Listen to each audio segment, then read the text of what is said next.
Personal notice, Danger's my stock and trade. If the job's too tough for you to handle, you got a job for me, George Valentine. Write full details.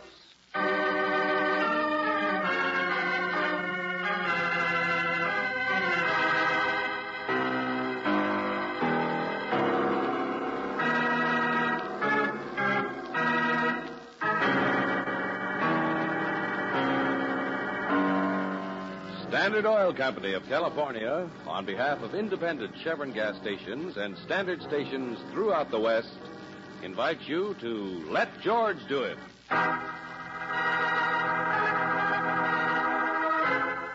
Follow that train, another adventure of George Valentine.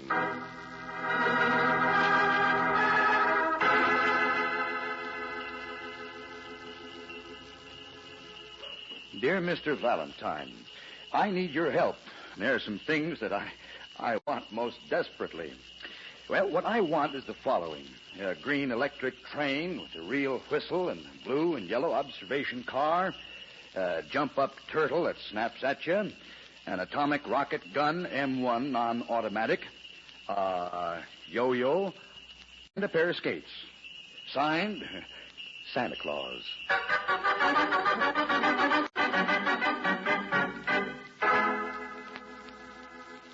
Oh, now, wait a minute. What kind of a That's gag? the way the letter is signed, George. I suppose it's postmarked North Pole. Uh-huh. What? Well, I mean, the letter is. Inside, it's engraved with a picture of the North Pole and...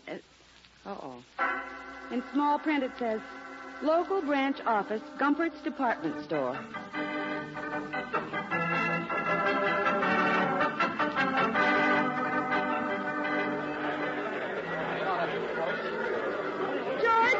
Well, I'm right here. Oh, those shoppers. There must be millions of them. Hang on to me now. Watch the umbrella, lady.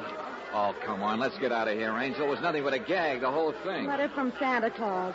Publicity stunt, Oh, maybe. that's my foot you're walking on, Bud. Okay, Buster, but get those packages out of my... Hey! Riley!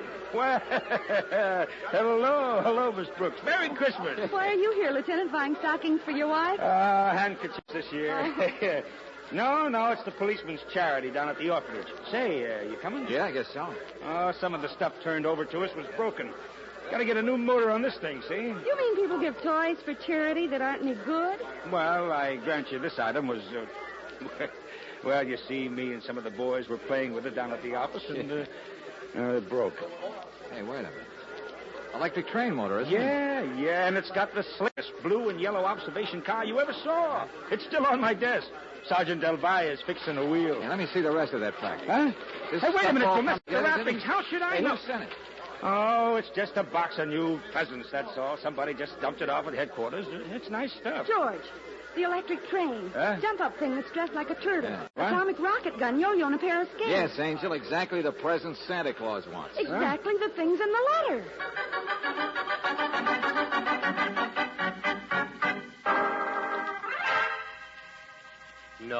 No. You misunderstand. All those men you saw dressed in Santa Claus suits go outside. Yes, they work on the streets for blocks around collecting money for charity. You mean ringing a bell and saying, buy your gifts at Comfort's? Well, people are used to commercials. But really, sometimes even I don't know how many there are. The agency always seems to send one more than we need. Yes, but look, inside. Is there only one Santa Claus inside? Well, but of course. His name is Joe Smith, the most reliable young man. A young Santa Claus? Well, he looks the part, all right. Oh, he's the real one. He's been with us several years now. The children all believe in him. Well, then he's the guy we want to see. Perhaps if you would tell me why we don't allow adults inside North Pole. There's a fence around it, naturally. Please, I'm a busy man. Here's my calling card. Yes. Oh, of course, Lieutenant. It's easier if you slip through the credit department here.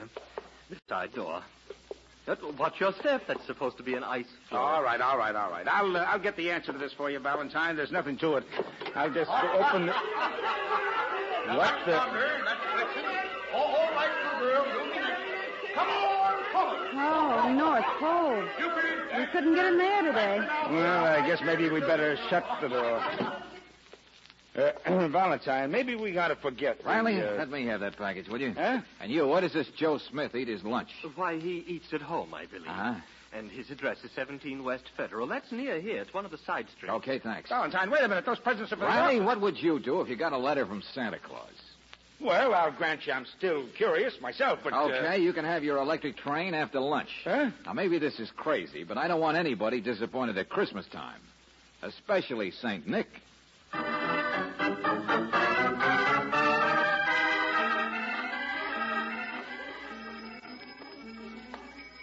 Buy your gifts at Gumbert's. Merry Christmas. 17 West. There it is, George, across the street. Yeah, the brownstone, huh? Boarding house, maybe. Hey, look at the signs in the window. You want a job? I'll find it. Let Louis place you. One-armed employment agency. Seasonal employment is specialty. George, maybe it's the place that hires all the Santa Clauses. Yeah, maybe. Only the guy said that's where Joe Smith lives. So, let's get across here, Angel. All right. It's all right, I got the package. Buy your gifts at... Hey, look out for that taxi, man. Stop, Angel! Holy. Oh. Boy, was that close. Yeah. Well, thanks for the warning, Santa. Buy your gifts. Darling, look, the driver stopped. Why don't you watch where you jaywalk, Mac? Now, look, Buster, you might watch where you drive for a change. Oh, yeah, I seen you start gazing at the sun. Maybe it'll help you to get bumped once or twice. Vice versa, Buster. I can oblige you. Yeah, you and who else? Show him, boy. George, look out!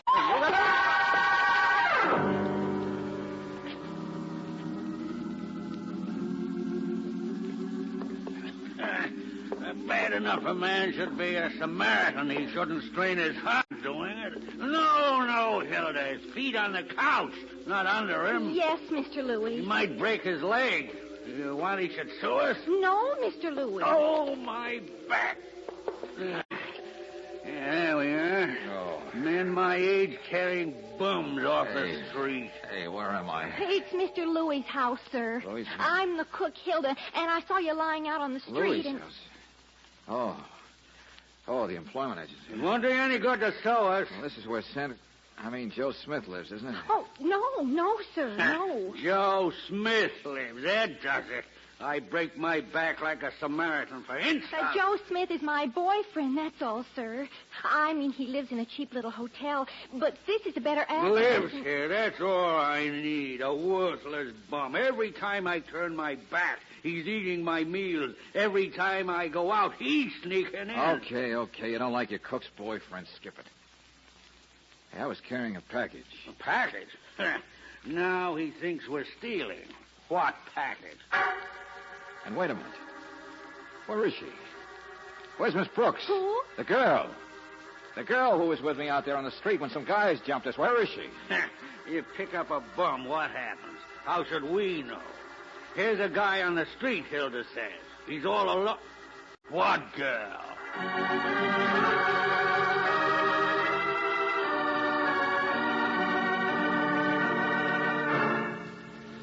So she's disappeared, maybe even kidnapped. I'm just as worried as you are. Only will you please... Those guys jumped us.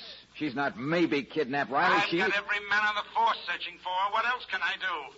Now, look, if you could only remember... I don't know what they look like. Just a taxi driver. Some guys that happened too fast. Wait, what about that Santa Claus you said saved you from getting run over? No, he was way across the street. Oh, yeah? Well, listen, I had a man check the people on the street, and he says there wasn't any Santa Claus there at all on the street. Okay, it's a riddle. I don't care. All I want is to find Brooksy. Valentine, will you please let us do the job we can do best? Will you please stay with that electric train and... Riley, you can take that electric train, and you know what you... Look, get smart, will you? It was stolen from you. That's why you were attacked. Only listen. Were the wires made of platinum?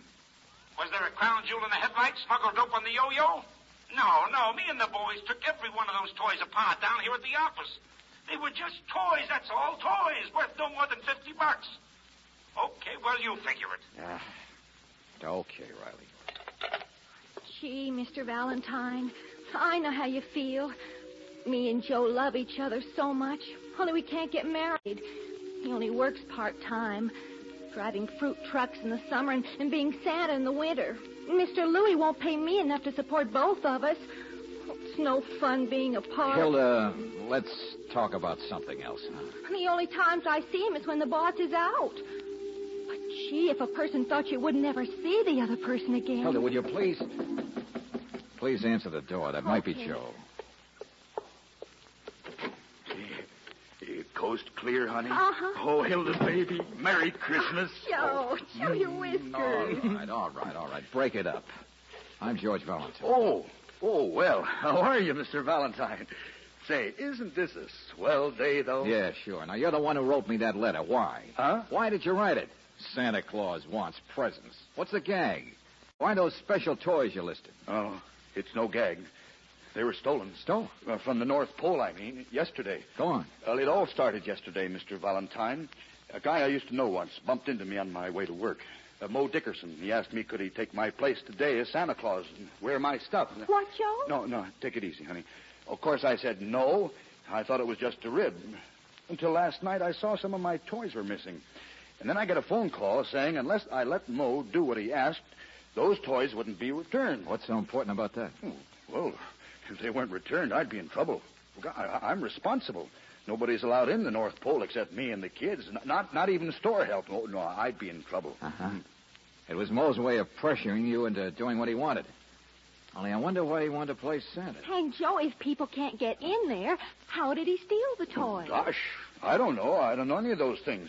I got the kids to think about, Mr. Valentine, and I wanted you to figure out... You don't know where Mo lives either, do you? No, I'm sorry. He's a skinny guy with a sort of a nosy voice, brown hair, and a mole on his ear. Wait a minute. Eyebrows go up, little scar on his cheek? Yeah, that's right. He drives a taxi sometimes. Say, do you know him? Sure, I met that guy, and I'd like to meet him again. When was this changeover of his supposed to take place? Today, after lunch. Okay, you're going to make that changeover, Joe. Only with me.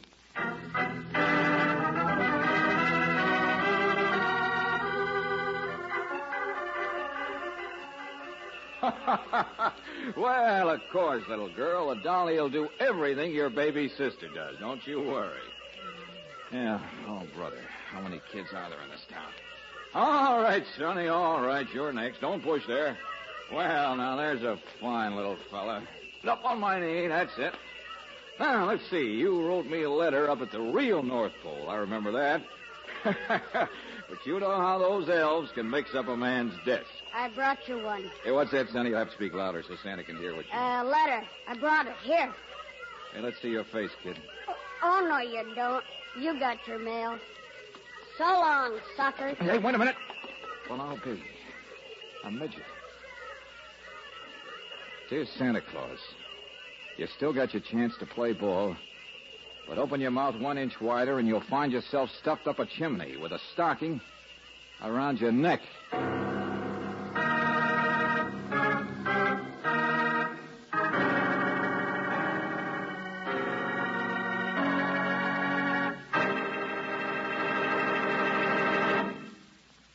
We'll return to tonight's adventure of George Valentine in just a moment.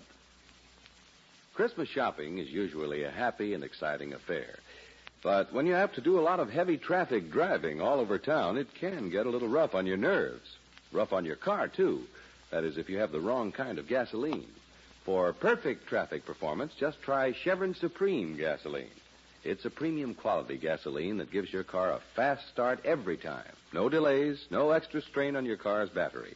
Smoother, faster pickup, and ping-free power on hills. Best of all, Chevron Supreme is climate-tailored. Tailored according to weather reports from your area. That's why this gasoline gets the best out of your car in any season, in each different altitude and temperature zone of the West, wherever you drive.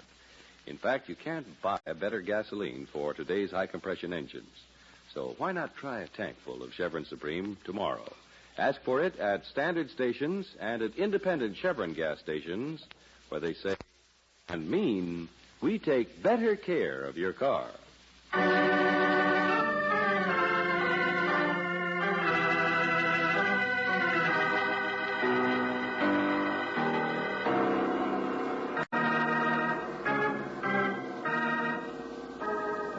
Back to tonight's adventure of George Valentine. You receive a letter for help from Santa Claus. For a while, you even play Santa at the North Pole, local branch office, Gumpert's department store. But in the meantime, your assistant, Claire Brooks, has disappeared. She was kidnapped, and so far, the police haven't located either her or the man who was there at the time, Mo Dickerson. All this and a midget, and a note threatening murder just because of a missing electric train, a few other inexpensive toys. Even if your name is George Valentine, you're thoroughly and completely stumped. But I don't know whose writing it is, Mr. Valentine. Well, it's addressed to you, isn't it, Joe? It says Santa Claus. And the midget couldn't have known it was Valentine under that makeup. Hey. You jiggle the mirror. Oh. Burglar alarms, fire alarms, sewer pipes, wires. Is this the best Gumperts can give you for a dressing room? Well, the basement's better than a restroom. Oh. At least the other employees don't pull your beard all through a 10-minute break. Brother. Now, look, Joe, all I want to know Mr. is... Valentine, of course the note was meant for me. Oh, would you give me those boots and the bell over there? If there's any danger in being Santa Claus, I'll take it. Oh, thanks. I'm not afraid of those guys. But what guys? I tell you, I don't know. Now, listen, fat boy, somebody's in danger. Oh, Mr. Valentine, I'm sorry about her. I do wish I could help. I know how I'd feel if Hilda were. Oh, save the sympathy. Now, that note said, open your mouth 1 inch wider and you'll find yourself stuffed up the chimney. Okay, let's have that inch. No. I mean, I told you what I can about Mo Dickerson. I did. Joe, it's about you. That's what you're not telling. Look, I've been doing all right for years, you see.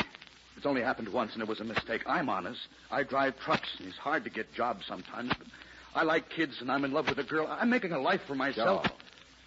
Joe, what was it? That once. Jail. That's why I'm always so afraid of anything questionable happening with him. Jail for what, Joe? Stealing. That's it. That's all there is to tell. Uh-huh. I hope the kids don't pummel you like they did me. I don't mind. I like the job. Valentine, wait a minute. Where are you going? To catch a thief who could have stolen an electric train. A small thief, Riley. A midget.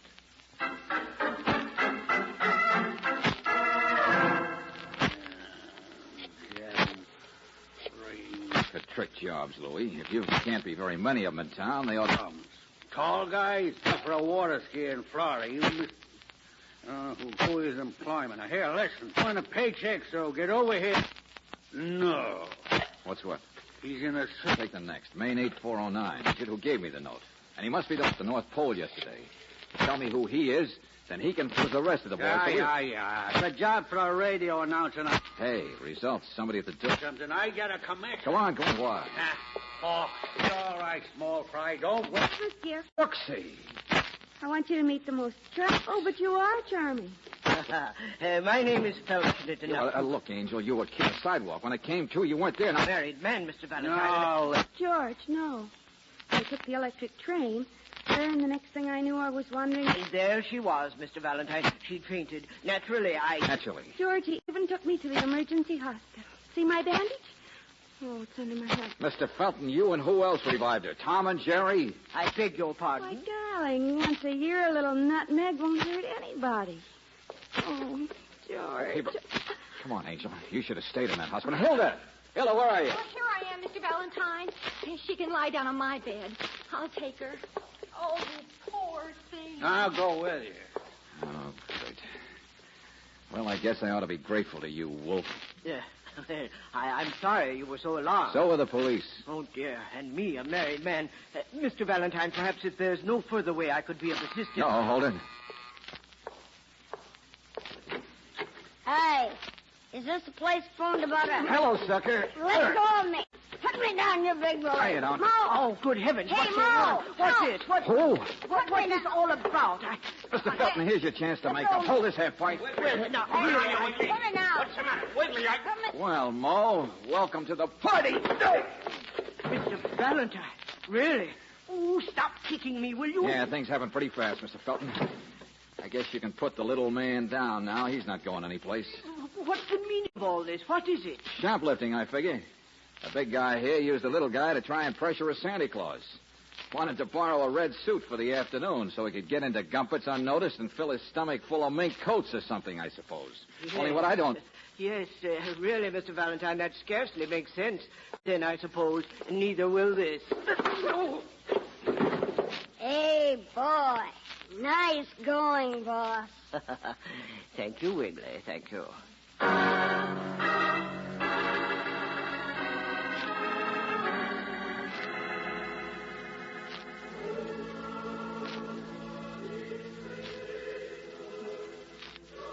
Oh, no.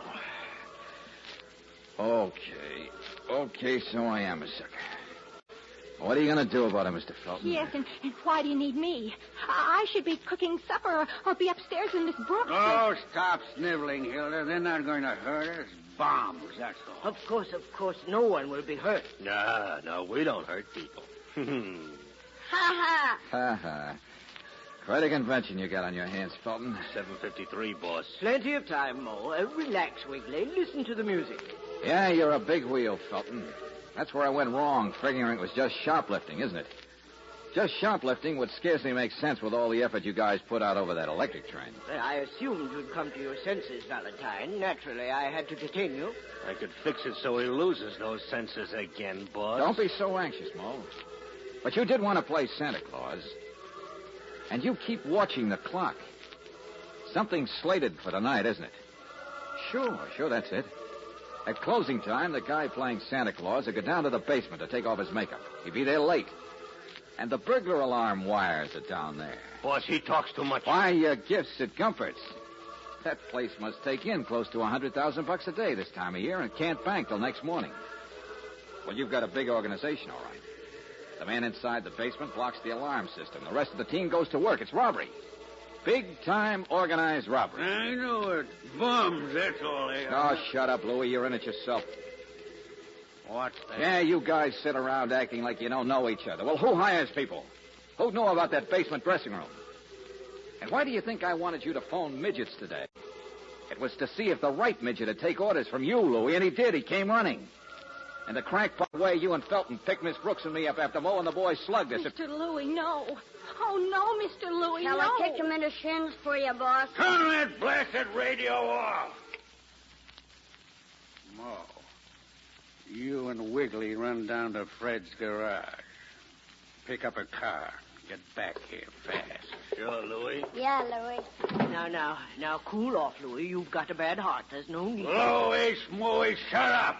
All day you've been botching. I have not. Just a bit of bad luck. Picking that Dame Brooks off the sidewalk. But the boys had hit her too hard. They'd hurt her head. It only seemed decent to... well, she didn't know what happened, Louie, and you yourself brought in Valentine. Samaritans, bums, you and dumb Hilda. I didn't know, Mr. Louie. I just saw him lying there. I didn't know you were a criminal. You didn't know nothing. You never do, but you do now. Too much. Yeah, and so do I. Now, you listen, Buster. I finally figured out the electric train, why it's important. It starts out on the North Pole. It was stolen from there. So smart. Only instead of dumping it in an ash can, Felton, you go soft-headed and put it in a charity box where a cop can get hold of it and play around with it in his office, can give it to me. Yeah, now I know why it's so important, why you had to have the boys slug me to get it back again. The world is full of bums. Fingerprints. Sure, fingerprints. There's nobody can resist playing with an electric train. Go ahead and make noises while you can. Now, wait a minute, Louie. Of course I'm going to kill him. So I work with bums. So a big-time robbery gets botched up. I get rid of him, I can still pull it.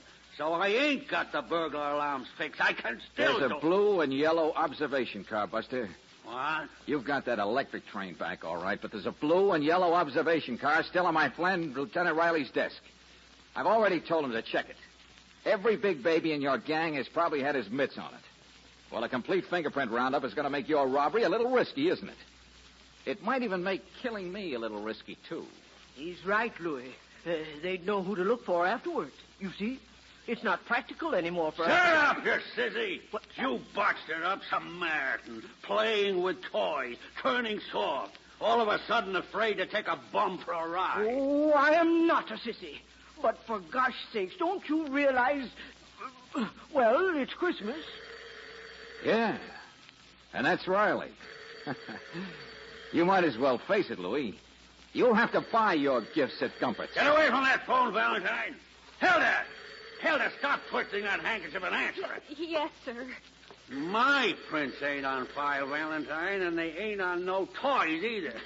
Not me. Just say Louie ain't here, Hilda. Just that. Yes, sir. Hello? I'm sorry, but Mr. Louie isn't here. Christmas. All right, Scrooge. It looks like it's your party. Yeah, there's your boys out there. It's an awful black car. Stand still, Fountain. You too, Hilda. In case you got any Rose Bowl tickets you want to get rid of, Valentine. Oh, shut up. Let him in. Let's get going. All right, Mo, come on. Merry Christmas, baby. Merry... What are you talking? Get him, Joe!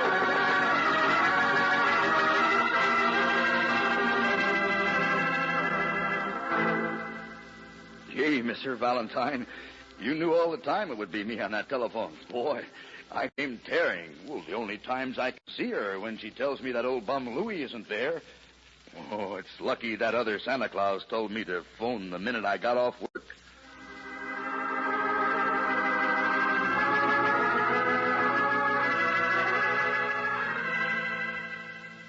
George.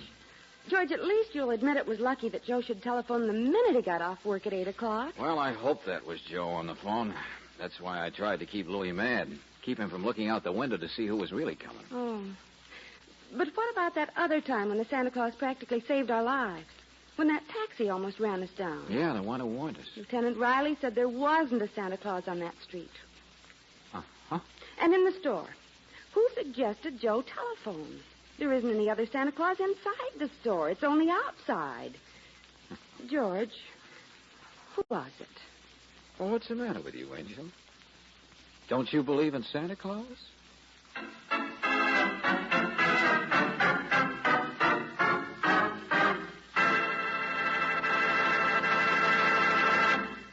It won't be long now before we celebrate the holiday that is probably everybody's favorite. Stockings will be hung, old Kris Kringle will be stopping on every rooftop, and on Christmas Day there will be happy family gatherings. So right now we want to wish you the happiest and brightest Christmas season you've ever known. A Merry, Merry Christmas to you from all of us here in the studio, and from the sponsors of Let George Do It, Standard Oil Company of California. Incidentally, this is the fourth Christmas season we've been on the air with you. And once again, independent Chevron dealers and Standard Stations personnel also want to sing out to you, Merry Christmas. Have a happy week, a happy holiday, and we'll be seeing you next Monday night.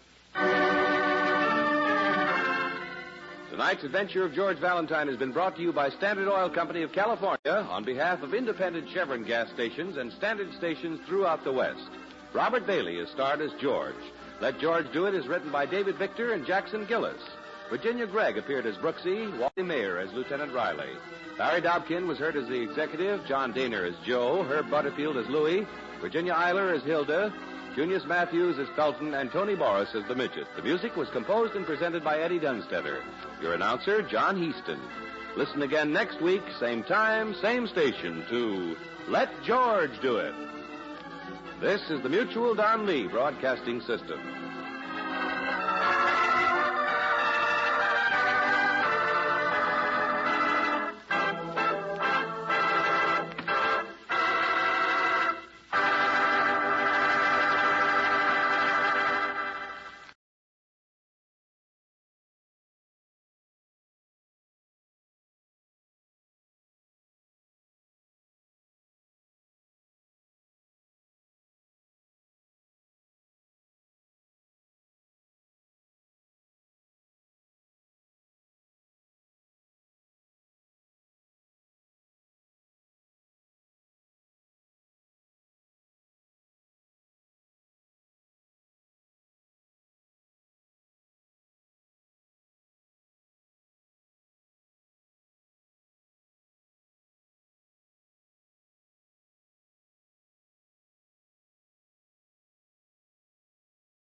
Listen while the makers of Rexall drug products and 10,000 independent Rexall family druggists bring you Dick Powell as Richard Diamond, private detective.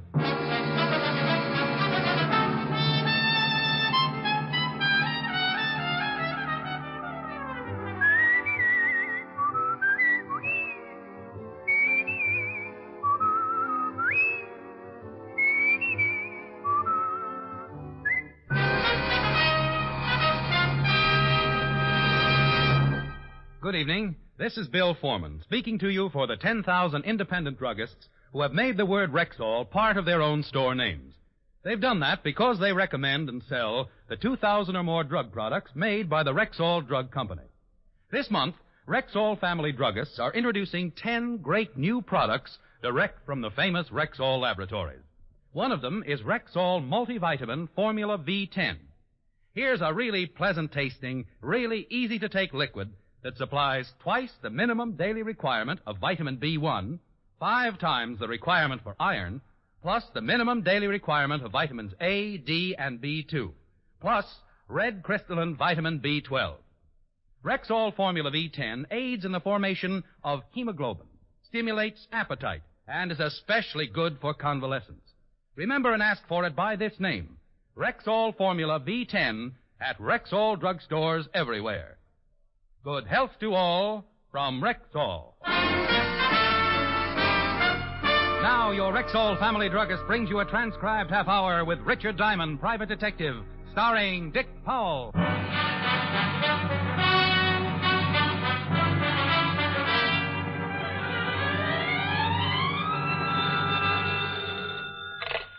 Diamond Detective Agency, not a corpse in a carload. Rick? Hi, Helen. Hi. What are you doing? Oh, trying to think up a new ad for the phone book. What's the matter with the old one? Doesn't seem to be bringing in the business. Oh. And see what you think of this one. Diamond Detective Agency, we'll split any case you've got, bonded or dead on arrival. Well, by all means, use it. Like it? No, but think of all the business you'll get from the psychiatric ward. Oh, you're a living doll. Will I see you tonight? Mr. Diamond? Helen, dear, I'll talk to you later. I think I've spotted a client. Bye. Bye. Well, come in. You're Mr. Diamond? That's right. My name is Quimby, sir. How do you do, Mr. Quimby? Pull up a chair. Thank you. Something I can do for you? Yes. You see, Mr. Diamond, I'm the manager of the Far East Importing Company. And when I went down to the store this morning, our night watchman was missing. So? Also about $50,000 in unset gems. Why come to me instead of the police? But those jewels were on consignment to the store. I was in hopes you could recover them before I had to make an accounting to the owner. Who owned the gems? Mr. Philip Lasdown. He's a very eccentric collector. He has many things on display in the store. He's a very good client. Aren't you insured? Naturally. But if Mr. Lasdown knew that a robbery had taken place, he'd never again do business with my establishment. And you want me to recover the missing jewels? If you can. You think the night watchman is responsible for the theft? Well, I don't know what else to think. The night watchman's name is Block, Arthur Block. He lives in an apartment on the east side. But I have already checked with his landlady, and he hasn't shown up. How long have I got to recover the jewels, Mr. Quimby? But I have no idea. It's impossible to tell when Mr. Lasdown will want an accounting.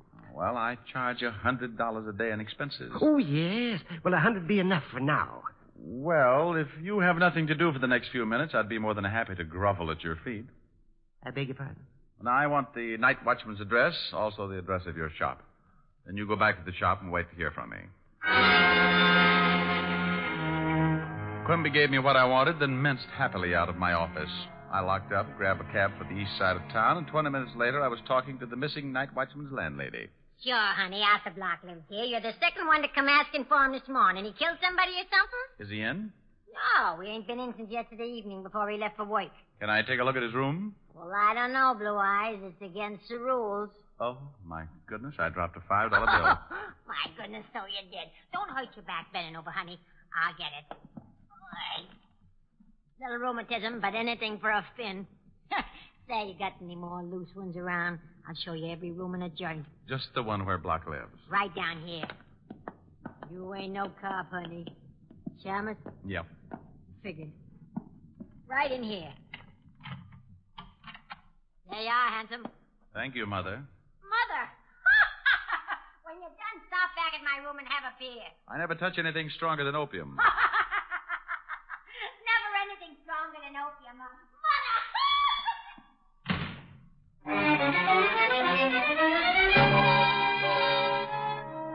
The night watchman's room was a shabby affair, about 15 by 20, and I went over it inch by inch, cockroach by cockroach. Apparently, Block hadn't taken anything with him. The drawers of the broken-down dresser were filled with an assortment of socks and underwear. In the closet, I found the rest of his clothes and an old empty suitcase. Yes, if Arthur Block had skipped, he was figuring on buying a wardrobe someplace else. I left, keeping on my tiptoes as I passed the landlady's door. Then I headed for the address of Mr. Quimby's antique shop. Hey, Mr. Diamond, did you find out anything about the night watch? Well, his landlady's a lush and likes blue eyes. Oh, my goodness. What's the matter? Mr. Lasdown. Good afternoon, Mr. Lasdown. I do hope you... Enough of your vulgarism, sir. It's a perfectly wretched afternoon, as you very well know. Yes, it is. Pardon me. Mr. Diamond, Mr. Lasdown. Philip J. Lasdown. How do you do, sir? How do you do? Quimby, I've come from my Buddha. You've come to your... You've had it quite long enough. Where is it? Mr. Lasdown, I have someone who's interested... I've decided not to sell it. Now, come. Where is it? It's over there, in the corner, Mr. Lasdown. In the corner? Yes. I see. It's not enough that I suffer the torment of lending my exquisite stature to a firm that employs a Philistine as manager. No. I'm now subjected to the ignominy of having it secreted in a corner behind a variety of bric-a-brac one would expect to find only in the men's lounge at Coney Island. Mr. Lasdown... Remember, I told you that Buddha was to enjoy this room's most favorable location. You made a grave mistake, sir. A momentous mistake. But please, Mr. Enough, Lasdown... sir. I'm repossessing my Buddha forthwith. For years, I forced myself to deal with you in a patient and forbearing manner. But never again. This is the crowning blow. Far be it for Philip Lasdown to cast pearls before swine. Oh, that man, Mr. Diamond. Oh, that terrifying man. I must have been born under an unlucky star. Well, relax. Things could be worse. You've still got a little hair on your head. Even that's getting thin. So who wants fat hair?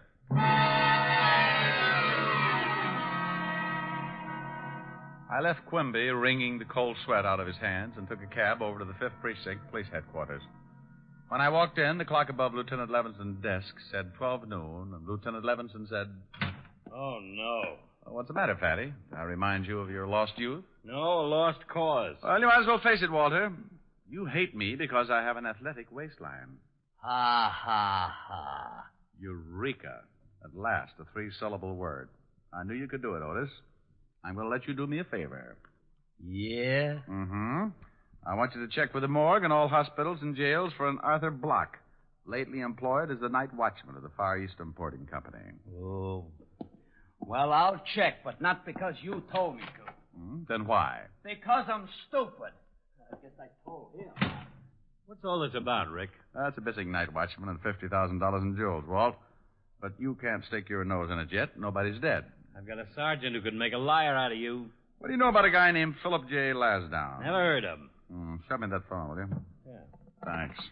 Forget it. Just leave a nickel. Oh, he's a collector of rare art objects and nasty dispositions. Want me to check on this Lasdown for you? Might be a good idea. Okay. Yes? Quimby? Oh, Mr. Diamond, I was hoping you'd call. You and 10,000 foolish debutantes. Mr. Lasdown has had the Buddha removed, and he is sending his lawyer over in the morning for an accounting. Now, should I tell him about the jewels now or wait until morning? Oh, wait, if you want this thing solved. What's Lasdown's address? Blue Heron Road at Long Island. Thanks. I'm going out to see him. I'll check with you later.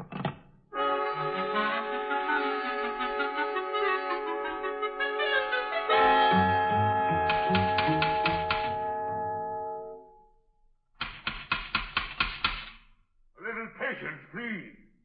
I do not read pick, look, see, quick, or popular mechanics.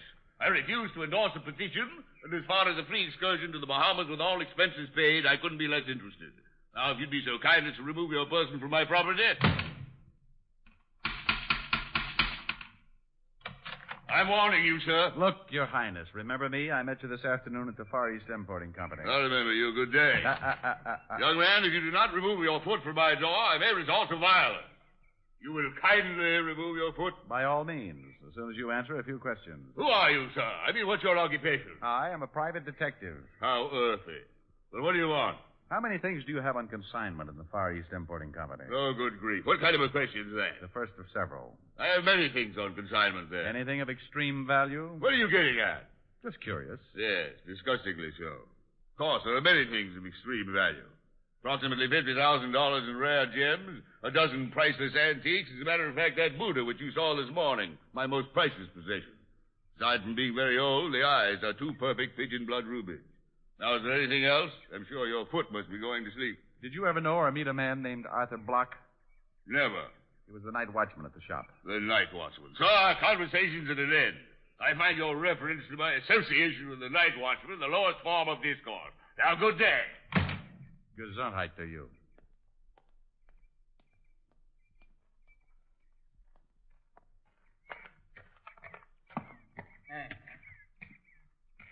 Hey, bud. Sorry, I do not read pick, click, quick, look, spook. Hey, who's taking the census? Just want to know if a party named Lansdowne lives here. You could hardly call him a party. More like a friendly street fight. Look, friend, I got to pick up some luggage. Does Lansdowne live here? Yeah, with a bosom Buddha. Lansdowne's the one with the toupee.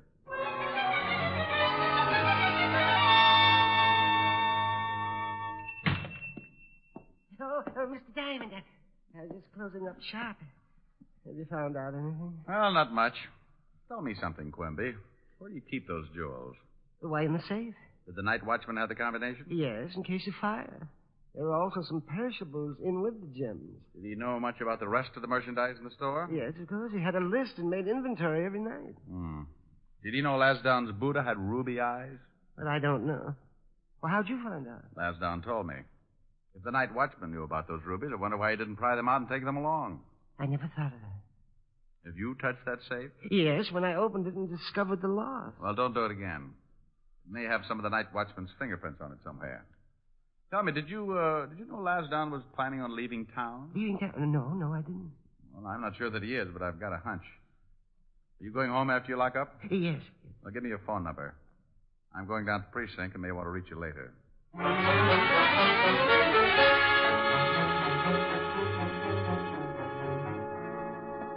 Well, hello, Blue Eyes. You still looking for Block? That's right. Has he shown up? No. Hey, honey, you just skipped off without saying goodbye. Had a beer all open for you. Oh, I bet you were so unhappy you poured it down the drain. You sure are the one. Yeah, I sure am. Look, sweetheart, if a Block shows up, call me at the 5th Precinct Police Station. Name's Diamond. Sure, handsome. Oh, you fracture me. Well, that's an idea.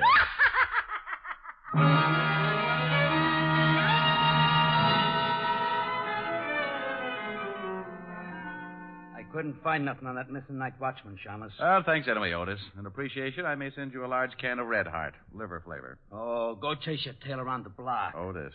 Yeah, and I got plenty more things to say. Funny thing? Funny as your face. I'm tired of you making fun of me. I ain't no dog. You having trouble with Otis again? Oh, I don't think it's anything serious. But I would suggest a rabies shot. Well, here's something that might interest you. Philip J. Lansdowne booked passage on the Star of the Orient, sailing for the Far East tonight at 11 o'clock.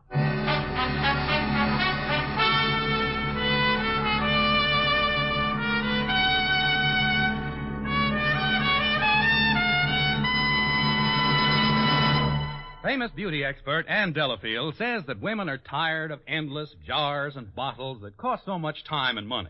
She says that more than one cream is just nonsense. But can just one cream do everything for your skin? It certainly can.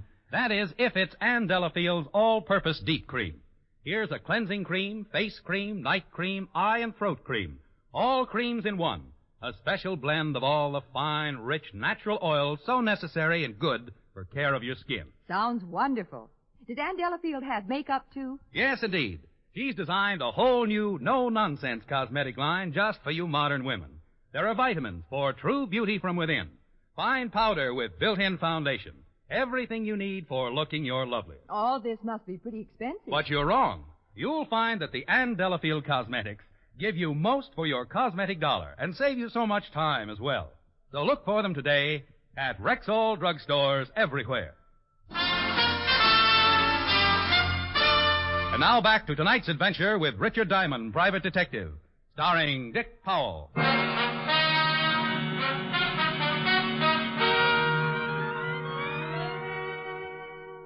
Well, Walt's enlightening bit of information certainly seemed important.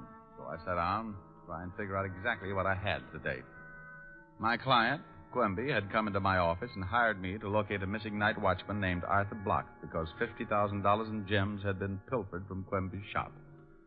The gems belonged to a particularly disgusting character named Philip J. Lansdowne. The missing night watchman, Block, was still missing. And by the looks of his room, he'd skipped without taking anything with him. And by the look of his landlady, I couldn't blame him. Well, I tied it all together, and the conclusion was amazingly simple. I had exactly nothing. Yeah, I got something hot, Lieutenant. 211 on River Street. They fished a guy out of the bay at the end of Pier 16. Identified as one Arthur Block. Hey. That's your missing night watchman, isn't it? That's his name. They bring the body in? Yeah, it's down the morgue now.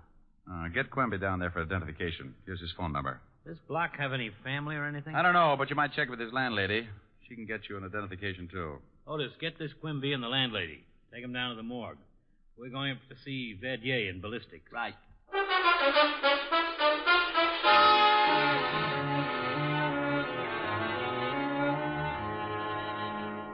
Here's the slug, Lieutenant. Huh? Almost like a ball. This is really most amazing. That slug was fired from a weapon made in 1831 by Samuel Colt.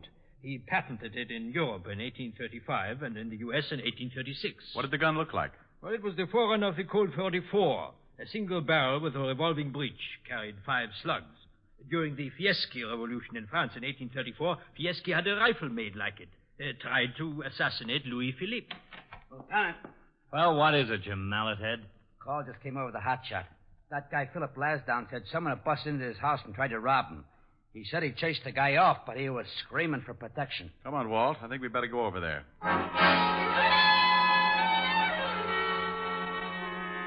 Well, things were beginning to shape up. Walt and I piled in the squad car and headed for Long Island, the house of Philip J. Lasdown. When we got there, Lasdown was hopping around like a kangaroo with a hot foot. Fine state of affairs. It's getting so a man isn't even safe in his own home. What's the city coming to? A police force is obviously second only to the Boy Scouts. Now, calm down, Mr. Calm down, my Lasdown. good fellow. I have no intention of calming down.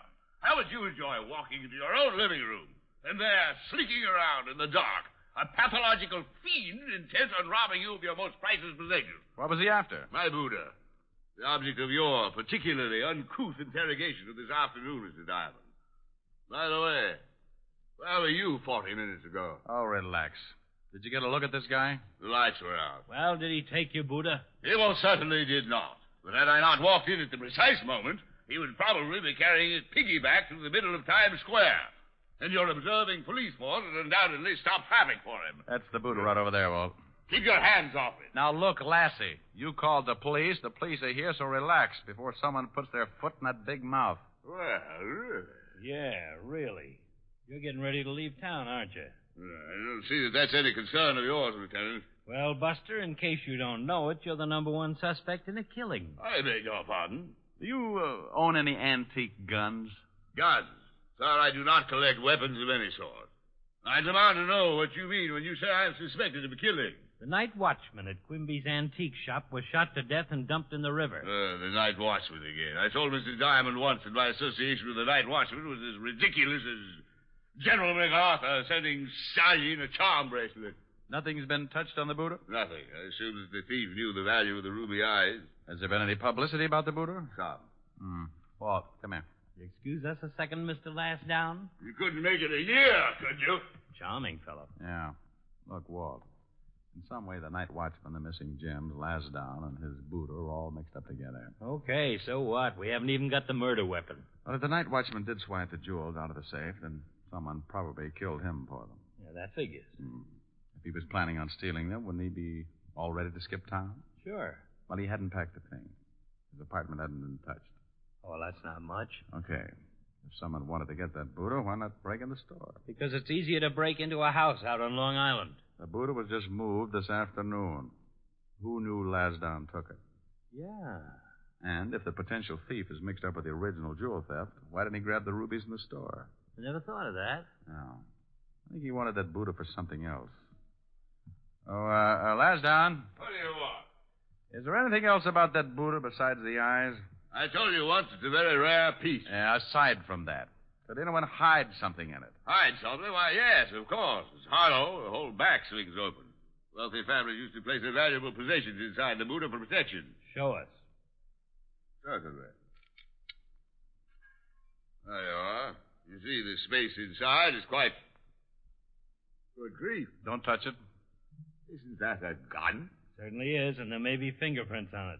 Well, I assure you that does not belong to me. Do you know anything about a gun like this? Well, only that it's apparently very old. An antique. 8 to 5, that's the one that killed the night watchman. Give me a handkerchief. Yeah. I'm afraid you'll have to postpone your trip, Mr. Lasdown.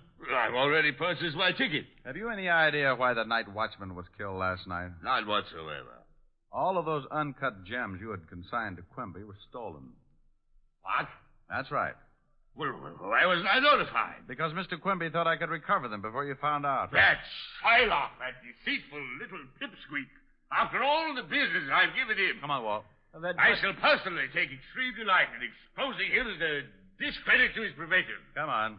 You won't leave town, will you, Lassie, old boy? You have my word, sir. At least not until I've dealt with that traitor personally. But he's a suspect. We can't leave him. Rick! Rick!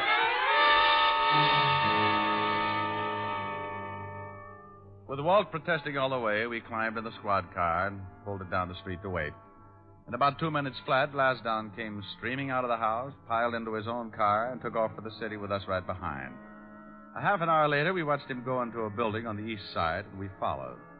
The nail box gave us Quimby's apartment, and by the time we reached the floor, we could hear Lasdown raising his blood pressure up past the boiling point. How dare you! How dare you! Please, Mr. Lasdown. After all these years, Quimby, this is He's unforgivable. really going at it. Mr. Lasdown, you couldn't blame me. I couldn't do anything else but blame you, Quimby. There's no excuse. Please, the neighbors. I'm sure your neighbors will only be the first to hear of this atrocity. When they find the night watchman. They have found it. You are? Floating in that filthy river out there. And who put that gun in my boot up? You found it? False up.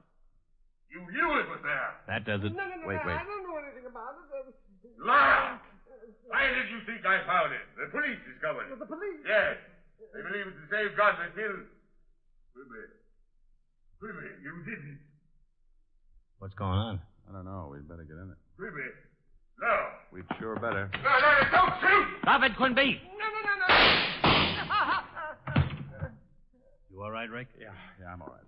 You imagine such effrontery? That assassin's apprentice was going to shoot me. Here's his gun, Walt. Looks like I got him in the leg. I can't believe it.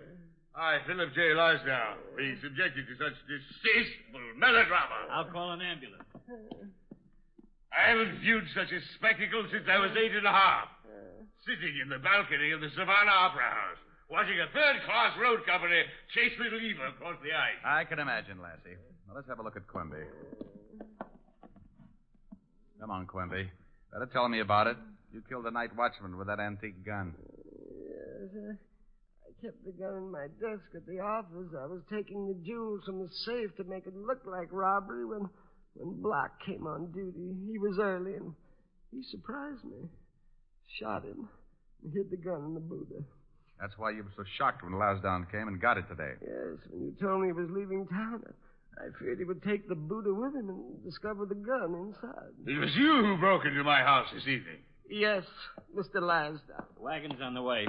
Well, Mr. Lasdown, you were pretty lucky. What a revolting display of uncontrolled emotion. Lasdown! Oh, my God. Mr. Lasdown's fainted.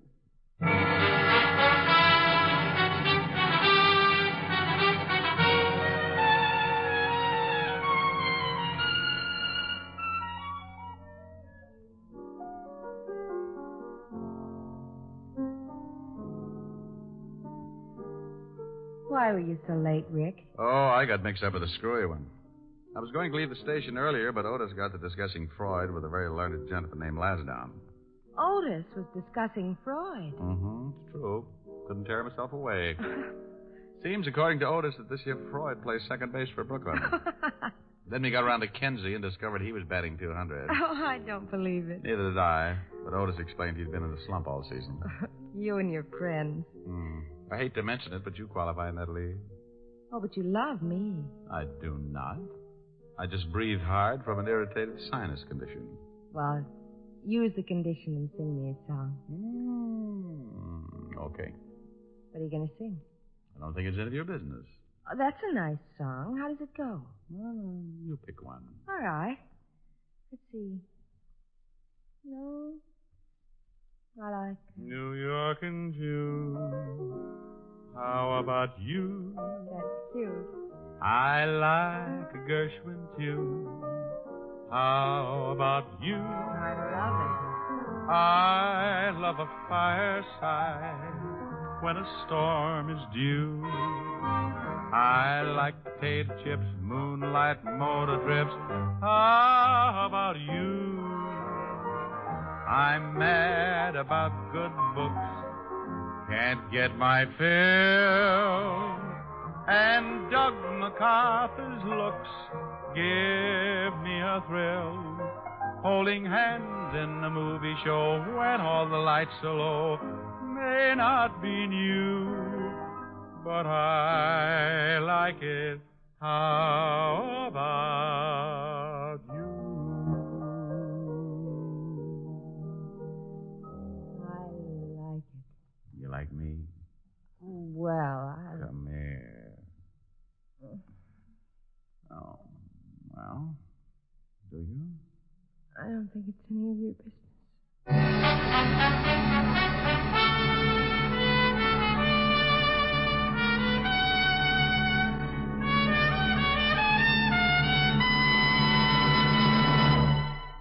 If your summer fun is being spoiled by the misery of athlete's foot, your Rexall family druggist has a great new product for you.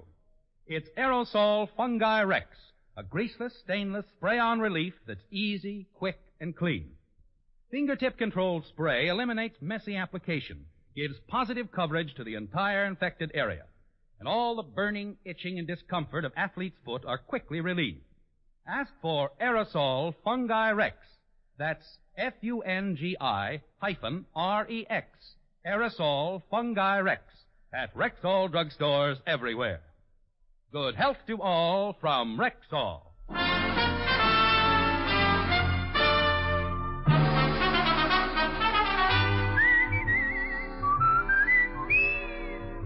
Richard Diamond, Private Detective, stars Dick Powell in the title role and was written by Blake Edwards, with music composed and conducted by Frank Worth. Dick Powell directed the RKO production Split Second, which is now in release, and his latest film appearance was in the Metro-Goldwyn-Mayer award-winning The Bad and the Beautiful. Heard in tonight's cast were Virginia Gregg, Howard McNear, Jeanette Nolan, John McIntyre, Arthur Q. Bryan, Wilms Herbert, and Harold Davenport. Richard Diamond, Private Detective is transcribed in Hollywood by Jaime Del Valle. This is Bill Foreman inviting you to be with us next Sunday at this time when Rexall Drug Products again bring you Dick Powell as Richard Diamond, Private Detective.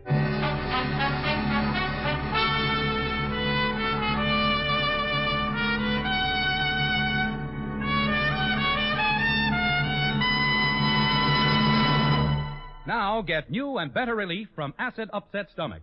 Try Bismarex Gel, the new liquid antacid that gives four-way relief.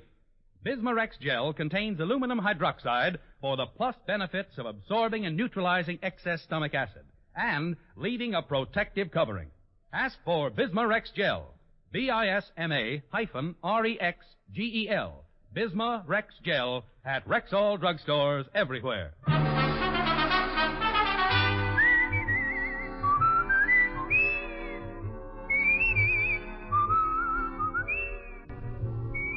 This is the CBS Radio Network.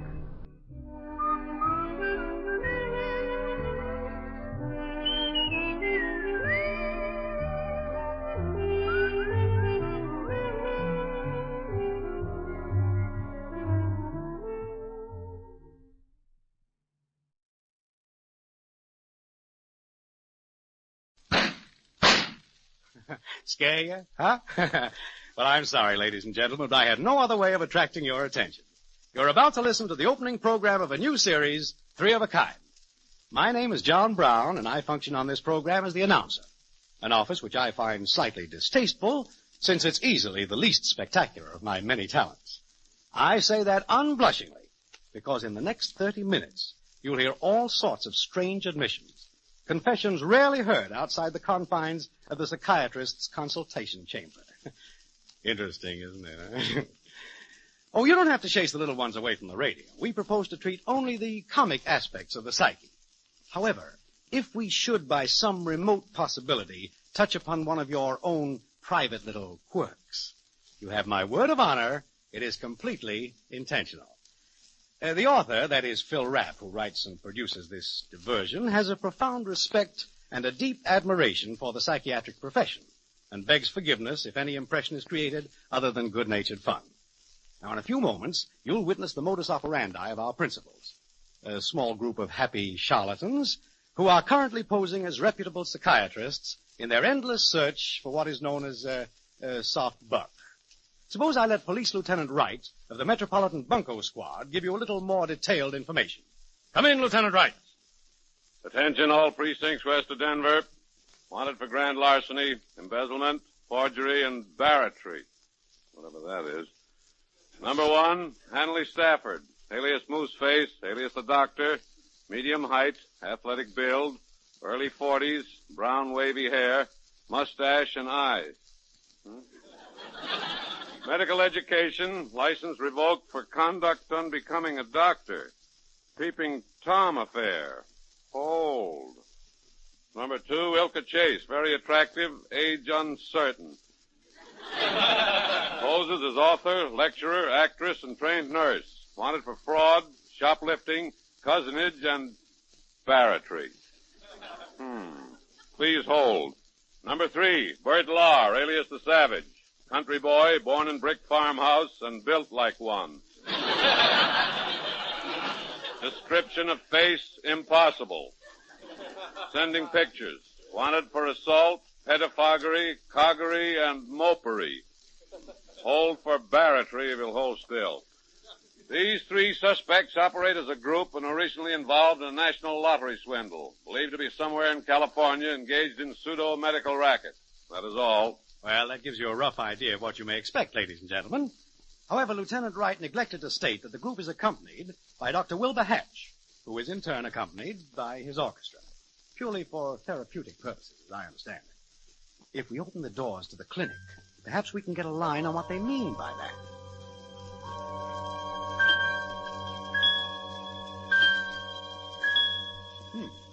Therapeutic music. Very interesting. It's a shame I can't describe the effect of the therapy on the patient. But unless I'm greatly mistaken, here comes another patient. And he looks incredibly like BASIL Rathbone. Good evening. Good evening, sir. I've been searching this corridor for the offices of doctors...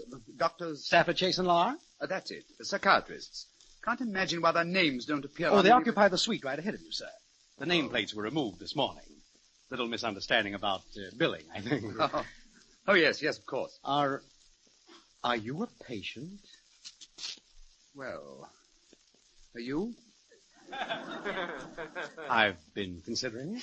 Oh, nothing serious, I hope. Well, not anymore. I used to have a very curious obsession, but psychoanalytic treatments cured me.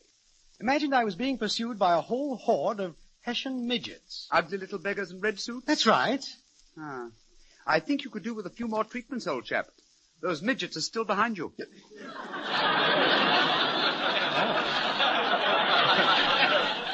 The doctors will be expecting you, I suppose. Well, that's the nurse right there, Miss Ilka Chase. Oh, thank you very much. How do you do? My name is Basil Rathbone. Oh, please come in, Mr. Rathbone. Dr. Stafford is waiting for you. Very restful surroundings. Excellent decor. Yes. Won't you sit down? Thank you. I must confess I'm rather nervous. This is my first visit to a psychiatrist, you know. Not really. Well, to look at you, one would never believe you hadn't had treatments for years. I beg your pardon? Well, I mean, you don't look a bit nervous. But you are getting rather heavy on my lap. Oh, I'm so sorry. What do you suppose prompted me to sit on you? Well, I shouldn't have worn this chair cover instead of a dress. But I say there's nothing about you at all that resembles a seat. It's a rather broad statement, Mr. Rathbone. Here's Dr. Stafford. Do you want me, Doctor? If you please, Miss Chase. In my office. Excuse me, Mr. Rathbone. Certainly.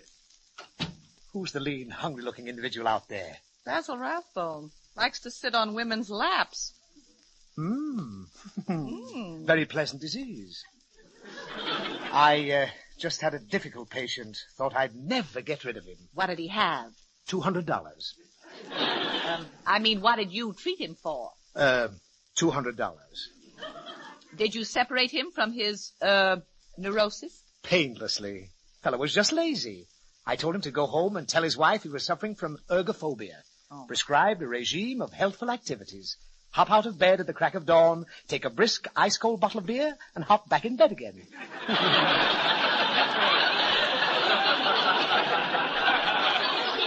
Well, why didn't you tell him to get a job, work very diligently, save up another $200, and come here again? I did, my dear. Will you bring Mr. Rathbone in? Yes, Mooseface. And stop calling me Mooseface. I can't help it. It's a compulsion. This way, Mr. Rathbone. Yes, thank you. Dr. Law? Dr. Stafford. Dr. Law won't be back for a little while. Met with a slight accident last Saturday. That first step on the patrol wagon is deceptively high. He, missed it entirely. Patrol wagon? He was handling a very resistive case, a stubborn policeman. Yes. Would you mind reclining on that couch, please? Well, I thought we were going to be alone, Doctor. Not during the psychic history. Miss Chase will make notes until we're ready for free association. Please lie on the couch. Very well. Would you mind moving over, Miss Chase? Ilka, get off of there. Oh, so sorry. I didn't realize what I was doing. Yes. Miss Chase is suffering from a rare condition known as Plunger's syndrome. Disturbance of the fourth vasomotor ganglion. Can't resist the couch. Must be a dreadful affliction. Oh, I don't know. It's better than a poke in the eye with a sharp stick. Incidentally, that's the only cure. Now, shall we begin? I want you to tell me everything about yourself. Omit nothing. Are you, relaxed? Oh, perfectly, yes, perfectly. To begin with, I didn't come here because there's anything wrong with me. Naturally. I'm completely sane and normal in every respect. Mm-hmm. My appetite is prodigious, and I sleep as if I were bludgeoned. By avocation, I'm an actor, and I use the stage name of Basil Rathbone. Are you the same Rathbone who plays Sherlock Holmes on the radio? Plays Sherlock Holmes? Here it comes. My dear sir, I am Sherlock Holmes. I see. And why did you come here, Mr. Holmes? Oh, it isn't necessary for you to call me Holmes, Doctor. You may call me Rathbone. Everybody else does. Yeah, but they don't know the truth, do they? No. No, I've never divulged it before. However, that's not the reason I came to see you, Doctor. You see, it wasn't until a short time ago that I realized I wasn't exactly the same as other men. Oh, this is the part I like.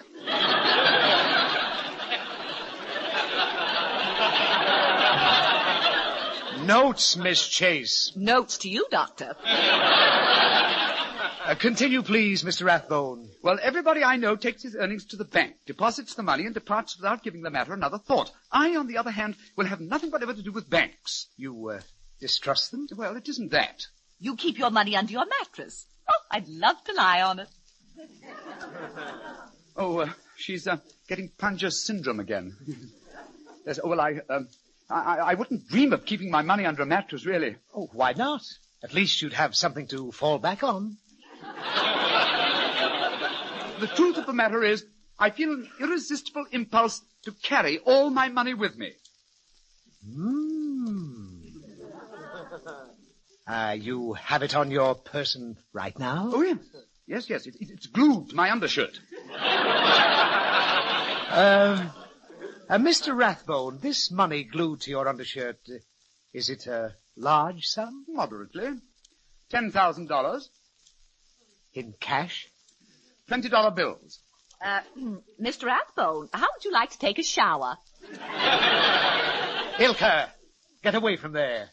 Mr. Rathbone is big enough to undress himself. Oh, sorry. I certainly am, Doctor. And I would appreciate it very much if you'd stop unbuttoning my waistcoat. Oh, I was just straightening your watch chain.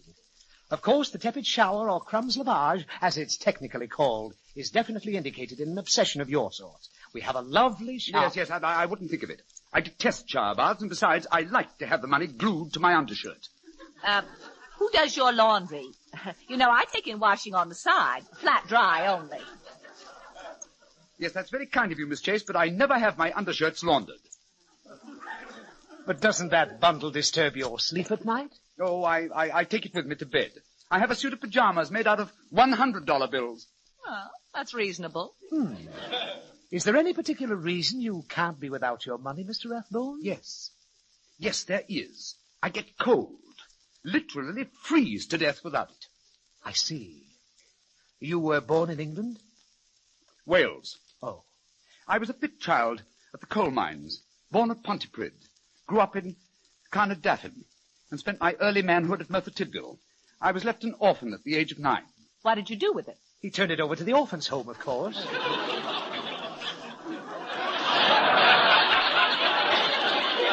Continue, Mr. Rathbone. Well, I was raised by my poor Welsh grandmother, whose sole means for support was hem-stitching. She was too feeble to do her sewing in town, so she just worked on the outskirts. Naturally, the grandson of a poverty-stricken seamstress could follow only one occupation, so my 10th birthday found me at Mumbles Colliery applying for a position as a pit boy. There were many young girls employed there at the time, but one in particular caught my fancy. Not a single day would pass, but what she would appear with some small favor for me. Cake, toffee, all sorts of wonderful things. She smuggled them to me in her apron to avoid the taunts of her co-workers. And it was about, when she was reaching 15, that I saw her approach me, and I perceived she had something concealed beneath her dirndl. It was a Welsh pudding. I was growing up. Miss Chase. Are you getting it? How can I when he's got it glued to his undershirt?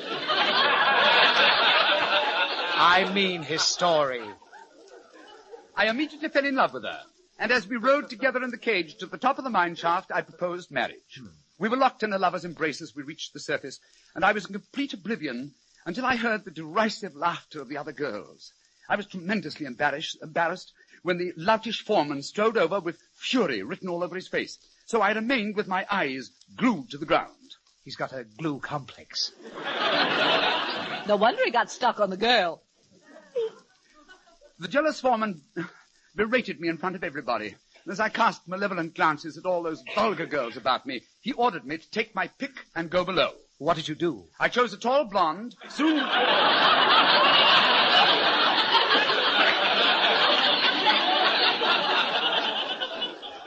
Well, as I was saying, I chose a tall blonde, soon reached bottom, and gave her a good box on the ears. She never tormented me after that. Oh, dear. I'm getting so tired. Well, if it's too warm in here, you can remove your coat, you know. Now we're getting somewhere. No, I'm quite comfortable, thank you. Shall I continue with my adolescence? Oh, yes. But I want you to keep talking while I confer with my colleague, Dr. Lahr. Miss Chase will remain with you and take notes. And Dr. Hatch will provide some stimulus music to help you recall incidents. Very well, Doctor. But this money obsession of mine, can I depend on you to relieve me of the burden that I've carried all these years? Don't worry, we'll relieve you of it.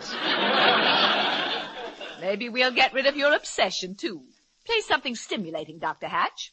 Fire away, Mr. Rathbone. Well, when I'd saved enough money to journey to England, I found employment as a draper's assistant in a small shop.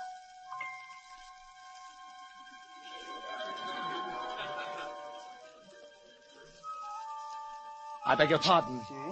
Do you happen to know Dr. Lahr by sight? Yes, I do. Say, you're Dr. Stafford, aren't you? I am, sir. May I ask how Mr. Rathbone's getting on? You may not.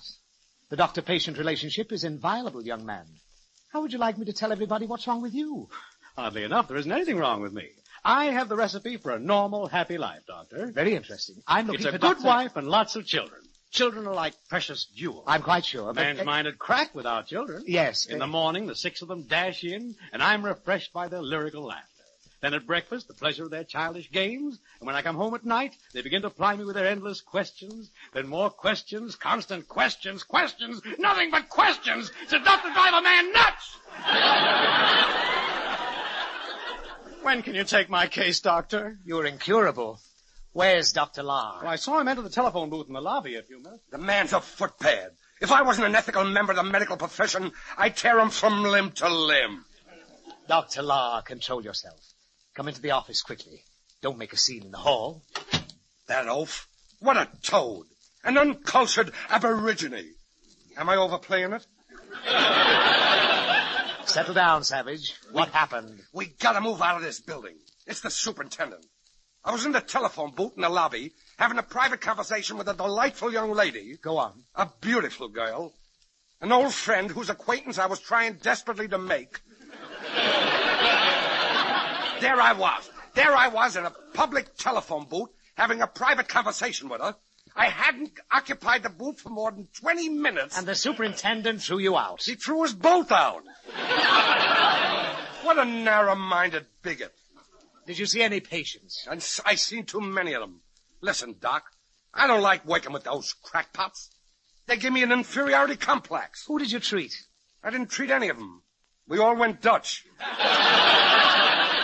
Look, will you stop taking these people into saloons? Well, I gotta do something to relax my nerves.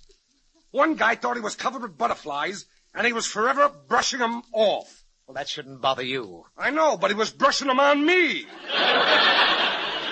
Oh, I'm sick of it. Can't we find an easier racket? This is dignified, and there's a lot of dough in it.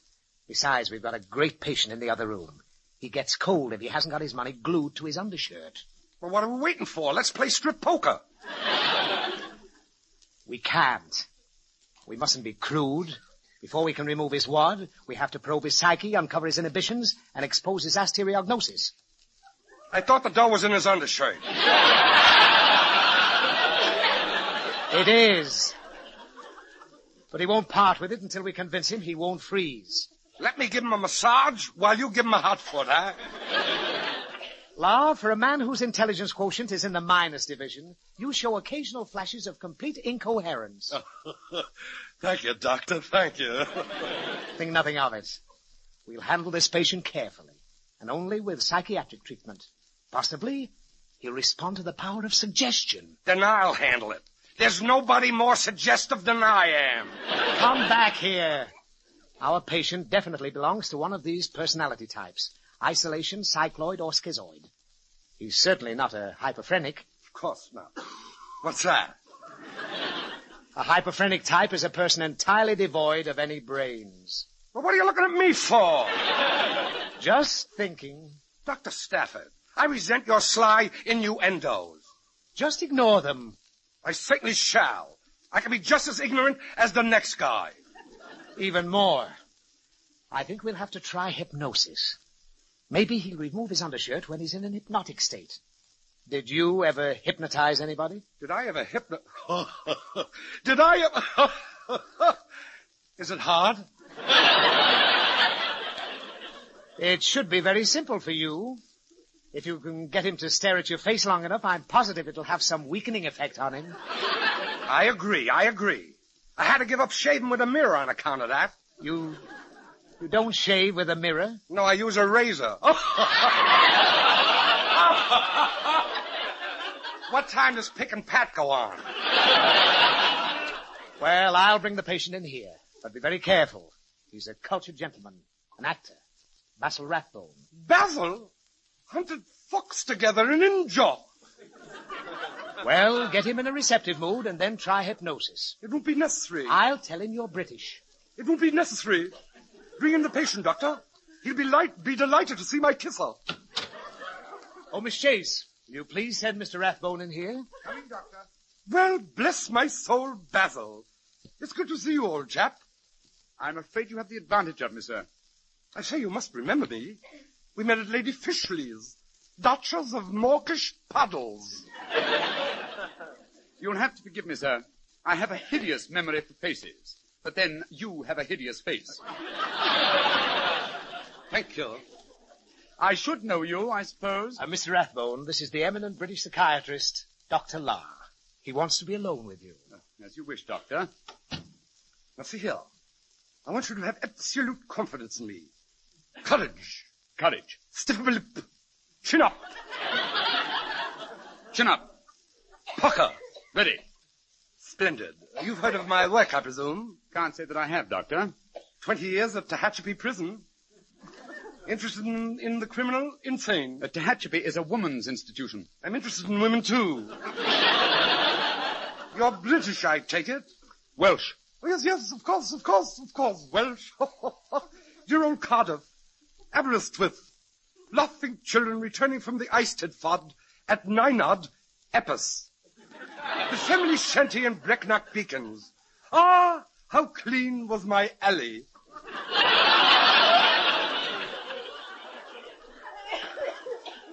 You've spent some time in Wales? My formative years, until I was 36. Arrested 3 times for stealing thimbles from the Prague and Feckleberry shop at Grufford, Fute. I was a cheeky little nipper. Did you ever practice in England, Doctor? Dash it all, man. Are you pulling my leg? Not at all. Well, I wish you'd pull the left one a bit. I've got a crick in my hip. Thank you. That's better.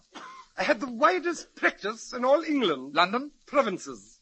24 thrugs being used, grumpers on bopesing, neeps, opes, diddlem. Your address? Quite. Sounds a bit like a man after a heavy meal, doesn't it? Yes. It'll bear repeating. I dare say. I was knighted in 1911 by Edward VII and received the Order of the Bath from the Health Department April the 10th.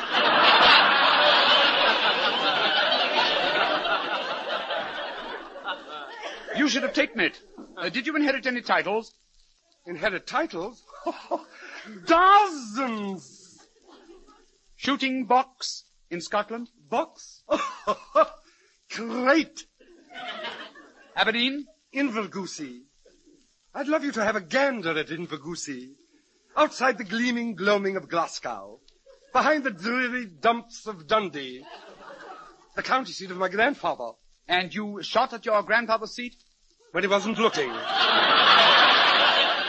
Now, about your condition. Do you drink? Occasionally. Mm-hmm. Smoke? Moderately. Go out with girls? Well... That's an important question, and it wants a straight answer, man. Do you go out with girls? No. Just as I thought. Schizothemia complicated by Stunk's disease. Why don't you go with girls? Well, my wife won't let me. Inconvenient, isn't it? No matter, we'll find something else. Will you submit to hypnosis? Gladly. If it'll tell you why I get cold when I don't have my money on me. Well, we shall have a go at it. Mind if I dim the lights? Oh, not at all. There. Now, look into my eyes. Relax and obey. I am your master. Gaze into my eyes. You know, your eyes are remarkably like a pig's. Silence! I command, you obey. I am the master, you are the slave. You are sleepy. Your senses are becoming numb. You are very sleepy. This is jolly interesting. Shall I act sleepy? The lights are not dim enough. Gaze into my hypnotic eyes. You will do exactly as I command. You are sleepy. Your lids are heavy. Your muscles are relaxing. Think to yourself, I am very sleepy. I cannot stay awake. I will sleep.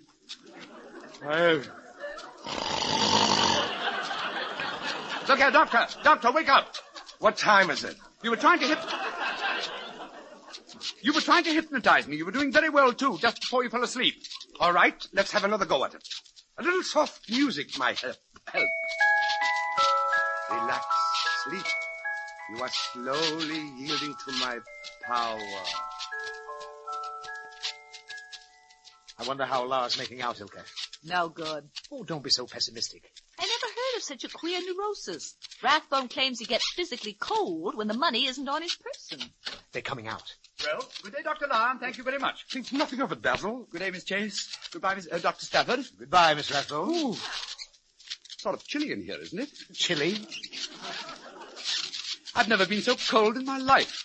It's a June in January. Well, goodbye. Savage, you got the money. How did you do it? Nothing to it. As soon as I got him hypnotized, Ladies and gentlemen, we interrupt this program to bring you a special broadcast that might be coming from the Sports Palast in Berlin. Der Führer! Heil Hitler!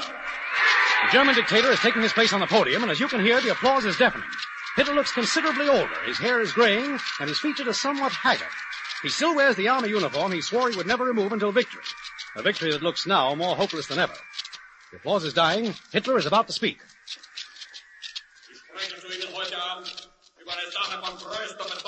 I address you this evening on a matter of great urgency. I have just returned from a meeting with the Minister of Economics. And with Herr Goebbels, we have reached the decision. A decision that will affect the life of every person in Germany. The Americans and the British and the rest of the Allied nations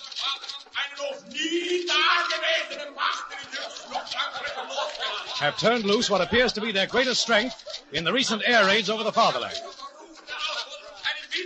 Our Luftwaffe can no longer answer their challenge.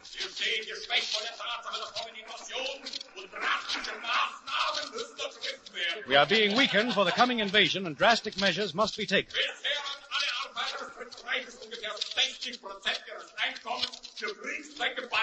Up to now, all workers in the Third Reich have been contributing approximately 60% of their earnings to the war effort, and they have contributed most of their food and nearly all of their time in the production of vital war weapons and ammunition. Now I come to tell you, not ask you, I come to tell you that you will have to give more.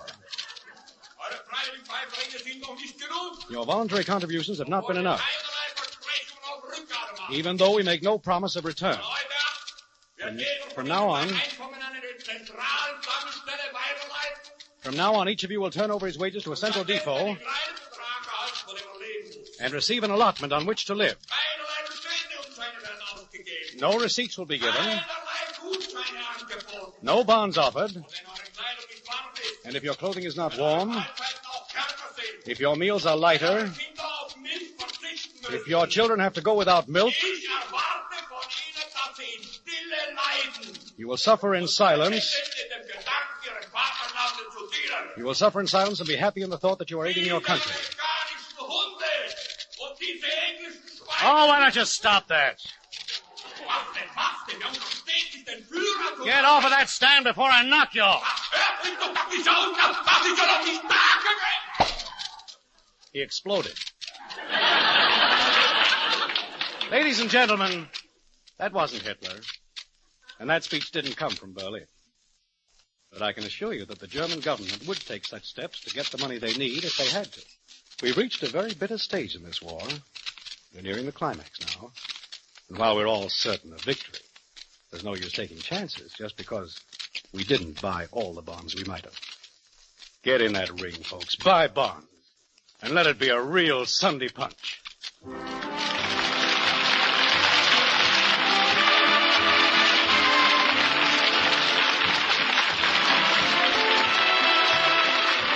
Basil Rathbone appeared through the courtesy of MGM, producers of the technical and musical Broadway Rhythm. This is John Brown saying good night. This is CBS, the Columbia Broadcasting System.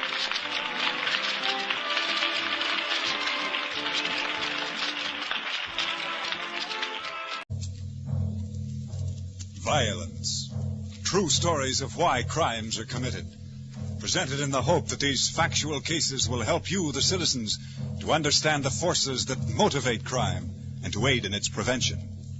This is the story of violence.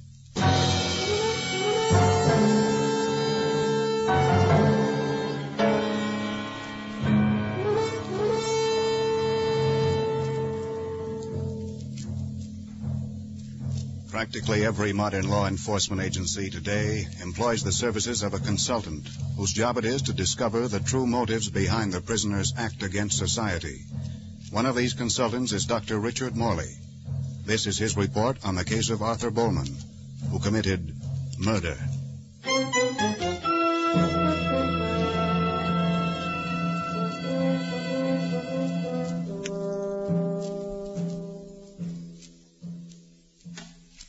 May 5th.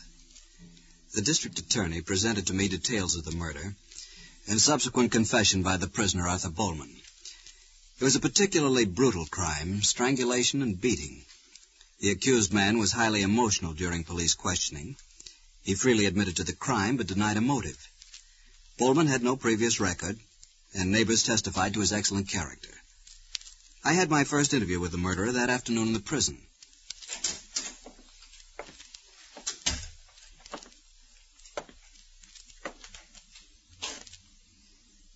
Hello, Mr. Bowman. I'm Dr. Morley. I've come here to help you find out why this happened. I don't know. I don't know. I've told them. That's all right. Cigarette? No. You sure? It's all right if you want to. Thanks.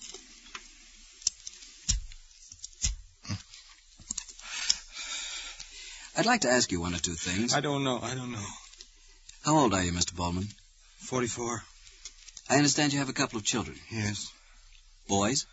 Boy, a girl. Look, I don't want to answer any more questions. Why don't you go away? Tell me about them.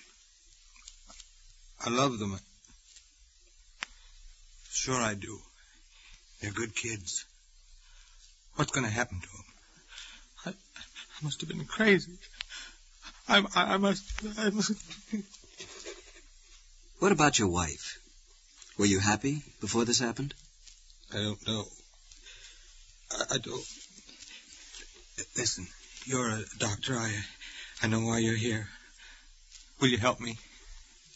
Please. We'll see. So that you can put me in an electric chair. That's why you're here, isn't it? No. That's not the reason. I'd tell you why, if I could. I know. Tell me, Mr. Bowman, what about when you were a kid? Big family? 4. I was the oldest. Jack was the baby and the 2 girls. Mm-hmm. Did you have fun? I guess so, sometimes. My mother was pretty strict. I had to help her take care of the others. It was rough on my mother. She had the baby when I was 10. You know how it is. Yes. I didn't want it to be that way with my kids. I wanted them to have fun. I guess she couldn't understand the way I felt. Your wife, May? Yeah, May. Like the time I wanted to take them all on a boat ride up the river for a day. I planned it for a surprise on Sunday. I told her about it Saturday night after the kids. Get another dishcloth, Arthur. That one's getting wet. Sure. May, What? I got an idea. We doing anything tomorrow? No. Good. What do you say if we take the kids up the river tomorrow? You know, a picnic. They'd have a fine time on the boat. The Henrys are going. Oh, fine. That's just fine. I suppose you made the date just like that. You didn't ask me, of course. You don't stop to think that I got the kids every day, day in and day out. No, I didn't say... You don't think maybe I'd like to go out on Sunday? Do something that I want to do. I thought you'd like it. Oh, yeah. Wouldn't that be nice? You and Doug Henry go off and talk about fishing. I'm stuck with the kids and Nancy. That'd be fun for me, I wouldn't it? wouldn't go with Doug. I'll bet you wouldn't. Like the last time we went bowling. What time was it you got in? Do we have to go through that again? That's just the way you are. Just nothing but selfish. You're not thinking of me or the kids. It's just you. Well, I'm tired, too. You can think of me for once. I think of you. Oh, get out of my kitchen. I'm sick of it.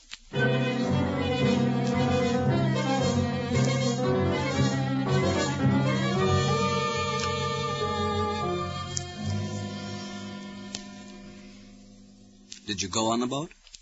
Yeah, we went. Guess she wanted to show me what a great sacrifice she was making. What about this fellow, Henry? Doug, you said? A friend? Yeah. Doug's all right. We go bowling together every week. We used to. You said something about coming home late one night. Yeah. We got through bowling early, and Doug wanted a beer. I don't drink much. I guess I never liked it. But I said, okay, we could talk.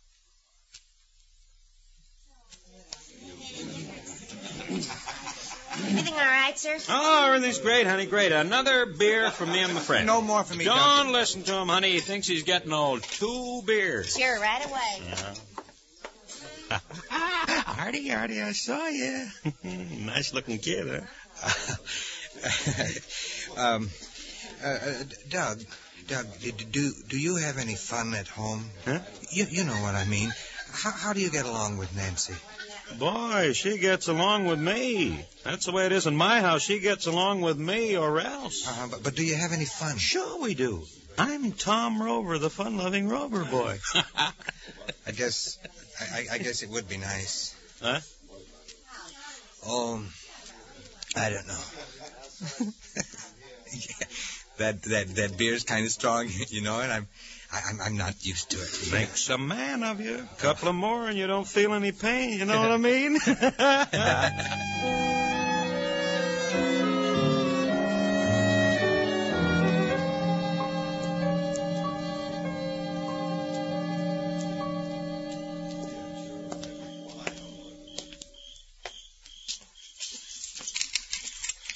That's it.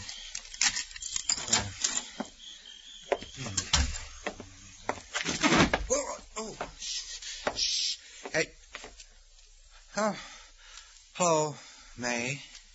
Do you know what time it is? No. It's after 1.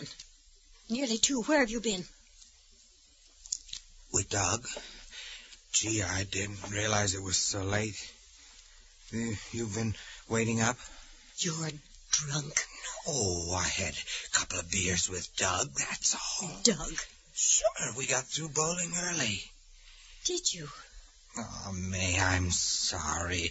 Listen. No, you listen. I'm fed up. Coming home in the middle of the night, drunk. Disgusting. I'm ashamed for the neighbors. The kids. Oh, May, don't. I'm just sorry. I didn't do anything. Get away from me. But I only want to kiss you. Kiss? You. I wish you were... What? You wish I was what? Keep your voice down. Maybe I wish sometimes, too. Huh? Maybe I do. Stop it. You'll wake up the kids. Well, let them wake up. Do them good. Dirty little spoiled brats. Let them wake... May, I'm sorry. I didn't mean what I said, May. Please, I'm sorry. May...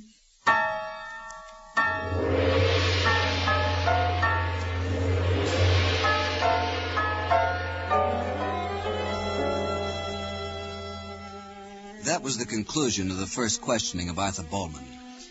There was no doubt that he was aware of the magnitude of his crime. He'd shown a marked hostility to his wife in his statements. There'd been no attempt to hide that, or his feeling of guilt concerning the night when he'd arrived home from his bowling party with Douglas Henry. On May 7th, Bowman spoke of his job, his employer, and the employer's secretary. His position with the company was minor, and he felt a great frustration in that fact. Other younger men came into the business and were promoted. He was not. Here, Bowman returned to his feeling of remorse over his wife and children. He wanted to talk about the puppy, which was brought into the home 2 weeks before the murder. She brought it for the kids. They all made a big fuss about it. I never liked dogs much. One night I came home, I was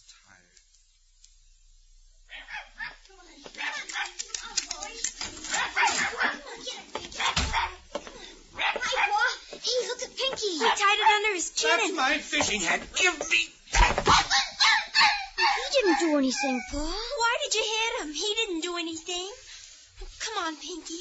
It's all right. Come on. What's the matter? Oh. Hello, Arthur. Look what that dog did to my hat. Look. You've had it ever since I can remember. Now you can get a new one. It was filthy anyway. Daddy hit Pinky, Mama. He's under the couch and he won't come out. We've got to get rid of that dog. I won't have my things destroyed. We've got to get rid of it. You're acting like a child. Hitting a baby puppy. It's all right, Pinky. It's all right. Let me hold him. He's mine. All right, children. Take him in the kitchen. It's time for his supper. Come on. You better get washed up, Arthur. As soon as the puppy's fed, we'll eat.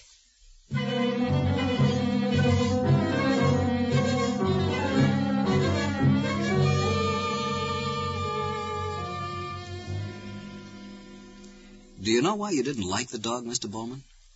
Oh, I don't know. My mother had one when I was a kid. It was a big dog. I remember it bit me, and I was scared of it, but she kept it anyway. Did you get rid of him? I mean, your children's puppy. Well, I wanted to, but they wouldn't let me. Always babying it. It made me sick. Then one morning, I was on my way to work. I was a couple of minutes late. Mr. Heston, he's my boss, like I told you. He's always giving me a funny look when I'm late. Well, the car was parked in the driveway. I hadn't put it away the night. Arthur! Yes? Have you seen Pinky? No. We go down to the backyard. See if he's in the garage. I haven't got time. I'm late. Tell Terry to. All right, but look under the car, though, before you drive out. He might be there. Okay. Boy, I hope there isn't much traffic. I'm going to be late.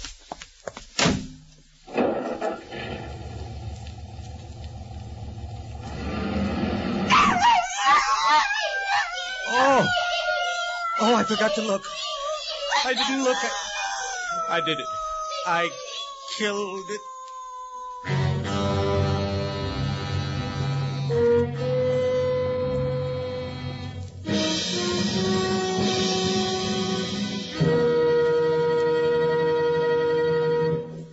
Heart disease is one of America's first causes of disability and death. Your gifts have greatly helped our scientists and doctors in gaining new knowledge about this disease. Let's keep on helping them until every heart in America is protected. Please mail a generous gift to Heart, care of your local post office. And now, back to violence.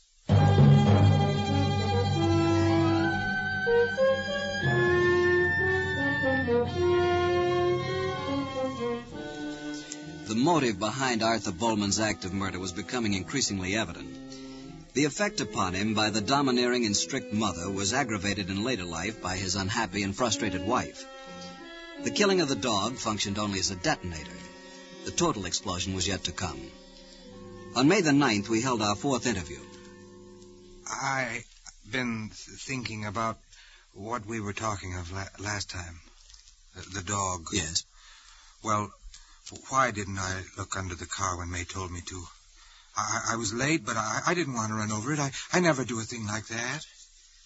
Do you think it's possible that you did want to get rid of it, and not looking was an easy way? Your excuse? No, no. I didn't even know it was there under the car. You didn't look. It might have been. What happened at home after the dog was run over? Well, they wouldn't talk to me. May, the kids, they thought it was my fault. I felt like I did when I was a kid. And one day I hit the baby, and my mother made a big fuss about it. She didn't talk to me for a week. Did you feel that May was behaving the way your mother did? I guess so. Did you resent it? Well, I was sorry about the dog, but it was only a dog. They didn't have any right to treat me like that. Did you feel that they'd given to the dog the affection that you wanted? Sure, that's what they did. Man comes home tired from work, and all he hears is what the dog did. Nobody cared what I did. You were telling me a little about your job the other day, Mr. Bowman. Now, your employer's name is Heston, isn't it? Yeah, I've been there for 9 years. You said you were in the accounting department? Yeah. I should have been the head of it a long time ago, but it's all politics. Was Mr. Heston unfair to you? Oh, I don't know. He didn't like me much, always making cracks. Like the time I was getting ready to quit for the day a couple of weeks ago. Was that before the dog was run over? No, after 7 or 8 days.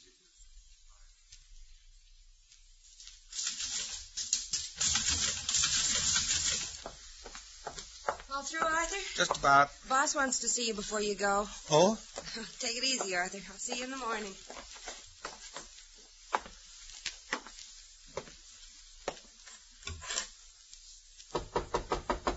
Yes? Oh. Hello, Arthur. Say, I wonder if you'd like to take on some extra work. Shouldn't take you more than a week or so. You can do it at home. Well, I don't know, Mr. Heston. Couldn't one of the other boys... Oh, well, yes, they could. But I thought it might be a good thing for you. It's an important account. We want it done right. You're our best man, you know, Arthur. I guess I could try it, Mr. Heston, if you think it's all right. I mean, if it's that important, maybe the chief ought to handle it. Oh. You know, Arthur, the trouble with you is you're afraid of yourself. You ought to do something about that. Well, sure, Mr. Heston, if you think No, that it's all right. I'll give it to the chief. See you in the morning, Arthur. Thanks for dropping in.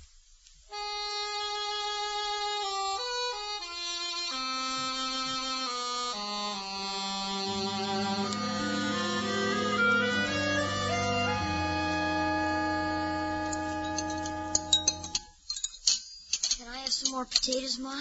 Ellen, pass your brother the potatoes. He'll get fat if he eats too many, won't he? Oh, you shut up. Don't say shut up to your sister, Terry. May, Yes?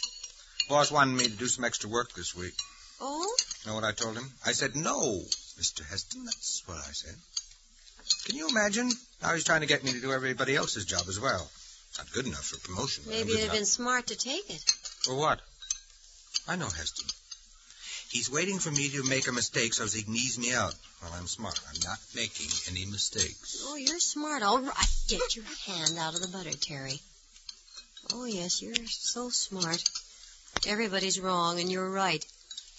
Don't stay on the right side of the boss. You tell him how smart you are. You know everything. You think I should have done it? All I know is you've had the same job for 9 years. 4 raises. I noticed Doug Henry's the head of his department at the store. You're siding with Heston, too, huh?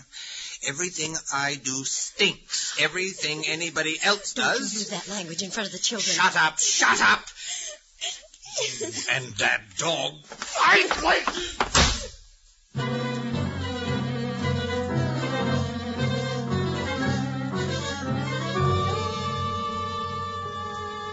Arthur Bowman's pressures were reaching a highly dangerous stage. Had there been an outlet, a release from his frustrations and fears, had he been able to voice these thoughts, a murder might never have taken place. But the boiling point had been reached. Having killed once, it was only a question of time before he lost complete control of his hostile feelings. On the 10th of May, he began to tell me about the day which ended in death.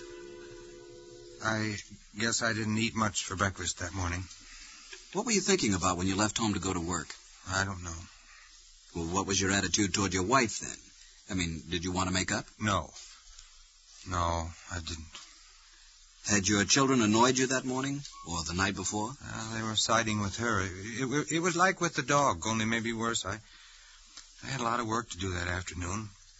Must have been about 5 when Mr. Heston came out of his office.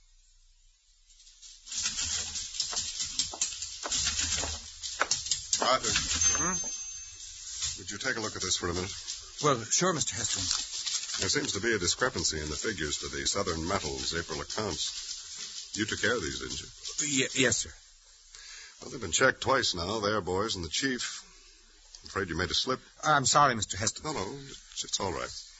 Just be more careful, will you?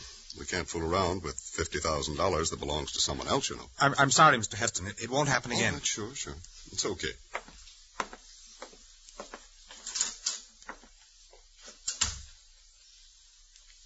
You all right, Arthur? Huh? Oh, sure. Don't let it get you. You're entitled to one mistake. Oh, yes. That reminds me, could you do me a favor? Oh, I guess so. My car's in the garage. Won't be ready until tomorrow. Would you drop me off on your way home? Unless you're... Oh, no, that's okay. Sure, be glad to. Thanks.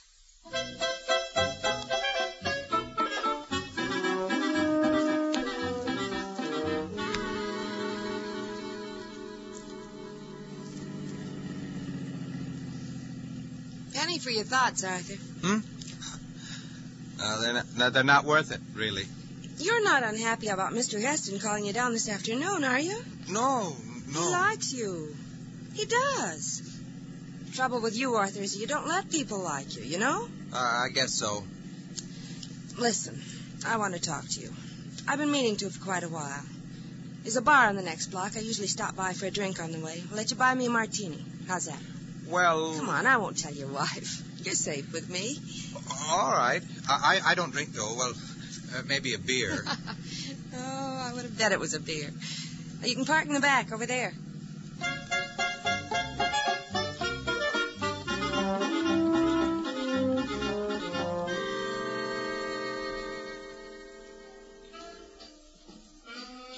Here's to you, Arthur. Don't you ever drink anything except beer? No, I don't drink much. Yeah, I can see that. This is my second. You're still nursing your first. I'm sorry. Oh, for heaven's sake. Stop being sorry. That's the first thing. Why are you always sorry? I don't know. I'll tell you something. You know what Mr. Heston thinks about you? No. Well, I'm going to tell you, and it's for your own good. Sure, I understand. He thinks you're wishy-washy. He thinks you've got what it takes, but you're wishy-washy. I don't... You know Heston. He's a nice guy, but he wants a man to say what he thinks. Well, you've been sitting behind that adding machine for 9 years. You could have been head of department by now, even Heston's assistant, but you're wishy-washy. I guess that's the way I am. There you go again. You don't even fight. Don't you ever fight? I'm telling you this for your own good, Arthur. I know. What does your wife say? Well, she says the same thing, I suppose. There you are. Don't you ever get mad? Don't you want to hit somebody, make them listen to you? No, I don't get mad. That's the trouble. You're a good-looking man, Arthur. You're not so old. You could do big things. But you've got to stop being wishy-washy. If I hadn't got married when I did, I was very young then, you know. Maybe I'd be different. Maybe that's it. Don't you love your wife? I don't know. I think so. I don't know. You ought to go out on a binge. That's what you need. And I'm the girl who can take care of it. Call the waiter, Arthur. A nice, loud voice now. You call him. Yeah, sure. Waiter.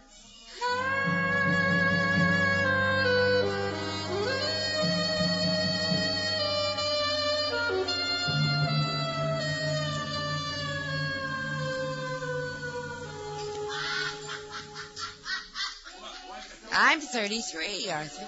Next month I'll be 34. You don't see me worrying, do you? No, you're all right, Ellen. Yeah. Listen, my drinking alone. What's the matter with you? That's still your first. I'll have another in a while. No, like that puppy dog you were telling me about. You should have told him it's too bad. I did it. We'll get another. Forget it. You shouldn't brood. I know. You're right. I guess it's tough. You got a wife like May. But you don't know her, Eileen. You might think differently. Yeah, I'll bet. Nag, nag, nag. No wonder. I feel sorry for you. Oh, well, I guess we better be going, huh? What's the time? 11. Hey, we better. You're gonna get it. Come on.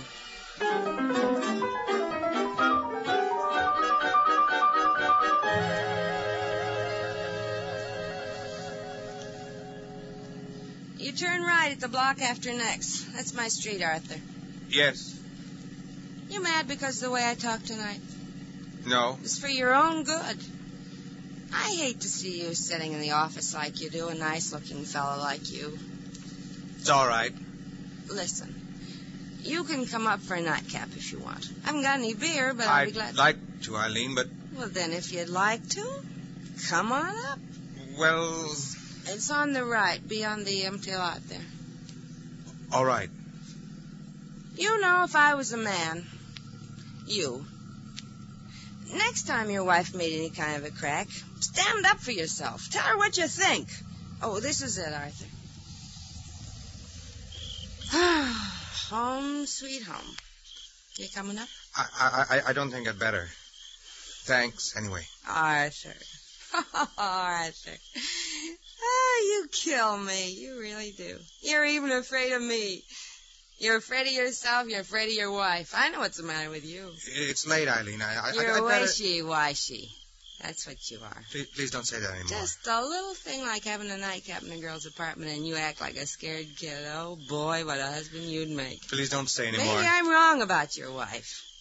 Maybe she's the one I should feel sorry for. Shut up. She's got to put up with you every day. Shut up. Stop it. Arthur, you're wishy-washy. That's what you are, wishy-washy. Stop it. Stop it. Well, you are. You're afraid of me and you're afraid kill of... you. I'll kill you.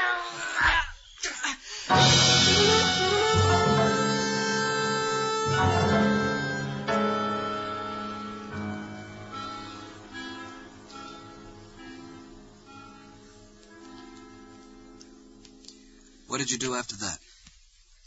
I knew she was dead. I just opened the door. She fell out on the sidewalk. I went home. Do you know that it was wrong to kill her?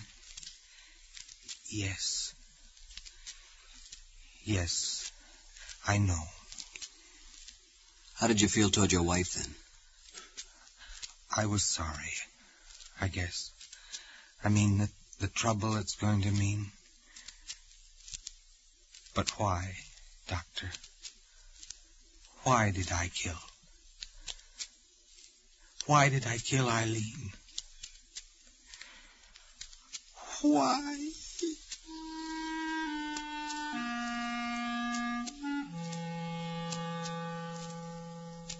Why did Arthur Bowman kill a comparative stranger? It might have been any woman, any stranger. It happened to be Eileen. She had treated him as had all the others in his life who had dominated and frustrated him. And although his semi-conscious resentment was directed toward his wife, he could no more kill her than he could have killed his own mother. His repressed angers had reached the point of explosion. Had he, throughout his life, been able to voice these emotions, he would not have resorted to violence.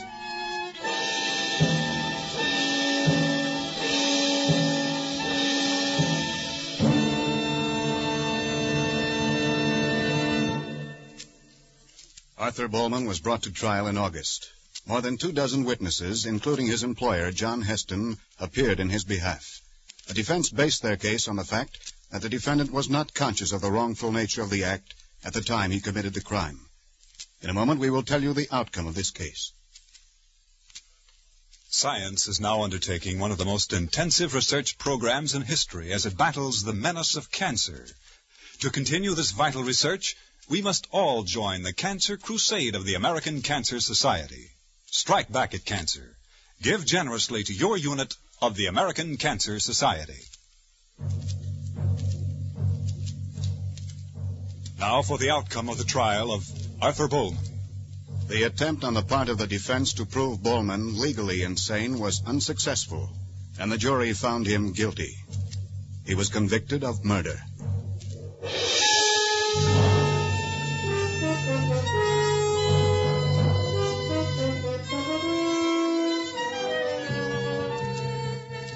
Violence. The story of a true crime is written by Anthony Ellis. Harry Bartell is Dr. Richard Morley. Supporting Mr. Bartell were Ted Osborne as Arthur Bowman, Jeanette Nolan as May, and Virginia Gregg as Eileen. Featured in the cast were Lou Merrill, Bill Boucher, Richard Beals, Janine Ann Roos, and John Stevenson and David Light. Violence is directed by Norman MacDonald. The special music is composed and conducted by Marlon Skiles. Clarence Cassell speaking. This is the CBS Radio Network.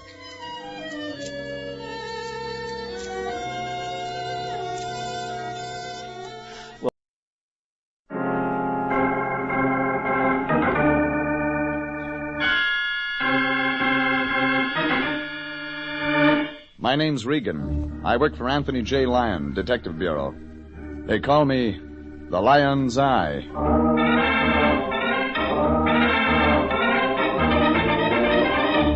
CBS brings you Jeff Regan, Investigator, starring Frank Graham as Regan with Frank Nelson as Anthony J. Lyon. So stand by for mystery and suspense and adventure in tonight's story, A Streetcar Named Schultz.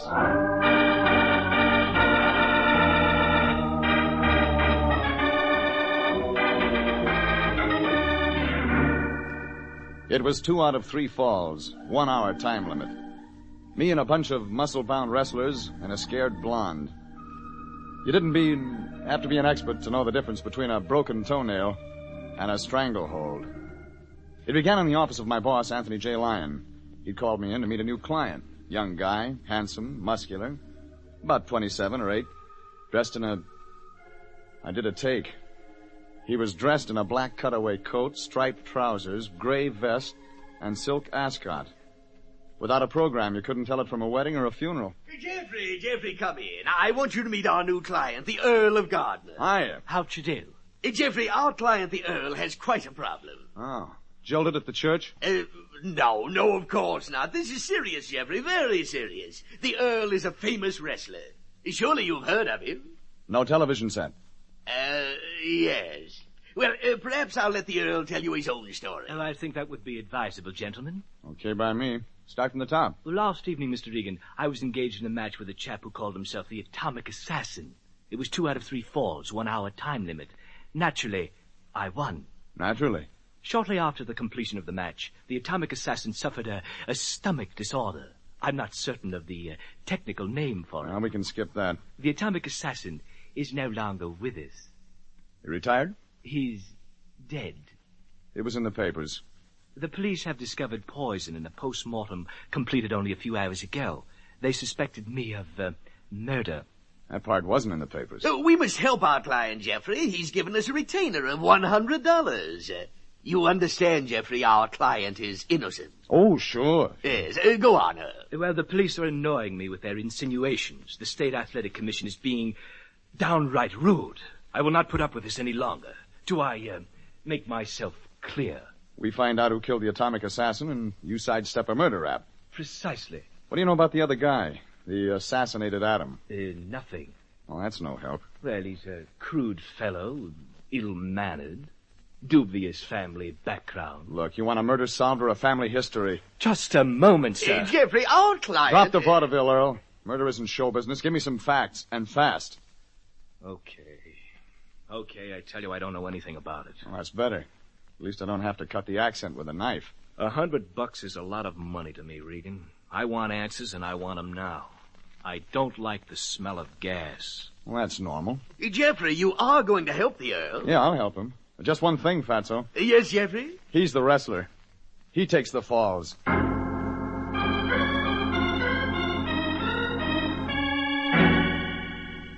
All I got out of the Earl was that he trained at Mike Turner's gym downtown. Mike was also the guy who promoted the fatal match, so I headed there. 20 minutes later, I'd pushed my way through jammed-up L.A. traffic and walked up 2 flights of stairs to Turner's gymnasium. It was packed with big muscles and cauliflower ears, the smell of liniment and the smell of sweat-stained leather.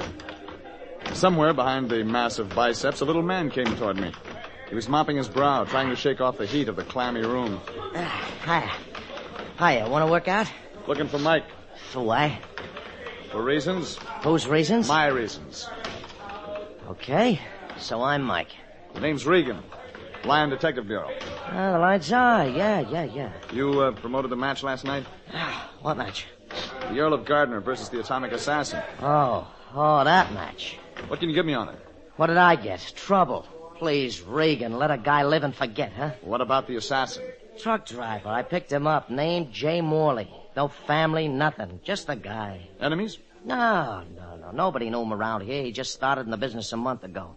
Came from Toledo, I think. Let's try the Earl of Gardner. Schultz?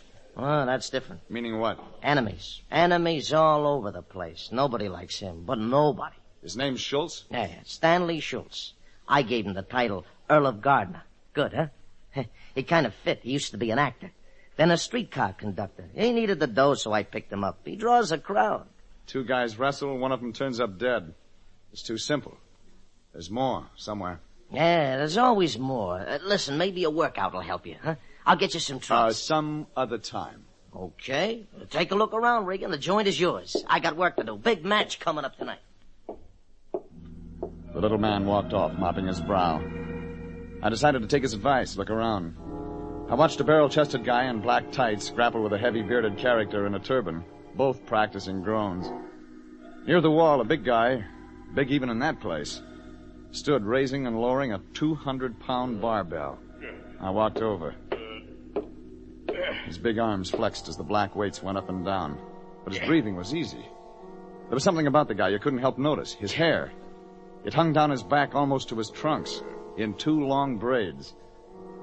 I turned my back to him. That was a mistake. Hey, Regan, look out! I stepped aside in time to miss the 200 pounds of solid iron that fell from the big guy's uplifted hands. Fell and crashed 6 inches from my head. Regan, you okay? Sure, Turner. I feel great. King, come here. You want me, Turner? Yeah, King, I want you. What's the idea letting that barbell slip like that? You could have killed Regan. Regan. Go on. Tell him you're sorry. Sorry. Save the tears. What'd you say? He didn't understand you, Regan. Yeah, but I understood him, and I don't like the joke. Now, he's okay, Regan. Okay. Sure, you're okay. You just happened to drop 200 pounds of cast iron when my back was turned. You're okay. Regan, it's no use in getting sore about it. King didn't mean it.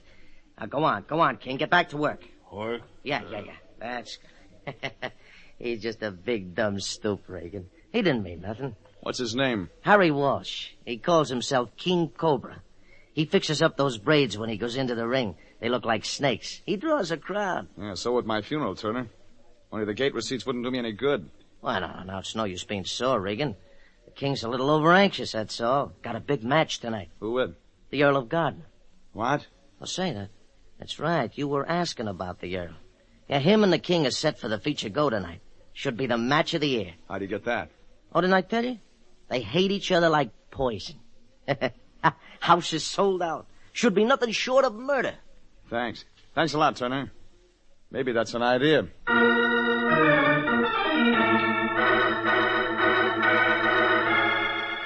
I headed out the door. It made sense. I couldn't lose anything having a talk with the cops. King Cobra weighed in at better than 300 pounds. And it made more sense. I wasn't going to continue the argument with him. It was late afternoon, half-empty streets. I was heading toward my car when I picked up the footsteps. High heels, walking fast to keep up with me. I slowed, they slowed. I picked up the pace. So did the high heels. Somebody had to end it. Oh, wait. You wanted something? Oh, you're a detective, Mr. Regan, and I need your help. Name? Jean Turner, Mike Turner's wife. I saw you talking to Mike back there in the gym. So you followed me? Oh, please. Couldn't we talk somewhere? Sure thing, lady. Come on.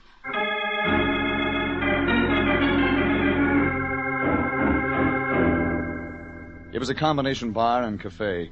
Baffo's, the sign said. I opened the door, place empty, and the girl walked on in. She was maybe 5'4", blonde, young, good-looking, seemed straight on nylons on nice legs. She turned, looked deep into my eyes, turned away, scared. I've changed my mind. It really wasn't important. Let me decide. Back booth. Oh, all right. Hiya, patrons. Can I help you? No, thanks. We'll take the back one. The back booth? You won't like it. Yeah? No television. The only booth in the house where you can't see the television, patron. We'll suffer. You don't like television? You nuts? Everybody likes television. It's here to stay. Sure. Okay, only you're gonna miss time for Beanie. Okay. Be a reactionary. It's your life. What's on your mind, Mrs. Turner? Jean, please, Mr. Regan. Okay. Jean? Well, it's about the wrestling match. Well, that's a good start. Well, I'm terribly worried. Something horrible is going to happen. It already did. The atomic assassin's dead, you remember? Oh, that match. Oh, that's what your husband said. Makes sense, will you? But, Mr. Regan, I'm talking about the match tonight. King Cobra is wrestling with the Earl of Gardner. King Cobra? Well, what's that got to do with the murder of the guy last night? Well, I don't know. Maybe it has nothing to do with it, but Mr. Regan, if you don't do something, there's going to be another murder, I'm sure of it. Now... So you don't like television, huh? Maybe you'd like to hear what happened to me with television? If you'll excuse me, Mr. Regan, I'll be right back. What's wrong with her? I didn't ask. You should have. She got tears in her eyes. Oh, well, where was I? About television and me. Yeah, now there's a story for you. Make it short. I used to be a wrestler. Buffo the Blockbuster is what they called me. And I was great. Until along comes television and they cancel me after my first match. You want to know why? I'm too pretty. Can you imagine that? Rough. Me? Oh, well, I'm philosophical. Look what happened to thousands of silent movie actors when they brought in sound. Who am I to stand up in the way of progress? You know, that's a very good question. Yeah, and besides, even my name, Buffo the Blockbuster, it's out of date. Now they got Jet Sam, Roger the Rocket. 4 shots from somewhere out back. Buffo and I headed that way in a hurry. Back alley empty. No traffic, nothing. Back inside, a storeroom empty. Buffo and I looked at each other. What goes on here? What else have we got back here? Nothing. What's behind the bar? Storage space, washroom, telephone booth. Where? Phone booth's right over the... Oh, you don't think... Look first, then think. Oh, Wait here. No, I hope not.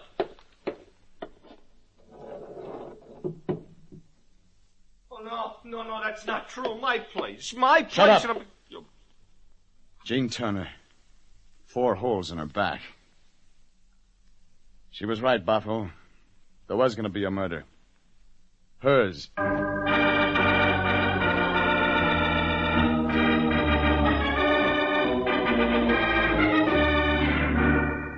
A wrestler who called himself the Atomic Assassin was dead after a match with another wrestler who called himself the Earl of Gardner. That's when the Earl hired my boss, the Lion, and me to find out who done it. I met a promoter named Mike Turner and another wrestler named King Cobra. Finally, I met Turner's wife, Jean. Only our acquaintance didn't last long.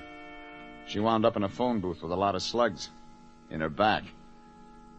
It made sense Lieutenant Candid of Homicide would have some comments. Hello, Regan. Have a chair. Oh, thanks. Which one's yours? The Earl of Gardner? Him. You don't like my client? Made a pass at my telephone operator. I saw her. Sure. What's on your mind? You got anything on the Earl? I mean, real? Maybe. That's no answer. Jean Turner makes a lovely corpse, Regan. What about the Atomic Assassin, Candid? 2 murders fit. Somewhere. Sure, maybe they do. Takes time, Regan. It's a shame a guy'd kill something as nice as that Turner dame. Shame. Try once more. What about a wrestler named King Cobra? Doesn't interest me. What about the husband, Mike? Nope. Okay, I'm sorry I asked. Don't get sore, Regan. You know how these things are. It takes time. Then you're going to let the Earl wrestle tonight? Why not? Maybe he'll get himself killed. Save the taxpayers a lot of expense. Tell him for me, Regan. If King Cobra doesn't break his neck for him, maybe somebody else will. I headed for my car outside. Candid was playing it close, all right. It gave me nothing. But I did have a wrestler who makes passes at a cop's telephone operator. My client, the Earl of Gardner, alias SHULTZ. About as popular as a case of measles. Chances were I'd find him at the arena checking in for the big match. I swung the car around in a hurry.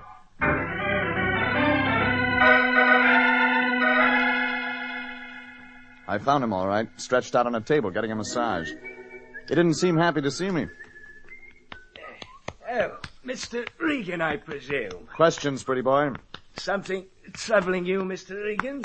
You. Go on, Mr. Regan. What makes you so popular? Me? It's ridiculous. People hate me. Why? My job, Mr. Regan. I'm a professional villain. I'm paid to have people hate me. You're taking your work home with you. Other side, Oil. Okay. I'm listening, Mr. Regan. What about you and King Cobra? He says he's going to kill you tonight. It's publicity. Who's kidding who? Max. Huh? Max, you better leave. Okay, Oil. Now listen, Regan, I like you. You're working for me. But King Cobra and I, well, that's business. Gate receipts. Have it your way. I think different. Well, I'm going to tell you something, Regan. Something maybe you ought to know about me. You got the floor. Oh, sure. Sure I'm a no-good heel. Out there in front of a crowd, everybody hates me. I make more money that way. It's my living. Ever try anything else? Plenty of things. I wanted to be an actor once. Like a lot of young punks, I came to Hollywood. I didn't get anywhere, Regan. I took jobs where I could find them. I ended up as a streetcar conductor. A streetcar named SHULTZ. Sure, why not? My father was in show business. I know what it's like to miss meals. It isn't fun. Go on. Well, Mike Turner spotted me on that streetcar. I got a good build, and he liked me. Mike's a square shooter, Regan. He gave me the title and the promotion. I eat now. Every meal. See what you mean. Huh? That's it. End of story. I eat now. Okay, SHULTZ. It's your business. I got business, too. To clear a murder rap and keep you out of hot water. Thanks, Regan. You know why anybody would kill the atomic assassin? No. Honestly, I don't. I never met him before the match last night. We shared the same dressing room. He drank some water after the match. He was poisoned. What about Jean Turner? Well, I've seen her around here. Sweet girl. I like her, Regan. Used to walk her home nights Mike was busy. That's all you can give me? That's all. Okay, Earl. You wrestle and I'll watch. But be careful. I got a hunch King Cobra and you haven't been reading the same publicity notices.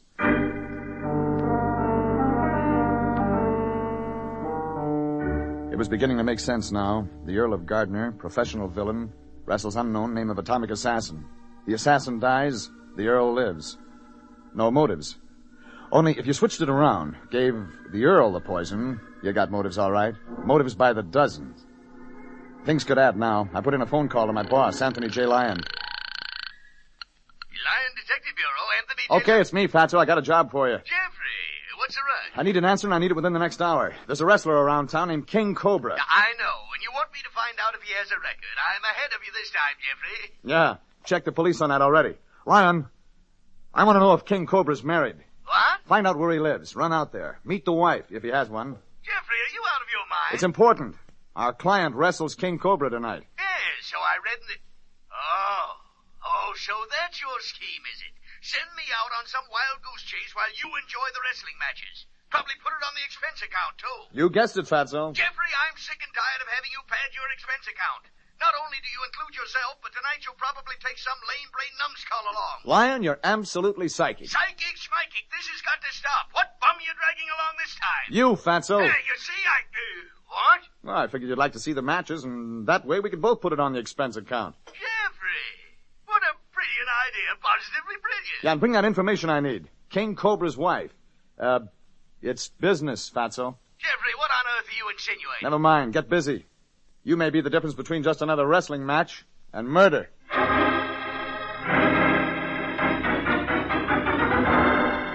Things were moving now. It was after 8 o'clock by the time I finished dinner. At the box office, somebody handed me 2 ringside seats Mike Turner had left for me. Free. When I got in, the place was mobbed. One of the prelims had just wound up. By 9 o'clock, there wasn't an empty seat in the house. Power of the press, power of the imagination. Everybody there. Everybody expecting to see something special. You could tell it from the looks on their faces, the atmosphere, the tense excitement. Everybody waiting for the big match, the Earl of Gardner versus King Cobra. Pretty soon, the Lion showed up, led in by music and a big cigar. Jeffrey, I thought I'd never find you in this mob. Sit down, Fatso. It won't be long.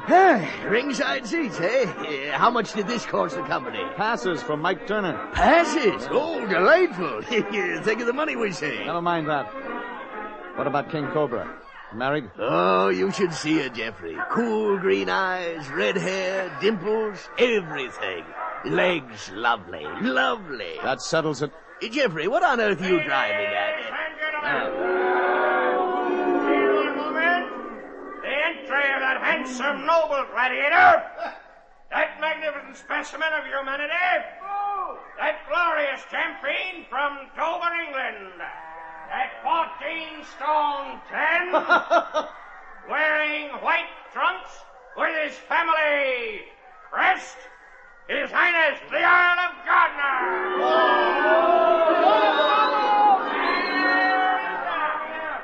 From the wilds of the timberland of the Northwest, from the rugged earth of our great nation, comes that giant, that modern-day Paul Bunyan, that towering figure of humanity, at 311 pounds, wearing black trunks, King Cobra! Jeffrey, you still didn't tell me why you wanted to know about King Cobra's wife. Later, Fatso. We came to see a match, remember? Hi, Regan. Mind if I join you? Oh, Lion, Mike Turner. Mike, my boss, Anthony J. Lion. Howdy do, Mr. Howdy, Turner. how are you? Going to be a great fight, Regan. Great fight. But your wife couldn't make it. What? Oh. Yeah, see what you mean. Think it's funny that I'm here, huh? My wife murdered? Maybe. Why lie about it, Regan? Jean and I didn't get along. We were split up. She didn't love me.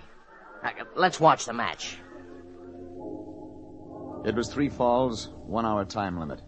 The referee gave them their instructions. Brief, simple. Don't kill each other. But from the look on the face of King Cobra, he didn't hear good. They started. The Earl, the King. They didn't have to be an expert to throw out the publicity theory. The aloof look was gone from the Earl, the crowd forgotten. Both of them tumbling, spinning, twisting, fighting.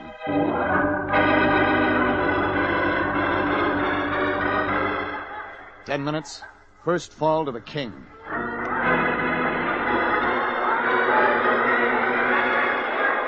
20 minutes. Second fall to the Earl. Both men growing weak, tired, cut, angry, fighting. Jeffrey, I don't like it. Something's wrong. Real wrong. Something should be done. Turner. Yeah. What do you want? Are you going to stop it? What?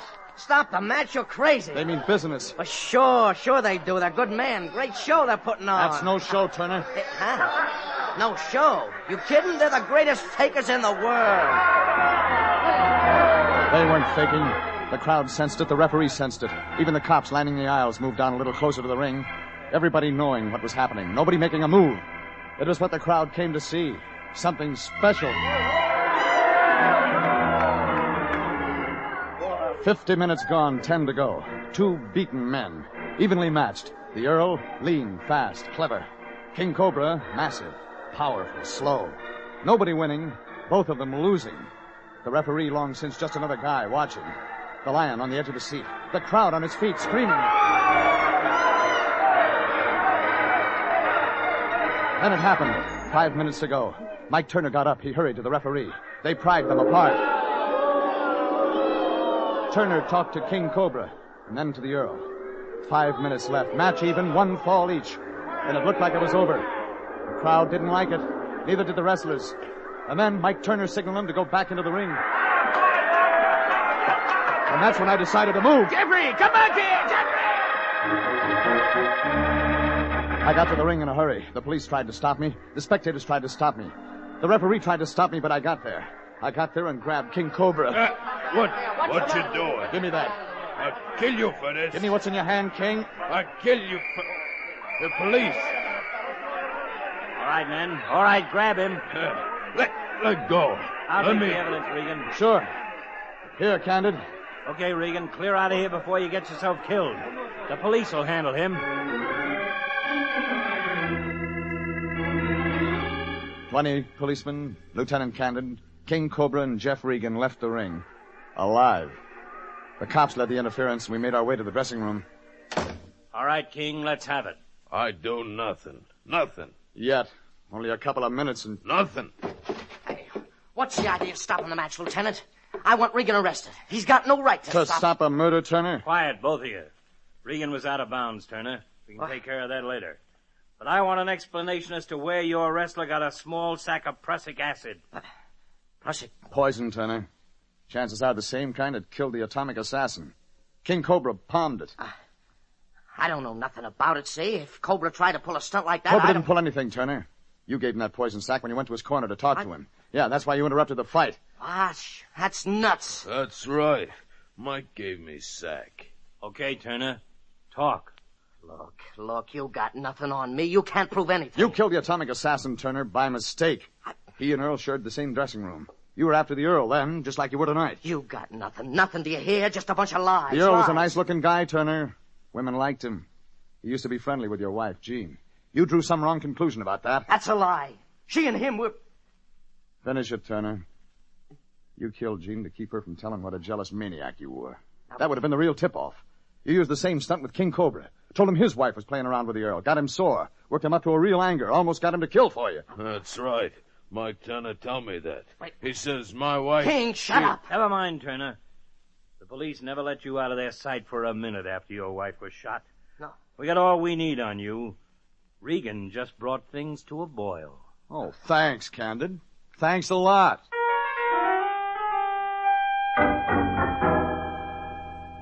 That's how it was. Mike Turner, jealous husband, knocked off 2 people trying to satisfy her rage. The atomic assassin by mistake. His wife on purpose. The Earl of Gardner was close to being number 3. King Cobra got off with a light charge, but Turner was scheduled for the works. When I got to the office the next morning, my boss, Anthony J. Lyon, was reading the morning paper. He looked puzzled. Hey, Jeffrey. Brushing up on the race results, Fatso? No, Jeffrey. I was reading about the Turner case. You know, I simply can't understand it. Mike Turner seemed like such a nice fellow, giving us those passes to the match and all. To throw off suspicion, Fatso. And to have us right next to him in case anything went wrong. Well, I must confess it was clever of you, Jeffrey, to check up on King Cobra's wife. Imagine Turner using the jealous husband routine to inflame King Cobra to attempt murder. Jealous husbands, Lyon. You never know. Now, take you, for instance. You went out to see King Cobra's wife. Yeah, but Jeffrey, that was business you sent me. Yeah, but suppose King Cobra didn't look at it that way. Suppose he found out you were with his wife. After the things Mike Turner's been telling him. Well... Jeffrey, no, you don't think... Just a thought, Fatso. Yeah, but Jeffrey, it was business, simply business. You sent me out there to see the woman. Yes, and you said she was lovely. Cool green eyes, legs, things like that get around, Lion. Who knows? Maybe King Cobra's looking for you right now. But Jeffrey, you've got to get me out of this. You've got to explain it. It was... Phone's ringing. Yes, so it is. Well, don't you think you ought to answer it, Fatso? Never can tell. It might be business. Yes, of course. Lion Detective Bureau, Anthony J... What? Who? No, he's not in. No, this is his assistant, Mr. Smith. Anthony J. Smith. That is John Smith. No, he's gone for the day. He may be gone all week. Yes, I'll tell him when he comes in. Who was it, Fatso? Wrong number, Jeffrey. Oh, really? Sounded like a woman's voice to me, Fatso. Anybody I know? Jeffrey, it was Mrs. King Cobra. She called to invite me out to dinner. Like I said, Fatso, never can tell.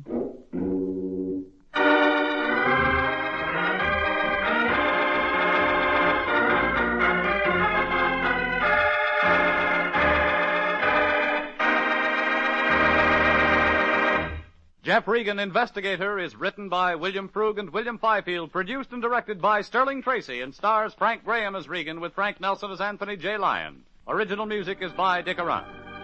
Jeff Regan, Investigator, is heard each week at this same time. Bob Stevenson speaking, and inviting you to be with us again for more suspense and mystery and adventure with Jeff Regan, Investigator.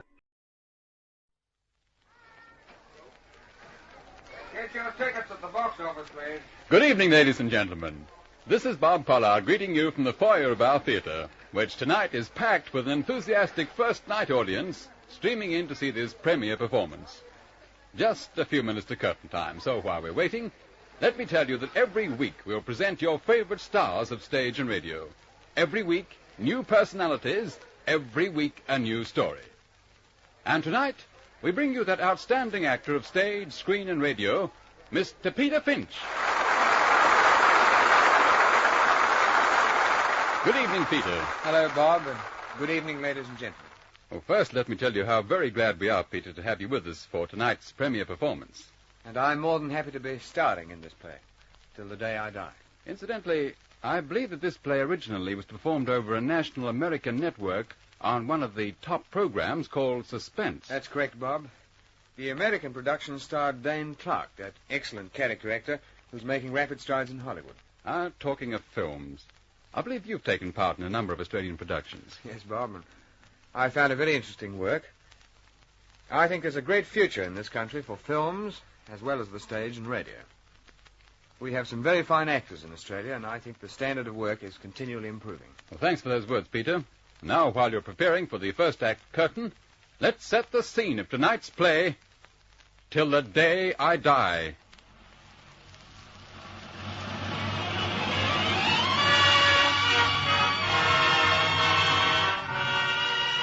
Picture an ordinary hotel room.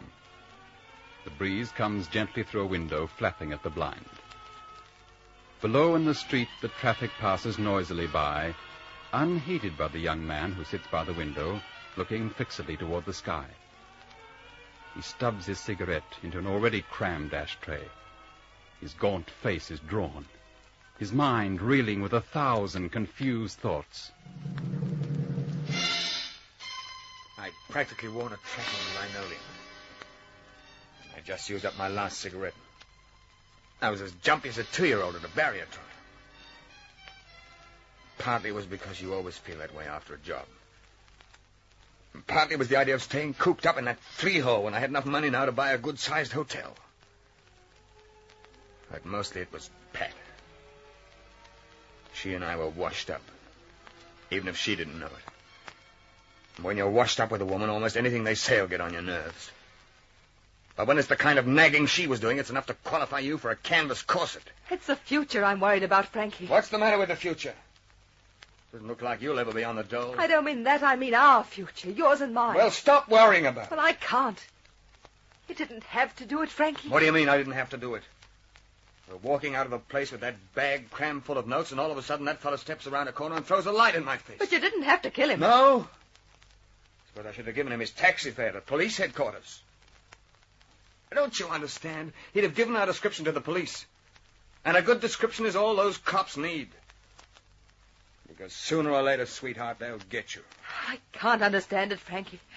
I just never imagined you'd ever do a thing like that. Will you stop it? You've been going on about these jobs with me for over a year now. You know what the score is? What do you think we carry a gun for? Looks? But this is different, Frankie. This is murder. All right, it's murder. And the only difference between murder and what you've been doing is that they give you the lot for murder, while armed robbery gets you only 10 to 20. Doesn't it even bother you? Why should it? Fella, I don't know the first thing about a fella that had the tough luck to be working late in a place we decided to crack. Fella whose face I didn't see. Why, I don't even know what he looked like now. He was a man, though, Frankie. A human being. What of it? Men are getting killed every day. Fellas you don't know anything about. Only what you read in the papers. And do you worry about it? You don't. I don't like it, Frankie. I don't like any part of it. But you like that money stowed away in the suitcase over there. You like that all right, don't you? I'm not so sure, Frankie. Nah, you're not so sure. Because I'm in it just as much as you. Perhaps you haven't got a conscience, but I have. A man was murdered, and it was partly my fault. You can't just brush off a thing like that, Now, shut Frankie. up. Sooner or later it'll begin to catch I up said with you. shut When up. it does...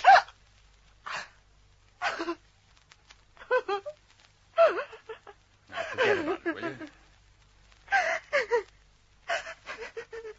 Oh, I'm sorry I hit you, honey. I'm a little nervous. Try and pull yourself together, will you? Anyway, it's time to go out and get the papers. Huh? Run down for him like a good girl, huh? All right. And see if you can get me some cigarettes. All right, Frank. And stop worrying. Nothing's going to happen. I can't help it, Frank. Look, Pat, Yes? I don't like you to worry. Because you might get ideas, you understand? What sort of ideas do you mean? Ideas about saying something to somebody. Oh, Frankie. And you know what would happen if you did get any ideas like that? You needn't worry. Because I do know. Now.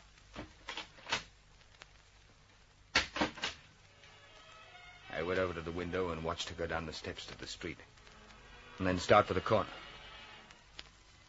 I knew I didn't have to worry about anything yet, but having somebody around who can turn you in for murder any time they want isn't such a healthy feeling. It seemed as though it was only a few seconds before I had Pat running up the stairs. Hurry, Frankie, open the door. All right, all right. You don't have to. What's the matter? Somebody after you? No. But look, the paper. Let's see. Front page, huh? Pear Loot Brokerage Office. No, the picture. What about the picture? It's me. It's me. Now, look here. There's only one place in the world that could have got a picture of me. No, Frankie, don't you. It's hurting me. Look what it says. What about it? Look at it. Philip Abel, accountant, killed. But it couldn't be. It couldn't be. It is, though, Frankie. It's the man you killed. But it couldn't be, I tell you. It's me. It's exactly like me, even to the way his hair is parted. It must be some kind of a mistake. You know it isn't, Frankie. How could it be? I don't know. I haven't got any pictures of you. You told me you'd never had any taken. You said you'd been smart. You hadn't let them take your pictures since you were a kid. Yeah, that's right. I never did. But it's almost exactly like me. I couldn't tell the difference myself. It's just one of those freak things. A fella you didn't know or care about. The fella who wasn't going to bother your conscience one little bit. The fella you killed. Turns out to be your double. Yeah. It's rather like killing yourself. Will you shut up? I told you it's not so easy to kill a man Here, without... give me that paper. What are you trying to do? I'm tearing that picture up. And now I'm burning it. And now it's over with, and it's forgotten, you understand? It's nothing but a little pile of ashes. And I never heard of that fellow. I don't know the first thing about him. I don't even remember his name. Well, I do. It was... Shut up. I don't want to know it, ever. Well, that was the way things stood. I won't say it didn't get under my skin, because it did. To shoot someone and then to see his picture in the paper the next day. And it's a picture of yourself, feature for feature, the spitting image. I suppose it would do things to anybody. But it was just as Pat had said, just one of those freak things, so what was the use of worrying about it? What was worrying me more at the moment was that somebody must have seen us making our getaway, because the police knew it was a man and a woman who pulled off that job. And that wasn't healthy. It meant we were just so much easier to pick up. It meant that all that money in the suitcase under the bed, we had still had to stay cooped up in that run-down boarding house day after day, waiting for things to quieten down. Finally, I couldn't stand it any longer. But, Frankie, I thought you said... I know what I said. That I'm going crazy in this place. I've got to get out. All right. It'll mean we'll have to separate for a while. Separate? Now, keep your shirt on. We can't hang around here, so one of us has to go south and the other one goes north. You take your share of the money. I don't want any share. Are you still harping on that? That I killed a man? I just don't want the money, All Frankie. right, then. But take enough to last you for a while, because you're getting out of town, you understand? All right, Frankie. But I have enough money. Okay, have it your own way. You'll go to the Allerton Hotel in Ashton City. You know the place. You wait for me there. For how long, Frankie? A month, 2 months, how do I know? Till this business blows over. But I'll get in touch with you. And then when everything's quietened down, we'll meet somewhere quiet and make for the west. We'll be able to live off the fat of the land. Frankie. Yeah. You won't forget, will you, Frankie? Because if you're going to, I'd rather know it now. Forget you, honey? When you're the one person in the world who can send me up for murder? Don't you worry, honey. I won't forget you.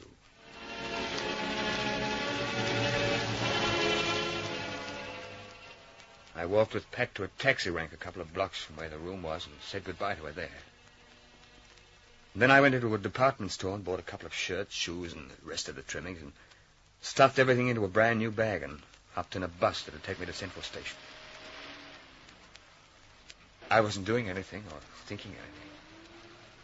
I was just sitting there in the bus on a seat all by myself looking out of the window. A few seats away, a kid was yelling out. Daddy! Daddy! I didn't pay much attention to it. I thought the kid was just calling to his dad to come and sit down or something. I kept on looking out of the window. Then all of a sudden, I felt a tug at my sleeve, and the kid was there, yelling at me. Daddy! Oh, Mummy, come quickly. I found Daddy. I turned around quickly. And kneeling there beside me on the seat was a blonde, curly-haired kid about 4 or 5 years old. I don't know much about kids' ages. But he was looking up at me with the widest blue eyes I'd ever seen. And the biggest smile. Yet there was big tears running down his cheek. I don't care much for kids, but there was something about this particular kid that was different. Daddy! Daddy! It's Daddy, Mummy. No, just a second, Sonny. I'm afraid... Teddy, what do you mean by jumping on that seat and shouting at the gentleman? I let my eyes come up a little and I saw her. She was standing there just like I'd seen her a million times with that long, blonde hair. Those big, expressive eyes. Yes, I'd seen her before, but always with my eyes closed. This was the first time I'd ever seen her with my eyes open. Is that so crazy? Haven't you got some kind of person on your mind that you've always dreamed about? Or perhaps you're lucky. Perhaps you've met that person with your eyes open. Like I was doing right now. It's Daddy, Mummy. It's my Daddy. Teddy, I'm awfully sorry, sir, but... Oh. Her eyes fastened on my face. Wide and full of an expression I didn't understand. I wondered for a split second if the same feeling had hit her that had hit me when I first saw her. And then she became very pale and began to sway. Everyone in the bus turned their eyes our way and began chattering like a lot of monkeys. I jumped up and I grabbed her. I'm all right. But you're not. You better sit down here. Thank you. Perhaps I will. Sit here, Mummy. I'll move over. That's this gentleman's seat, Teddy. Oh, that's all right, Sonny. You stay where you are. There's plenty of room for the three of us. All right. If you insist. I do insist. It is Daddy, isn't it, Mummy? No, darling. I'm afraid it isn't. I'm so sorry. You must think we're both a little insane. No. You looked for a minute there as if you saw a ghost. I'm afraid for a moment I thought you were a ghost. Me? A ghost? Yes.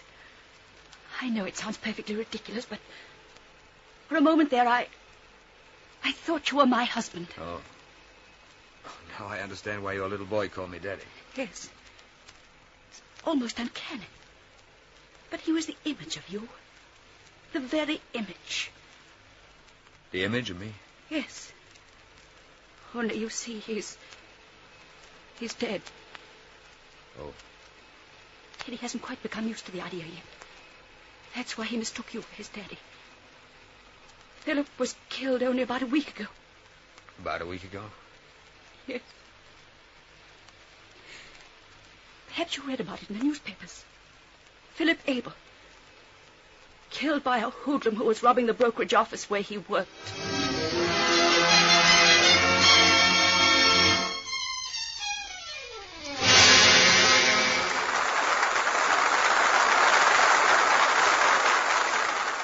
The curtain falls on Act One of tonight's premiere performance, Till the Day I Die, starring Peter Finch. In a moment, Mr. Finch will return for Act Two. And now, Act Two of Till the Day I Die, starring Peter Finch.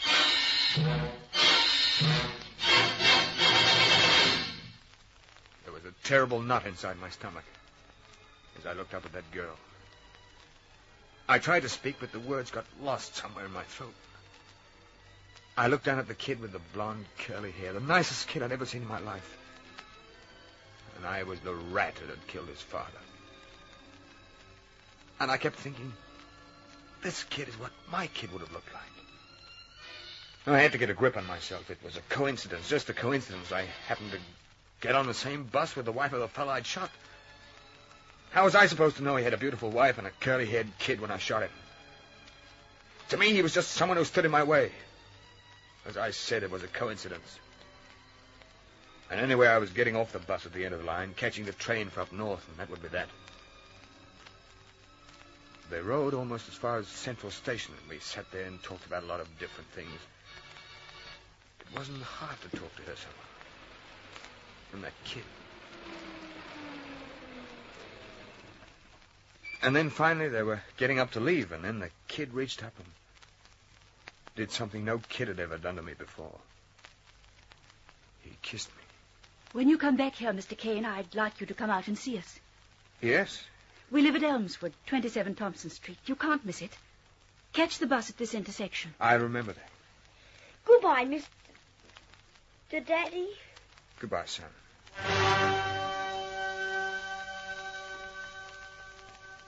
I bought my ticket, single fare, and got aboard the train. The porter showed it me to my seat, but I couldn't get myself to sit down in it. I went out and stood on the platform. I stood there a long time.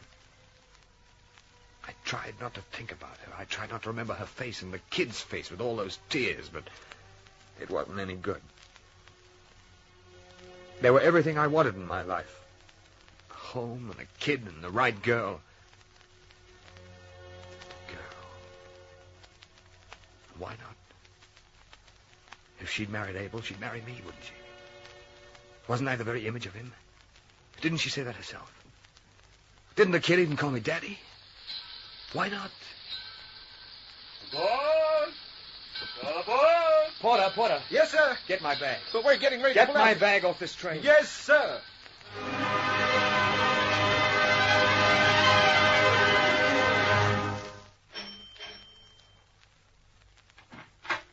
Why, Mr. Kane. Hello.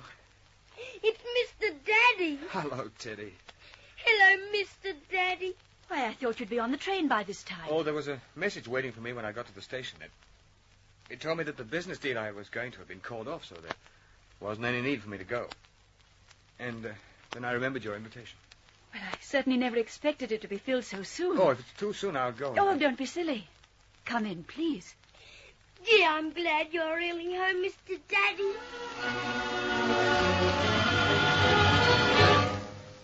I went into the house. It was everything I knew it would be. Neat, well-furnished, nothing overdone.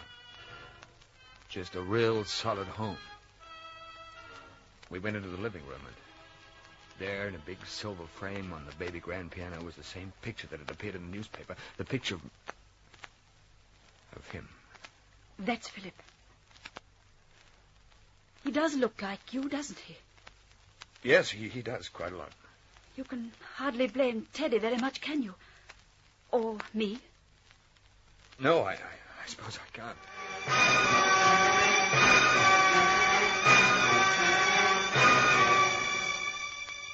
After those first few uneasy moments, I suppose you could say we got on like a house on fire. I became a regular visitor. She and Teddy called me Frank, and I called her Barbara. I had dinner with her a couple of times a week, and we went to pictures, shows, even a couple of night spots together. Did I feel funny about moving in on the wife and the kid of the man I'd killed? Why should I? Philip Abel was still a total stranger to me, wasn't he? Whenever she brought up the subject, I just avoided it. And she wasn't bringing it up so often. From now on, it was just a matter of time. Except for one thing, one little thing. So about 2 months after I met her, I told her I was going away on business. Where, Frank? Do you have to go far? Just to Ashton City, that's all. Ashton City? That's not far. No. And Barbara, Yes? when I come back, there's something I'd like to ask you. Ask me? Yes, a question. What kind of a question, Frank? Oh. Something about you and Teddy and me. Oh. Well, will you be gone long? No. What I've got to do in Ashton City won't take long.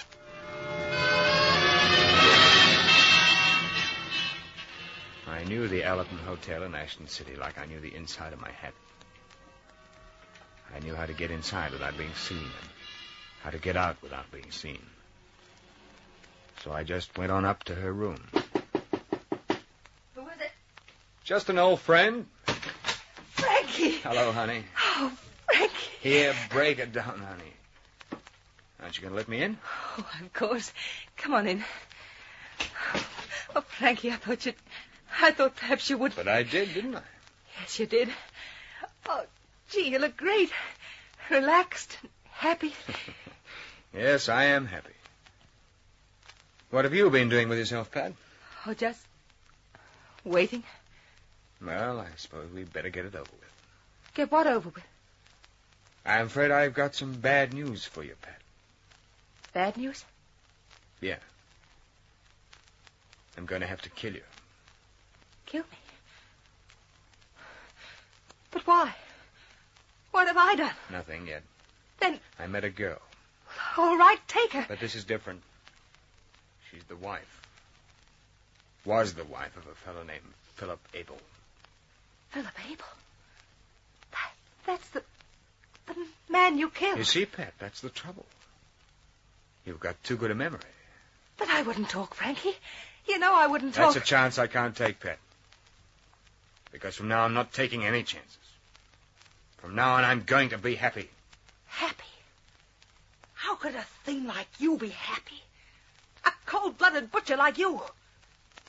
You think all you have to do is to spill enough blood around and you'll get what you want. You'll be happy. Happy. Try and be happy. With all the blood you've got in your hands, you'll never be happy until the day you die.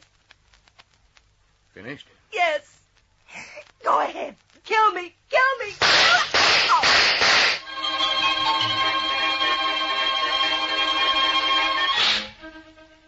I arrived back in town that same night. But I didn't go around to see Barbara until the next day. I called, and she asked me over to dinner. Afterwards, I helped her to put the kid to bed, and he kissed me goodnight. And I sat down with her on the couch in the front room. Well, Frank? It's about that question that I told you I was going to ask you when I came back. What is the question, Frank? Barbara, will you marry me? Oh. Is it all you've got to say? No. No, it isn't, but... But what? Well, I've got to have a little time to think about it, Frank. Think about it? Yes.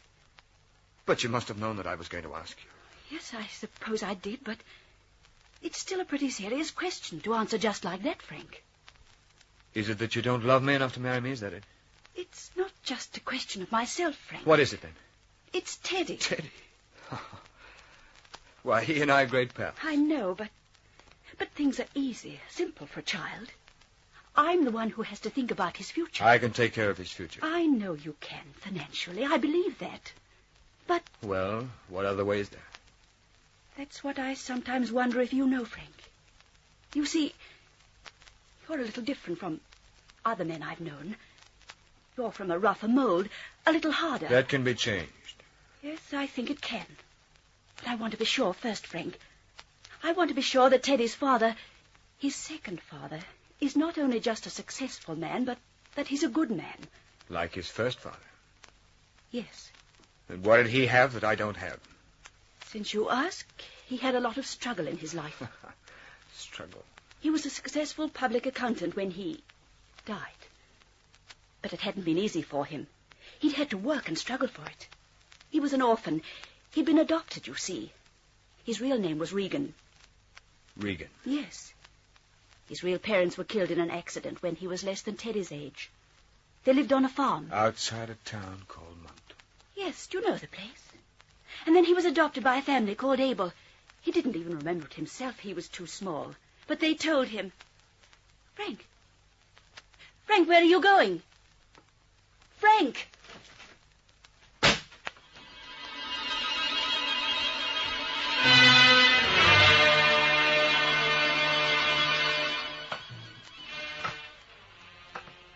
I started walking.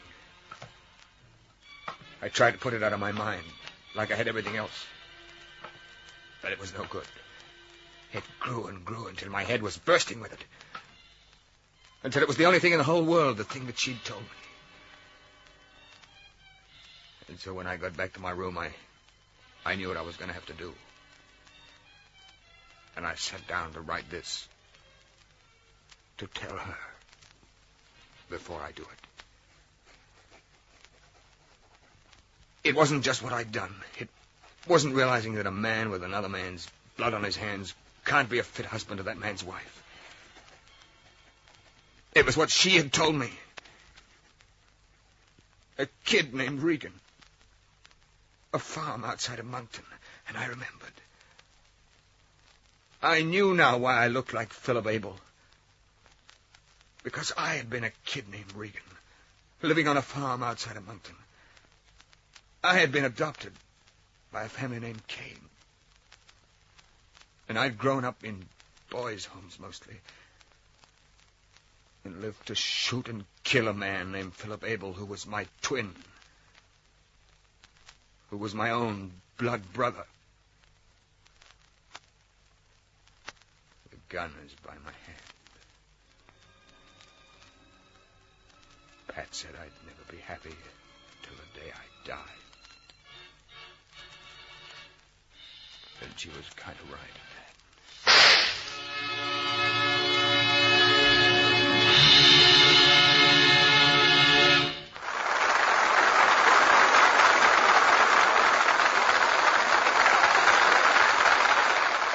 The final curtain falls on Till the Day I Die.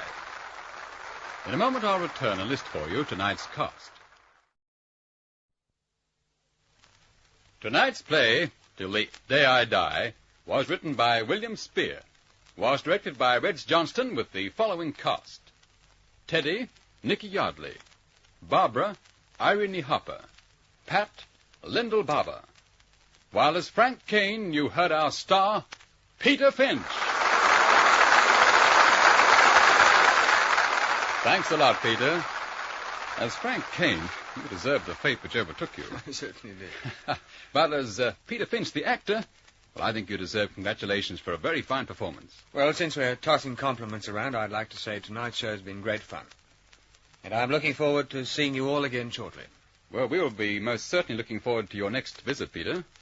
And remember, ladies and gentlemen, next week, same time, same station, there'll be another new original radio play presented by outstanding personalities. Be sure to listen.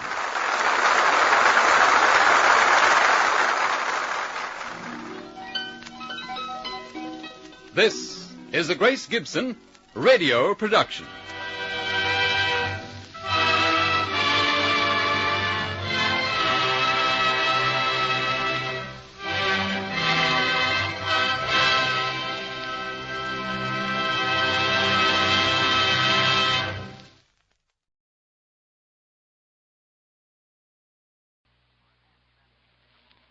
From Hollywood, it's time now for... Johnny Dollar. Fred Larkin, Johnny. New Jersey Fire and Casualty. Hope I didn't get you out of bed. Well, you sure did, Freddie, but how are things at Trenton? In Trenton, fine. In the little town of Vineland, I'm not so sure. Vineland. About halfway between Philadelphia and Atlantic City? That's the place. What goes down there? Fire. Arson? That's what I hope you can find out. Well, any reason for suspicion? Yes. A man who holds the policy on $83,000 worth of bedding. Bedding? Mattresses, box springs that went up in smoke 2 days ago. Okay, Fred, I'll grab the first train.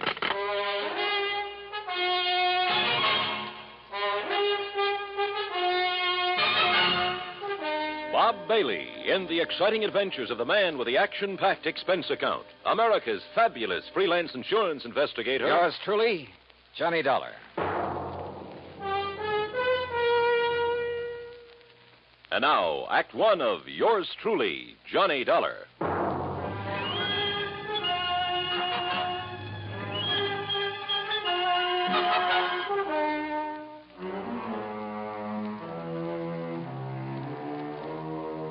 Expense account submitted by Special Investigator Johnny Dollar to the New Jersey Fire and Casualty Insurance Company, Home Office, Trenton, New Jersey. Following is an account of expenses incurred during my investigation of the Smoky sleeper matter.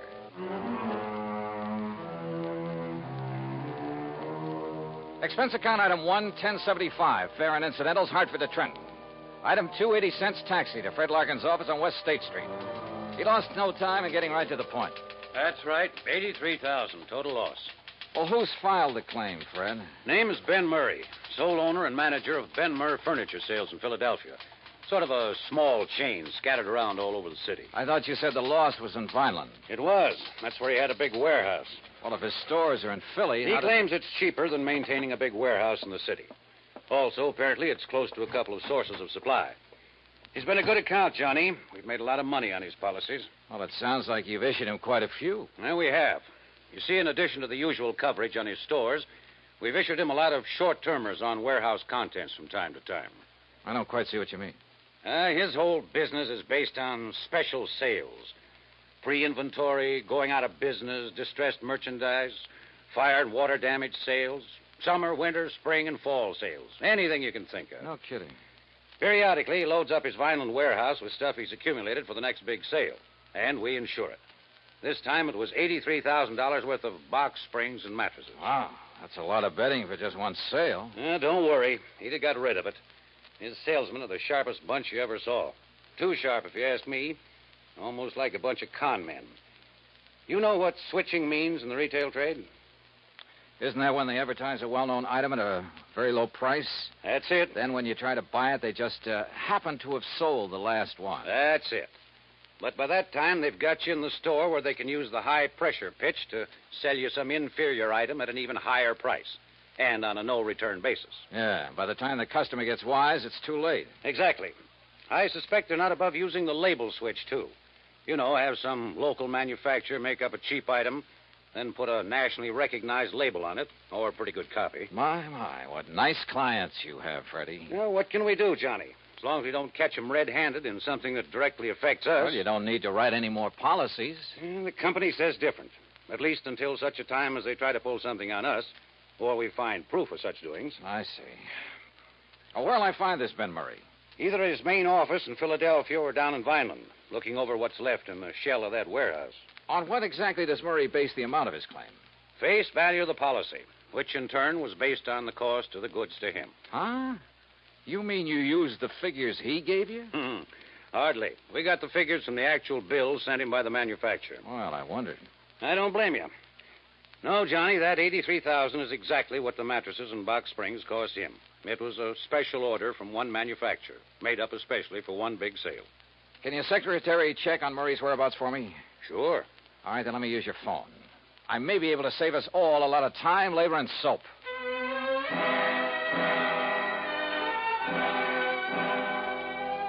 I called my old friend Adam Bowles, who lived within a few miles of Vineland, who, before he retired, was one of the top arson men in the country. Investigator, I mean. He wasn't home, but I left word for him to drive to Vineland and meet me in the lobby of the East Landis Hotel whenever I got there. Meanwhile, Fred's secretary had learned that Ben Murray was in his Philadelphia office. Expense account item 3560 for a train to Philadelphia and cab to the main office of Ben Murray Furniture Sales. The place was a madhouse.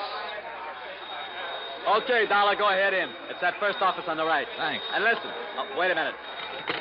Sales department, call me back. I'm busy.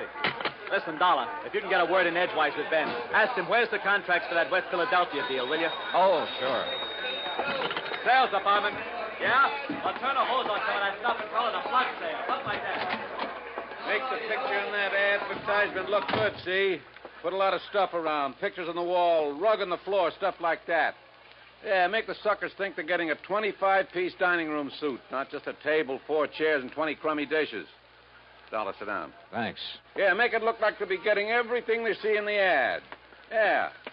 Now, did you get them sofas in from Sterling? Okay. Put a price ticket of $95 on them. And then mark it down to $49.95, and we'll clean out the whole... Mr. Murray. Huh? See what? Sterling charges $25 for those lousy sofas. Listen, we're giving them $22.50 for them, except for the demonstrator we show on the floor, the good one. Who does he think he is telling me the price he's going to charge me? Oh, the lousy bunch of chiselers trying to hike the price on me. Boy, what a business. From the looks of that outer office, you've got plenty of it. Yeah, volume, Dollar. That's what does it. I work on a narrow margin, see? Oh. Yeah, sometimes I even lose money, just to keep the volume up. I got 9 stores, see? They're all over Philadelphia. Hey, Ben. Yeah, what's the matter now? Pine Street wants to know the sale prices on those 3 grades of Night Cloud mattresses. What'll I tell him? What are the cost prices? All the same, $13 a piece. Cost us $13, huh? Well, price them at $39.95, $49.95, and $69.95. Okay, Ben. Hey, Larry. Narrow profit margin, huh? And now, look, Dollar, your card says you're an insurance investigator. That's right. Well, if it's about that fire I had down in Vineland a couple of days That's ago... exactly what it's about. Well, let me tell you something. Yeah, what is it? Oh, yeah? Well, listen. Hey, pick that other phone off the hook, Dollar. That noise is killing me, will you? Why not? I might learn something. Well, you tell him I don't care if he's the Department of Internal Revenue in person. Hello. We pay Hey, for protection Ben, against guys I like got a him, dame here in and the he'll look store at and found out whatever that books bed we want sent to her look wasn't at. the Hear same that? one she saw on the floor. Well, no. Wait just a minute. She threatens to go see the Better Business Bureau. Well, look, this isn't Ben. Huh? That's what I mean. Just hold on a minute, will you? Hold on. And you tell that bookkeeper we got there he either keeps the books the way I tell him or either he... well, look, I'll call you back, see? Did you hold that call for me, Dollar? Yeah, here. Yeah. Hello? Yeah? Yeah? Well, don't take any chances. Give her anything she wants. Give her the one she saw on the floor. Go out and buy her one, a good one. Just make her happy. Keep her from... well, you know what I mean. Yeah. Troubles. Well, now, look, Dollar. You think there was anything wrong with that fire, you prove it, I'll give you this whole business. What do you think I am, a crook? I haven't said that yet. Then what's the idea of investigating? Not you, but that fire. We always investigate when a claim this large is involved. Oh, yeah? Do it automatically. Look, I'm trying to run an honest business here, just barely scraping by. That phone call just now. A customer ain't 100% satisfied, we make her satisfied. Oh, sure. To keep her from blabbing about the way you rooked her. Oh, look, get out of here, would you? Can't you see I'm busy? I try to run a decent business here, and punks like you come in and... Oh, if I'm... Yeah, hold on. Look, you got some legit reason to investigate, Dollar. You come around then. Maybe I will. Now go on, get out, will you? Gladly. Listen, Charlie, you tell him he tries to outsmart me, I'll sue him for every cent he's got. Expense account item 4, $50 deposit on a drive-your-own car. I crossed the Delaware River Bridge and finally picked up Route 47 for the 35-mile drive down to Vineland. Flat country, this, with plenty of beautiful trees and rich farmland, and occasional cranberry bog. The soft smell of ripening peaches greeted me from the vast orchards I passed. It was all very pleasant. Certainly a complete contrast to the noisy, unhealthy joint I just left. And I could see only too plainly why Fred Larkin suspected arson in the warehouse fire. Sure. If a character like Ben Murray didn't resort to arson, he'd feel he was missing a good bet. Proof of arson, however, is a different matter, and not always easy to come by. That's where I wanted the help of Ed Bowles. But Ed hadn't got to the hotel when I arrived in Vineland, so I drove over to the police headquarters at 610 Wood Street, a block north of Landis Avenue, the main drag. There I found Sergeant Louis Tomaso, who'd been working on the case. Be glad to take you over there, Dollar. Just the other side of Chestnut Avenue. That's over south of town. All right, Sergeant, I'd like to see that warehouse, or what's left of it. Oh, there's plenty left of the warehouse. All metal construction. Come on. That in itself might make it hard to spot arson. Dollar, we went over the... Lieutenant, Mr. Dollar and I are going out to the Benmer warehouse. We went over that place with a fine-tooth comb, both during and after the fire. Came up with nothing, huh? Nothing that would give any cause for suspicion. Sergeant, do you know a man by the name of Adam Bowles? I certainly do. He's been giving me a lot of help with this. You know, just to sort of keep his hand in. And he's found nothing? Not a thing. Of course, he's the kind that never gives up. Yeah. Well, let's get on over and take a look at that place.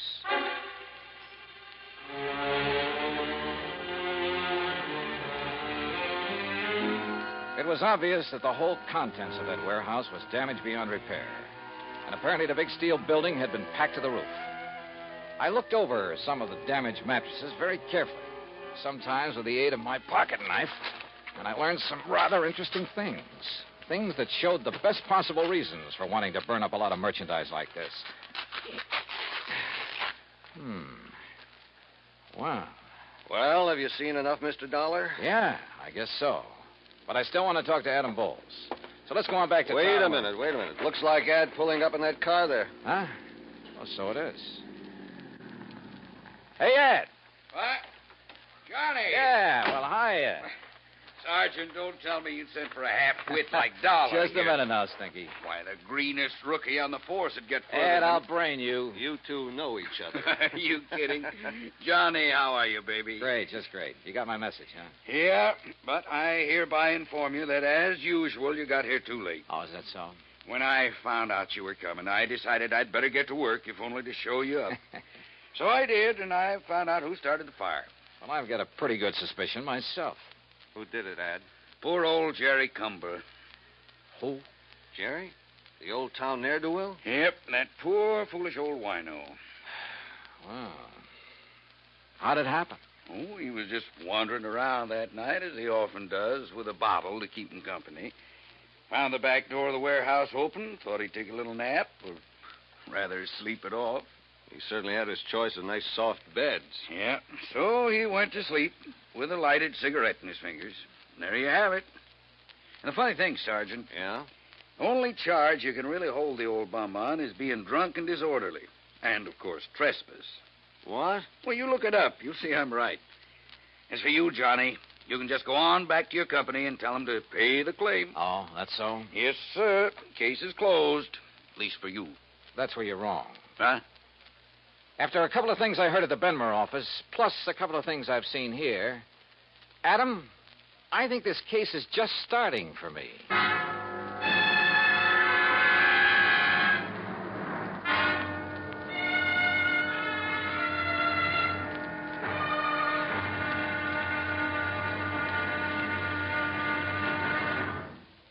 Act Two of yours truly, Johnny Dollar, in a moment. For a long time, people have been saying that the Earth is shrinking because transportation is getting faster and faster. And because this is true, people are getting closer, too. Today, our neighbors are not only the ones who live next door to us, they're all over the world. It is axiomatic that one should help his neighbor. But Americans have gone a step further. In addition to individuals helping individuals, now many American cities help many other cities through the Sister City program. Now, perhaps you've heard how it works. If not, here's an example or two. In the fall of 1959, a large area of Nagoya, Japan, was struck by a devastating typhoon. Her sister city, Los Angeles, California, sent tons of relief materials to Nagoya by way of an Air Force plane headed for the area. The Marines and the Navy rendered vital emergency aid during the disaster. When earthquakes shook Viña del Mar, Chile, during the summer of 1960, her sister city, Sausalito, California, sent hundreds of dollars worth of relief materials to help out. Another case in point, the school children of Clovis, New Mexico, sent a number of cultural exchange packages to students in their sister city of Adana, Turkey.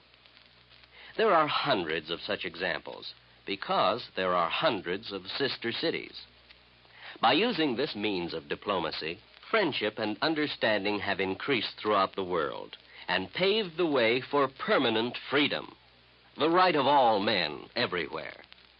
And now, Act Two of yours truly, Johnny Dollar, and the Smoky Sleeper Matter.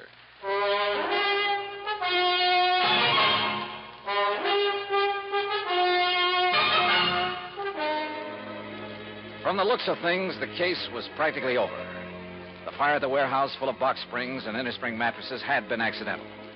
And it looked, I underline that word looked, as though Ben Murray's claim for reparation to the tune of $83,000 was entirely justified. Ad Bowles, the finest expert on arson I knew, had produced the man who started the fire as proof. So, on the surface, there was nothing for the company to do but pay Ben Murray's claim. But I smell a rat, a big one. Expense account item 5, 75 cents for a person-to-person call to Fred Larkin in Trenton. Well, Johnny, if you're satisfied with Bowles' conclusion that it wasn't arson, well, that's that. We'll have to pay off the claim. What if I could prove fraud? Fraud? What do you mean? Look, Fred, you told me you saw the bills, the manufacturer's bills, to Murray, giving valuation on the bedding that was stored in that warehouse. Yes, I have photostats of those bills right here in my desk. But what... Good for you. Dig them out, will you? Oh? Why? Go on. Dig them out, Fred, and read them to me. What if there was no arson? I fail to see what you're driving Look, will at. you do what I ask you? I'm trying to save your company some money. All right. Here now. Now, what do you want to know? Well, the labels on the remains of the mattresses I looked at the scene of the fire, those labels indicated there was a model called the Night Cloud Sleep Rest. And that checks with these bills. Let's see. There were 3,500 mattresses called Night Cloud Sleep Rest. Well, forget the quantities. What was the manufacturer's price to Ben Murray on that Night Cloud Sleep Rest? Let's see. Johnny, they cost Ben Murray exactly $25.50 apiece. And there's an equal number of box springs to match. $25.50? That's right. But I overheard him say in Philadelphia that he only paid... What, Johnny? Nothing. What other models are on those bills? Night Cloud Super Sleep. And the price? Just a second. Hey, look, while you're figuring, you might be interested in knowing that the labels on that sleep rest indicated a retail price of $69 each. Some profit, huh? Here now. Johnny, the Night Cloud Supers cost Murray $26.20 apiece. Wow. Hey. All right, I got it. And he claimed to be working on a narrow profit margin. Now, the Night Cloud Perfection Sleep cost him $27.14 each. Good. Any more? Those were the only ones he bought and stored in the warehouse. All right. Now, give me the name and address of the manufacturer. Easy. Golden Bedding Corporation, Woodbine, New Jersey. Good. Now, one more thing. Can you think of the name of another big chain of furniture stores, like Ben Murray's, only in New York or Chicago or some other big city? Well, of course, there's Glauder Brothers in New York. Glauder Brothers. Only they're such a disreputable outfit that when they try to talk insurance with us... Freddie, that's all the better. Thanks a lot. Now, wait, Johnny. You still haven't told me... Oh, I will, Freddie. Don't you worry. I will. Why I didn't get pinched for speeding somewhere along Highway 49, I'll never know, because I certainly didn't hold back the horsepower. Just short of the town of Tuckahoe, I turned off on 557 and then a few miles later pulled into Woodbine. Although it's a small community surrounded by farms, it boasts a big hat factory, a couple of clothing factories, a vast, sprawling state institution, and on the far edge of town, the Golden Bedding Corporation's huge plant. I figured the best thing to do was put on a bull front and bull my way into the president's office. But any such tactics proved entirely unnecessary. Barney Glauder, huh? Yes, Mr. Golden. But just Barney's good enough. Well, I should say it is, because you must be Barney Jr. I've known your papa for years. Sit down, my boy. Would you like a cigar? Why, no, thanks. You don't look like your old man, though. You know that? Not a bit. Of course, I haven't seen him since 42. Barney Glauder. Yeah. Well, what are you doing in this part of the country, huh, Barney? Business. Pleasure trip. Business, huh? What's the matter? We haven't had any orders from you people lately, huh? Well, up to now, I haven't really had anything to do with the business. Living off the old man's millions, huh? Smart boy. Did you go to college? Yeah, full 4 years. Yeah, that's the way. Smart boy. Now you are in the business. Buying, maybe? Well, if you mean from you, that depends. Well, if you're as sharp as your papa. How old is he now, huh? Pop? Yeah. Oh, let me see. How's your mama? Mama? She... look, Mr. Golden, if you don't mind, we'll talk business first. Chip off the old block. Sure, business always first. After, maybe you come out to the house and have dinner, huh? Talk over old times, your family. Sure, maybe. All right, you go right ahead. Tell me what you want to order. 1,000 mattresses and box springs, huh? 10,000? Anything you want, my boy, and at a good price. Well, like I said, that depends. Uh-huh. What kind of a deal? Is that what you mean? Yeah. All right, I'll tell you. Your papa's a very smart man, you know that? He's a good businessman. I know what he's thinking, so I know what you're thinking. All right. If you want to give me a nice big order for a lot of merchandise, I'll name you a price that you... Listen, Barney, I've got such a good customer in Philadelphia these days. Not mentioning any names, but you'll pardon me, I don't even miss your papa's business. Understand me? But to get your business back again, I'll make you the same type deal I give this man. For a firm order, that is. You understand? No cancellations. You'll pre-ticket the merchandise. That is, put the list price on the labels for me, for us. Any price you say, regardless of the cost to you. Now, look over here, my boy. The pictures of our merchandise here on the wall. Uh-huh. Night Cloud Perfection Suite. Well, we'll put on any name you like. One that should sound like some national brand, we'll think up a name for you. Not a bad deal, so far. And we make up as many models as you want. You know, we change just the ticking. They look different. All 196 springs. I personally guarantee it. Only 196? That's all you need, sure. Nobody can tell the difference. Except, of course, the demonstrators you keep on the floor to show the customer. The demonstrators got 392 springs. Those you can jump on and bend them anything you like. Yeah, and the customer thinks that's the kind he's getting. What else? I tell you, Barney boy, just as smart as your old man. Yeah. Now, what about the price? The price. Now, Barney, this you can't resist. You understand, out here in the country, low overhead, no labor problems, nobody snooping around. Yeah, I know. How much? Well, for you, my boy, how many? Well, say 10,000 units. 10,000 units. All right, I'll give you a special price. How much? Well, now, this depends on the ticking material. You look here. See? First-class material looks like twice the money. Go on. Plain blue and white ticking, that costs you, and remember, Barney, this is very special because of your papa and getting back his business, so at 10,000 units, then this ticking, $14.93, and you never saw such a buy. That okay? Strikes me as a little high. A little high? I'm not making a thing on it. Look at here. This, the fancy ticking, this is real class. $15.06 a unit. Now, you can't beat that. Now, wait a minute. Of course, Barney, my boy, if you want to order a few more... No. I think maybe I can do better up in New England. In New England? Who? Tell me who. Well... All right. Now, look. I told you, I've got a big customer in Philadelphia. Well, all right, never mind. We'll do it the same way for you we do for him, all right? On the books. How do you mean? Well, I mean $14.93, huh? Only what would you think if the bill I send you says $29.96, Double? Mm-hmm. You'd make it look like I paid twice as much? So?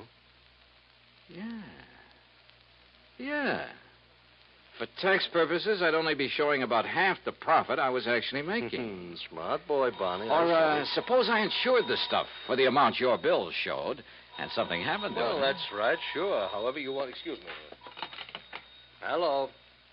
Oh, hello, Ben. I was just thinking of you. I hear you had a lucky fire up there. What? Oh, no, not now. Listen, Ben, I've got a customer. I've got an important customer here, the son of a very dear old... What? Yes, he is. Yes. A blue shirt and a bow tie. Oh, no. Ben, I'll call you back. Mr. Dollar? That's right.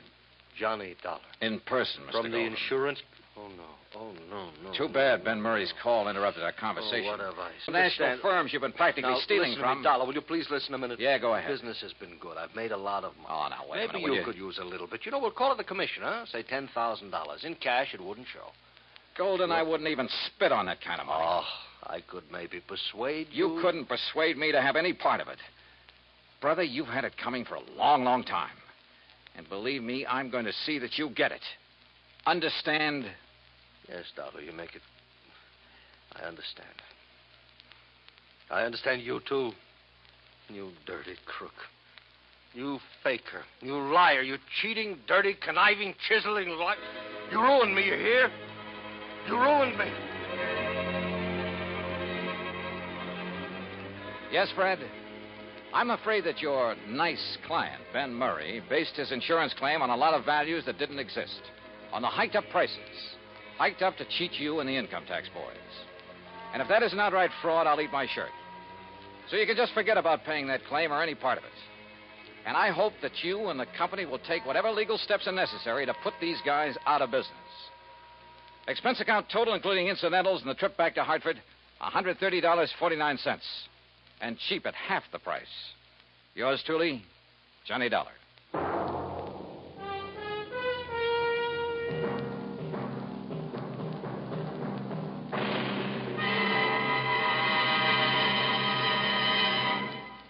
Our star will return in just a moment. Our flag now numbers 50 stars, and behind each star there stands yet another flag representing one of the 50 states. Kansas' state flag is dark blue, and in the center is the state seal, surmounted by a large sunflower, the official state flower. The seal reflects the history of Kansas, the train of ox wagons going west, for most of the great roads pass through Kansas. An Indian is depicted chasing a herd of buffalo, recalling the words of the official state song, "Oh, give me a home where the buffalo roam." For this truly was the home of the buffalo and Indian. The East is represented by a rising sun, and the promise of future prosperity is indicated by the steamboat on the river and the farmer plowing the field. Above a mountain range are 34 stars, for Kansas was the 34th state admitted to the Union. Over all is the state motto, Ad astra per aspera, to the stars through difficulties. Kansas state flag, the flag of the 34th state to enter the Union, was adopted on March 23rd, 1927. Now, here's our star to tell you about next week's story. Next week, the case of a girl who was willing to kill for money she didn't need. Join us, won't you? Yours truly, Johnny Dollar.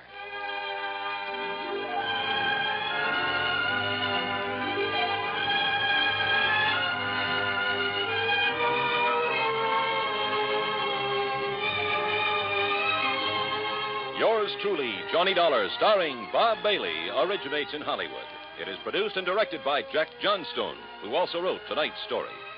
Heard in our cast were Russell Thorson, Jack Edwards, Will Wright, Paul DeBoff, Lawrence Dopkins, and Vic Perrin.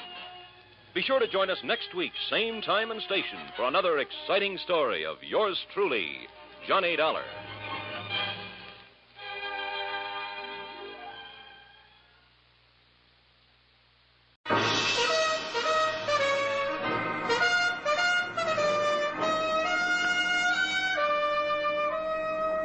Bold Venture.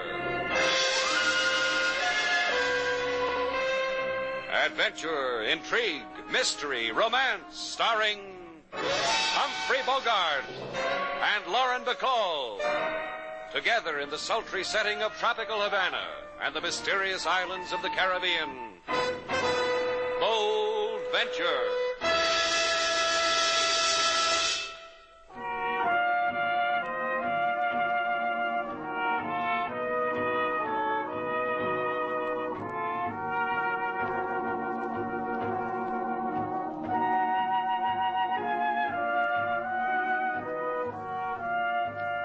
Once again, the magic names of Humphrey Bogart and Lauren Bacall bring you Bold Venture and a tale of mystery and intrigue.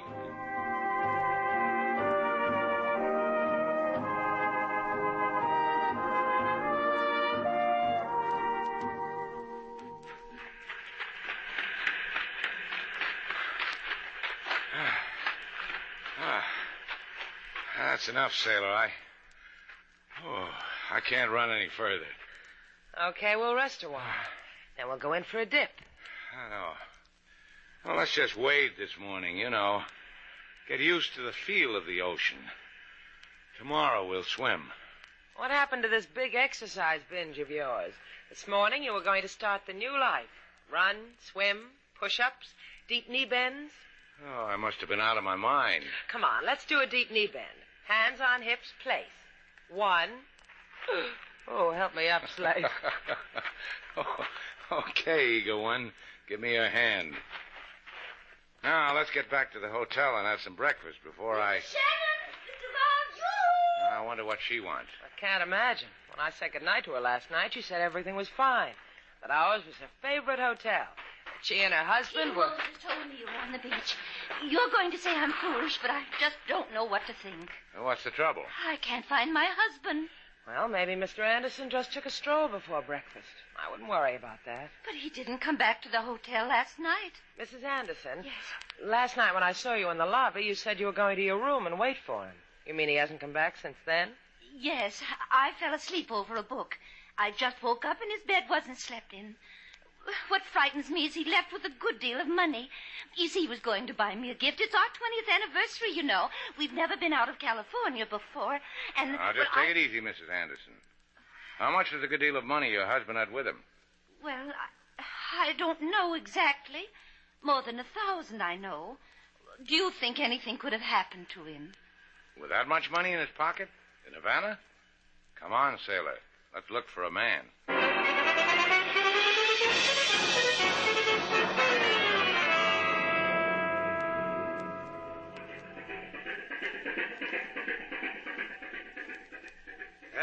pobrecito, the poor little one, how he lies here in sleep. And the fingers of the hot sun scratch around in his wound. You're a tender man, Garfield. For a man who wears a hook for an arm, you're very gentle with the hurt and the lame. My heart goes out to them. I have a brotherhood with men who have been freshly scarred. Take it easy going through his pockets, huh? See? And to put this fellow on our fishing boat and let him sleep away his wound and his shame, who would not do this for a touristo? Huh? What did you find? In his pocket, a clipping from Society column of a Pasadena in California newspaper. Society? Gee, I always did want to rub noses with Society. What's it say? It say, bon voyage and a box of oranges to Mr. and Mrs. Ralph Anderson, who leave tomorrow for Havana for their 20th wedding anniversary. And he celebrates it all alone in a jump like Tina's. Maybe that's what his wife let him have for a present. And in this pocket, an alligator wallet with gold tips. Let me see it. You can see from there. Gold tips, see? Inside lined with red seal skin leather and with... and again I... Garfield, don't stick your hook in your mouth like that and keep saying aye. If you've got something to say, come right out and tell Papa. What else can a kindly man say when he finds $2,000 in a wallet of a used-up man? What else can he do, I ask myself? Yeah. Here, give me a hand with him, Garfield. I read somewhere that salt is good for a wound. It hurts, but it's good. Come on. See. Understand, pobrecito. This will be better than explain to wife. Now, Bruce. Happy anniversary, Mr. Anderson.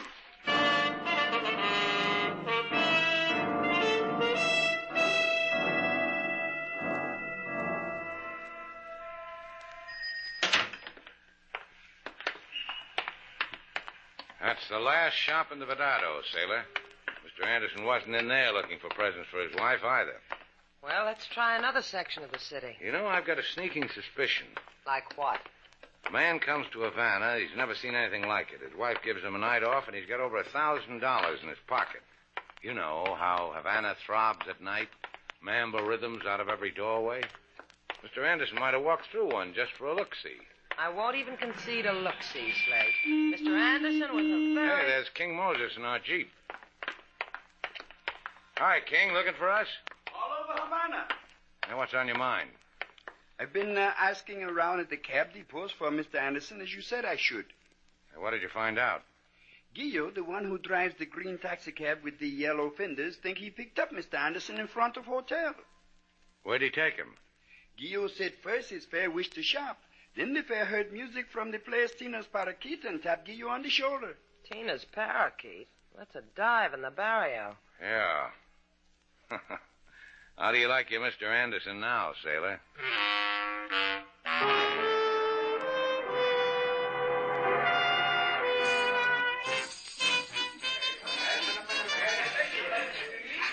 Please, girls who are not chaperoned by a man are not permitted in my place. I've got a chaperone, honey. The one trying to work his way up front to the mirror. How do you like the hairdo, sailor? Jazzy, huh? Your ticket, senor. You're Tina, huh? See, I am Tina, and I am a ticket cruncher. Your ticket, senor. You know, if you're a good girl, Tina, maybe Slate will let you crunch through a whole roll of them. Yeah, see, the 5 peso size and 5 delicious flavors, one at a time. You bought a basket full of dances. Go dance them. We like to dance threesies, Tina. Well, dance any way you like as long as it is. Threesies. That means we'll need another partner, like a Mr. Ralph Anderson. But I don't see him around. Is he around, Tina? You're local crazy. But then maybe tonight isn't Ralph's night to howl. Maybe it was last night. Was Anderson here last night, Tina? Barreto? No, not Barreto, hon. Ralph Anderson. About 5'10", gray at the edges, 50-ish. You're not paying attention, hon. Barreto, bounce these two away. See, Tina, you heard my lady. Walk away or I dribble you away. You have a choice. Now, look, Buster, don't try for a letter. Just tell us if a Ralph Anderson was in here last night. Maybe you have monkeys in your ears, senor. I told you... Slate, watch him. Now, look, Buster. Why pull a knife on a friendly cuss like me? I caught you. That's not what I asked. You beg for dying, senor. I give it. Should have held on to the knife, Butterfinger. Well, what do you know, sailor? Man falls down hurt and the dancers keep dancing. On your feet, Barretto. Let's see if we can stir up a storm. Leave him alone. Do not hit him anymore. Convince me why I shouldn't, Tina. Anderson was here last night, wasn't he? And it was like this. See, like this, he was here. The old man tried to put his hands on me. Barretto stuck him with his knife. And killed him. Oh, no, only in shoulder. The fisherman took him away. You got kind friends, Tina. What fisherman? Garfio, who wears a hook for a hand, and he's American named Bruce. At Rico Docks, ask them. They will give you Anderson. Oh, Barretto. Oh, he hurt you. Oh, mi alma, mi corazón. Mi hermoso, here. Let's get out of here, Slate. Can't you see the lady wants to be alone with her sick friend?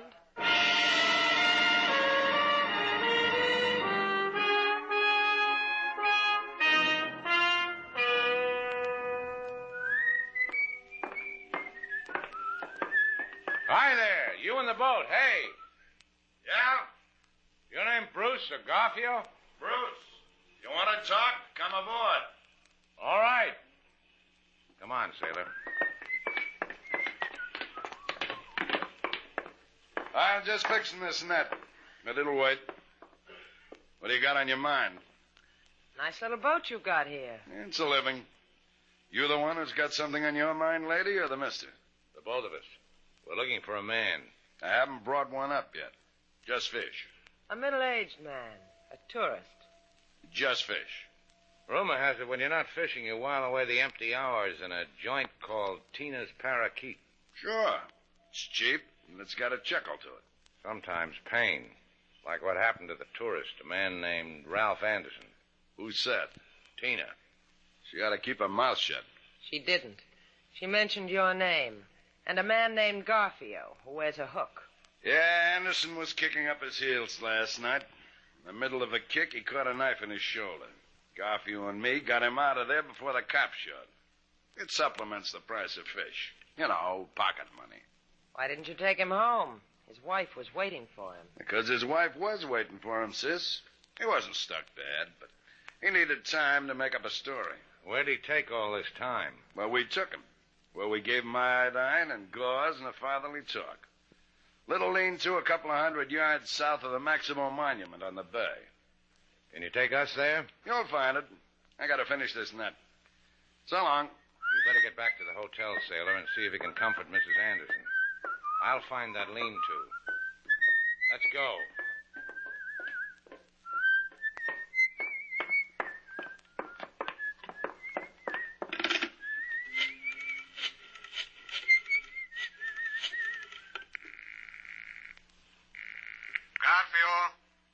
This is Bruce. A guy is on his way to that shack near the monument. Looking for Senor Anderson? Uh-huh. Get there before he does. Greet him.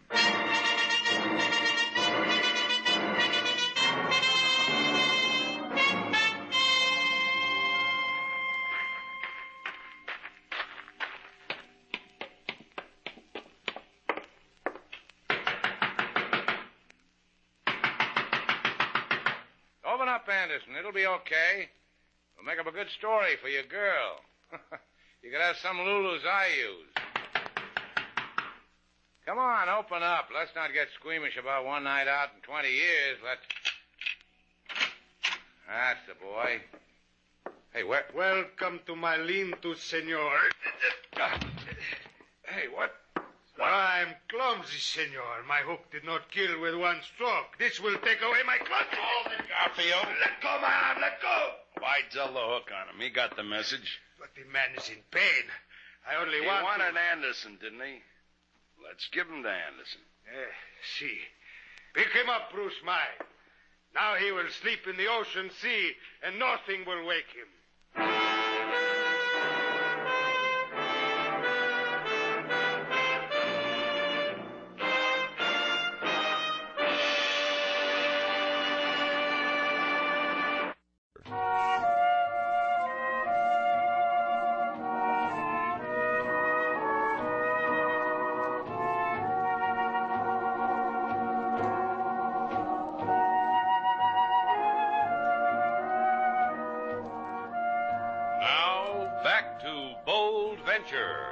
our stars Humphrey Bogart and Lauren Bacall, and the second act of our story.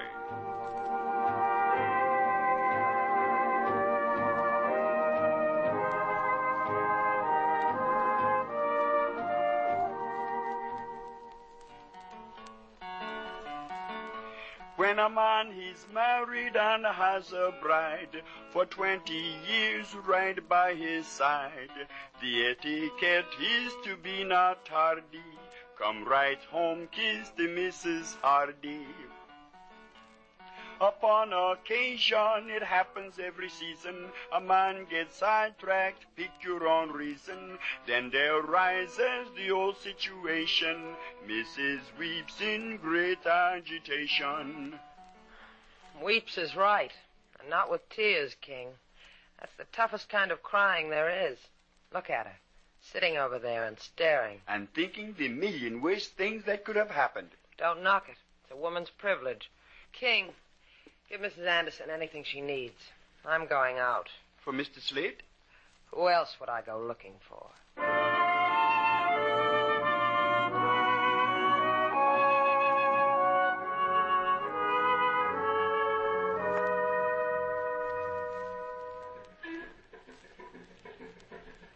How you feeling, Shannon? How did I get on this boat? Hey, Garfield! See, what is it? He's come around. So what do you want I should do, to dance? So he's come around, he knows you want. For how long?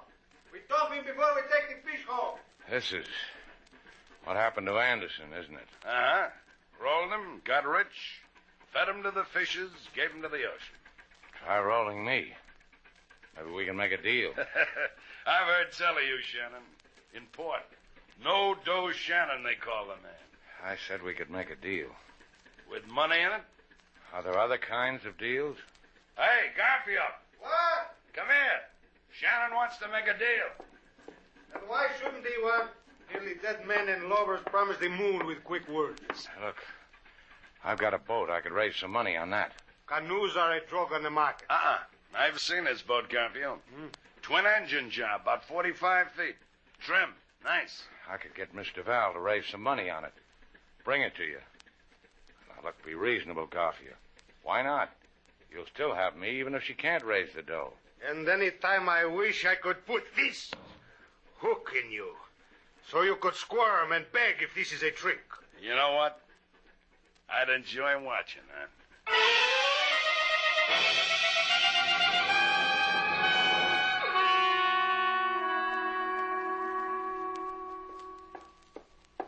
Lady Sailor, you have come back without Mr. Slate on your arm. You noticed it too, huh, King? Where's Mrs. Anderson? Sleep in her room. I go wake her. Let her sleep. There may not be much sleep left for her. You have not found them? They were not there in the place where you searched for them? It was empty. All I found was a bloodstain on the floor. Lady Sailor, do not believe this thing that you do not know. This thing that builds a tear in your eye. The phone has ringed like that ever since you were gone. When I say hello, I get the hang-up bang in my ear for answer. Maybe because a man answered. Let's see how a lonely girl makes out. Hello? Shannon's place. You're finally in, Mr. Val. Fella here just dying to talk to you. Where have you been, Sailor? Why don't you watch the shop? Answer the phone. You could have talked to King. Where are you, Slate? What's the idea? My nickel. Let me chat, huh, Sailor? Go raise some money on the boat, every buck you can get. What's the matter? You lose at Lotto again? This I don't know yet. It's what you can get on the boat against my life. Like the odds? Hate them. Where do I bring the money? Just the dough. No chummy cops. The lean-to south of Maximo Monument. Remember the... Get out the papers on the boat, King. Again, Lady Sailor? Yeah. Some days it's hard to keep a man alive.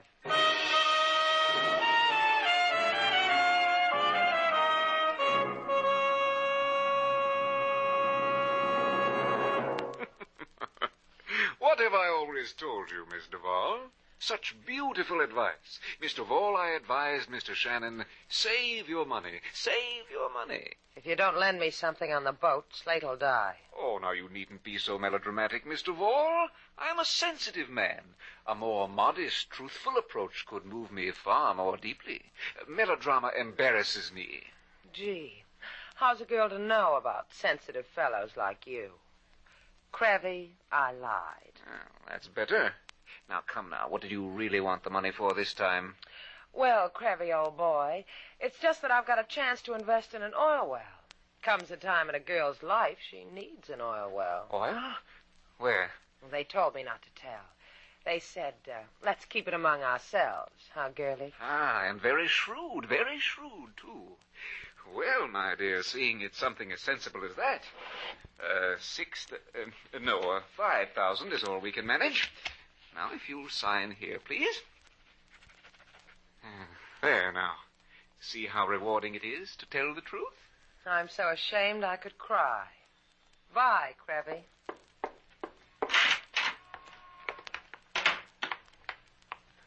You are a linda beggar, senorita. Beautiful. I watched the performance.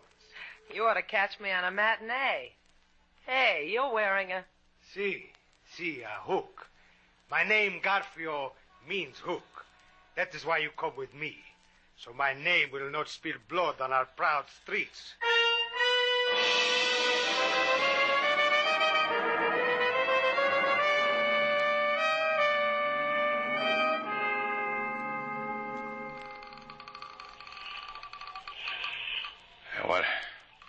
What does it say in your book about helping a man with a hurt, Bruce? It says, for the promise of dough, he could be persuaded. Bothers you, huh? Yeah. If I could only move over to my other side, I could... Groan a little more for me. Make me believe it. I tell you what, man doesn't like to lie in his own blood, mate. Yeah. Besides, it messes up the deck. From fishes, you don't mind so much. Here, I'll roll you over. Easy. That's a little more pain to a rich boy like you. Or you. Why, you stupid. Maybe if I use my feet. Oh, that makes me smarter, huh?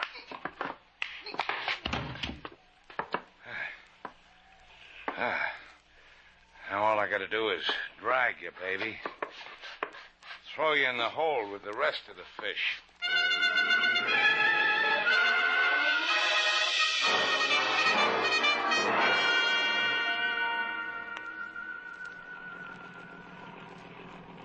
Garfio. Ah, what is it you want?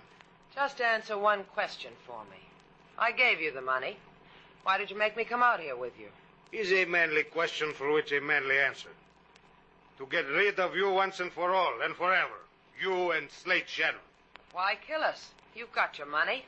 That should be the end of it. Let SLATE go. Let both of us go back to Havana, and we won't say a word. You won't say a word. Hermos, do you think I'm stupid? Up ahead in our boat is Bruce and your Shannon. They wait for us. You're a bitter man, Garfio. Why? Because of your arm? The hook? Why should I be bitter about the hook? It is a souvenir of a woman who loved me. Of her lover who did not. I'm sorry for you. I really am. Do not try your sympathy with me, senorita. Without this hook, I would be half the man. Without it, perhaps I would not have the courage to kill you.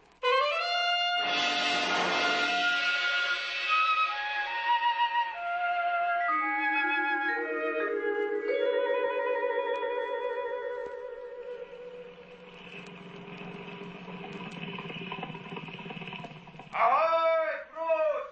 Ahoy! Bruce, ahoy! SLATE! Hey, SLATE, it's Sailor. There's no answer. SLATE! I do not like this. You, senorita, you first. Jump over to the other boat. All right. SLATE! SLATE, are you all right? What has happened here?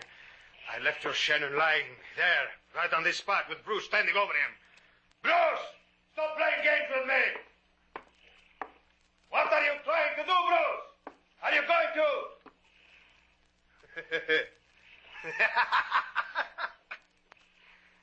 What are you doing up there on the cabin top, Pigeon Shannon? Were you going to jump on Garfio? Jump! Just get out of the way, sailor. Don't do a thing. Just get out of the way. SLATE, his hook. Into my arms, Pigeon! Jump! Yeah, feet first. Pigeon, huh? What will happen?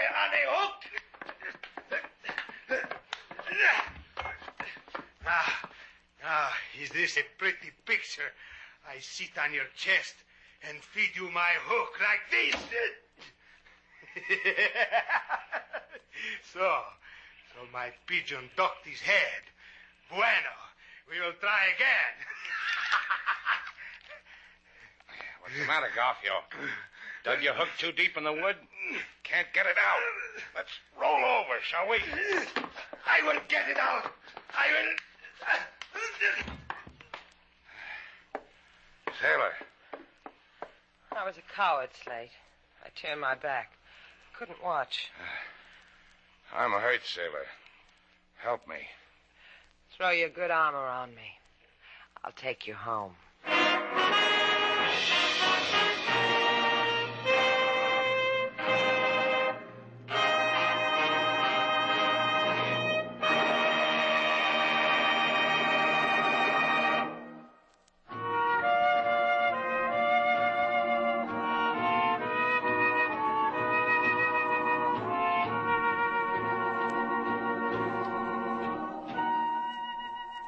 All here, sailor. $5,000. Give it to me. I'll take it down to Mr. Crevelin. He'll give me back the note I gave him on the boat. I don't know. What do you mean you don't know? Well, I'm wounded. I have to convalesce. $5,000 I could convalesce in style. Like a for instance. I could relax, have a pretty girl wait on me, hand and foot. My wish, her command. You can get that for nothing. Me. Let's try, huh? Come here. Like that, Slate. I don't know. That's not exactly what I had in mind. You said you wanted to be waited on hand and foot. What do you want me to do? Wait on your foot? I want you to scratch my back. All right. Oh, yeah, that's right, sailor. A little further down. To the right. To the right. More to the right. Yeah. Take your $5,000 and go get convalesced. Hang up a shingle, sailor. You just scratched a man well. Come here.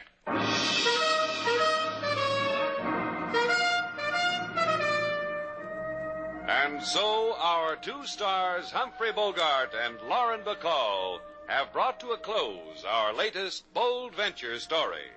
Special music was composed and conducted by David Rose. May we invite you to listen again next week at this time for another exciting adventure starring Humphrey Bogart and Lauren Bacall together in Bold Venture.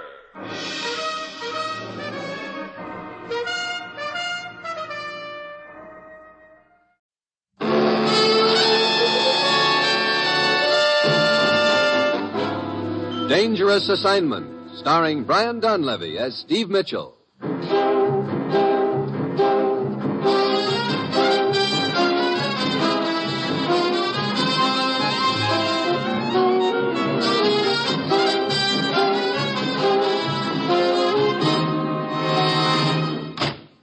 Hi, Commissioner. Steve, have a seat. Thanks. I suppose you know you're ruining my reputation around this town. Every time I get out on a date, you haul me back here to the office and send me halfway around the world. Cheer up, Steve. They always keep a light burning in the window for you, don't they? Yeah, but if you're gone too long, that fire can die out, you know. Steve, ever have on a diving suit? Diving suit? Why, yeah, once. You're leaving for the Caribbean on the next plane. Your destination is Trinidad. I'm going to fly to Trinidad in a diving suit? You're going hunting for pirate treasure, Steve. There's no time now to go into the background. Go to Trinidad and show up in dungarees at the Trade Winds Bar. You'll be contacted there, and the contact will fill you in on the deal. Just a minute. Part of the deal doesn't by any chance involve getting into a diving suit, does it? It might. Steve, this is a vital job. We're depending on you right down the line. Well, that's it. You've got your assignment. Good luck.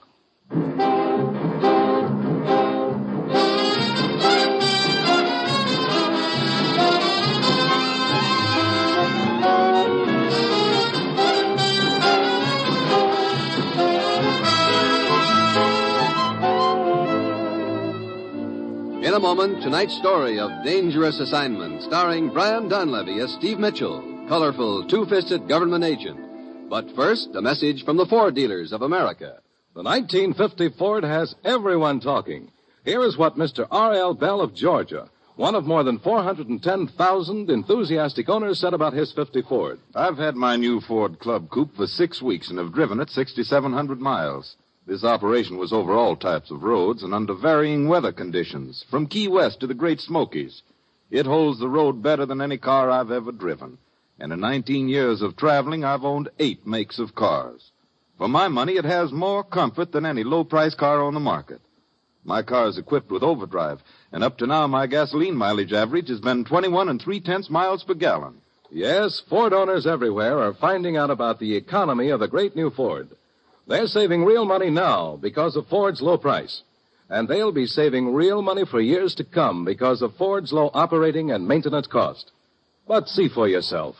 Tomorrow, stop by your neighborhood Ford dealers. Get the facts on Ford economy. Then take the wheel and test drive the big new Ford.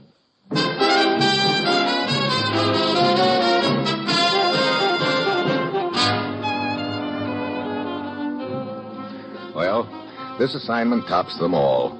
Usually I have at least an inkling of what I'm supposed to do, but here I am heading for Trinidad, and all I know is I'm supposed to meet a guy in the Trade Winds bar. It's a hot Tuesday afternoon when I get to Trinidad. I change into dungarees at the hotel and head for the Trade Winds bar. It's a real keen joint. A bunch of rickety tables, a calypso singer, a battered-looking bar with a drunk sprawled on it, and behind the bar a fat gent in a dirty apron. All right, name it, brother. Beer. Coming up. Hey, sailor, aren't you? Yeah, but out of a job right now. Just drifting. Bartender, hey, bartender! Oh, I'm coming. Hey, mister. Huh? Buy me a drink, will you? You look like you've had too much already. You better go back to... Hey, wait a minute. Joe Wilkins? Yeah. Commissioner told me I'd be contacted here, but he didn't mention you. I've been working on this case for 6 months now. Oh. I've managed to establish an enviable reputation as the leading drunk in Trinidad. Oh, my poor liver. What's the deal? Underwater demolition. You know what a job it did for us during the war, Steve. Yeah, the Navy frogmen. Yeah. Well, about 6 months ago, a group of civilians with government cooperation developed a revolutionary new explosive technique. Mm-hmm. They came down here, rented a boat, and made their tests. We're sure of that much because they radioed in that they were on their way back, and that's the last we ever heard from them. What happened? We don't know. Boat apparently sank. Any survivors? One. Deckhand named Griggs. He disappeared before I could get down here. It's either one of two things, Steve. Griggs got away with the data they compiled, or else it's at the bottom of the Caribbean. You know, if that falls into the wrong hands, none of our ports and harbors would be safe. You got any line on Griggs? Not until 3 days ago.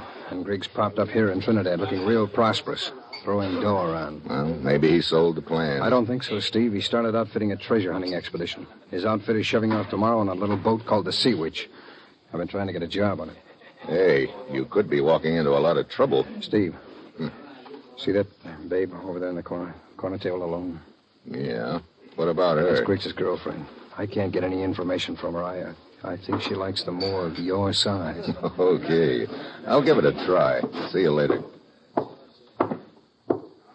Hi. What do you want? To buy you a drink.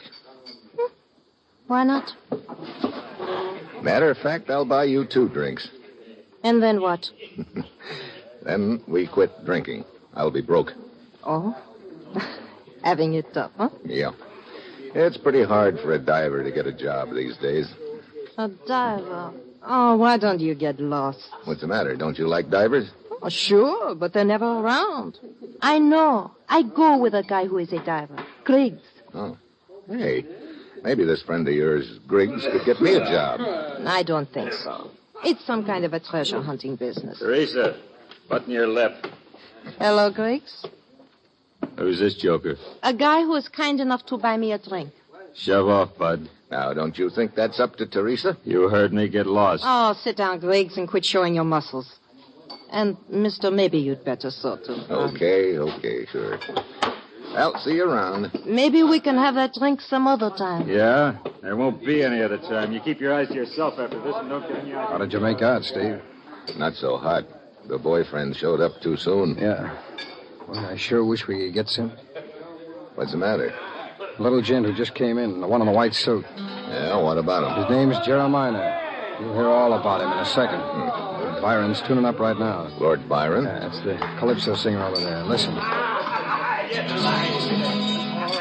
Jeremiah is a fine man, he, the best man in all Trinidad colony. He's a good friend of sailors whose luck's very bad. The best man in colony Trinidad. A wristwatch, a ring, or a curio. For this Jeremiah will lend much dough. He will find you a job for a modest fee. The savior of suffering humanity. He saves the sailors from a cold, cruel fate and charges a very low interest rate. Oh, Jeremiah is a fine man, he, the best man in Trinidad colony. And now you know who Jeremiah is. Yeah. Hey, he just slipped that calypso singer some dough. Sure, that's the deal. Well, what do you know? Singing commercials in Trinidad yet. Wait a minute. That song said something about getting jobs for sailors. Sure, that's right. That's the angle I'm working on with him. You mean you're trying to get him to put you aboard the boat Griggs is sailing on? Yeah. Oh, watch it, Steve. Jeremiah's heading this way. Oh, Joe. Joe. Oh, hello, Jeremiah. How can I help you start a new life if you spend all the money I'd lend you on cheap whiskey? Oh, I tried, Jeremiah. You know how it is. You must be firm, Joe. You must turn over a new leaf. Yeah. The ways of sin lead but to the grave or the drunk tank. And then how could I ever get back all the money I've invested in you? Work. That is the answer for you, Joe. Work. Yeah. Nobody'll give me a job. That's not true any longer, Joe. I have gotten you a job. Huh? On the Sea Witch. You sail tomorrow morning. Hey, you kidding me? Of course not. Joe, I see in you a noble man who has been corrupted by evil companions and unfortunate experiences. I believe in you, Joe. I believe that you will straighten out and take your rightful place in the world. So, I have gotten you a job to help you. That's pretty nice of you, Jeremiah. It was not easy, mind you. It is a small boat with a small crew, some sort of treasure hunting expedition, I believe. Now, just sign this little slip of paper, if you will, please. What is it? Well, the customary agreement, which gives me a small percentage of your wages in return for the trouble I've gone to on your account. Hey, you call 20% small? Why, Joe, after all I've done for you, how can you quibble about such a trifling amount? Okay, Jeremiah, I'll send it. Just give the skipper this card, Joe. That will identify you. Okay. Well, I must be going now. I have to meet this other deckhand, Nick, and give him a card also. Thanks again, Jeremiah. When a human being is in need, Jeremiah will not be far away. Steve? Yeah, I heard it all. Come on. What? We're going to follow Jeremiah. I'm cooking up an idea. If it works, you're going to have yourself a shipmate.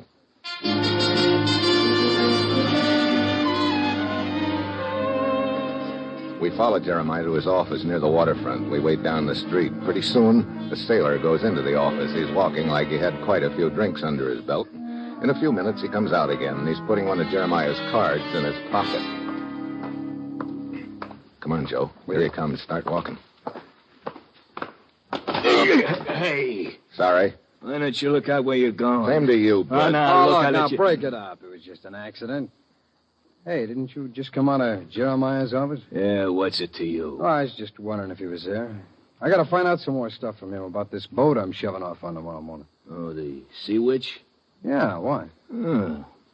Looks like we're going to be shipmates. Yeah? Hey, you sailing on it too, huh? Ah, my name's Joe. Oh, Nick's mine. Ah, this is Steve, buddy of mine. Hi. Hi, Steve. Hey, this calls for a drink, huh? Yeah, I could use one. How about you, Nick? Sure, I can always use one. And this is our last day ashore, too. Come on, let's go.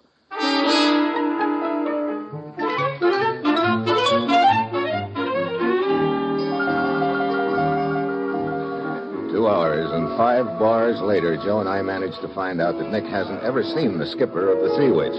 Finally, Nick figures he's had too much. I gotta get out of here. Sure, Nick, sure. Here, give me a hand, Joe. Okay. Oh, easy, Nick. I need some fresh air. Yeah, that's where we're going, Fresh air. outside. There you are. Feel better now? Oh, yes. Fresh eggs. It's wonderful. Why, Catch him, Joe. I got him. Well, now what? Huh? Steve will have to take him to the police station, I guess. Yeah, it's right next door, too. Quite a coincidence, huh? Come on, I'll carry him. Okay. Brother, he's no lightweight. Here we are. Steve, set him down on that chair over there. Yeah. Hello. What's all this? We've got a package for you. He's it. Drunk? Slightly. My name's Mitchell, Constable. Steve Mitchell. Here are my credentials. I say. What can I do for you, chap? You got a nice private cell where you could deposit this guy, Nick? Well, I suppose so. Ordinarily, we'd throw him into the drunk tank. Well, this isn't an ordinary occasion. I'll fill you in on it after you lock him up.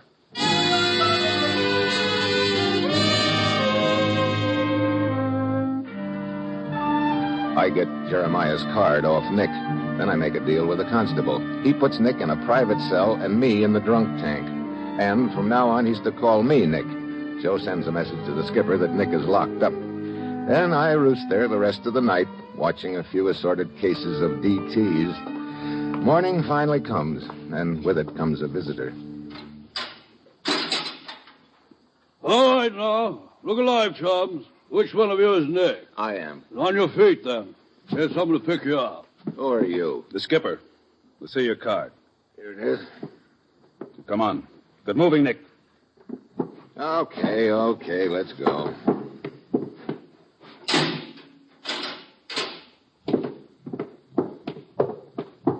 Nick, if I wasn't short-handed, I'd let you rot in that drunk tank. Simmer down, will you? We shove off in an hour. Be aboard. Sure. I'll get my gear together and be down there in plenty of time. I'll see you later, Skipper.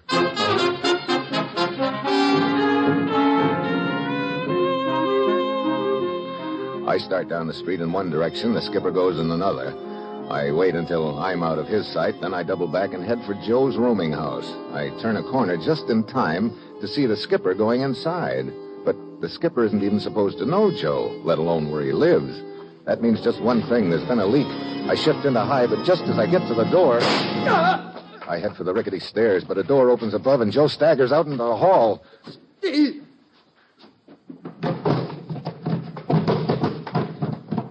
Joe! Here, let me... No. It's too late, Steve. The skipper? Yeah.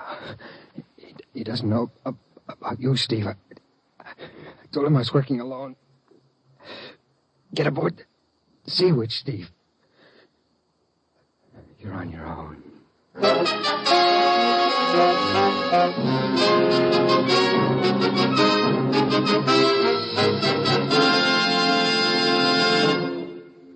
In a moment, you'll hear the second act of Dangerous Assignment, starring Brian Donlevy, after this brief word from the Ford dealers of America. All over the country, folks are praising the beautiful new Ford, and no wonder. For this car is a masterpiece of sleek fashion styling. But there's more than style in the new Ford, much more. There's safety, too. Safety that's built into Ford features, into its dependable Magic Action king-size brakes, for example, into its sturdy all-steel lifeguard body, and into its advanced steering mechanism. And the new Ford brings you economy, too. It's low in first cost and high in resale value. It's thrifty on gas and oil, and inexpensive to maintain. So before you buy any car at any price, stop by your neighborhood Ford dealers. Look over the new Ford for beauty. Check its many safety features. Get the facts about Ford economy. Then discover the flashing performance and big car comfort of this truly great car. Test drive the 100-horsepower V8 or its companion in quality, the 95-horsepower 6. See, hear, and feel why the big new Ford is the one fine car in the low-price field. And now, here is the second act of Dangerous Assignment.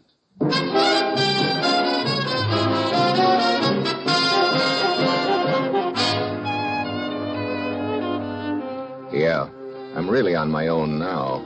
Joe's dead. I know the skipper killed him, but I can't tip my hand yet. I have to play it close to the chest. So I go down to the waterfront and get aboard the Sea Witch. Get forward and help Griggs with the lines.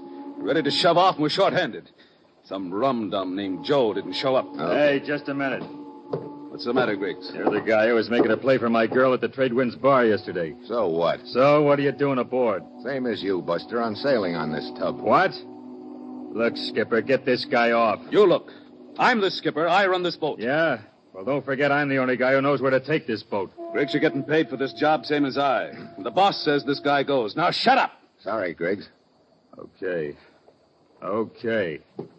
But just remember, I don't like you. That's tough. Yeah. It could be. Now, break it off, both of you. Get busy with those lines. Hey, you, Lord Barn. Yes, Skipper? Hey, that Calypso singer going along, too? Yeah, he's a pretty good deckhand. Now, get that engine started. We're shoving off.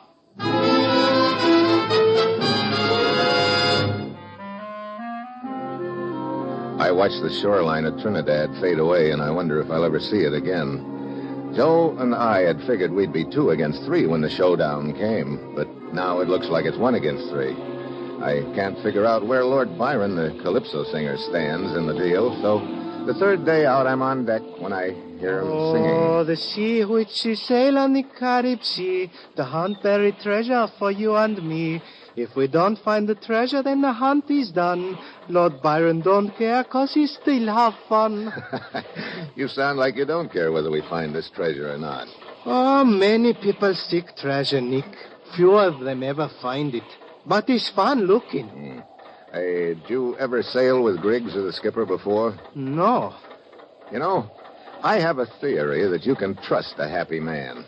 Well, you and me, Nick, we are happy people, but Skipper and Griggs, they're not. It's too bad. Yeah. Look, if you ever hear the skipper and Griggs talking about me, I'd like you to come and tell me right away. Sure, Nick. I'll come and tell you right away if I hear anything. Good. Okay, Nick. This is it. Aye? You're going to work. What do you mean, Skipper? Get into a diving suit. What? You heard me? I want you to go down and see if we're over that sunken ship. What's the matter with Griggs? I thought he was the diver. He's got a bellyache. Oh. Kind of hit him all of a sudden, didn't it? Yeah, it did. Look, I was told you were a diver, too. Well, sure I am. Then get into the suit. Lord Byron will tend your lines and man the pump. Get moving.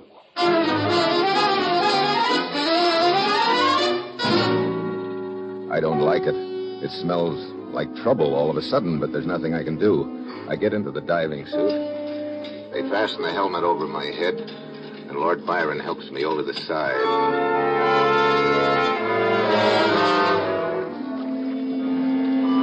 On the bottom, it's cold and murky and quiet. I poke around for about 15 minutes, but I can't see the sunken ship anywhere. Lord Byron, you better haul me up. Lord Byron. He's busy, Nick. I'm handling your lines now. Oh. Well, Skipper, I can't spot that hulk anywhere. Can't be far. Well, it isn't here. How about hauling me up? You getting enough air, Nick? Yeah, but keep it coming, huh? Sure, Nick. Sure. I'll haul you up now, but I want you to keep your suit on. We'll move on a couple of 100 yards, and you and Griggs will go down again. Griggs? I thought he was sick. He feels okay all of a sudden. Okay. Look, come on, haul me up, will you? Getting lonesome down here. Sure, Nick. Sure.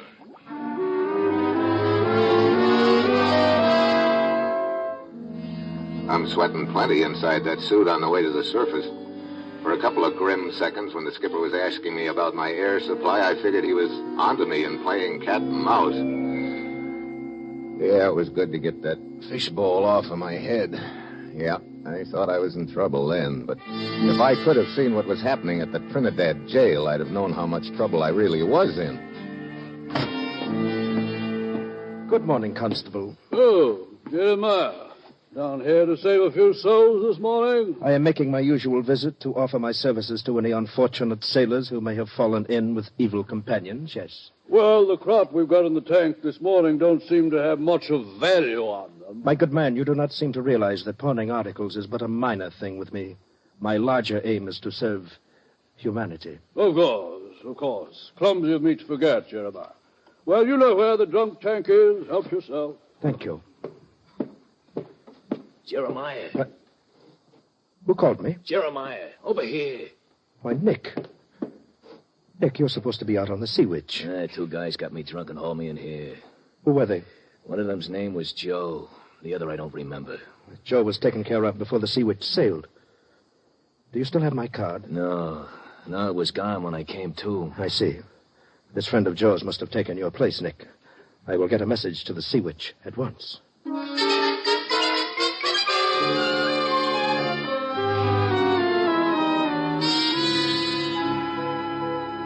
You all set, Nick? Yeah, I guess so, Griggs. Where's the skipper? Up in the radio shack. There's a radio message coming in. Lord Byron here can let us down and handle the pump. Sure, Griggs. Okay. You go down first and wait for me. Don't do anything until I get down there. Okay. Screw his faceplate on, Lord Byron. Sure, Griggs. Okay. Lower him.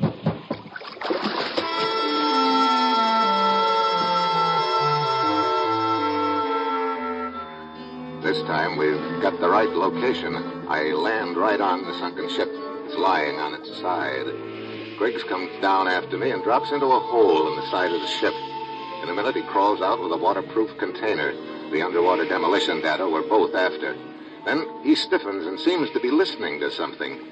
Divers' phones are on separate lines, so I can't hear what Griggs was listening to, but suddenly Lord Byron is singing into my phone. Oh, there were once two men in the diving suits, and one of them's in trouble, you can bet your boots.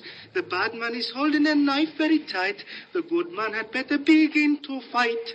Great time to be singing. Then suddenly it registers. It's more than a song. It's a warning.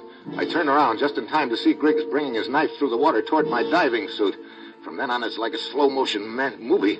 I manage to get my hand around his wrist in time, and I start inching him back toward the hole in the side of the ship. We sway back and forth for a few seconds. Then I finally get my shoulder against him and shove. He topples over into the hole.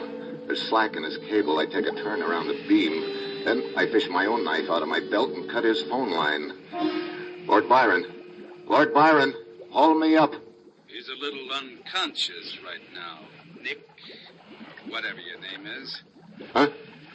I just got a radio message about you from Jeremiah. Jeremiah? Oh, so he's the big boss. Yeah. It looks like that message came just in time.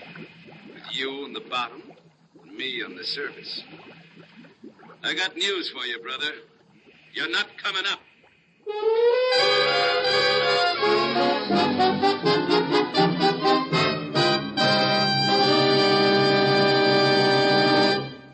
In a moment, the conclusion of Dangerous Assignment.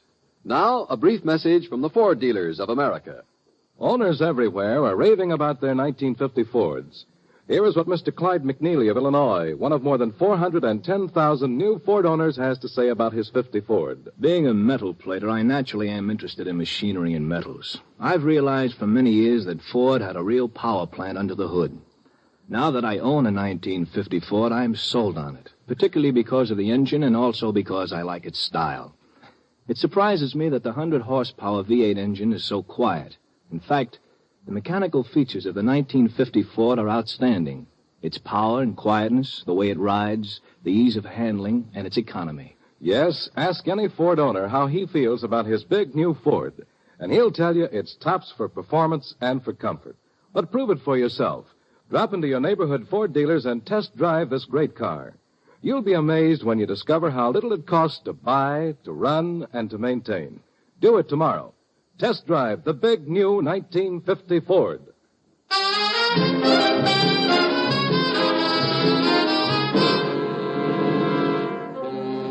Did you hear what I said?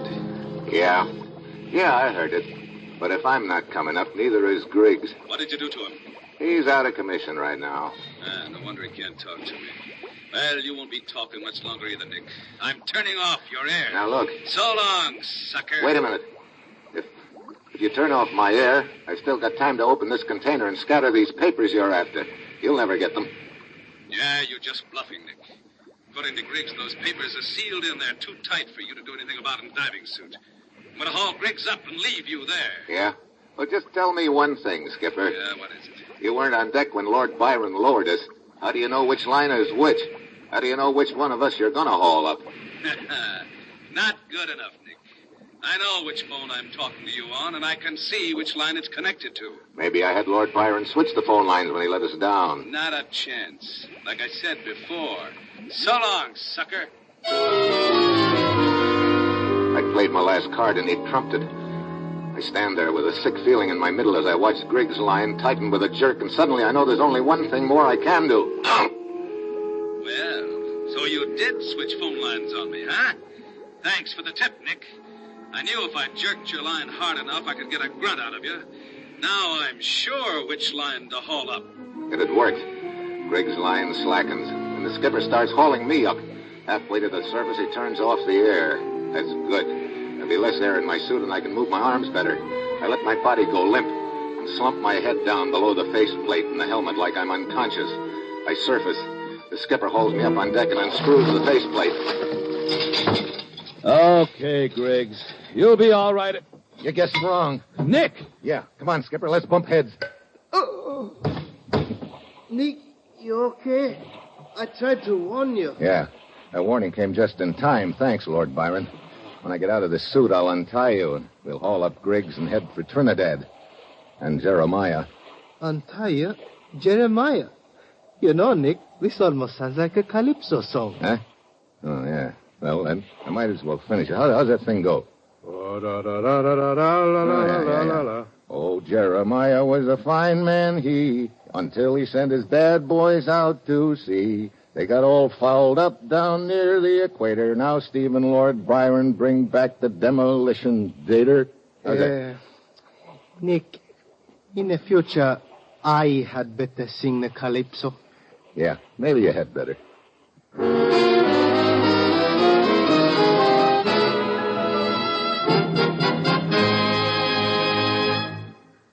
You have just heard another episode in the exciting new adventure series Dangerous Assignment, starring Brian Donlevy as Steve Mitchell. Dangerous Assignment, written by Bob Reif with music by Bruce Ashley, is directed by Bill Karn. Be with us next week at this time when Brian Donlevy, starring as Steve Mitchell, will embark on another Dangerous Assignment.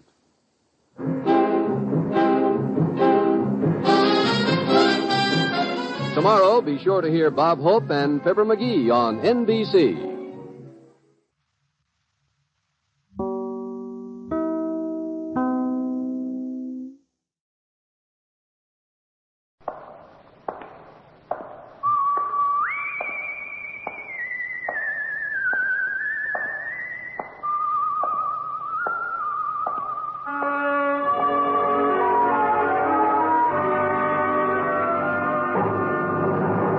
The Adventures of the Saint, starring Vincent Price. The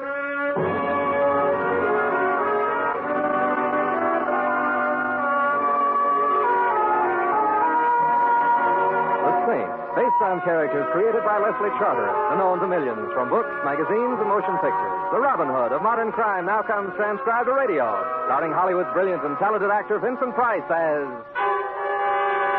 the Saint. Oh, open up, please. Hurry.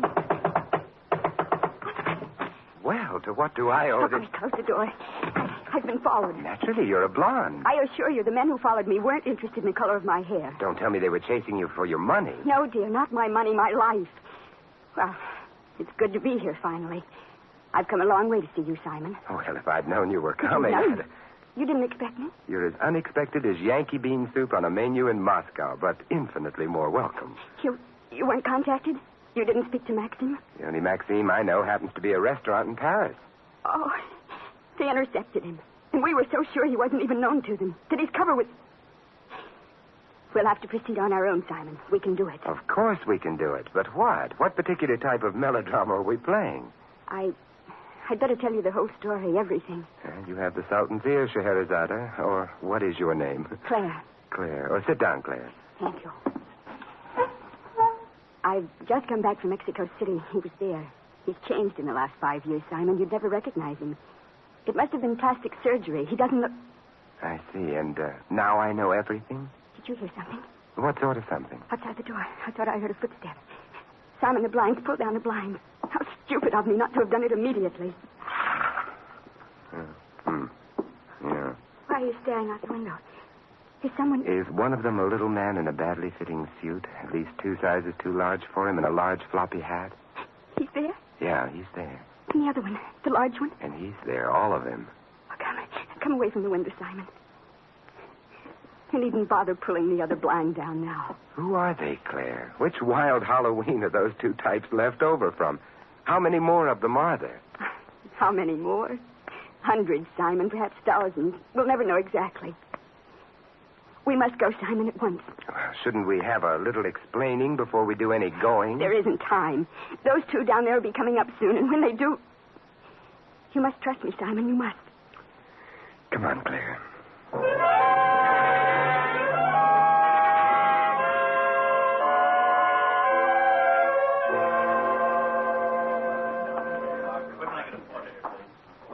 Is there anyone...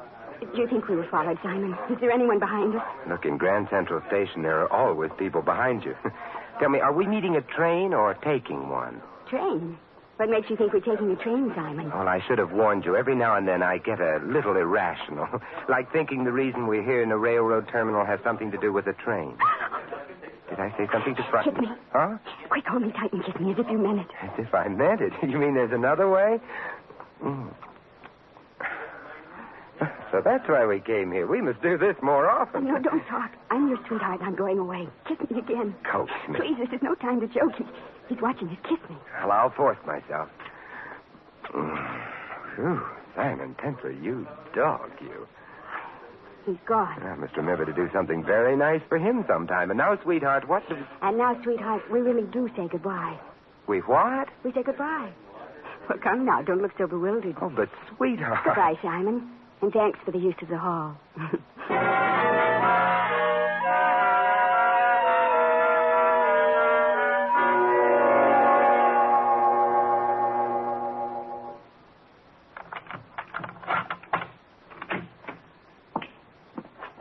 You forgot to close the door, Mr. Templar. What? Oh, yes, so I did. But since it's my door, I think I'll leave it open this time. Especially since you're just about ready to leave. You are wrong, Saint. I am not ready to leave. I have a few things I must do before I go. What sort of things? Perhaps I shall kill you first. In fact, I am quite sure that I shall. But that is the least of what I must do here in your apartment. Look here, if you insist on killing me, I'm afraid that I'll have to insist that you regard it as important. Oh, it is important only to you and to the policeman who will have the tiresome task of finding out who did it.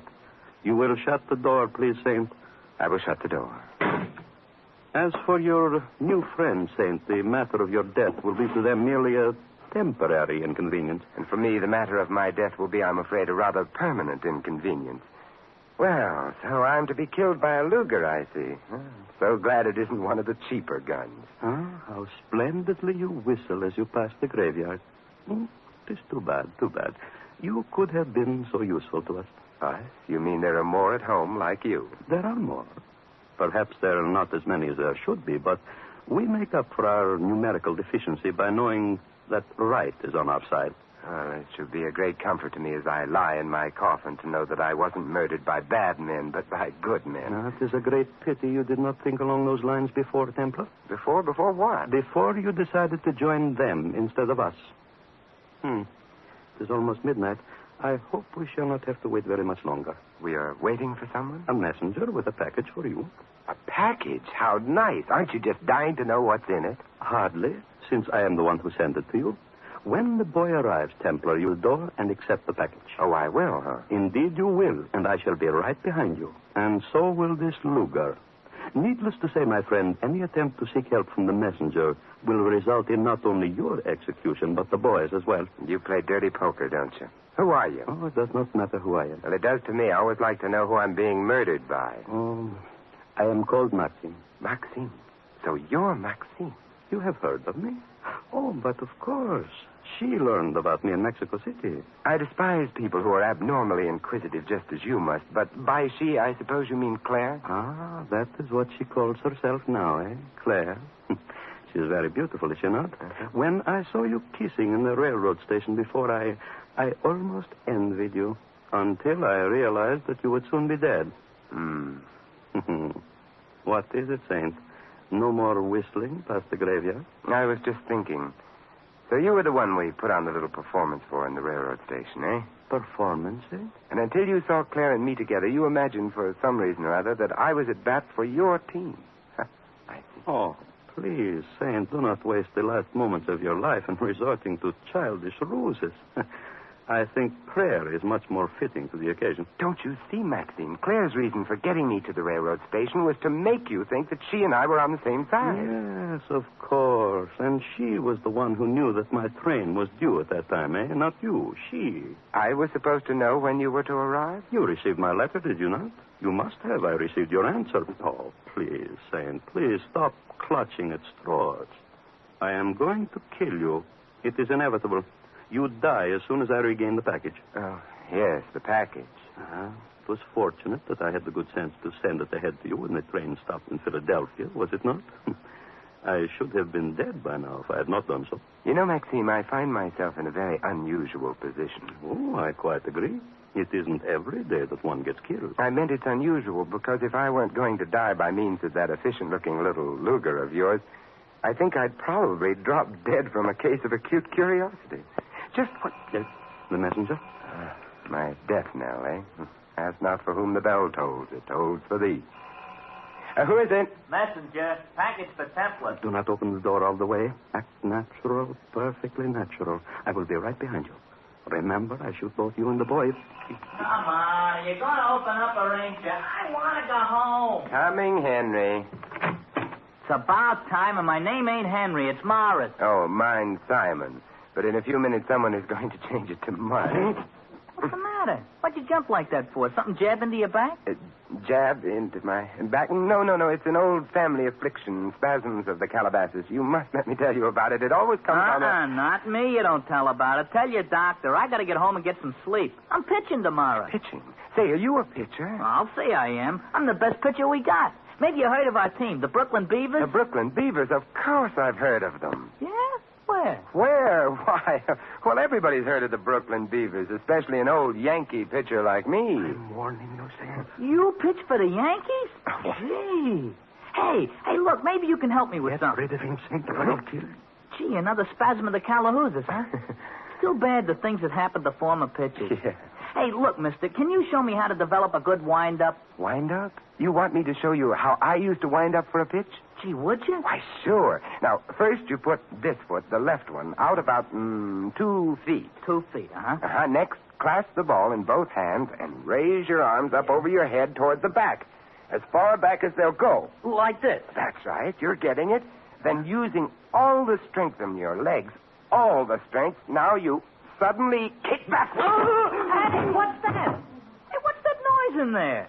Noise? It sounds like somebody got hurt and then fell down. What's this? Mice. Mice? Yes, big ones. You're nuts.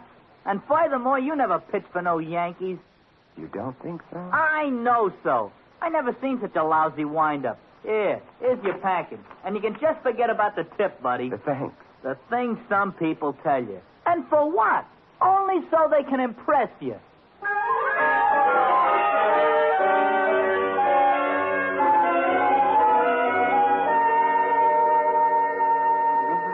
Come on, Maxine. Wake up.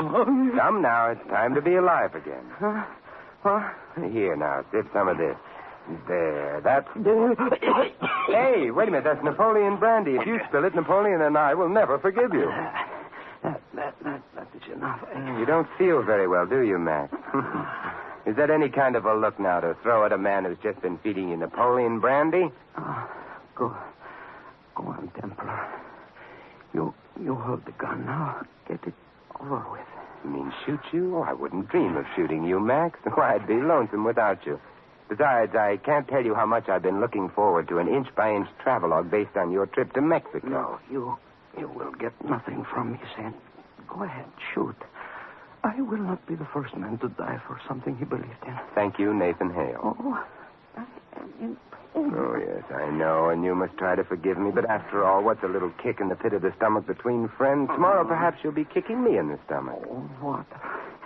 Give me water. I'll get you water, but I won't give you water. You'll have to buy it. Buy it? By answering a question. The thing I found in the package, what makes it so valuable? No, I will not tell you. I cannot. Water, please. Maybe you can buy yourself a glass of water with the answer to this I one. shall not answer any question. You have courage, my friend, but here's a question anyhow. There's a little man in a floppy hat and a suit that's too large for him, and another man roughly patterned after the Empire State Building. Do you know him? Yes. Your side? Our side? No, Templar, not our side. Satan's. Well, you have just won yourself a glass of water. Would you like to try for two? I will not answer any more questions. Stubborn little fellow, aren't you? I'll get you water. And then I will make sure that you will be here when I get back. And then... You're going out? Oh, just down to the corner. I want to ask those two curious employees of Satan's just why they prefer to spend the night on the street staring up at my windows when beds are so much more comfortable.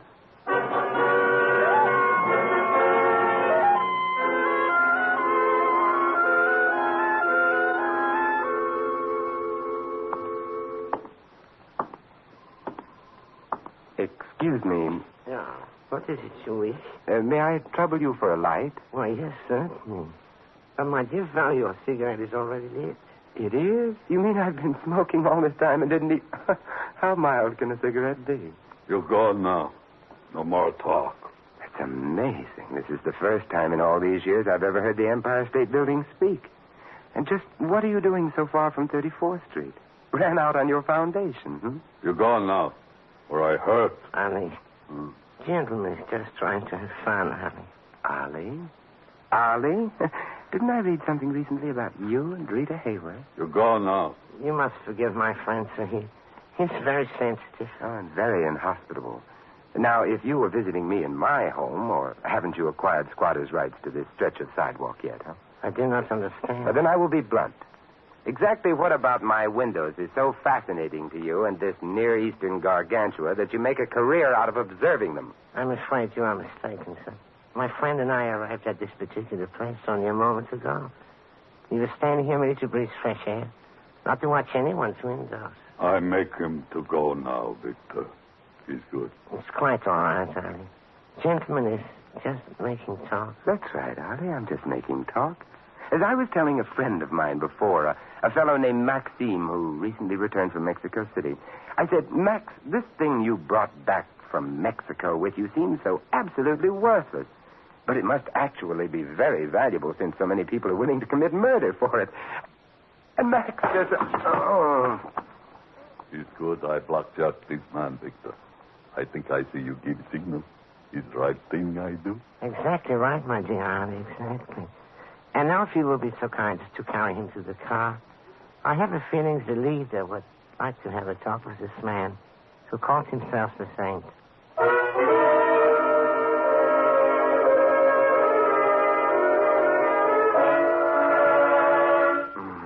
Wake up, sir. Wake up now. I said wake up. Herr Schmidt would like to talk to you. Huh? What? I said Herr Schmidt would like to have a talk with you. Tell him I never see anyone without an appointment. No. You'll be respectful while in the presence of the leader. The leader? He conducts an orchestra? No. Ask a civil question and you get a slap in the face. Stand up, Saint. On your feet. That's all right, Victor. Mr. Tembler can remain seated if he wants to. You see, Victor, I can sit here if I want to. Yeah. And you? You must be Schmidt. That is correct. And now, Tembler, we will immediately get down to the business at hand. Where is it? You mean you live here and you don't know? I have no intention of wasting time listening to your misguided attempts at humor, Templar. You know the object to which I refer. I must have it at once. You hear? I hear, and 2 will get you 5. There are people in Germany who can also hear. Oh, for heaven's sake, Victor. You starting that face-slapping business again? I told you before. You have to be more respectful when the leader speaks to you. If you'll just untie my hands for a moment, I'll show both you and the leader exactly how much respect I have for both of you. For the last time, Templar, where is it? What? The glass, you swine. The little whiskey glass that other pig brought to you from Mexico. Oh, that. Huh? You know, I had a feeling it was that whiskey glass you were after. Well, where is it? Try the 5 and 10. Oh. You know, Victor, someone's going to have to cure you of that habit. You're going to hurt that hand someday. You will answer the leader's question. Where is the whiskey glass? If I give the correct answer, do I get to try for the giant jackpot? If you give the correct answer, son, you get to die simply and quickly. And without any of your knowing little touches my friend Ali is so good at. Oh, you make it sound so attractive. The glass is in my apartment. You lie. Ali and Victor searched all over your The apartment. glass you're looking for is mixed in with all my other whiskey glasses. They all look alike. Again, so- you lie. I brought it back here, all of your whiskey glasses. Now, that's dishonest. And the one we want is not amongst them. For the last time, say, what did you do with it? Very well, Vic. I guess I know when I'm licked. Uh-huh. Now you're getting wise. The glass is in a check locker at Grand Central Station. A check locker? The key to the locker. There's the key. Well, I'd be very happy to go home and get it for you. That will not be necessary. Just tell us where the key is hidden. It's hidden in the lamp on my desk. In a lamp? Where in the lamp? In the socket, where the bulb screws on. Just unscrew the bulb and put your finger inside the socket. You'll get it. You'd better be telling the truth, Templar. I'll go at once, Herr Schmidt. You will come with me. Yeah. And him? He's well tied. Besides, Holly will return in a little while. And before you go, Victor, suppose you answer me a question. Yeah? Tell me, who is your tailor? My tailor? Yes, I've been admiring that suit you have on. I think it's very considerate of your tailor to make it 2 sizes too large in case you have a friend visiting. Oh, my goodness. The rest I say for Holly. He will do his best to entertain you while we are gone.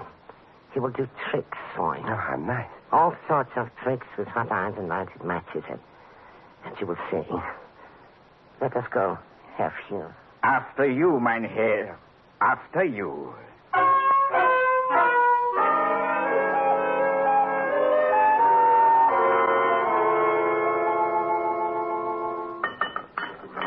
Soon. Now, soon. Iron will get hot. Iron will get very hot. Why send my laundry out, Ollie? It burned through skin. You like that, huh? Oh, love it, but I'm a little disappointed in you, Ollie.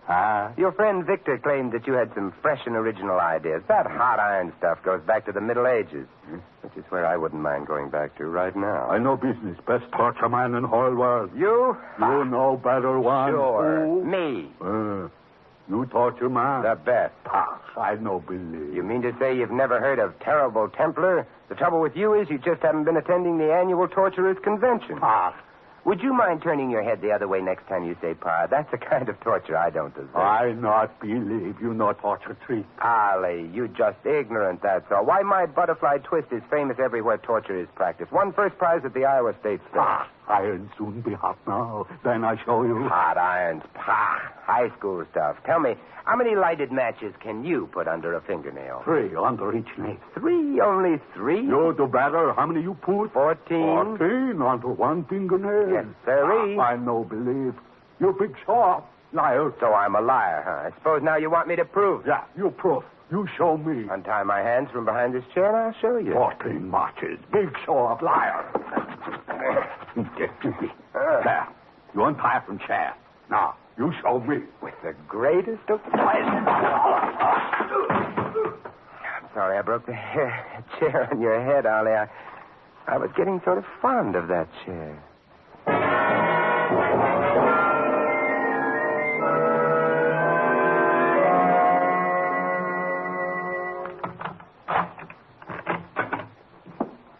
Hello, Simon. Sweetheart, you've come back to me. Yes, I've come back, but it's too late, I'm afraid. Oh, too late? Don't be silly, Claire. Grand Central Station's open all night, or should we do our kissing right here? Oh, please, Simon, I'm not in the mood for Banner. There's a man here in your apartment. He's in the other room. That's Maxime. Surely you remember good old Maxime. Oh, yes, I have much reason to remember Maxime. He's dead. Dead? He was shot. Oh, that's too bad. He was a game little guy. You killed him? No, the unholy twosome was here looking for the glass. They did it. The little man in the badly fitting coat and the giant Arab? Yes. I should have guessed. But the whiskey glass, Simon. What happened to the whiskey glass? They have it. Victor and the man he calls the leader. The leader? He's in New York? Herr Schmidt is here, all right, but believe me, not to stay. Nor is Victor long for this world. Now, I'm going to ask some questions. And what's more, I'm going to get some answers. Yes, Simon, I think you're entitled to some answers. You don't know why the glass is so important, do you? Obviously, it carries somebody's fingerprints. I can't think of any other reason why a 10-cent whiskey glass could be important, but whose? You have heard of Karl Bruder? Karl Bruder? Bruder, yes. Hitler's heir apparent. The man selected most likely to succeed him, but he's dead. It was never completely proven. He was thought to be dead. Go on, Claire. We have an organization among some of my countrymen which has sworn to track these beasts down. Well, we found Carl Bruder, our biggest prize, in Mexico City. He'd had his face changed by surgery. He no longer was the fancy dresser he used to be. They used to call him the Nazi Beau Brummel. But still, adding together 100 minute facts and clues, we knew it was Bruder. Well, why didn't you tell the government, Claire? They'd have taken over from there on. Well, because everyone now takes it for granted that Bruder's dead. They can't conceive that he's alive. So you got his fingerprints, the one thing that couldn't change, that would prove that Bruder was alive. Yes. We were going to send the glass to Germany to have the prints compared with the set of prints known to be Bruder's that exist there. Yes. Then they would have believed us. Then they'd have to arrest him and make him answer for his crimes. But Bruder got wise. Oh, he knew that someone had gotten hold of the glass with his fingerprints. It was life or death to him to get it back. I was charged with bringing the glass here. And Maxine? Maxine. Poor Maxine. I was stupid. I didn't know. To know what? Ours is not a very closely knit organization, Simon. The members seldom meet each other, and, well... You mean you and poor Maxine were playing on the same team? Yes. But we didn't know. Neither of us knew. We each thought... It's too bad. When you heard that Max was coming to me to help him, you staged that scene in the station to make him think that I'd joined up on your varsity. Yes, I was stupid. Max would still be alive if I... What's the use?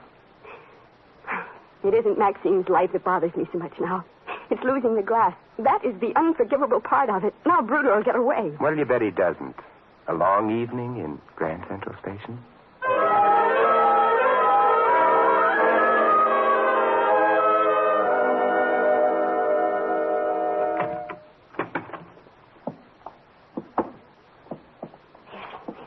There's no one here, Simon.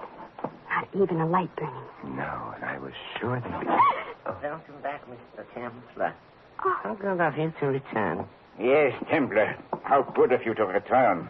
And we thought you didn't especially care for our hospitality. Or was it just poor Allie you didn't care for things? Allie?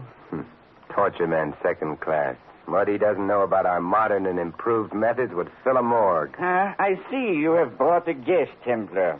How nice to have you here, my dear.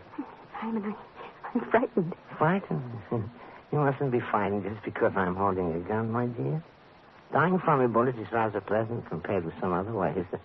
Yes, Mr. Templar. She isn't afraid of the gun, Victor. It's that suit you're wearing. Stop it, Saint. I'm warning you. Yeah, and I, too, Well, the leader hurt his finger. It's going to look terrible when you salute yourself in the mirror now. Enough! But then, leader, it's your own fault. A great big leader like you should know better than to put his finger in a live light socket. Enough! You will be quiet. You hear? Here? You're rattling the ruins of the Reichschancellery. And they're such lovely ruins. Good morning, Saint. You're under deal with a poor, simple-minded Allie now. I know. I had to use deception on poor, simple-minded Allie. But on you, I'll use force. That's what I use on poor, simple-minded Victor and the glorious leader. How does it feel to be looking down the wrong end of a Luger for once, boys? Only for you and others like you, it's the right end. Very well. You have won, Templar. But you still must prove that I, Johann Schmidt, am Karl Bruder. And without the glass... Yes, that's true. I do not have the glass you have. Ah, how unfortunate for you. But I have a roll of film. Film? Yes, I dusted the glass with powder and photographed the prints. So I've got the fingerprints. And more important, I've got the leader. Right? Very well, Templar. You've got me. Yes, Johann Schmidt. I've got you, too.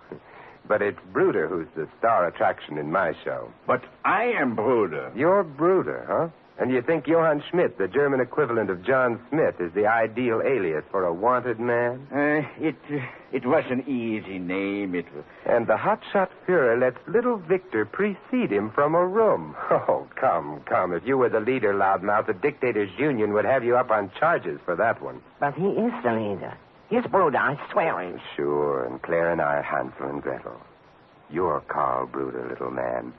That's why you wear such a badly fitting suit. Bruder was the Nazi Beau Brummel. So your disguise called for you to get as far away from elegance as you could, didn't it? No, it is not true. Schmidt is Carl Bruder. You still think enough of good clothes to get furious every time someone makes a crack about your appearance, don't you? Look at you. Oh, that suit looks awful, Victor. It's got enough room in it for 3 ugly little tramps like you. You dumb swine. See? There you go again, the furious Fuhrer. You know, when you get mad, you look just like that other tramp. Adolf, that is. But why worry about your clothes at a time like this, Bruder? What do you care what you wear when they hang you?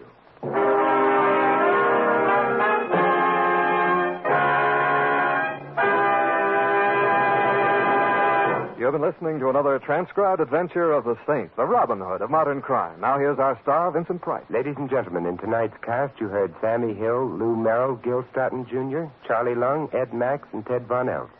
This is Vincent Price inviting you to join us again next week at this same time for another exciting adventure of the Saint. Good night.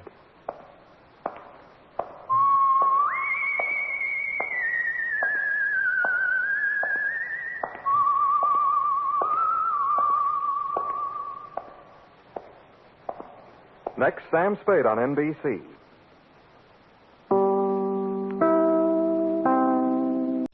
You, finding life rather dull, dreaming again of exotic places, wishing you were somewhere else? We offer you Escape.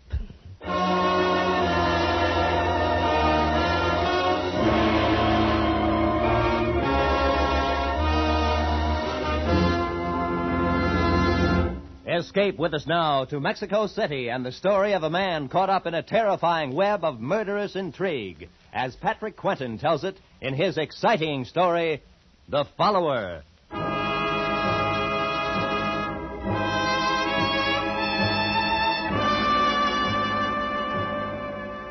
My name is Lytton, Mark Lytton.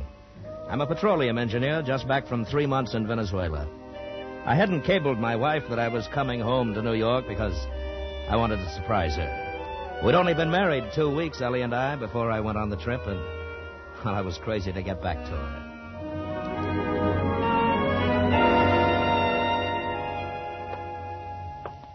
3 long, empty months. And now, in a matter of seconds, we'll be together again. Ellie! Ellie, it's me, Mark. Ellie?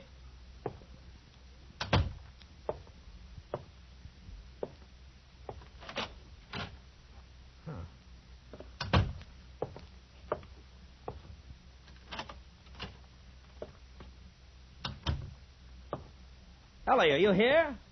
Oh, let's cut out the comedy. Hey, who are you? What's the matter? What's wrong with you, anyway? Corey. Good Lord. It was the guy Ellie had thrown over to marry me, Corey Lathrop. And he was dead. I saw the 2 bullet holes in his chest. Turned sick. He'd been dead quite a while, maybe a day or 2, and he didn't look much like the socialite man about the clubs, member of the State Parole Board Society lawyer. He just looked dead. I recognized that torn piece of negligee in Corey's hand. I ought to. I'd seen it often enough. Oh, Nellie. First thing to do was locate her fast. No. No, not the police. Not yet. Not without knowing what it's all about. Who else, then? Certainly not her society friends. They wouldn't tell me if they knew. I was an outsider, big prospects, but no money. The dark horse who'd rushed Ellie off her feet. No chance there. Maybe some of her other friends, though, she'd messed around with just for thrills because she was rich and bored. Maybe the gambler, Victor DeTorio. Yeah, that was it. If anybody knew what had happened to Ellie, Victor would be the guy.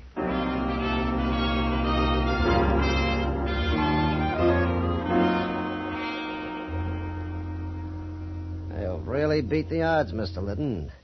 Very few people I'd let come back here to my private office. Oh, thanks, Victor. Of course, you're different, though. You're married to little Ellie. I'd do anything for Ellie. How is she, by the way? Well, I was hoping maybe you'd know. Oh? Now, why would I know anything about it? Well, you're a friend of hers, aren't you? Why, sure. I knew Ellie long before she met you. She's a great little kid.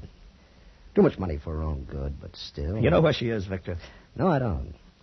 But she wasn't here a couple of nights ago. Saw her at one of the roulette tables. Ellie sure has a weakness for roulette. Yeah. Well, look, can't you tell me? I remember now. That was the night she got into me on credit for $20,000. $20,000? I guess the guy she was with was bad luck for her. That nose in the air, what was his name?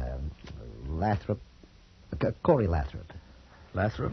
Yeah, somebody ought to smash that guy. He's just too good to live. Yeah. Yeah. Look, Victor, about that money Ellie lost. Oh, don't worry your head about it, Mr. Litton. Ellie's a friend of mine. She'll pay when she gets the dough. These little cafe cookies understand gambling, how it works and all. They always pay off. Every one of them pays in the end.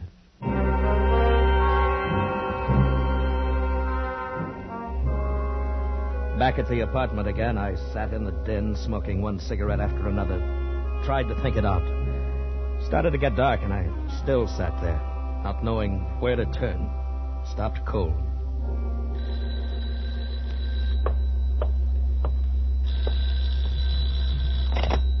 Hello? May I speak to Mrs. Lidon, please? Well, she isn't here right now. May I take a message? I'm Mr. Lidon. Oh, well, this is Franchot's Originals, Mr. Lidon. We have those 2 new suits ready to send out, and I find a note here with them. It is a request to forward the suits by air mail to Hotel Granada, Mexico City. Mexico City? Oui. Mrs. Lidon evidently telephoned the message, but I did want to confirm the address. Is that correct, Mr. Lidon? Hotel Granada, Mexico City?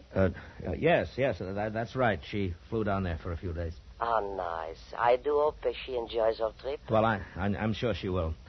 Goodbye. Mexico City. So that's where she'd gone. Well, whatever the game, I was sure of one thing. I was on her side, win, lose, or draw. And that meant following her on the next plane south to Mexico City. From the airport, I phoned the police, told them where they'd find Corey's body, and hung up.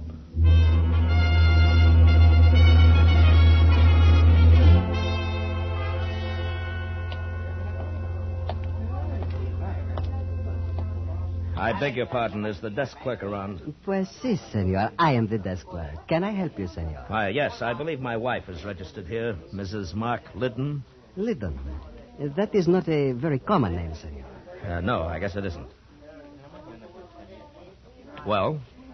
That is a very nice jacket you are wearing, senor. Soft and warm like the breath of a senorita. Thank you. It must take many pesos to buy a jacket like that. I really don't remember now, if you'll be kind enough to... It must be very nice to have many pesos. Look, what are you after, a tip? Senor! How much? Pues, when a pobrecito has 5 sisters to support and only one very small job, 20 pesos? 10. 15. It is only pesos, senor, not like dollars. All right, here. Gracias. Now we are friends. The senorita is registered in room 522. 522. Okay, thanks. But wait, senor. What? She is not there now. Oh? Well, where is she? The senorita is go to the bullfights, I think. But no matter, senor. You are her husband. You are my very good friend. So I let you wait in her room for only 10 pesos more. Look, if you like golden eggs, don't kill the goose. But, senor, you do not look at things the right way. For only 25 pesos, you now have Oscar for your very good friend. Oscar sent a bellboy up to let me into 522. When he'd gone, I opened the 2 traveling cases in the closet and searched through a mess of clothes and the usual feminine whatnots. I don't know what I'd expected to find in Ellie's luggage. Blood stains, a gun, I don't know. And then I heard the key in the lock. I didn't move. Didn't say anything.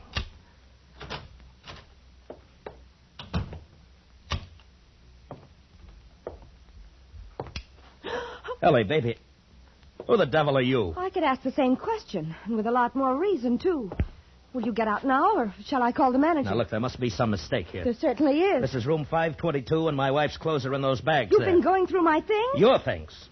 Not unless you happen to be Mrs. Mark Liddon. That's exactly who I happen to be. Oh, now, wait a minute, honey. I'm Mark Liddon. Oh, please, that's a real old one, and I'm just not in the mood. I'm Mark Liddon no matter what, and you're impersonating my wife. I'm Mrs. Mark Liddon, and you're trying to impersonate my husband. Now get out, or so help me, I'll phone the manager. Wait, let me make a call first. It just so happens I know the Spanish words for police and American embassy. You wouldn't. I wouldn't, huh? Hello? Wait, no, don't. Okay. Now, what's the game? Where's Ellie? I don't know, Mr. Liddon. I've never met your wife. I was desperate, that's all, and when the chance came along, I took it. What chance? What were you desperate about? Well, I'd come down here for a week and got stuck. I didn't know you needed papers to get back across the border. Proof of citizenship, I mean. You see, I've lived in New York all my life, but I was born in Czechoslovakia. Go on. Well, I was broke, too. I didn't know what to do. That's when I ran into this bartender, George. And he fixed everything up. Fixed it up how? Well, he said this Mrs. Liddon, your wife, had just got in from the States and wanted to disappear for a few days. She was looking for somebody to take her place here at the hotel, so George arranged the whole thing. He brought me here, gave me your tourist card. That's all I know about it. What were you supposed to get out of the deal? Just the tourist card. I could use it to cross the border. Mrs. Liddon was going to say later she'd lost it and get a new one. Anyway, that's what George said. George, huh? Where does this George work? Well, it's one of the American bars. He's off duty now, though. Where can I find him? Well, sometimes he hangs around the Salon de Lisboa. It's a cantina over near the plaza. Look, if this is all the truth, how come nobody here at the hotel noticed the switch when you took my wife's place? Well, she checked in during the night and stayed out of sight. No one's seen her but the night clerk. Oscar, I think his name is. Oscar, huh? That boy really gets around. He's the day man now. Mr. Liddon, what are you going to do with me? I don't know yet. What's your name? Frankie. Okay, come on, Frankie. Let's go find George.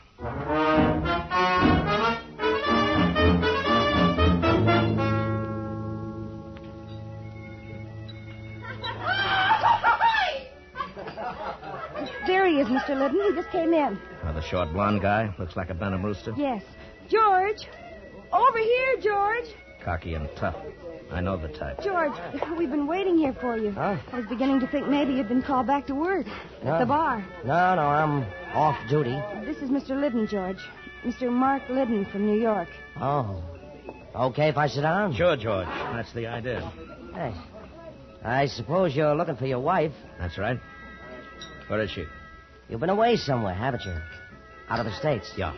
And your wife wasn't expecting you back so soon. No, she wasn't. Well, I'm afraid you're out of luck, Mr. Liddon. She took a plane to Guatemala this afternoon. Dispénsame, jefe, pero el cantinero quiere saber si ustedes desean algo que tomar. No. You wouldn't be lying, would you, George? Don't push me, Mr. Liddon. Your wife's missing, and you're all upset about it, but don't try to push me. Where is she, George? I just told you. That's all I know about it. I'm just a guy who helped her out of a jam. What kind of a jam? All I know is what she told me. Said she'd run out on a big gambling debt in New York. And they were sending a gunman after her. She had to get away. You see, that's where I came in, Mr. Liddon.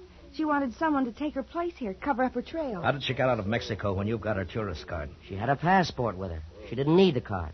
I see. Well, I still think you're both lying. Oh, Mr. Liddon, I warned you about Shut up, trying... George. You can do your talking to the police and the American embassy. That's who I'm going to talk to. Oh, don't be a fool, Mr. Liddon. I'd be a fool to believe this story of yours. You don't know what it's all about. You're not going to do anything with this blundering around except get your wife killed. Go back to New York and stay out of it. Skip it, Frankie. When I want your advice, What's the idea of the gun, George? The idea, Mr. Liddon? That all three of us get up from this table quietly and walk out of the cantina. I see. You're not going to the police, Mr. Liddon, nor to the American embassy. You're coming with us. Suppose I don't? You will. Shall we go? Sure. Why not? Quietly, Mr. Liddon. Just like three friends, huh? Sure, George. I'll go quietly. Now, George! All right, now give me that gun. Give it to me. All right, now get up on your feet. Nice going, Frankie. Come on, George, let's get out of here. Wait. Give me that bottle. He's still conscious. There! George! You didn't have to hit him again. Shut up, Frankie. We're in it too far to turn soft-hearted now. Come on, let's go.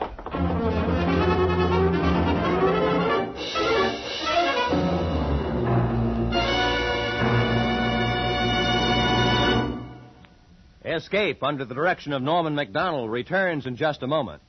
The Book of Etiquette loses a lot more pages tonight when Jack Benny tries to ingratiate himself with the suave, oh-so-social Ronald Coleman's. Yes, Ronnie and Benita will be Jack's guests on CBS tonight.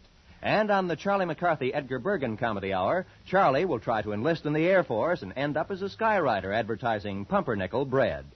Red Skelton, Amos and Andy, Corliss Archer, and Eve Arden as our Miss Brooks will also be on hand on most of these same CBS stations with their famous brands of CBS Sunday night comedy. And now, back to Escape.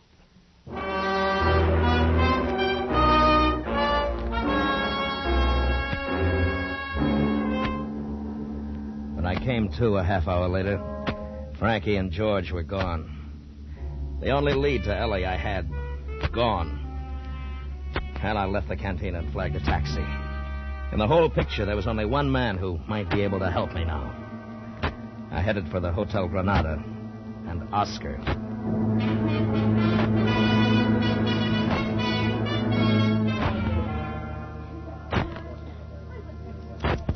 Too bad. It is most unfortunate that you have such a very bad accident, senor.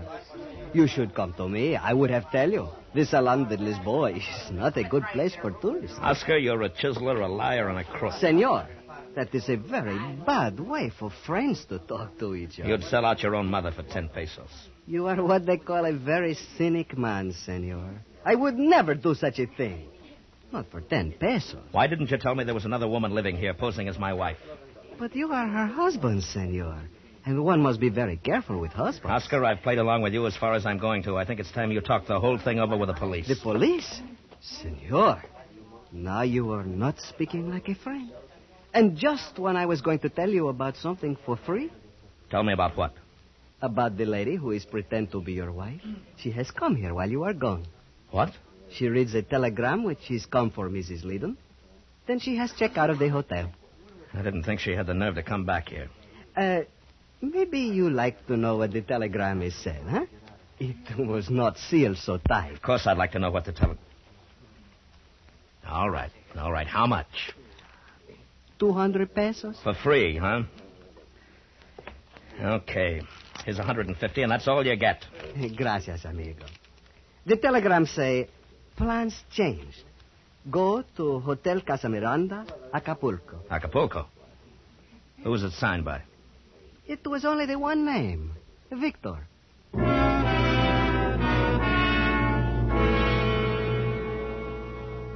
I hit my first lucky break in Acapulco. I came in from the airport and went to the Casa Miranda Hotel. And halfway across the lobby, I ran into Frankie. Mr. Liddon, what are you doing here? Looking for you. How did you find out? Easy. I'm one of Oscar's very good friends. All right, now tell me, where's George? In Mexico City. Oh, please, Mr. Liddon, don't try to interfere. Leave, right now. You're going to ruin everything. I hope so. Where's Ellie? She's not here. She's in Mexico City. Oh, please, I know you're trying to help her, but you don't understand. You're only making things worse. You mean worse for you? Worse for everybody. Ellie, too. You don't even know what it's all about, and you're going to get yourself killed. Where's Ellie? I promise you, in a week, everything will be fine. Where's Ellie? You've got to believe me. You have to... There you are, Mrs. Liddon. Are we ready to go? Yes. Yes, I'm ready anytime, Senor Gallus. Very well. Aren't you going to introduce me, darling? Introduce you? Yes. Well, yes. Senor Gonzalez, this is my husband, Mark. Oh, a pleasure. How do you do, Senor Gonzalez? He just arrived unexpectedly. Oh, I see. And are you planning to go out to the villa with us, Mr. Liddon? Oh, I don't think he Oh, will. sure, definitely. I'm in on this, too, you know. You know what is involved, then? Well, naturally. The little woman always tells me everything. And you have no objections? Well, if it's all right with her, it's all right with me. Oh, you are a very broad-minded man, Mr. Liddon. Shall we go?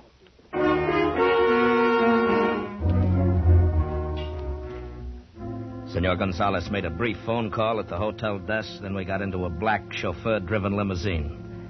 Headed out along the shore highway, skirting the sea.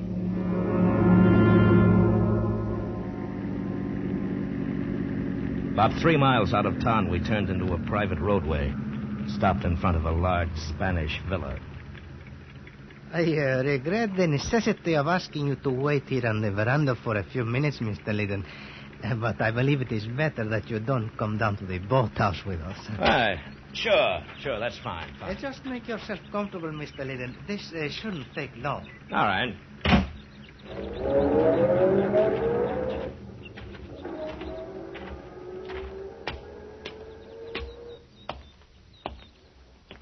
Mark. What? Mark, over here. Ellie. Oh, Ellie, baby. What are you doing here? Mark, it's wonderful you're here. Oh, darling. But you shouldn't have come. What have they done to you, baby? Nothing, Mark. I'm all right.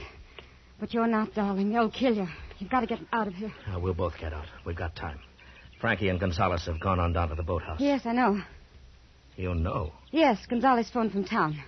They won't do anything to you if you leave right now. Victor promised me. Ellie, what are you talking about? I didn't want you to get mixed up in it, Mark. I wanted it to be all over before you came back from Venezuela. I think you better tell me what this game's all about. I had to do it. Victor made me do it. I lost a lot of money at his club, and he said if I didn't, he'd kill me. If you didn't... If you didn't what? Bring a load of dope across the border for him. Dope?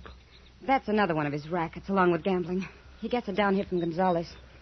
So, Victor hasn't been after you. You've been on his side all the time. But then, what if Frankie and George come in? They're both working for the police. They kidnapped me from the hotel, gave me drugs so Frankie could take my place and meet Gonzalez. They planned to get the dope from Gonzalez, deliver it to Victor, and then have the police move in on everybody. I got away, though, and phoned Victor. He came down here. So that's why Frankie was impersonating you. George used to be one of Victor's boys. Then he got sent to prison. He just got out on parole. It was through Corey he began working with the police. Ellie, tell me the truth. You killed Corey, didn't you? I had to, Mark. He was going to turn me in. He was on the parole board, and George reported to him, so he found out about me. He was going to turn me in. All the time you've been in it up to your neck. It'll be all right, Mark. Victor will fix it. About Corey, I mean. We'll pretend it never happened. Just another thrill, huh, Ellie? Mark. I've been crazy about you, but I guess I haven't known you very well. You know, I thought this fooling around the clubs with Victor and the others was just bored little rich girl stuff. Mark. But it goes a lot deeper than that, doesn't it? But, darling, I had to do this. Don't you understand? What was I, Ellie? Just another thrill? Something different for a while, huh? No, that's why I did it. For us, I mean. Victor was threatening me. He'd have told you all kinds of bad things about me. That's why I had to. Is Victor down at the boathouse? Yes. What are they going to do to Frankie? I don't know. They're going to kill her, aren't they? Why, I suppose. I don't know. What's the difference anyway? Who cares? She doesn't matter. Don't you see that? It's us that counts. That's why I did what I... Mark, where are you going? To get her out of it if I can. That's the least I can do. No, come back. Goodbye, Ellie. Mark, no! No! I ran down the driveway toward the boathouse. I was sick. Sick inside and all over. Sick from seeing Ellie the way she really was for the first time. Dazed with the shock. They looked at me startled when I burst through the door. Frankie, pale but defiant, sitting in a chair against the wall with Victor and Gonzalez bending over her. Well, this is quite a surprise, Mr. Liddon. You're supposed to be escaping. Yeah, I know. I talked with Ellie. Generous of you, Victor. Letting me go. Oh, we do anything for Ellie. She's a great little kid. Right, Gonzalez? Why, yes, indeed, a most charming young woman. She wanted us to let you go, so we said okay. That's too bad you had to blunder around down here. That's all right, Victor. I wanted to see Frankie. I tried to keep you out of it, Mr. Liddon. I guess now you know. That's right, Frankie. Oh, I know. That's too bad, Mr. Liddon. But you ought to have taken Ellie's advice. No, Victor. You're all mixed up. I'm in on this, too, now. You know, any game Ellie plays, I play, too. Well, we figured you for one of those moral guys. Real gone on the kid, huh? Yeah. Yeah, real gone on the kid. Well, fine, Mr. Liddon. Join the party. Thanks. We're trying to get this little cookie to tell us where George is. If she doesn't, I'm going to count to 10 and then... Well, How about it, honey? I told you. I don't know where he is. Mm-hmm. It's too bad. 1, 2. Better talk, Frankie. 3. I stood there watching them trying to figure a play. Victor held a gun pointed at 5. Frankie's head, and Gonzalez was probably carrying one, 6. too. Whatever the play, it had to be fast. 7. 8. 9. Victor! Don't hurt him, Victor. Ellie. He doesn't know what he's saying about trying to help Frankie. I mean, he's out of his head. This is Liddon, you fool. So that's a game. Victor! No! You! As Victor swung the gun toward me, Ellie jumped and grabbed his arm and hang on. Gonzalez was just drawing his gun when I hit him, and we both went down. As he scrambled to get up, I drew back my foot and kicked him in the head. I fumbled on the floor for his gun, and from the corner of my eye saw Victor turn his own gun point blank on Ellie. As he turned toward me, I was up on my knees, Gonzalez's gun in my hand, and I let him have it.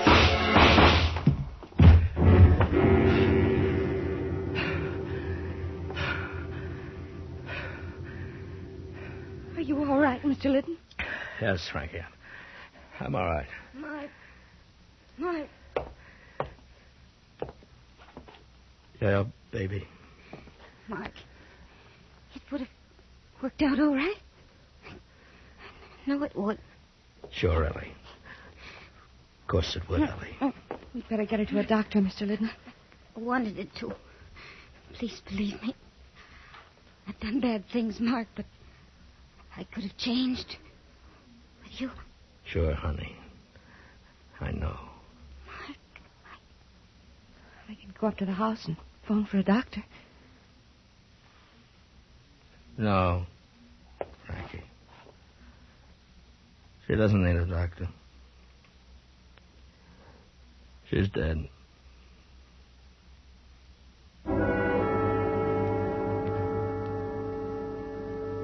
Well, that was it. Whatever Ellie was, whatever she'd done, I'd loved her more than anything else in the world. A love like that becomes a part of you. And even when it gets diseased, has to be cut out, it leaves a deep wound. It takes a long time to heal. If I'd known more about it, I may have acted differently. She might still be alive. I don't know. But as it was, I'd done the only thing I could. I'd followed her. I'd followed her clear to the end.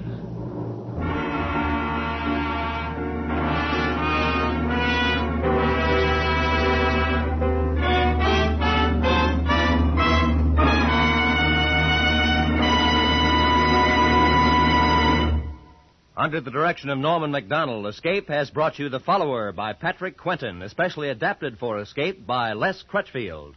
Bill Conrad was starred as Mark Liddon. Featured in the cast were Georgia Ellis, Harry Bartell, Virginia Gregg, Lou Krugman, Sidney Miller, and Don Diamond. The special music for Escape was composed and conducted by Del Castillo.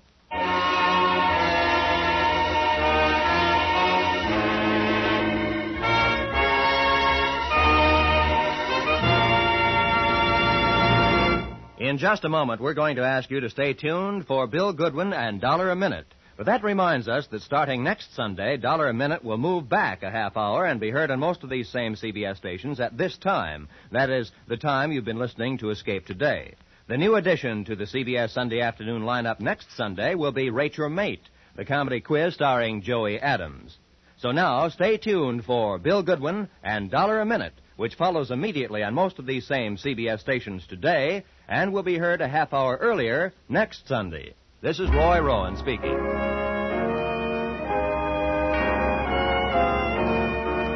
This is CBS, the Columbia Broadcasting System.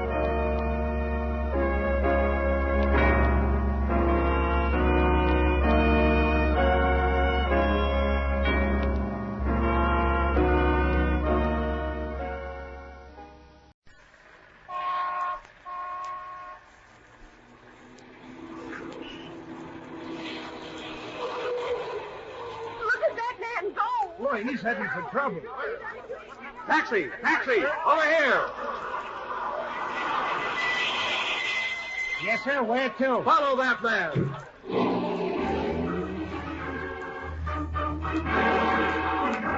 Yes, follow that man. Follow him into danger, into romance and high adventure. Follow his trail wherever it leads, through a maze of thrills and spine-tingling intrigue. Yes, follow that man, because it's Steve Mallory, the private eye.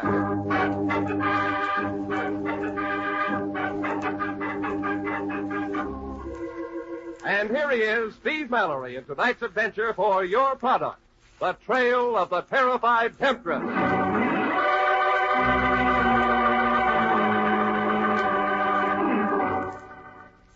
The trail began on one of those nights we seldom get in this part of California, dry and dusty as a mummy's shroud, with a grating sandpaper wind that dehydrates your eyes, cracks your lips, and splits your nerves wide open. The kind of night when solid citizens get together to keep from screaming and end up screaming at each other. But not me. Me, I was minding my own business, like the fellow says who was hit by a truck. Just sitting quietly in my own room, knocking myself out. I had the radio up and the last of the good scotch down. And I was... They told me if I came to Hollywood, I'd be in pictures in 6 months. I've been out here for 6 years now, and the closest I've come to a camera was when I had my kidneys x-rayed last fall. But I'm not discouraged, no. I had the fastest screen test in history.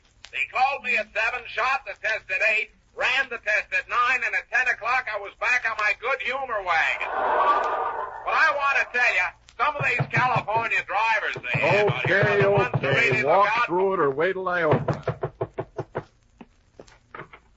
Well, Mr. Mallory, I was so afraid you'd be out. 10 more minutes I would have been. What's on your mind, Let sister? me in, please. Quickly, I've got to get out of this hole. How old are you? 22. Step right in. Lock it, lock it. Now, take it easy. I'm as eager as the next beaver. But Fool, there's a man following me. I'd be surprised if there I'm wasn't. afraid of him. He's been following me for days. You've got to protect. Well, okay, but who's going to protect you from me? Please, I'm not joking. You've got to do something. What'll I do, start firing shots at the door? I haven't seen any He man. must be out there. He was right behind me in the lobby. While I was coming up in the elevator, he was buzzing for it downstairs. Takes them a long time to get here, don't it? You're sure there was somebody following you? Oh, not that I doubt you, Go but... out there and look for yourself. Sure, only you come along. Oh, no buts. I don't know you, sister. Not that it wouldn't be nice. But I'm not taking any chances. This door locks from the inside. Wouldn't I look like You've got to trust me. Lady, I trust you more than anybody I know, but that's because I don't know you so good. Come on. Well, what do you know? Nobody in the hall. The elevator. Look, the door's partway open. Yeah, that's funny. Okay, buddy, you're faded. Come out grinning or pick up your marbles and slide back down that chute. It's a hot night and I don't want to play. There's a shoe wedged in at the bottom of the crack. Yeah, looks like it's full of foot. Well, here goes. This your big bad wolf, baby? Looks like you won't have any more trouble keeping him away from your door. He was lying face down mostly, but twisted like a Vienna roll, like he'd been just about to step out of the cab when it happened, and it spun around like a surf swimmer as the door closed on his foot. Whoever done it had been with him in the elevator. A long, pearl-handled nail file was the weapon, sticking straight out of the back of his neck like a toreador's espada. I knelt down to take a look at him. I turned him over. Shoot! Freak! Do you know him? I ought to. He's my partner at the agency. Oh, too bad. I told him he was getting careless lately. Should have let me cover him. Leaves me in a bad spot.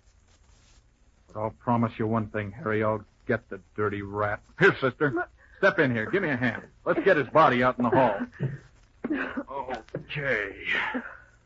Now listen, sister. What the... Hey! Well, I'll be a... She powdered out in the elevator.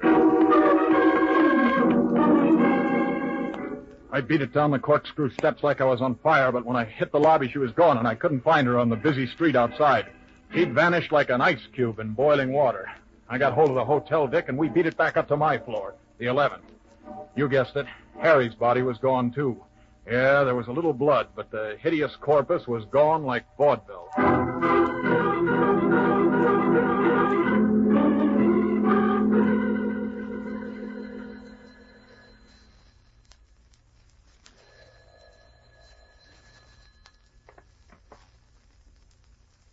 Hello? Rusty, did I get you out of bed? Oh, hello, Jean. Yes, I blush to admit it, but I went to bed at 9. Sorry. You're not, and I'm used to it. And to what disaster do I owe the pleasure of this call? Brace yourself, honey. This'll jolt you, and I don't see how I can soften it. Harry's been killed. Harry? Killed? But... Oh, Steve. Yeah, rough. Nobody'd intercept my passes for you now, baby. But listen, Rusty. Rusty. Yes? Rusty, don't crack up. Not yet. You gotta take it, and you gotta hang on. At least for a while. A lot's depending on you. Okay, Steve. I'll make it now. Good kid. Now look, you've worked for the agency long enough to know that Harry's business was his business and mine was mine. Mm-hmm. We didn't check each other and we didn't cross each other. But this makes his business my business. You get me? Yes, Steve. Okay. I want to know everything about the case he was working on and who was paying him. Some dame he was tailing led him up here, and she or somebody else knocked him off. You know who she might have been? Well, wait a minute. Yes, Nita, something. Nita called, that's it. I've got it all down in the folder at the office. Okay. Brief me on what you can remember and give me the fill-in later. Who had her shadow? Why, she hired Harry herself. She wanted protection. She was afraid of being alone or something. Wait a minute. Yeah, think so? Yes, and I think it's important. Harry filed a dictaphone report late this afternoon. He wanted me to type it tomorrow. He was pretty smug about it. You know the way he gets when he's on to something. Said you'd be tipping your hat to him for a week. Yeah, he was always trying to get me to do that. Wish I had once in a while. Did he say what it was he discovered? No, he was in a hurry. Said he had to check the morgue files right away. I was already late getting out, so I controlled my curiosity till tomorrow. Anyway, it's all on the cylinders. Yeah. Yeah, what else on Nita Gold? She wanted to see you at first. I remember I thought that was odd at the time, so I took a better look at her. She looked a little dazed or something. Anyway, you were busy with a case of scotch. Yeah, I washed that up tonight. What else? What was she afraid of? Her own shadow, it seemed to me. Oh, darn it, Steve, I can't remember the details. Oh, yes, she's a singer. I don't know. A nice diaphragm. Where's she work? At the Xanadu. Xanadu. Sunset Strip, huh? Well, we'll knock it off the income tax. Oh, Steve, are we going? Sure, baby. Soft lights and music for me, and down to the office for you, where there's never a cover charge, never a minimum. Get all the dope out of the folder and phone me at the Xanadu. Oh, Steve, I do all the dirty work, and you have all the fun. Sure, and I get all the credit, and you get all the cash. Come on, Rusty, on your horse. Maybe Harry was in it for laughs, too. Maybe what happened to him is somebody's idea of fun. Well, whoever he was, baby, he's got himself a new playmate. And I don't think you'd like the way we're going to play. You can sit on the sidelines and coach me, honey. You'll be doing as much for Harry as I will. Okay? Okay, Steve. And... Yeah? Oh, I was going to say be careful, but what's the use? Okay, honey. Over and out. Steve. Yeah? Be careful.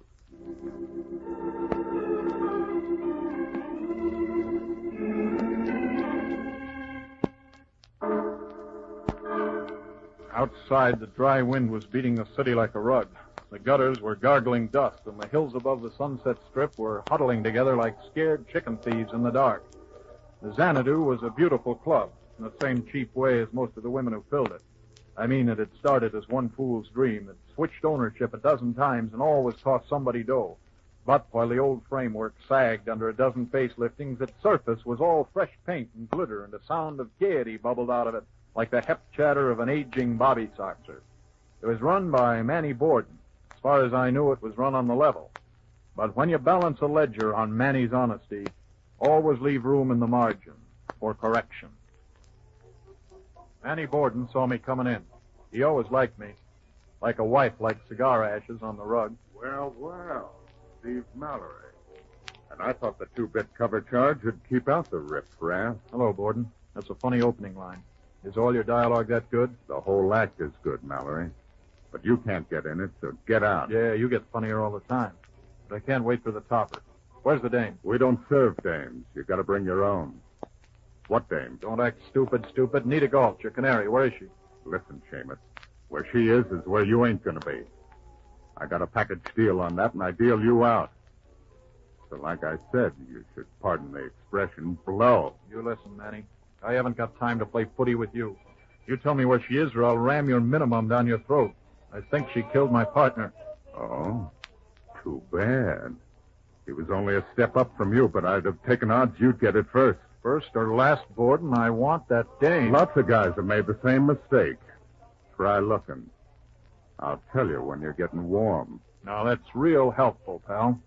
Where's that door back of the bandstand go? You're a bright boy, Stevie. You're getting warmer already. Thanks, sweetheart.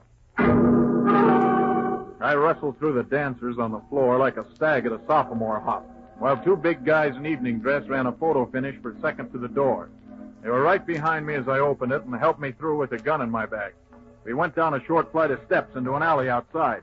Then they went to work. The boss says we should clean your nose for you, Mallory. Says you're having trouble with it. Aren't you boys taking chances? Only 2 of you and only 1 gun? One's enough. Cover him, Crocker. Yeah. You know, I don't like his mouth. I think I'll change it. Oh, you never laid a glove on me. Still talking, huh? I like it better, though, when them little red bubbles come out. Try this on for size. Oh, you're developing a nasty habit there. You ought to check it while you're young. Boy, you keep coming back like a song, don't you? Now you're playing dirty. You know, I think I'm spoiling me manicure. You'll pardon my shoe. It's funny.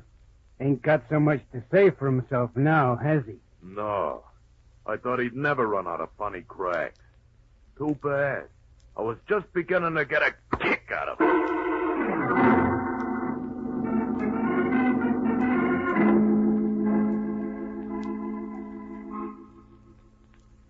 When I came around, my head felt like the inside of a washing machine, slapping out the family flat work. I would have traded my stomach for one with ulcers, and my nerves felt like they'd been yanked from my body, rubbed with sandpaper, tied in knots, and put in backwards. Other than that, though, Borden's boys hadn't bothered me at all. I got my eyes swiveled around so they were both pointing at the same thing. I was lying on the couch in my own apartment, and across the room, Nita Galt was sitting in a strapless evening gown. It was that gown that undid me. Well, well. I've been sitting here wondering what color your eyes would be. Yeah, I'd like to know myself. What color are they? Blue. A lovely baby blue. With just a shot of magenta for contrast. Oh, cute. I love a broad with a sense of humor. And I love big, helpless brutes who get hammered unconscious by bigger, unhelpless brutes. Brings out the woman in me. Yeah, the dress helps, too. Listen, sister. That's it. Lie back. Shouldn't try to do too much at first. A few weeks you'll be sitting up, and I'll start you weaving baskets. Oh, no, thanks. I was never any good with my hands. Well, you're no good with your head either, especially when you lead with it. Yeah, I know. But I have a lot of dumb luck. Like, I take the count in an alley and wake up here with you. Think that's good? I don't know. How good is it? How good do you think? How good can it get? Relax. You're still an invalid. Anyway, you're not my type. At least you wouldn't be long if Manny Borden found out. That reminds me. How'd I get here? I found you in the alley back at the club. I figured you must have been looking for me, so I kind of felt responsible. I brought you home. Yeah. Well, that's neat enough for now. Who killed my partner? You think I did, don't you? I don't know why you should have, but you could have. I don't know why I think you didn't, but I don't think you did. Thanks, Steve. Okay, but even I could be wrong. So far, it reads like a couple of pages must have been stuck together. Let's see. You came to me screaming for protection from the very guy you hired to follow you. Yeah? I did what? Well, you hired Harry to follow you, and then... I hired him? Yes, you hired him. Oh, are you sure? Sure, I'm sure, aren't you? Oh, no, not at all. Oh, good Lord, it's happened again. What's happened? Come on, baby, start making sense. Steve, look at me. Oh, not like that. Just look at me and tell me. Do I look like a perfectly normal human being to you? Well, I'm normal enough not to think so. But when I talk to you, do I sound coherent? Do I make sense? Well, don't take my word. My class voted me most likely to become idiotic. But as far as making sense goes, the best I can say for you is that you seem normal. What I'm trying to say is I think I'm sane as any girl could be who's been through what I have, but I don't remember ever seeing your partner before tonight. Give me that again. Gently. If you say I hired him to follow you up, I must have hired him, but I don't know how to explain all this. But I have moments of... Well, I lose control. Things fill in on me. I forget. I don't know where I am or later where I've been. I never wanted it to happen when I was alone, so I thought of hiring someone to follow me. I thought of hiring you. Well, that makes sense. What you have is transitory amnesia. It's like a champagne hangover. It comes and it goes. Now, you look smart to want to keep a tab on yourself. It's always nice to know where you've been. But what I say is, I thought of it. I don't remember doing it. Well, let's say you did. And then you forgot you hired Harry and you were afraid of him when you spotted him tailing you. So you ran to me because I was the guy you intended to go to in the first place. Mm-hmm. Yeah, that's... But that wasn't the worst of it. I mean, it wasn't just the fear of not knowing where I'd been, but more the fear of what I might do, and still worse than that, of what I might be accused of having done. Do you follow this at all? I fell off as we rounded that last semicolon. I'll try a different approach. My husband... Oh? That's right. Oh. He's dead. Oh. And maybe I killed him. Manny Borden says I did. Well, Manny might be inclined to exaggerate. What's your story? I don't know what to think. I could have been... Yet I don't know. I loved Philip with all my heart in spite of what he was. Philip Galt? That the guy? Yes. Ah, quite a guy. Yes, he was. Yeah, nice people you play around with. I don't play. He was my husband. Sorry. No, really, kid, I'm sorry. Doesn't matter. You're perfectly right. He was everything you think he was. Fast money boy, cheap, flashy, weak, a heavy drinker, a heavy gambler, a bad loser, and a worse winner. He wasn't even faithful. I don't know. I just loved him, I guess. I couldn't help it. I should do this to music, sitting on a piano. Yeah, well, anyway, I got troubles of my own. How was he killed? Automobile wreck. Manny says I was driving. Says I'd been drinking and crashed into a road bank on a detour in Topanga Canyon. Steve, if it's true, then I'm guilty of manslaughter and I want to pay for it. But I can't remember. I can't remember a thing. Yeah, how come Borden knows so much about it? He says I walked to a grocery store and phoned him to get me. That sounds like something I'd do.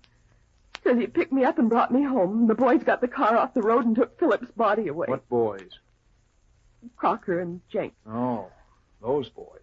Yeah, I've had the pleasure of meeting Crocker and Jenks. I'm in the clear if it's true, but I don't remember ever being out of my room.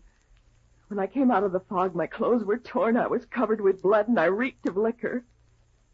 But there are about 8 hours I can't account for.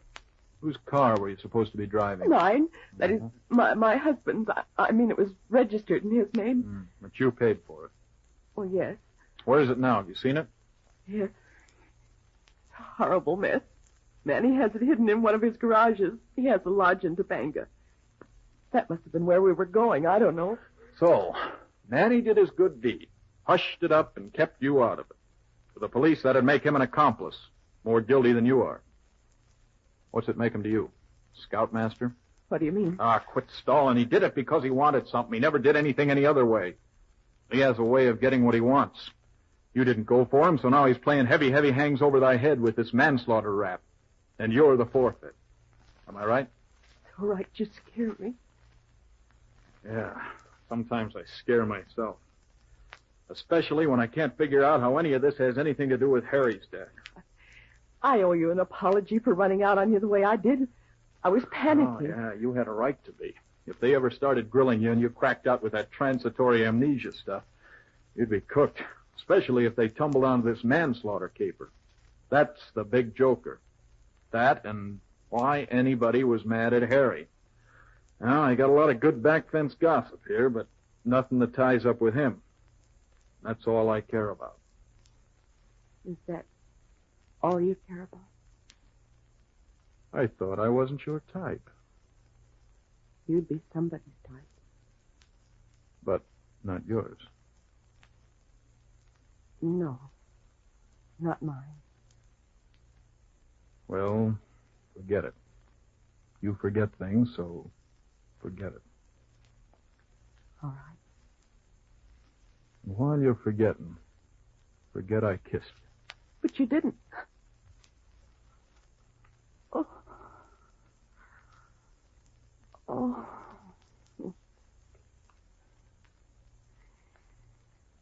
You are my type. Thanks. I was afraid I was using the wrong toothpaste. So far tonight, nobody seemed to like me very much. Maybe my charm's coming back. I think I'll go over and try it out on Manny Borden.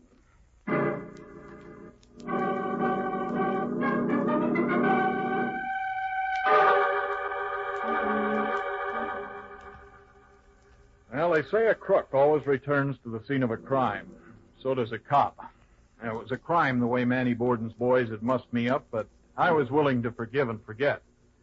After I kicked their teeth out, I got back to the Xanadu at 4 a.m. The place was dark. Looked as empty as a canary cage after the cat got in, except for one light in back. The alley door made just as good an entrance as it did an exit. I picked my way through the darkened club without playing musical chairs with the furniture. The door of Manny's office was partly ajar. I sidestepped the shaft of light that knifed out of it and plastered myself against the wall like I was part of the woodwork. It was a funny kind of night for Manny to be interviewing talent, but I thought I'd wait my turn. A little courtesy never hurt anybody. Whoever he was talking to was a good friend of his, same as me. Grifter, you're dead and you'll stay dead if I have to see to it myself. Yeah, sure, man. Sure, I'll stay dead for another $5,000. You know, this being dead is kind of quiet. Leads to thinking. I've done a lot of thinking lately, mulling over my misspent life. I kind of wish I had it back to live all over again. Maybe I'd live it differently. You know, you get an idea like that in your head, and it takes a lot to make you stay dead. Like I said, $5,000. It'll take a lot less than that to make you stay dead, Galt. I know. But I don't think you want to get involved. Not that way. It'd be kind of messy. You'd make the kind of mess I like, a quiet mess. Remember, Galt, you're already dead. Yeah, I know. It's sad, isn't it? But I'm afraid there's a certain young lady who doesn't hold with that. You remember, I told you about her. She's the one who influenced me to leave Nita to your tender mercies. Now she kind of fancies me the way I am. And she knows where I am and what I'm here for. So if I don't come back, I have an idea she'll get a little nervous. And when she gets nervous, she likes to talk to somebody. And I think you know who she'll talk to. You're bluffing. You wouldn't tell that to Maida and... Now, if I'm bluffing, you'll never know until you call me. Besides, I'm getting bored with this deal. There's only one way the play can go. I'm holding all the cards there are. I should have made that car crack up the real thing in the first place instead of a phony. Well, you go for phony setups, Manny, because you're a phony yourself. Phony crack-up, phony amnesia, phony everything. All but the $5,000. And that better not be phony. Pardon me, punk. Hello? Yeah. Okay. Good. Nice work, Jake. No, take out the launch and head for Catalina. Yeah. About halfway over. Mm-hmm. That's right. All right, Galt, that'll be all out of you. I just filled an inside straight and you're covered. Don't be a fool, Manny. Put down that gun. So, the dame will sing, huh? You didn't know it, punk, but she's the only card you had. So the last time you were here, Jenk followed you to see where you went, and you led us right to her like the smart operator you are. So, Jenk's taking her for a boat trip, and maybe she can walk back and maybe she can't. But you're one dead man who ain't going to tell any tales. Now, wait a minute, Manny. You're making a mistake. I lied. She doesn't know anything. That's what you get for shooting off your face. And come to think of it, that ain't such a bad idea. No, Manny, please. Wait a minute. You gotta believe me. I'll get out of town. I'll never come back. Listen, Manny. I've listened enough, you yellow-bellied louse. I killed that Seamus because you were sap enough to let him recognize you. You don't think I'd stop at you? Oh, Manny, give me a break. What do you want me to do? I'll do anything, Manny. Anything you say. I want you should drop. No, for God's sake, Manny. Who are you? The United States Cavalry. Who do you expect? You saved my life. Yeah, I'd rather save kitchen fat. It's worth something, Galt. I know. I got that coming. But listen, I gotta stop them. They got my girl. They're gonna... Yeah, I heard. Give me that phone. I'll call the harbor police and the Coast Guard. Hold it. Hey, boss, it's Jank. You in there? Well, waltz me around again, Jenk. Hey, boss, I need the key to the lock. Meet the new champ, Jenk.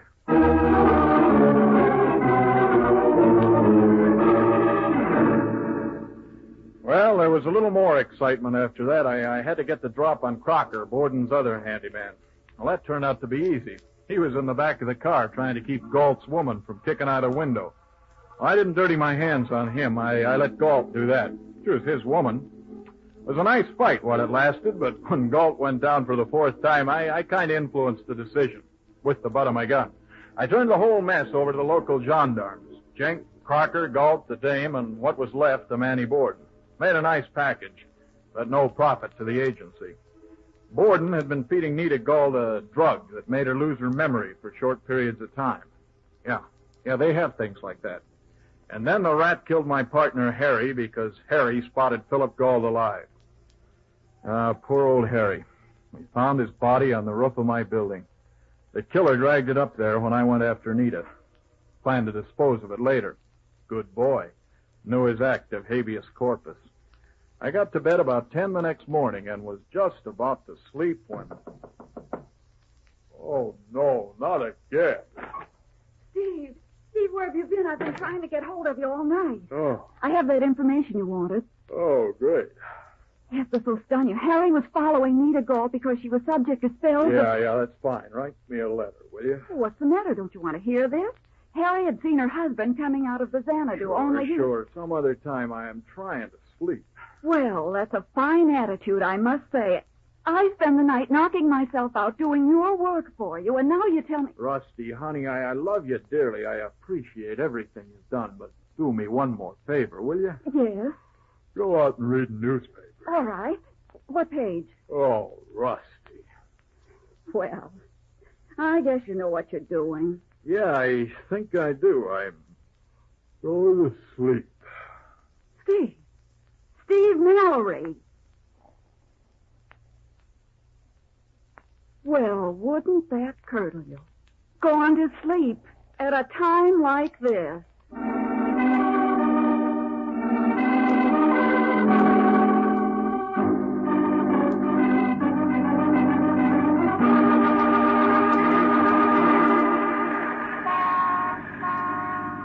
Well, that's all there was to it. A dead husband who wasn't dead, an amnesia victim who didn't have amnesia, and a few double crosses that didn't come off. So I guess this is the end of the trail. Here's where I'll drop you off tonight. Driver. Yes, sir? Pull up just a minute. So long. See you next week. Okay, let's go. There goes that man again. Yeah, he's really heading for trouble.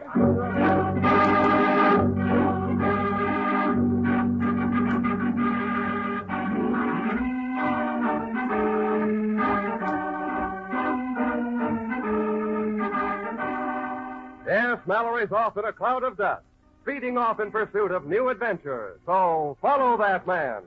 Follow the trail of Steve Mallory again next week as he leads you along the trail of the tingling spine.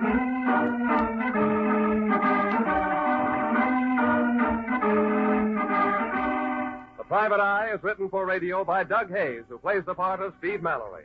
Production and music by Richard Oran.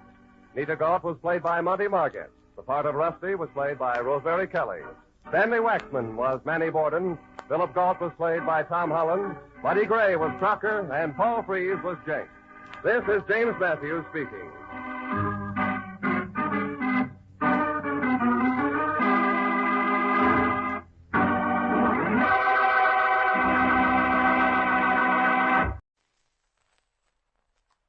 This is John Steele reporting on Adventure.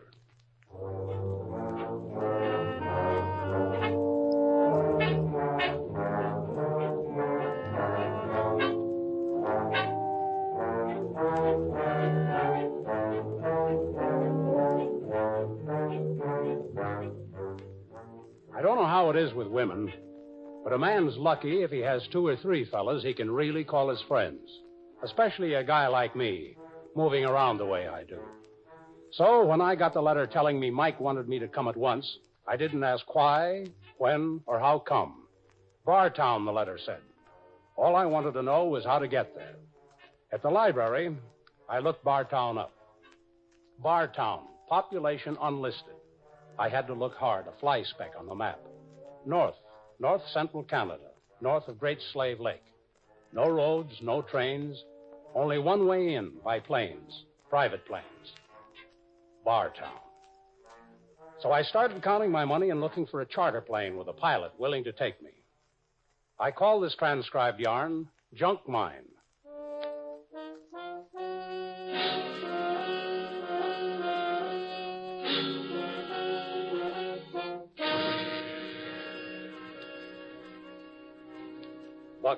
Bucky Miller was a pilot's name. He had a ski plane for charter. He was willing to fly me up to Bartown. He made his living by being willing. You, fly up this way often? Some. When I brought you Friday, only got me a package to drop. Due back Friday. Flying somebody out Friday? Passenger. Well, there she is, down ahead. Bartown. Doesn't look like much. What there is? Town. Looks like somebody sprinkled pepper on the ice. What they call it. I'm sitting down. Sit tight. I waited to ask Bucky about my friend Mike, if he knew Mike. Mike always went on his own. Mike never begged. But I knew these northern bush pilots who fly for the buck and how they climb up. I concentrated on learning what I could about Bartown by watching the bleak dots rush up at the plane from the ice instead. The dots turned into lopsided pine shanties huddling around a big unpainted shed. Shanties and the mine shaft house. That's all there was. Mining. What was Mike doing, digging down under the ice? Mike McCardle was a butterfly. What was he doing away from the sun? I went on across the ice to the mine house. A beat-up sign flapped in the wind. J.J. Gregg, mine superintendent, the sign said. The man inside didn't even look up. He was sharpening what looked like a throwing knife. You, Gregg, the superintendent? Mind if I come in? In, ain't you? It's cold. It's cold out there. One side. Knife might slip. Not bad. Not a bad knife throw. Ain't got it quite through. It's a good throw. You aiming for that big knothole? Ain't aiming particular, no. I'm up from Manitoba, down below. You ain't from Manitoba. Toba's cold, not with them clothes. Fella'd freeze in Toba this time of year with them clothes. What's the difference where I'm from? Makes no difference where you're from, mister. Difference is, what are you doing here? Looking up somebody. Oughtn't to be hard to find. You always flying around looking up your pals? Sure, he's a friend. Flying costs. Must be an important friend. Know any other kind? What's your friend's name? Mike. Mike McCardle. Lemmy! Lemmy, come in here. I said that lummy out for some stove wood, Jim. What are you doing in there? Been in here over an hour making up your sums. I told you to stay away from them ore tonnage charts. Only trying to help you. You know the incorporation law says you have to report the ore tonnage. Lummy, you big jerk. Come in here. Now, he's probably got a bottle sloshing it up in the shaft head again. I'll slosh around that big jerk's brains. It's, kind of cold up here, ma'am. Yes. Lonely. Cold goes right through you. I didn't expect to find a woman in Bartown. I'm his wife. The only woman. Only anybody. What do you want? Came up looking for a friend. Here? Mike McCardle. You couldn't miss him. Been so few men. No, I couldn't. Guess I couldn't. He here? He here now? Go. Go quick before it happens to you. Get back where you belong. Don't let on. Not one word what I said. That's him, Lummy. Oh, yeah? Yeah? That's him, the fella looking. Lummy, take the fella down to meet his friend.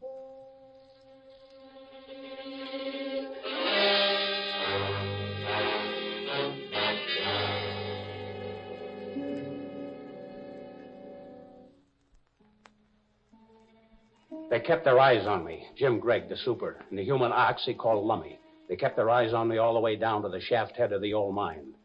I remembered her warning, Mrs. Gregg. She warned me to get out. She wanted to tell me something more, but she'd been afraid. Not of me. Why wouldn't she tell me if Mike was here? What she was afraid I'd find out. I faked a stumble and risked to look back just before we left daylight behind, but the mine office door was closed. She was nowhere in sight. When I turned my head around, everything went black up front ahead. We were in the mine shaft.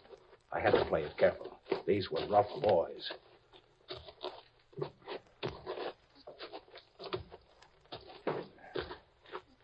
Rats. Rats. What do they live on down here?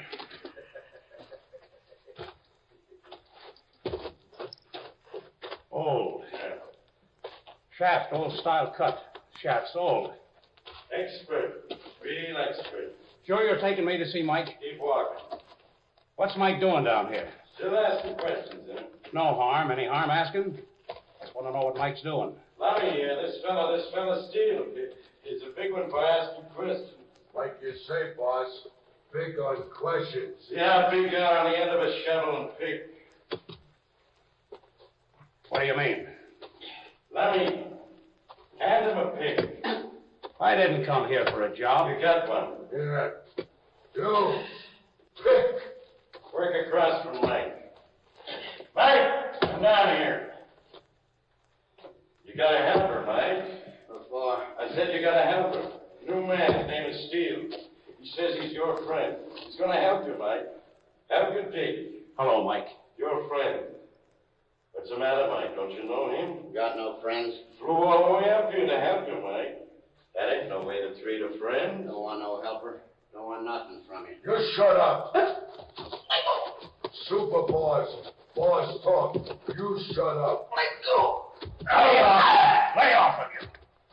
What you wanted me to do to you? That's not. I show him, Super. You boss here. I think he's getting it, Lummy. I think he's getting the idea. Now work those picks, both of you.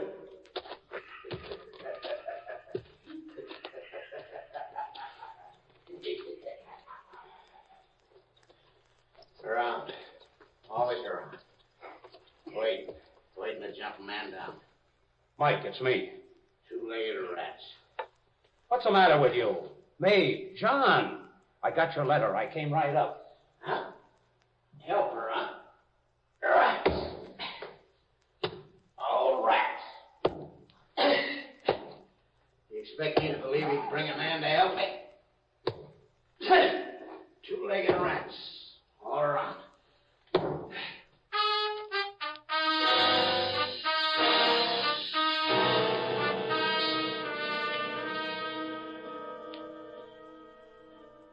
Mike was my friend. One of the few real friends a man ever has.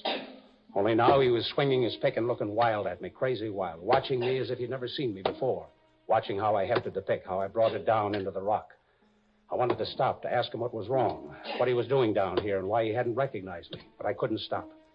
Maybe it was that wild look in his eye, the way he kept looking at me, but I didn't dare break rhythm. I kept working the pick. I'd always been as strong as Mike, but he was hefting his pick like a toy, and mine was getting heavy as lead to me.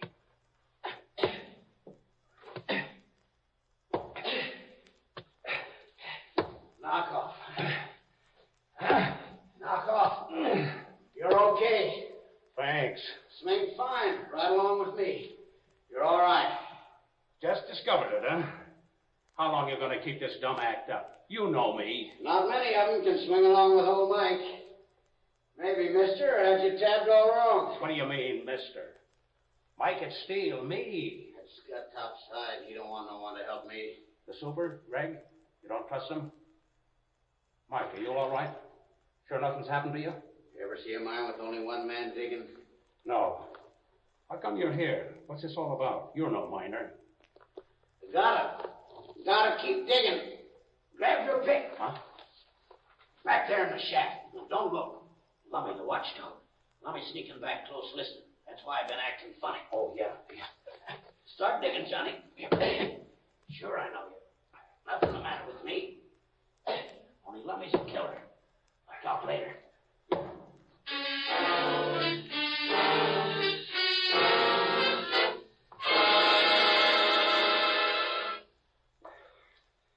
He's still there, listening? No, but he won't go far, not him. Heck, John, it's good to see you. That sounds better. Of course I know you. You tell me somebody else in the whole world, I know better. You had me worried. Why'd you say you didn't? Had to act that way, Johnny. Didn't want him to know you was my friend, and I sent you the letter. Huh? I want him to be scared, to think you're a government man, and where you come from, there's a lot more like you. How come? All I dared say was come, in case they got a hold of the letter. What's going on? They need uranium, and the whole great slave up here is likely for it. What happened? Ran out of money. I didn't have any luck snooping around these mountains with a Geiger counter. Anyhow, winter set in. No dough, no supplies. I stumbled onto this place. Only one kind of work here, so I said, sure, I'll go down and mine. Like you noticed, from the outside, looks legit, like a real big place. Yeah. Only when I got down in here, I found out nobody was working down here. You were the only one. Only Lummy and him around. How come? Why the front? Don't know. What do you mean you don't know? You're not dumb. You've been around. Don't know. Well, you got eyes. Don't know what's going on topside. I'm stuck down in the mine. You go up every night. The heck I do. Why, I sneaked the letter out to you. Gave it to the bush pilot. They won't let me up. What do you mean they won't? You saw Lummy. You see Greg with his throw knives. Ever see their guns? You were always able to take care of yourself. They don't let up watching me 1 minute. I got me a cot back down the shaft. They bring me down grub. I tried breaking out once. Here. Huh? Yeah. Bad. Right through the shoulder. Still hurts. Greg, throw knife. Practices all the time. Can spear a rat at 50 feet. Nice guy. I'll get him. See why you didn't want me around. Don't want nobody around. Just Lummy. His two-legged rats. Ever ship out any of your ore? Ore's like him. Ore's no good. Junk rock. Junk. No gold in it. No good. Mine run by a company? Never saw nobody up here from no company. No engineers. Only once I saw another guy down here. City man he looked, by the way he dressed. Stood way back in the shaft and looked at me.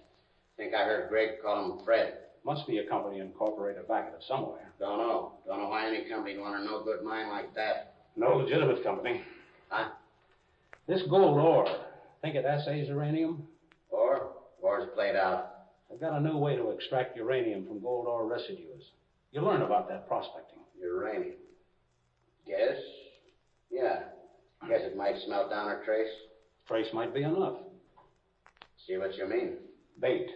Sucker bait. You mean a company selling phony shares outside? Something like pull it. Hey, you, Mike. Bring your tools. Yeah. What do you want? Back in here. Both of you. What? You shut up. Only asking. You shut up. What do you want, Greg?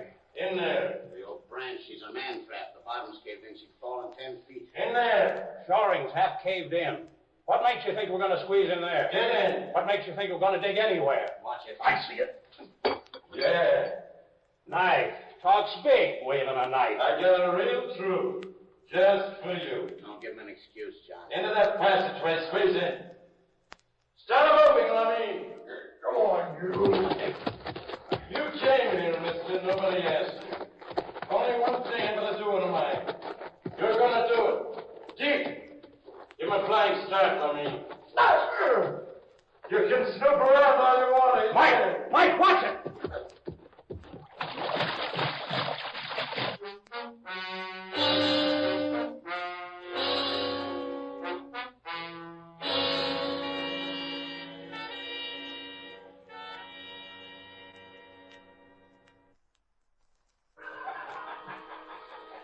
I heard Lummy laugh, and then for a second, that's all I heard. Cold. I felt cold. Ice. No, it was water. I was in water. The water was like ice. Okay, boys. Deep. Then I heard him, Greg. The sound of his voice cleared my head. I opened my eyes. Dig yourself a hole. He was sitting up on a rock crystal ledge. His shoes almost touched the water. Mike and I were standing in the water up to our chests. What's the idea? We're half under. Digging our graves there, crazy Scotch. Deep! Passage flooded. She's still flooded. Water's rising. Deep! He's crazy, Steele, off his mind. I tell you, the water's rising. I can feel it coming up my shirt. Deep! Can't keep our footing. That's the idea. It'll be an accident. All right, Dave. Dave! Help! Mike, keep your head. I can't. Dave! Mike, grab onto me, my shoulders. Keep your head, Mike. Bottom up. Tall enough. Can't find a bottom. Hold on to me. Dave! No bottom. Shoes. Clothes. Your shoes, Mike. Mine shoes. They're heavy. Kick them off. No. Chipper. My hand shoe. Chipper's heavy. Yeah, I feel it. Chipper's hook still tied to me. Pull on me. I'll get the knot. I'll get the knot. Waters. Ice. My legs. Legs. I got it, Mike. You hear me? I got the knot loose. The chipper. The rock chipper. I got it, Mike. Underwater here. Got it right in my hand. I can't hold out. You saw where he's sitting. On the ledge, the oar ledge, right over the water. I'm going underwater, Mike. I'm going over to that ledge. You hear me? Yeah. Strong enough to swim along under with me? Try. Come on. Sink. That's it. Just like we're drowning. Hey, what's the matter, fellas? You get tired? Hey, look, Lemmy. The fellas got tired. They finally had the accident. I heard him laugh. The laugh came down thin through the water and tapped against my ears like the cry of some crazy animal. The laughing sounded good to me. As long as I heard it, I knew they hadn't discovered Mike and I were crawling underwater, crawling slow along the bottom of the flooded passage. Then my fingers grabbed the bottom of the ledge. My lungs were begging for air. I wanted to get to the chipper, let myself break water for that air. But I lifted the chipper instead. I dug it into the base of the ledge, again and again, where the edge of the ore crystal shone like brittle silver. Then I braced my feet, and Mike and I pulled, and the ledge bottom cracked. It cracked right where I knew it would, and it tumbled Greg right in.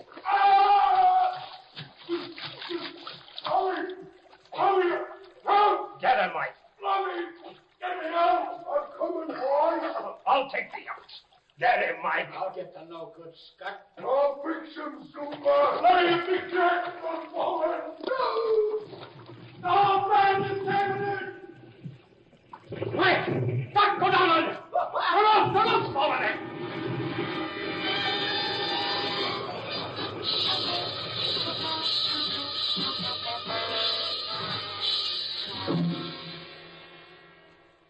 Lummi'd finished it. His clumsy weight had finished what I started, spreading a crack in the vein of crystal, breaking the crystal arch that held the roof and sides in. Dark. The rock slide had knocked out the lamps they'd been wearing, too. Too dark to see. I felt around in the dark for Mike. He'd been beside me ever since we tumbled Greg in. But all I felt was water all around. I was alone, treading water in the dark. Then I felt rock under my feet, and I hoisted myself up. Enough rocks from the cave-in had fallen in to build up the bottom of the flooded passage. I hoisted myself up of what was left of the ledge. My fingers slid over something smooth and shiny. Too smooth for a rock. A lamp. Lummy's mine lamp, crushed and buried in the cave-in. I scrabbed away loose dirt and rock. I rolled the rocks down and away. John. Mike, are you all right? Holding on the side. Keep holding. I found a lamp. Matches. Matches wet. I got a lighter. Hold on. Lighter. Won't work. Drying it. Drying it off. Hold on. Works. Light, Mike. We got light. Light. Never thought I'd see it again. Light.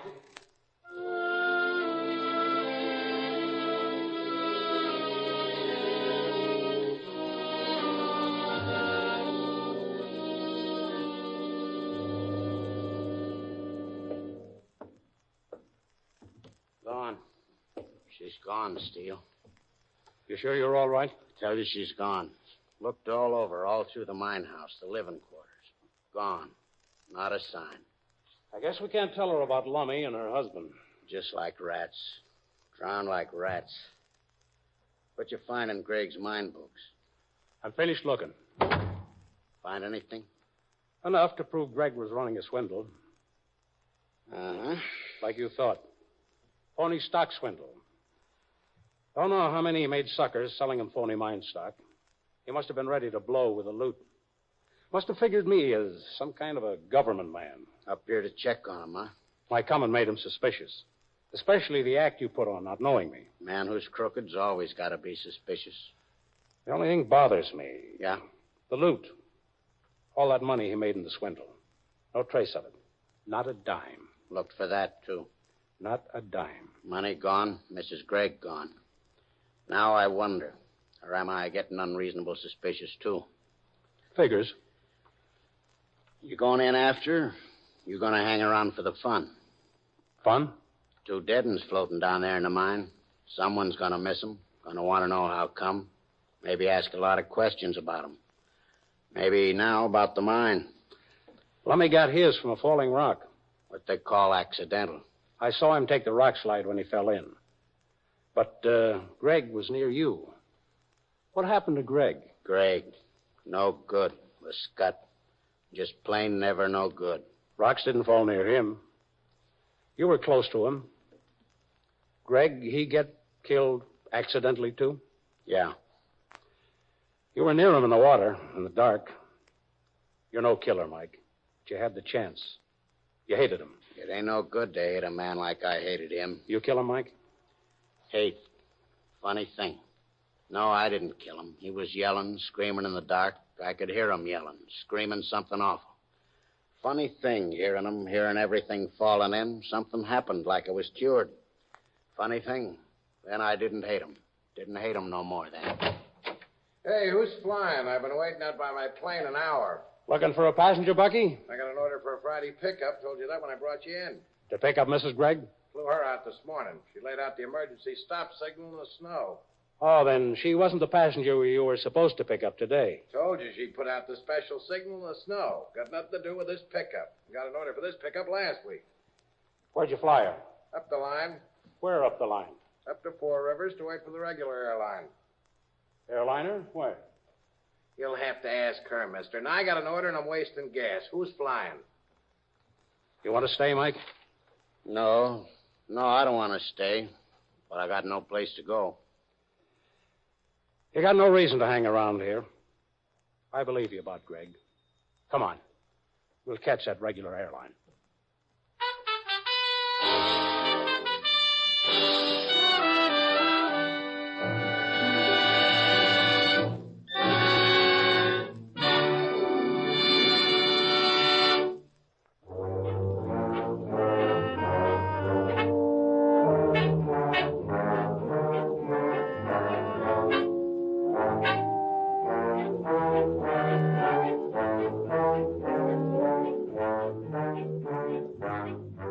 You can never tell what you're going to run into. And that's the way it was up at Bartown. But there was more to it than that. It was what happened to Mrs. Gregg and where her trail led Mike and me. Straight to jail. And that's where we'll go next week, on the trail of Mrs. Gregg and a package full of $100 bills. It's a real adventure I like to call Crisscross. Heard with me on today's transcribed John Steele adventure were Jack Orison, Mary Ashworth, Maurice Tarplin, and Charlie Holmes. I'm Don Douglas. So until next week, then, and Crisscross. Remember, adventure is where you find it, but don't look for it. it may find you.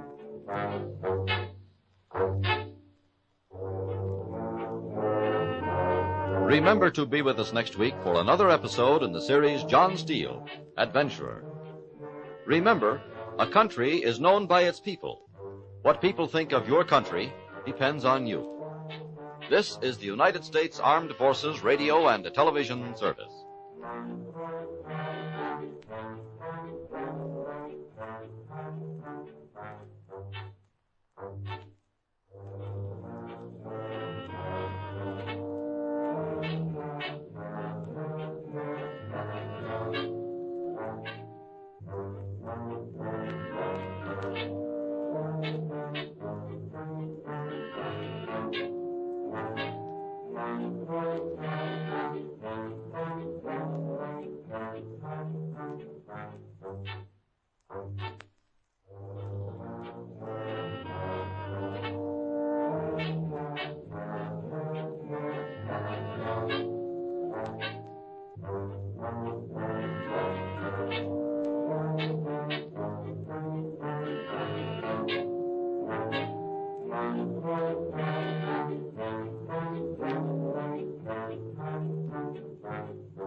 It's the Rocky Jordan Show.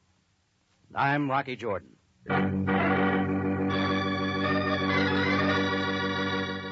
We take you now to Cairo and the Cafe Tambourine for a world of adventure with Rocky Jordan.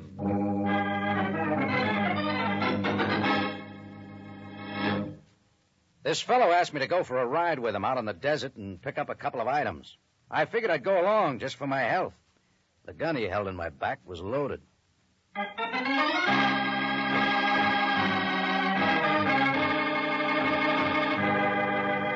Cafe Tambourine, crowded with tourists, camel drivers, women, cheats, forgotten men down on their luck, the lonely and the lost. For this is Cairo, gateway to the ancient East, where modern adventure and intrigue unfold against a backdrop of antiquity. Tonight's Rocky Jordan story, The Big Heist.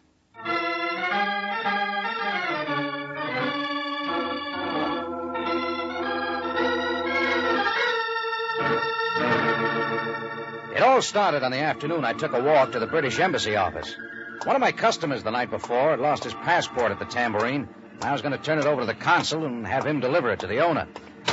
I went through a large plate glass door into the anteroom of the embassy office. There was a map of the British Isles on the wall and a couple of travel posters of the Dominions.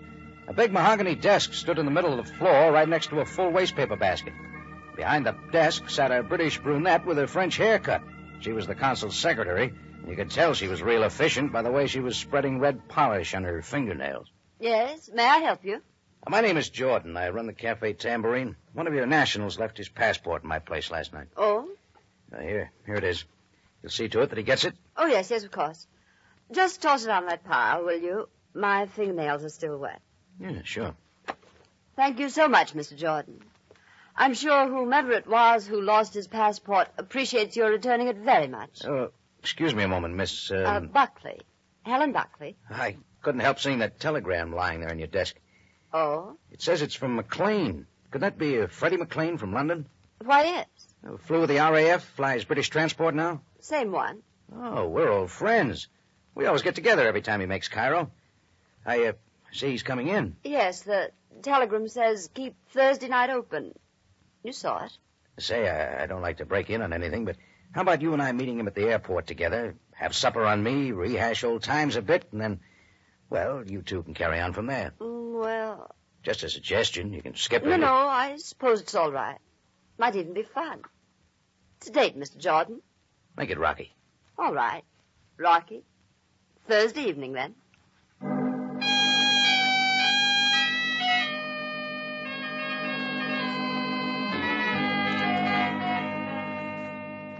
Well, Helen Buckley and I were at the airport Thursday evening waiting. The Cairo airport's a modern affair and a very busy place. Planes shuttling in and out from all parts of the world. Flight 907 for Athens, Rome, Geneva, Paris, and New York. Now loading at gate 6. From where we were standing, I could see the big Constellation being readied for its flight to the United States, and it gave me kind of a lonely feeling. But I shook it off as the PA spoke again. British Transport, Flight 61, arriving now from London, England. That should be Freddie's plane, Rocky. Yeah. Come on, let's get closer. We watched the big plane taxi up to gate 4, and they cut the motors, and the passengers began to disembark. Then we watched the crew come out, and we were in for a surprise. Freddie McLean wasn't among them.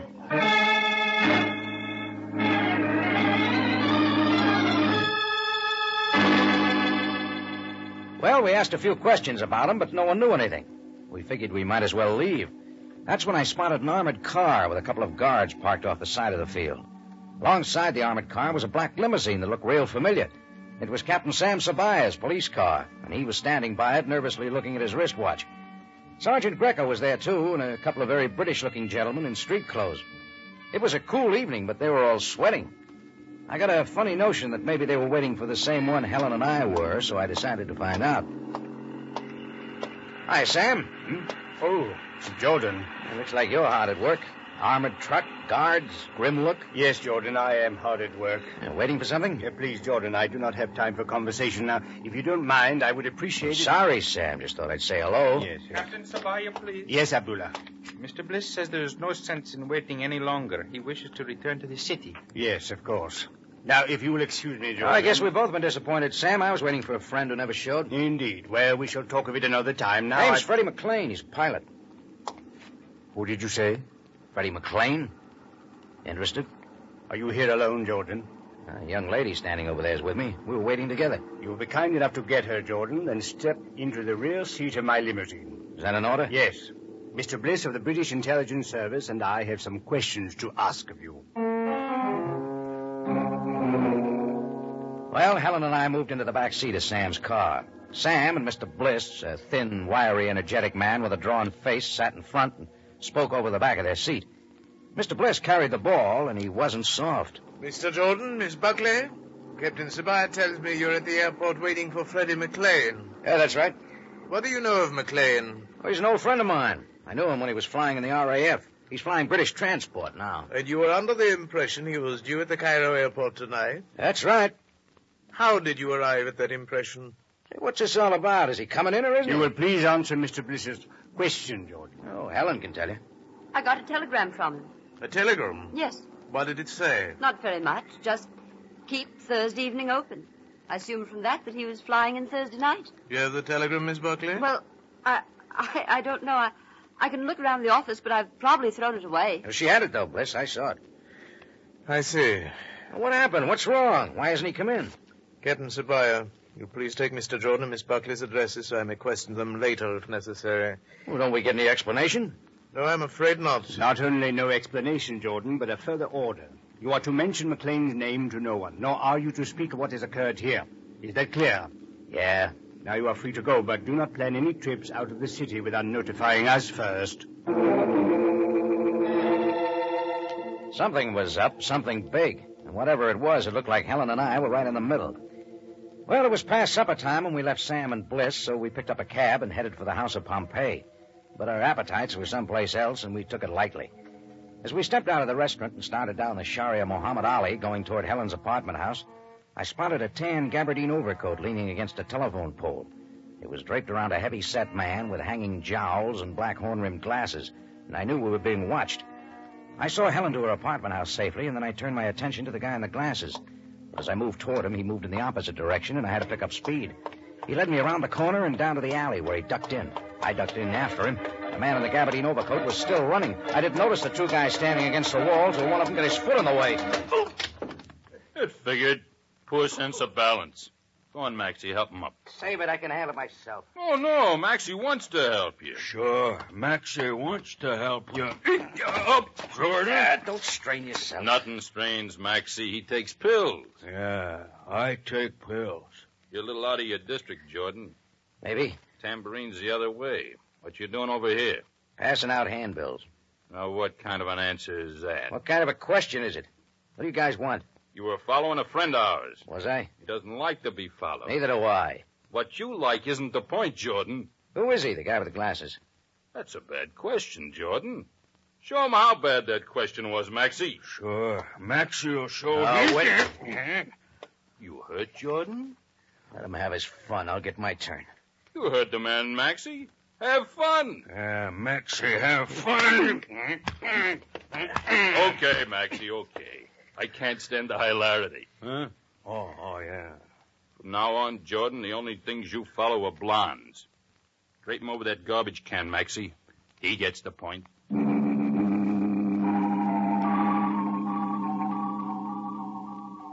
It took a while for the ground to get steady again. By then, the two muscles had vanished into the Cairo night. I dragged myself out of the alley and whistled a taxi to a stop. It took me to the Cairo police station for a word with Captain Sabaya. Even at that late hour, Sam was still sitting behind his desk. Bliss of the British Intelligence Service was standing by the window.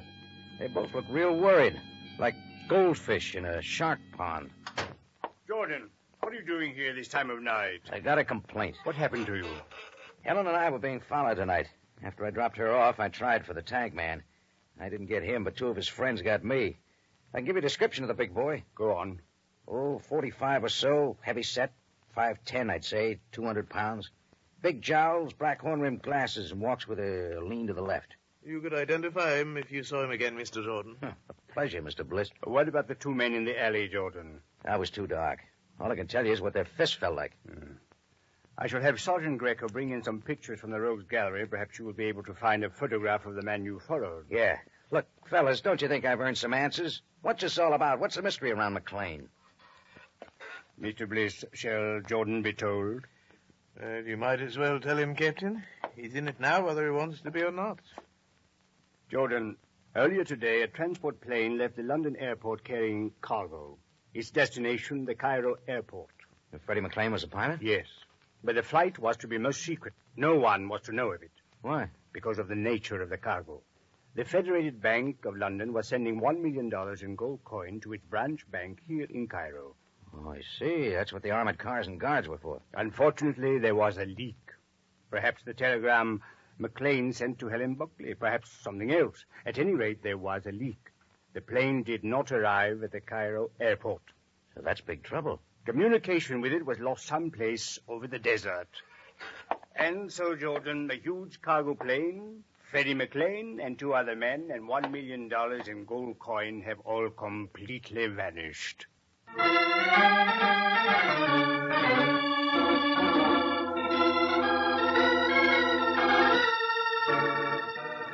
Well, Sam had cleared some of it up. At least he had told me why he and Bliss were so worried. So $1 million in gold coin was missing. The problem was how to get it back. I spent a couple of more hours at the station going through some photos Sam had, but I didn't spot the man I tried to follow. Then Sam said I could go, so I went back to the tambourine and hit the sack. I didn't sleep well. I was worried about McLean and why he'd been stupid enough to send a telegram. The next morning, I had a visitor at the tambourine. A skinny guy with a hawk nose and dirty robes and a smell like a camel. Effendi Jordan, owner of this most noble establishment? Yeah, that's right. My name is Luca. I'm a driver of the camels. I have followed the desert trails all my life. A humble lot for a humble man. All right, what's on your humble mind, Luca? Effendi, observe this small black book. It's an address book. Observe the page that I have folded. Huh? My address, with phone number. And the person of a poor Inglese who lost himself upon the desert. A flyer? His clothes were most odd. He's got a name. One I do not know. Where is he now? Somewhere. But safe. Safe. He is then a friend of yours? Yeah, maybe. And you wish to be taken to him? So do the police. But Luca cannot permit that. Luca will take the Effendi Jordan to this man. If the Effendi Jordan will be considerate of the fact that Luca is a poor man with 3 wives and many children. All right. How much do you want? Your wish. £5. Will the good Effendi wish again? All right, 10. Now. But no police. If the police are called, I shall deny my conversation with you and become as silent as the sphinx of my forebears. How do I know you're not trying to get me out in the desert for another reason? Foreigner who chooses to live in a desert land, Effendi, is one who will take chances. All right, I got a phone call to make. I'll be right with you. I walked into the office and picked up the phone. Luca tagged along. He wanted to be sure I didn't ring the police. I didn't. I dialed Helen Buckley's number. It rang a couple of times, and I heard her voice. Hello. Helen, this is Rocky. Oh, Rocky. I'm glad you called. Any news on Freddie? Maybe. Listen, I haven't got much time. I think I got a lead on him. A lead? What do you mean? I got a visitor here right now. A camel driver who says he found someone out in the desert. Freddie, I think, and he's got him hidden away. Where? I don't know. I'm going with him now. How do you know he's telling you the truth? I don't. Rocky, don't do anything foolish. Stick close to your phone. If you don't hear from me in 3 hours, notify Sam. Yes, of course, but... Rocky, please. All right, Luca. Let's go. Luca nodded, and we left the tambourine.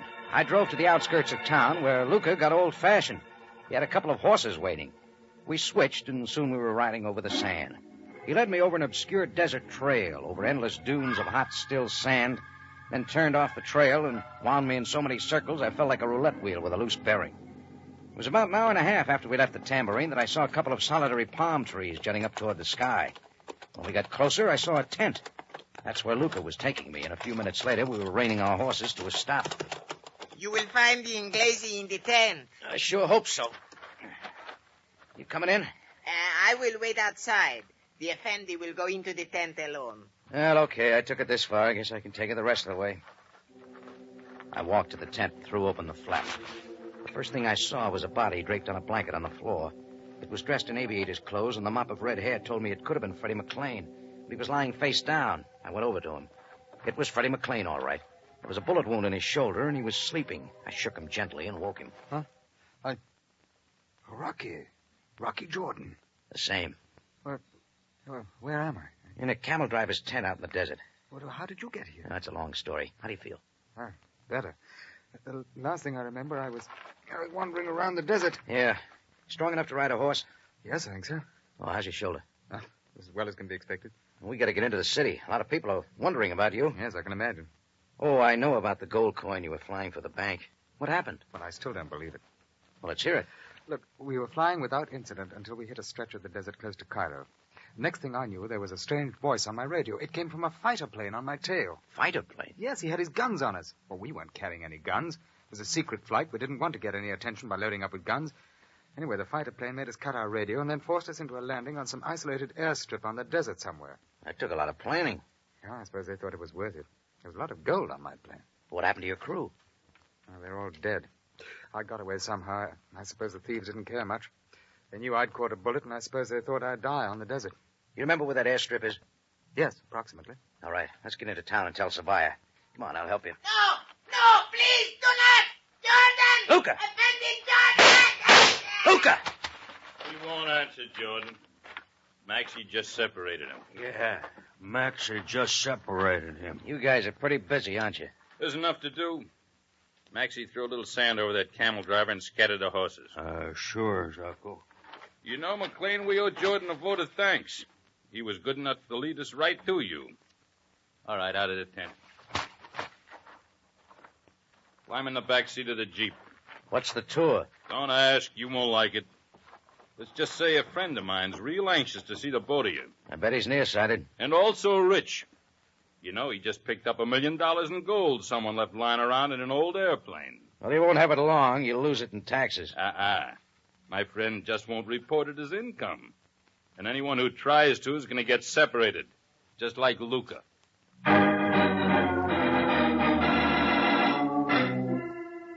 Well, the second lap of that desert journey of mine was taken in the back seat of a Jeep. Zacco drove, and Maxie sat in front with a gun in his lap. An hour or so later, we were pulling into an old abandoned oasis stuck in the middle of some ruins from an early dynasty. There was an airstrip leading to it, probably left over from the last war. To one side, under some camouflage netting, stood the British transport plane McLean had flown from London. Alongside of it stood a fighter plane. That's all we saw. Next thing I knew, we were hustled down some stone stairs. The door was open in front of us. A heavy hand gave us a shove. All right. Don't go away. I'll be back in a minute with some company.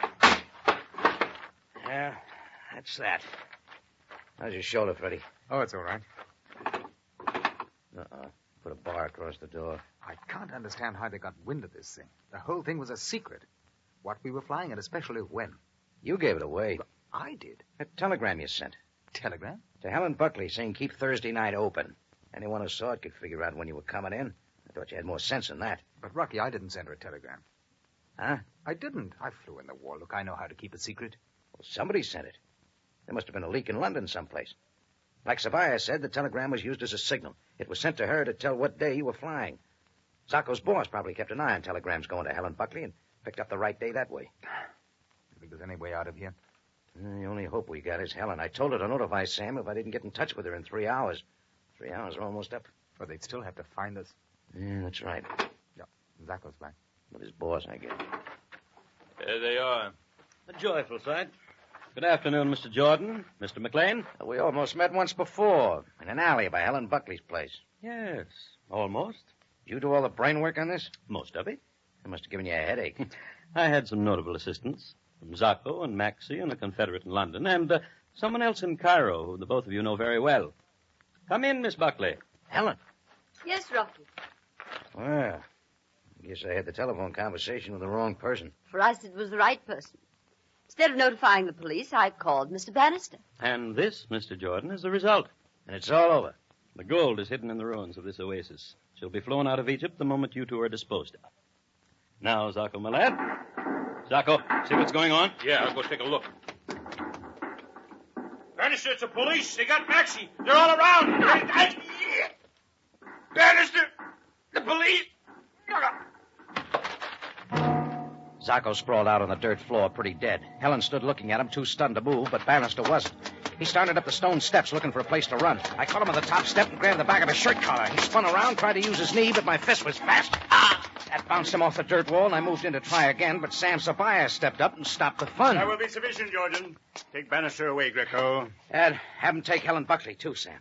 She and McLean are down in that room. Abdullah, take Miss Buckley into custody and see if Mr. McLean is all right. Yes, Captain. Well, that's it, Sam. You'll find the gold coin hidden in the ruins someplace. Bannister will tell us exactly where. Do not fear. I'm still a little confused, Sam. How did you get here just when you did? How'd you know where to come? You told me, Jordan. I told you. Do you not remember? No. But nevertheless you did, Jordan. Come on, let us go back to the police station. I shall explain it to you there.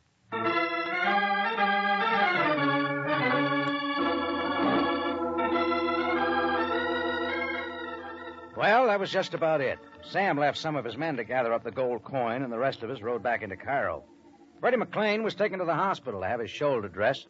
Helen Buckley and Bannister made the lockup. I went to Sam's office with him and Mr. Bliss, the special British investigator. First thing Sam did was dispatch the coroner to take care of Zacco and Maxie. Second thing he did was brew some of that very strong Egyptian coffee. We all had a cup, and for once it tasted good. Well, Mr. Bliss, what are you going to do about Bannister's London contact, the one who sent the telegram through to Helen? Well, I'll have my London office trace the telegram.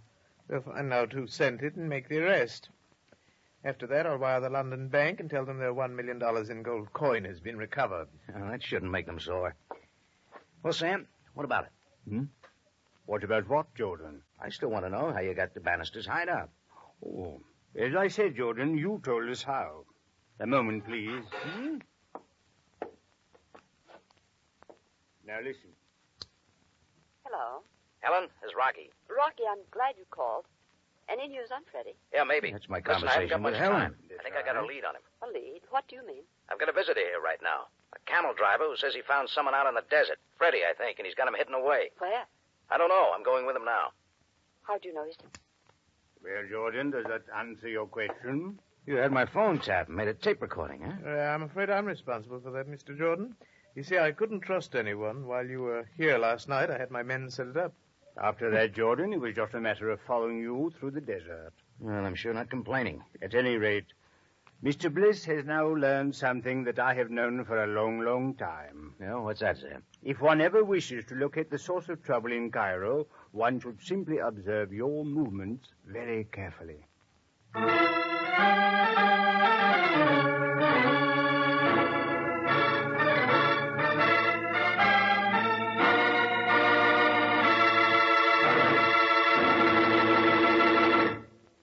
This is Rocky Jordan again.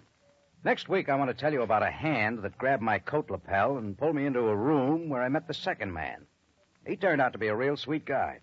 Trouble was, he didn't act sweet. He smelled sweet.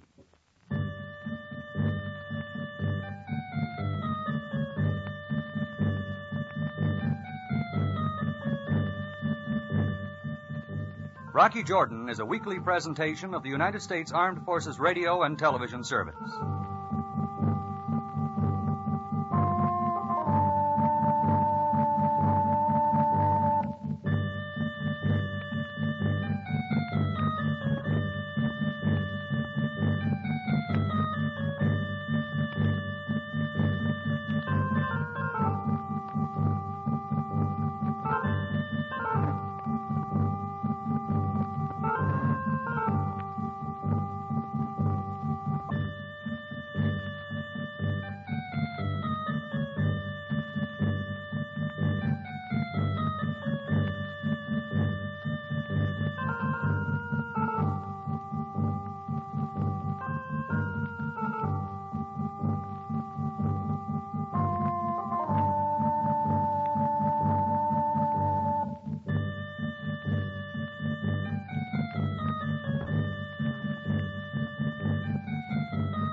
Stories of escape.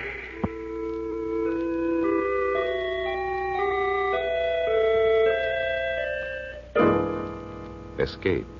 To get away as by flight. To break away, get free, or get clear from or out of detention, danger, or the like. To avoid or elude a threatened ill. To miss imminent pain, punishment, or misfortune. To issue from confinement or enclosure. Escape. Each week at this time, the National Broadcasting Company presents Escape. Stories of deliverance from evil. Drama of both fiction and real life. Stories of men and women who, by their own actions, thoughts, and deeds, win their fight to escape. Tonight, Escape from Autumn.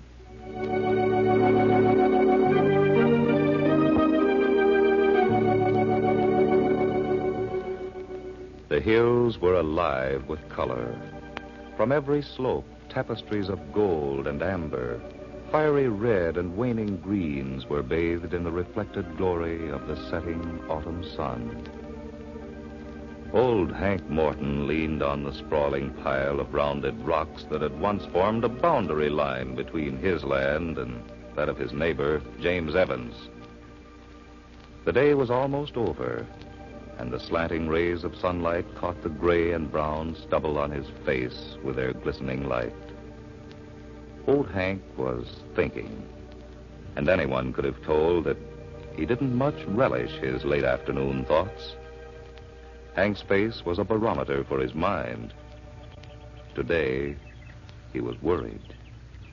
Worried as he sensed the end of summer, thinking, Well, it ain't right, that's all. Just don't seem to be right. Of course, I suppose I'm being selfish and all that. But when a man's done all he could, and done pretty well according to most standards, I figure he ought to be able to have some say in a matter as important as this is. It's like a man's own flesh and blood was being taken from him, and it doesn't... Uncle Hank, guess what? Just guess. Here, now, hold on there, young'un. Now, hold on. Dick Mason's daddy is back home from war. He's come back for good. Well, now, that must make Dick feel pretty good, huh? Yeah, he was at school today. Dick's father, I mean. And he talked to us in assembly. It was awfully exciting. All about... Well, was he all right? Not hurt, I mean? Well, he had a cane. Limped a little. But he said he'd manage all right. He's a real hero. Gee, Dick's a lucky fella. Well, how do you mean, Billy? I'm having his father back home again. Gosh, I wish... Uncle Hank. Yes? When do you think I know what you're going to ask me, Penny. Will it be for much longer? Well, I hope not, youngster. You've been a brave boy for a long, long time. I've missed him, Uncle Hank. Well, of course you have. Me, too. But nothing we can do about it, is there? Nope. Uncle Hank, what's the trouble? Trouble? Oh, what do you mean, Penny? I don't know. You seem so funny. Not like you were all summer, but sort of solemn.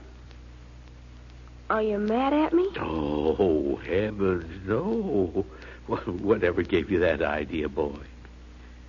Now, you get along with you now before I decide to exercise a little discipline now. I'm going. Hurry up with your chores, Uncle Hank. I'm hungry.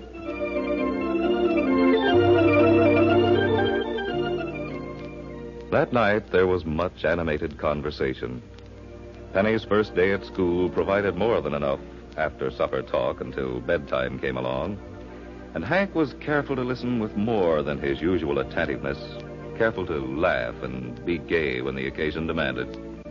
For Penny was aptly named, bright, alert, and the very echo of Hank's own moods. He had sensed the older man's preoccupation that afternoon, in spite of his own excited gaiety. Later, after Penny had said his prayers and been tucked in bed, old Hank had sat up far past his bedtime, rocking gently in the old cherry wood rocker, drawing on a never more than half-lit pipe, thinking, always thinking. My duty towards God and towards my neighbor. To love him as myself, and to do to all men as I would they should do unto me. I wonder if I've done my duty, James, to you, my neighbor.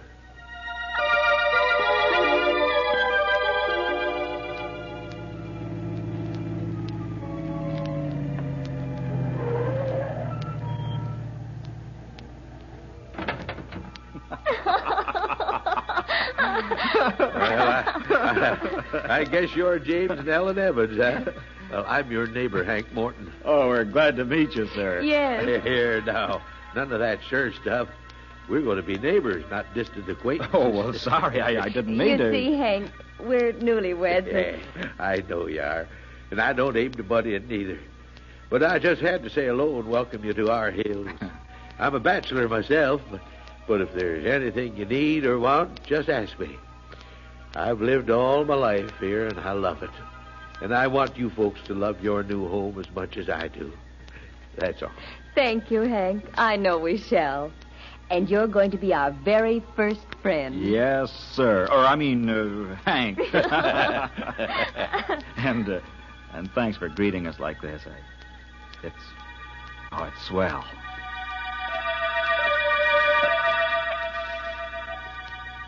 But, Hank, darling, you shouldn't have done that. Why not? You've been keeping me in butter and eggs for weeks. What's a few logs of wood? A back-breaking chore. Oh, not for me. That's how I keep limber these days. When the time comes that I can't split a cord of wood, well, I'll know that I'm done for. Oh, you're a dear. Tell you what, first fire we make, you're going to share it with us. I hoped you'd say that, Ellen. I was aiming for an invitation, and I'm going to accept. Oh, well, that is if you're sure James won't be too jealous. Oh, Hank, you're wonderful.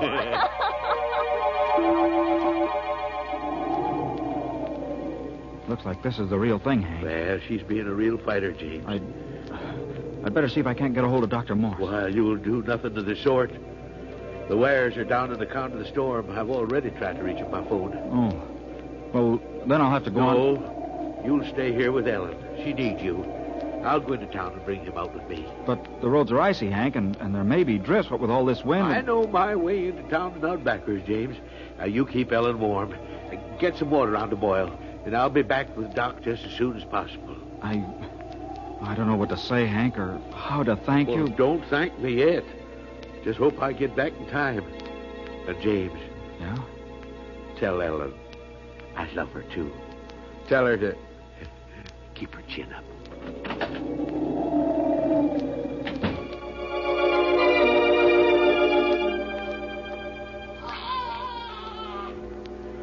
thank God. In time.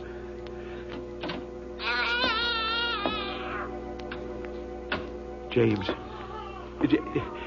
is it a boy or... It's all over.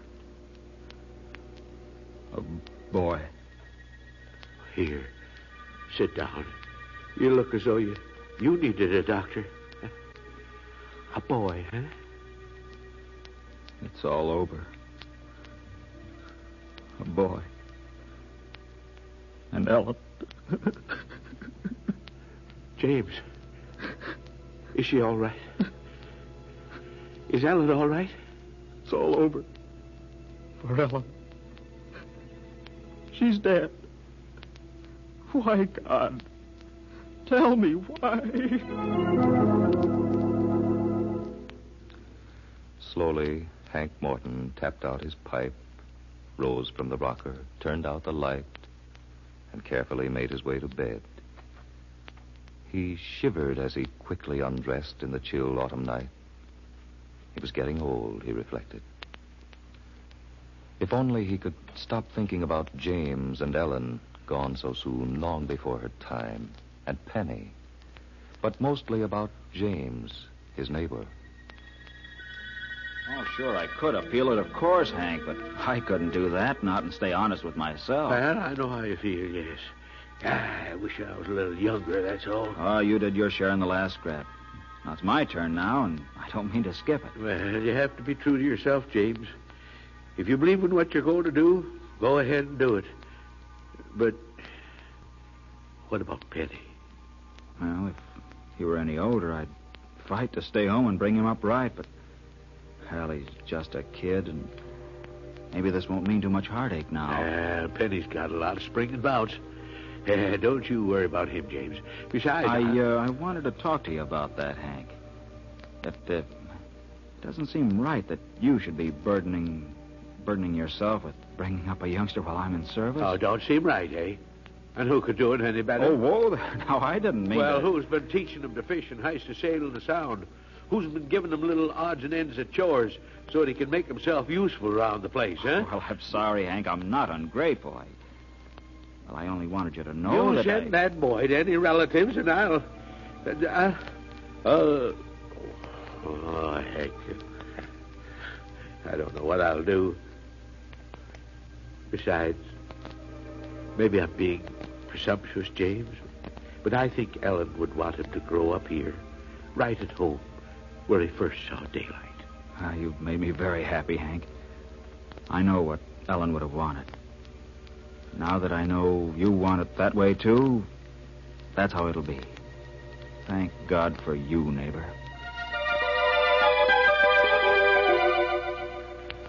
The dawn came all too soon, carrying in its wake a tingling scent of upstate mountaintops and a hint of frosts to come. Both Penny and Hank woke early, did their chores briskly, and sat down to a steaming hot New England breakfast. Swell elegant. Yeah. Well, a growing body needs plenty of food. It's got to be good food, or else you wouldn't have no use for it, huh? You're growing too, Uncle Hank, aren't you? Well, I reckon so, Penny. Yeah, just like an old oak tree. An oak tree? Sure. Or a maple or elm. Well, any kind of tree you want to name. Oh, you're kidding, Uncle Hank. Oh, no, sirree, Bob, I'm not, no. How does it feel to be as old as you are? Do you really think I'm old? Well, not exactly. But you're lots older than I am. Yeah, I reckon I am. Yeah. Well, but that don't make us any less friends, does it? No, sirree. Next to my daddy, you're the only person I really like. But tell me, how does it feel to be... Well, you know. Well, like I told you, young'un, like a tree must feel. Yeah, when you're young, like you feel like a sapling.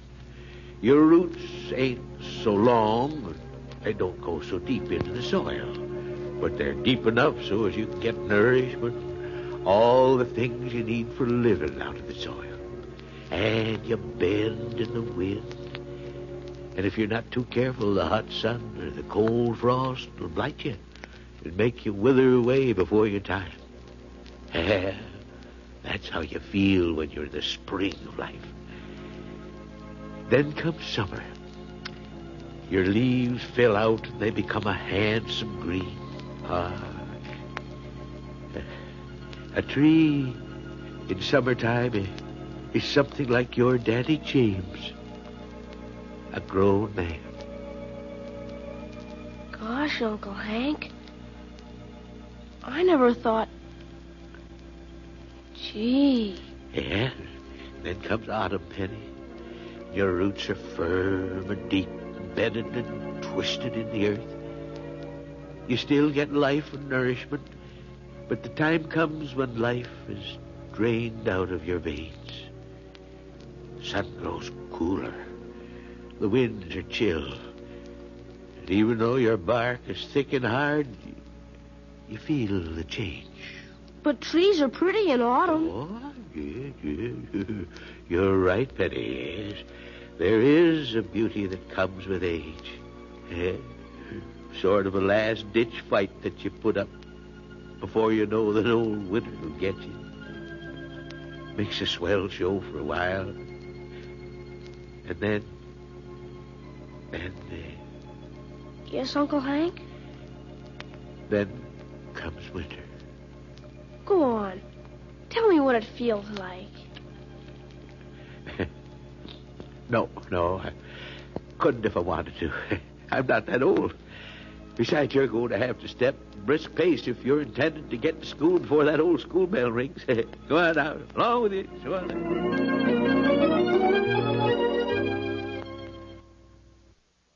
The sun was rising higher in the heavens. Outside was peace, contentment, and rich fulfillment in harvest. But inside the house, it was much darker. Penny had gone to school. Old Hank sat quietly at the breakfast table, thinking again.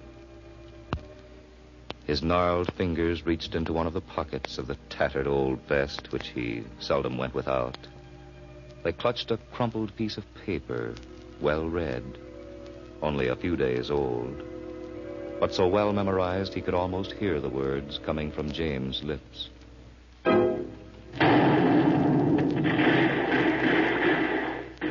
Old neighbor, I don't know how to tell you this in words.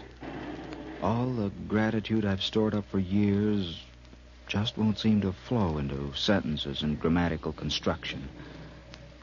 I wish I could express all the warm things I feel in my heart for you and what you've done for Penny and me. But I can't. And that brings me to a rather painful subject, Hank. The story of me. A story that has an ending. You see, old friend, I've been banged up a bit. And I won't be coming home. The medics don't give me much longer. A week or so, that's all. Nothing I can do about it. I fought. I'm still fighting. But some things must take their course. Just like the rivers which end up in the sea. No matter how their course may be changed, they make their way to their everlasting home. It's my turn now. Promise me you'll tell Penny when the telegram comes. Maybe I've done you wrong by telling you this now, but somehow I feel that you should know first. It will give you a chance to think over what and how to tell the youngster. Goodbye, Hank. I'll leave you with many burdens, more than you deserve to be laden with. Maybe they be light for your shoulders. Your loving friend and neighbor, James.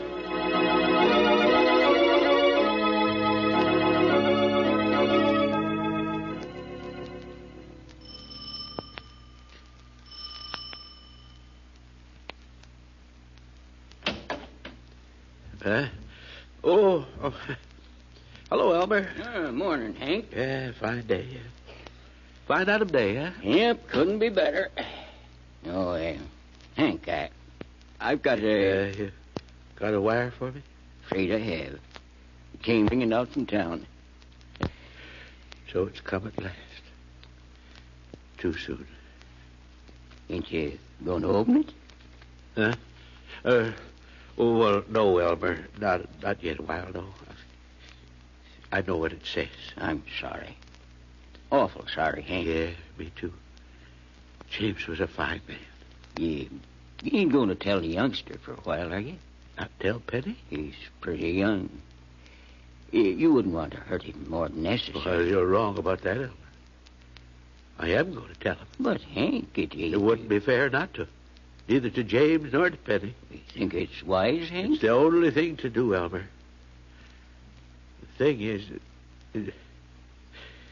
Well, how to do it.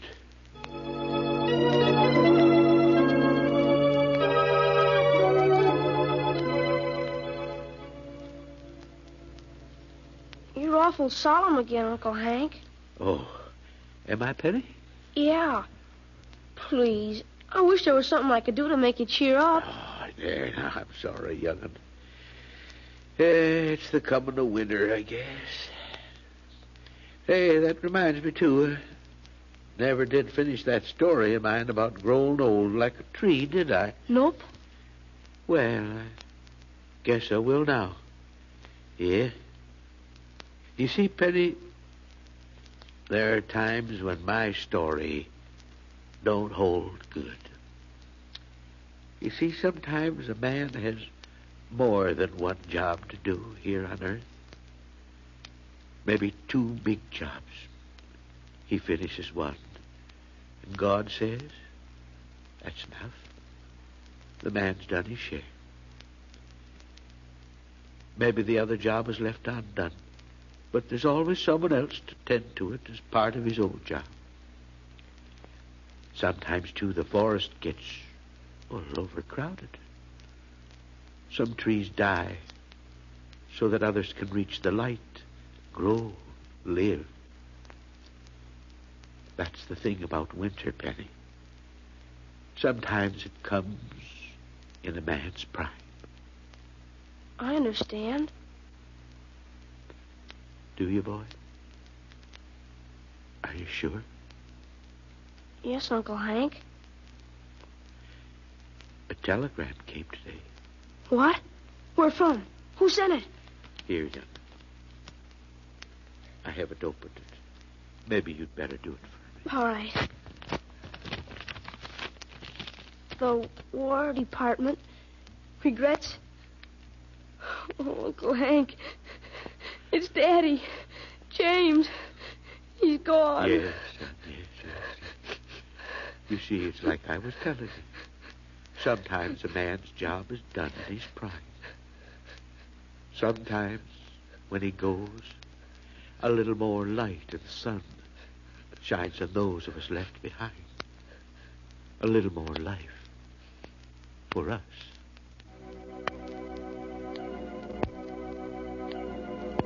For a moment,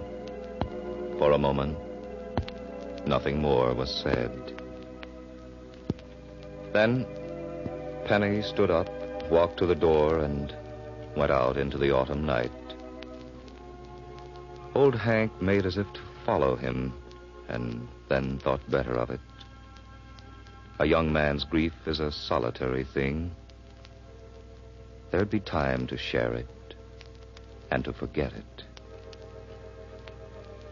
Hank busied himself about the house, tidying up the supper dishes, putting another log or two on the cheerful fire. He knew Penny would be all right. And now, for the first time in many months, he felt younger. His new burdens had overthrown the nagging load of the autumn of old age. Hank looked up at the autumn sky. Then he went inside, closed the door, and sat by the fire, waiting for Penny.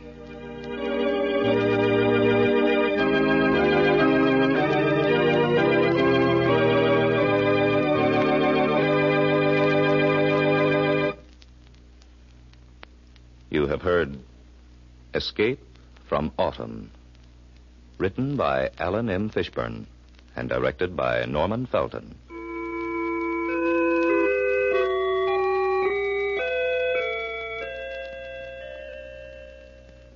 The National Broadcasting Company has presented another story of escape. Cliff Subir was heard as Hank, Leonard Smith as Penny, Ralph Camargo played James. Your narrator is Cleve Kirby. Same station, NBC will bring you Escape from Royalty. This is the National Broadcasting Company.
Signal gasoline. Let every traffic signal remind you, you do go farther with Signal gasoline. Yes, you do go farther with Signal.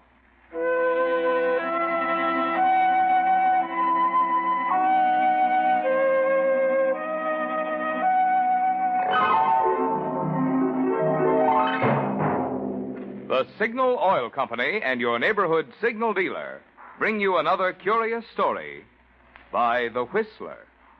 Tonight, Murder is Blind.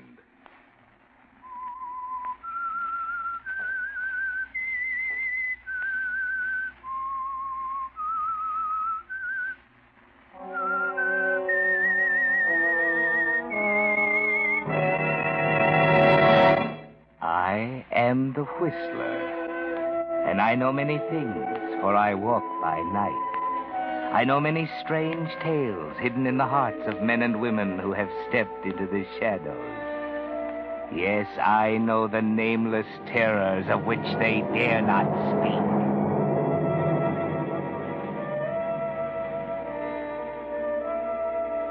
Most people are blind. Yes, they're blind to the shortcomings of someone close to them, someone sometimes to their own.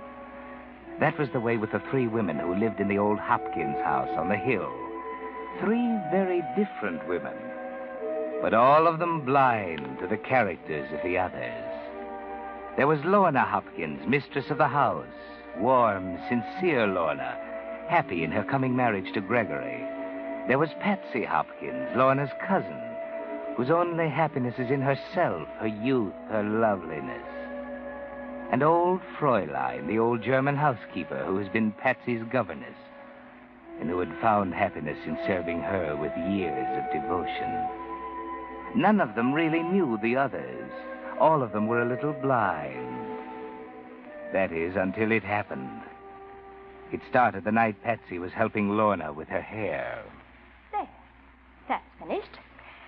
Fräulein can help you with the rest. Now what? Gregory. He's waiting in the living room. Do keep him company like a good girl, Patsy. Oh, really, Lorna? It's a bit tiresome playing substitute. Besides, he doesn't want to see me. Of course he does. Be an angel and try to keep him consoled till I get dressed. Listen. Greg playing the phonograph? Caselli Serenade. Lovely, isn't it? Is it? Greg once said it was a musical description of me. Can you imagine? He can say such nice things. Oh, look, Patsy, I'm not nearly ready. Do run down and pay the poor man a little attention like a good girl. You're pretty sure of yourself. Sure about what, Pat? Nothing. I'll go.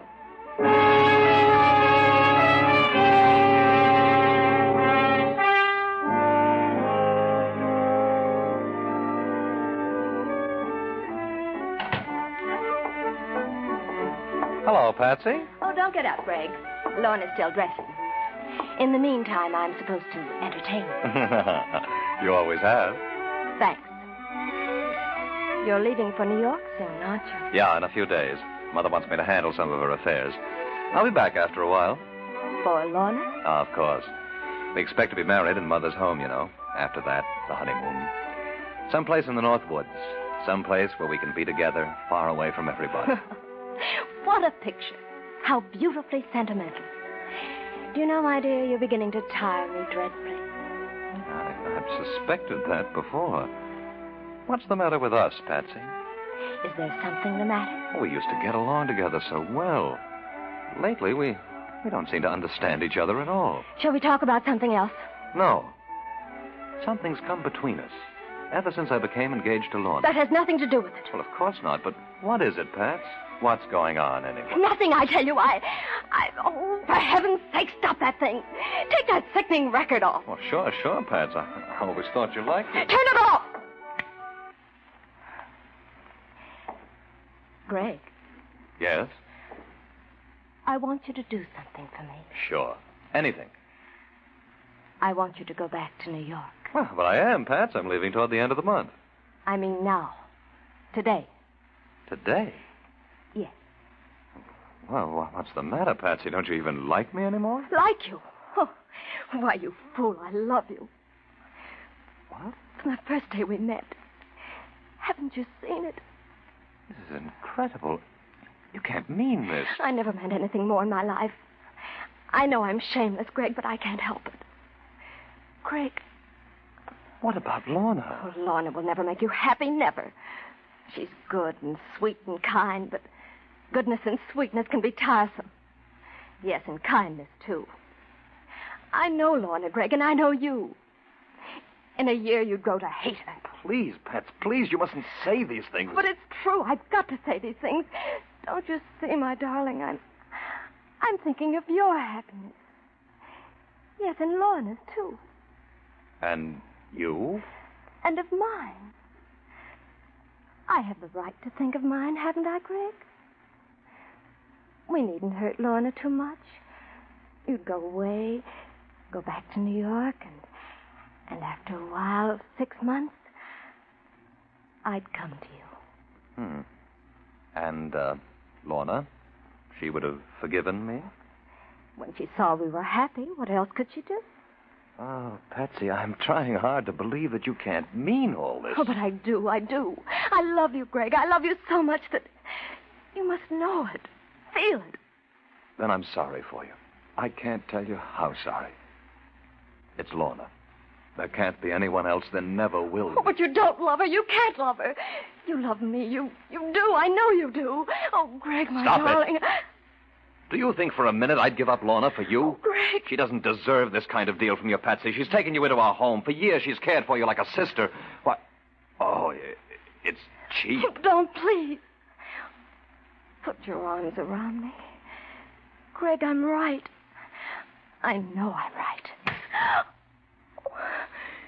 You slapped me. Yes. So?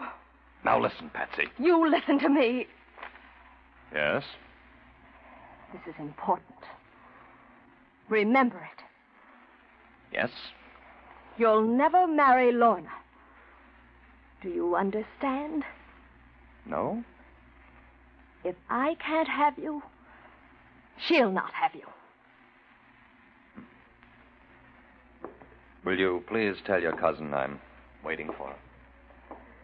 Remember that, Gregory.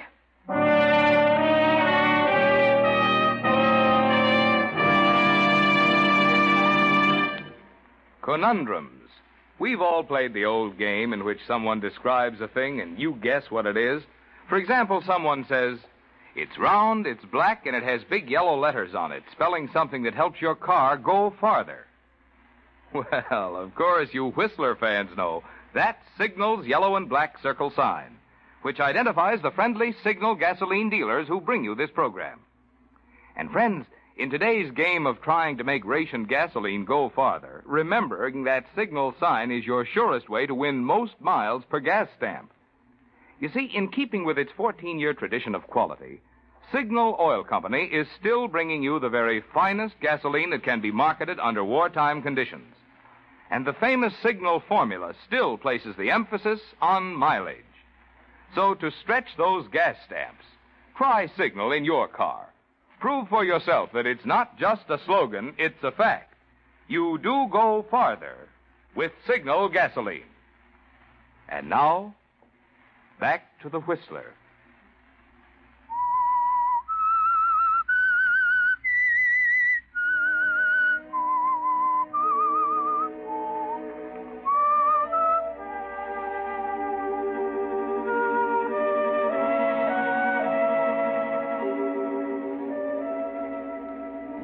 Patsy, you never dreamed that Gregory would be difficult, that he would reject your love, did you? You were sure that he would fall just as all the other men in your life had fallen. But that's the way things go, Patsy. The one you really want is always the one who doesn't respond. And now as you lie in your lonely room, your thoughts aren't very pleasant, are they? You are sleeping, Miss Patricia? No, Fräulein. Come in if you wish. I've come to see what it is that's making my little girl unhappy. There is something, isn't there, yes? Unhappy? Why do you think that, Fräulein? Fräulein can always tell. What is it, my baby? Nothing. You're imagining things. So? Ah, you are so much like your mother. 1 minute laughing and gay, her eyes shining, and the next, poof, when she becomes sad. Was she really very pretty? Pretty and clever. And sometimes unhappy like you. Often she thought your papa didn't love her. She only knew, really knew, when it was almost too late. When she was dying? Yes. Then your papa almost went crazy. He hadn't paid attention to her headaches. He thought she was pretending them to get sympathy. But later on, when she became blind... Poor mother. Brain tumor must be a horrible thing. She didn't suffer too greatly. Headaches, yes. And her eyes became so big, so staring. The pupils so dilated. And Father? He went all to pieces. Cried just like a little boy. Your mama died happy, for toward the end she knew how much he really loved her. He really did love her. Till the day he died. Oh, I've upset you talking about your mama. No, Fräulein, I'm glad. I'm glad you told me.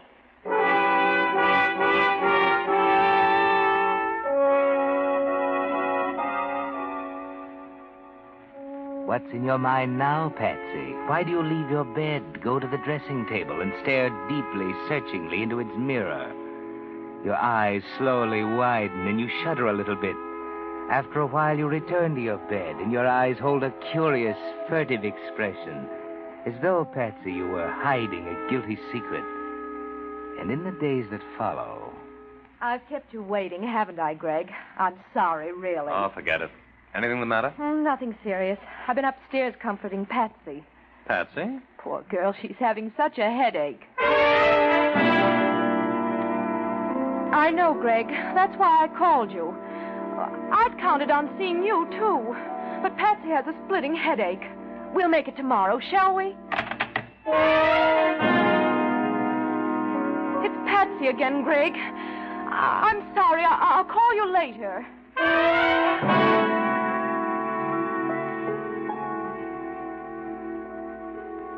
There is something the matter with Patsy, Greg. I'm sure of it. These pains, these spells of dizziness, they worry me. Ah, I can see that. But don't you think you're inclined to exaggerate her condition? After all, everybody has headaches, you know. Yes, I know, but not like Patsy's. They're doing something terrible to her. She looks badly, Greg. Her eyes seem so strange. I don't like it. This is something new, then? Her eyes, yes. But her headaches, well, she told me she's been having them for weeks. She said nothing because she didn't want to worry me. I see. These attacks, when she has one, she's practically helpless. Oh, she's so dependent on me, Greg. Yes, and always at a time when I want to take you to dinner or to the theater. That's not fair, Greg. Perhaps not, but are you being fair with me? I don't understand. I'm leaving for New York in a day or two, but that seems to make very little difference to you. Oh, that's not true. Let's not quarrel, Gregory. I'm not quarreling. All this nonsense is getting too much for me. If anything was seriously wrong with a girl... You don't think there is? Not as bad as she pretends. Frankly, I think she's putting on an act of some kind. What's that? Patsy! Miss Lorna, hurry, come quickly. What is it, Fräulein? It's Miss Patsy. She can't see. Oh, Miss Lorna, she's blind.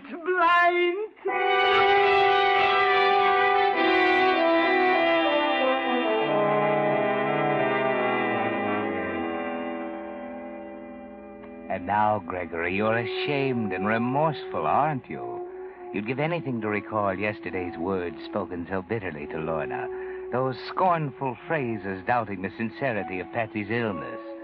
You thought Patsy's headaches were a game, the sort a willful woman might play for sympathy or attention. Didn't you, Gregory? And now, as you look down at her white face and into her tragic, unseeing eyes, a deep wave of sympathy comes over you. And you feel helpless in the shocking tragedy before you, don't you, Gregory? There's no fever, Greg. At least that's one thing to be thankful for. She slept a little last night. Didn't you, dear? Toward morning, I did. The pain seemed to go away then. Do I look terrible, Greg? Terrible? Oh, no, you could never look that, Pat. A little pale, perhaps. Your eyes. Yes. Do they pain you? They seem so big, the pupils so dilated. Tell me, what did the doctor say? She won't have a doctor. Fräulein and I are almost crazy. I won't have one. I won't. He'll operate. I know he will. Please, Lorna. But we must find out what this condition is. Do be reasonable, dear. Is there anyone in town, a good eye doctor, who'd know about this kind of thing? No, there isn't. There's no one. Now, Patsy, there is one, and you know it. He's considered very fine. I won't have him. He's old and you want me to die just like my mother? Don't you care what happens to me? You see, Greg. What do you want us to do, Patsy? I don't know. We must do something. I thought that Yes? the best eye doctors, the specialists, aren't they in the big cities? I thought I could go to one of them. Where, Patsy? Isn't New York a kind of medical center? New York? Oh, no, that's impossible. You couldn't leave your job here in town, and I couldn't go alone. What do you think, Greg? Is that what you want, Patsy? Oh, but Lorna's job, she'd lose Oh, it. as if that mattered. There are other jobs, plenty of them. Even if there There's were... no necessity for your taking her, Lorna. I'm leaving for New York anyway. Patsy can come right along with me. With you, Greg. Can I? Of course. I'll put you up at Mother's place. Then we'll have the best men in the city come to look at you. I'd feel better if I went with her. I don't know. There's nothing you could do, Lorna. Don't you see? I suppose so. You could keep me in touch, couldn't you, Greg? Let me know everything. By long distance every day. You just sit tight and let me handle this. Can you get Patsy ready? Of course. Fräulein will help. It'll take 2 or 3 days to make the necessary arrangements. Haven't you both forgotten something? Have I? You and Lorna. Your marriage. Our marriage? You mustn't worry about that, Patsy. That'll keep till you're well again. We can wait, can't we, Greg? Naturally. Oh, I am a nuisance, aren't I? Oh, my eyes. They're starting to hurt again. Oh, do get me some ice, dear. I'm sure there's some downstairs. I shan't be long. Greg, Yes. you did forget, didn't you? Forget? About you and Lorna getting married? Did I? You did. You know you did. Suppose I get well, Greg. Well, of course you're going to get well. After we arrive in New York, everything's going to be all right. Do you know? I think so, too.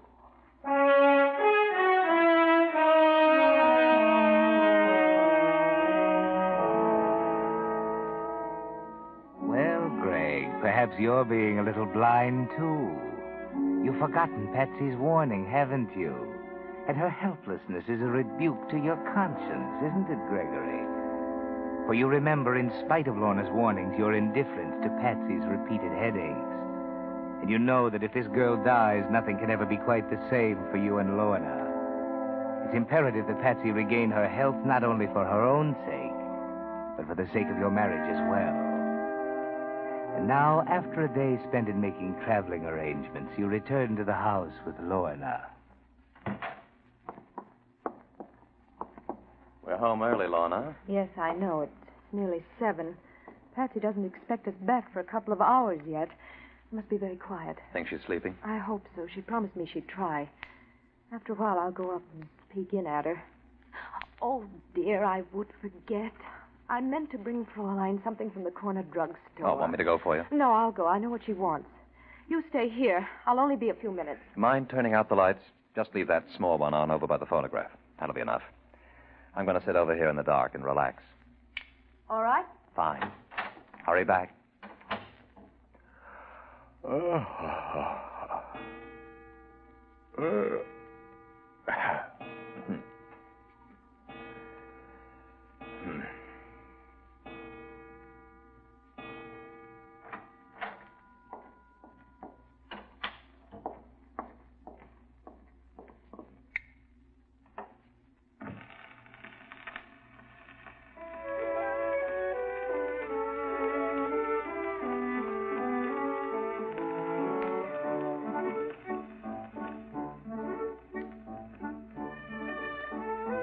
It is lovely, isn't it, Patsy?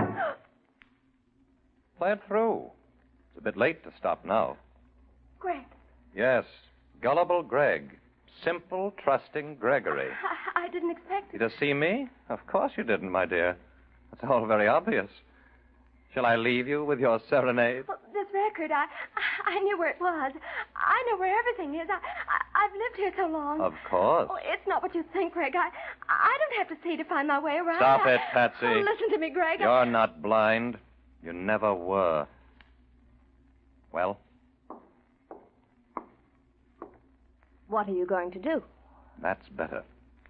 Now, will you be good enough to tell me what it was all about? You. Flattering. I made up my mind to have you, Greg. And it didn't make the slightest difference to me how I did it. Not even if it smashed things up for Lorna? That didn't matter. Nothing mattered but you. And what was I to get out of all this? Happiness? I could have made you happy, Greg. I can still make you happy. You? Try me. Give me a chance. Let's go back a bit, shall we? Tell me, how did you expect to fool a clever eye specialist? You must have known he'd find you out. I didn't expect to. No? You see, I had no intention of coming under his care. The important thing was to get you away from Lorna, to have you by myself for a while. After that... Anything could happen? Anything. And now? I've lost. We've all lost. You, Lorna, and I. Oh, you're wrong, Patsy. Lorna and I haven't lost. You see, tomorrow, we'll be married. Tomorrow? If she'll have me then. No, you can't. It's beyond your control now, Patsy. It's beyond anything your selfish mind can trick up. Is it beyond death? Perhaps my love for you was a selfish thing. But to me, it was everything. Don't you understand, Greg? Nothing will be gained by shooting me, Patsy. If I can't have you, nobody else shall. Remember when I told you that? Don't, for all our sakes. Patsy, what are you doing? Patsy! Greg! Greg! Ah!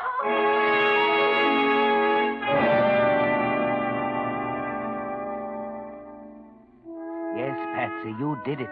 You've killed Greg, the only man you ever really loved. You watch, fascinated and horrified, as Lorna drops to the floor beside him, weeping. And you want to tell her it's no use, that now she'll never have him. You're glad. You hate Lorna, Patsy. You turn all your suppressed grief for yourself into hate for her. Get up. You can't bring him back. What did you do with that? It doesn't matter now. Greg, darling. Don't be an hysterical fool. You've got to help me. Here, take the gun. Take it and hide it, you hear? A gun? You want me to go to jail? Don't stop to think. There. Now you must hide it. It must never be found, do you understand? Hide it? But what are you going to do? I heard a noise. It's Mr. Gregory. He's hurt. Oh, what is it, Lorna? What happened? Tell her, Patsy. You can tell Fraulein. I tell Fraulein? What is it, Patsy? But I don't know. You don't know? How could I? I was in my room. Patsy. I heard Lorna and Greg downstairs, and their voices sounded strange. Sharp, as though they were quarreling. What are you saying, Patsy? It frightened me. I'd never heard them quarrel before. After a while, I got up and felt my way out of the room, down the stairs. I could hear Lorna more plainly now. She was angry. She sounded as though she hated him. But that's not true, Patsy. You're not telling the truth. The tone of her voice was unbearable. I couldn't stand it. I opened the door, and there was this horrible noise, like an explosion. Oh, I'm frightened, Fraulein. Damn. Please take care of me. I didn't kill him. It was Patsy. Greg killed? Greg dead? Don't listen to her, Fraulein. I tell you, Patsy did it. She did it. Oh, this is terrible.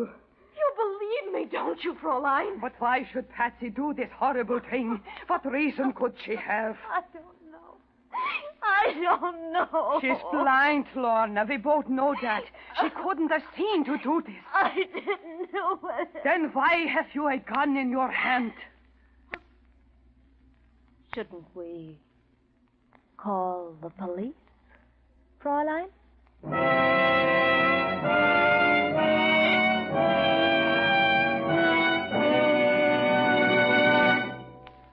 The Whistler will return in just a moment with the strange ending of tonight's story. Meantime, with reconversion beginning, the time is drawing closer when you'll be able to buy those new things you've been wanting. That new home or new car or new radio. But with what? Why, with savings, of course. And there's no better way to save today than in war bonds. In war bonds, your money is not only drawing good interest, but it's telling those brave guys who are fighting and dying out in the Pacific that you're still back of them. So stay in the fight, stay on the job, keep supporting all the home front activities. Save waste fat, save paper, take care of your tires. And right now, let's help put over the 7th War Loan Drive by getting another bond. Remember, you don't buy bonds, you invest in them. You get every penny back with interest. And each bond that does its bit to get the war over is also helping you to better enjoy the day we're all fighting and praying for, the day of final peace. And now, back to the Whistler.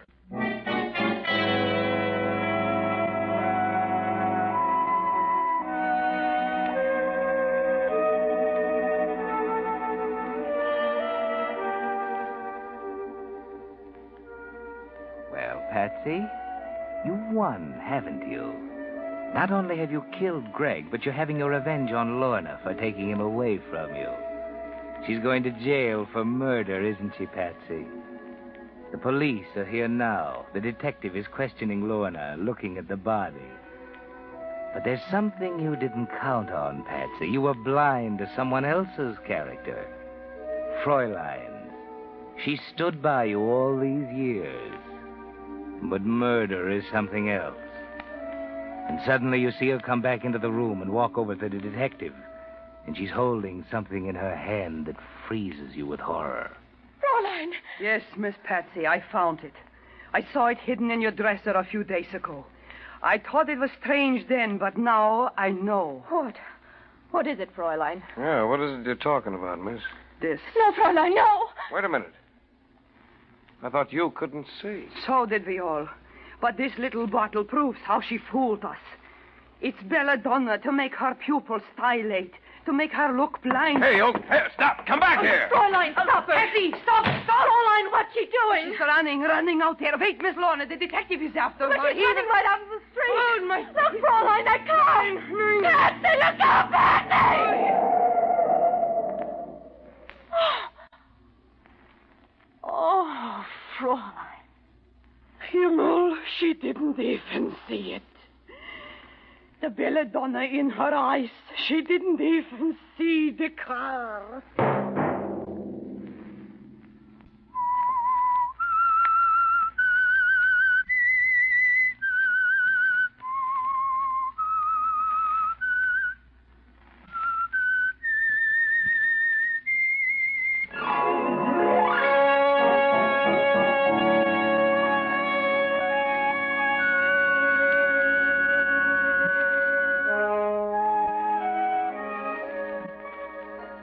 Next Monday at 9 o'clock, The Whistler will bring you another strange tale. The Whistler is broadcast for your entertainment by the marketers of Signal gasoline and motor oil and fine quality automotive accessories, and by your neighborhood Signal dealer. This program, directed by George W. Allen, with tonight's story by Louis Estes, music by Wilbur Hatch, is transmitted to our troops overseas by the Armed Forces Radio Service. This is Marvin Miller speaking, and suggesting that you let every traffic signal remind you that you do go farther with Signal gasoline. Yes, you do go farther with Signal. This is CBS, the Columbia Broadcasting System. KNX, Columbia Square, Los Angeles.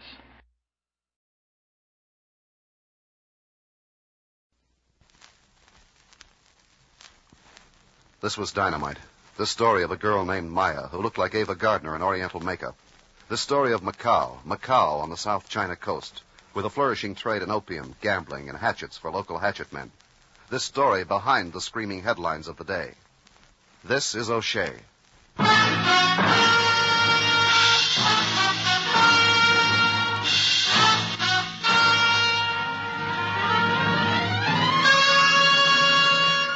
This is O'Shea, radio's first dramatic presentation of radio's greatest adventure.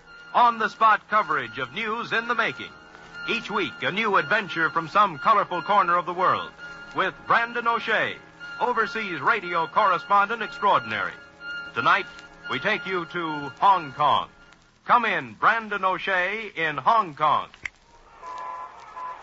This is O'Shea speaking to you from Hong Kong, where it's tomorrow, and where approximately 3 million people wish it were yesterday. I'm standing on the balcony outside of my hotel room overlooking Regent Street, here in Victoria, capital of Hong Kong. I can see all the way from Victoria Peak, the Snob Hill of the British residents, to the Bund, the glutted harbor, and the teeming settlement of Kowloon on the North Shore. It's a sight that might remind an American of San Francisco, where California Street plunges steeply through Chinatown down towards the Embarcadero. But the smell and the racket are native Chinese.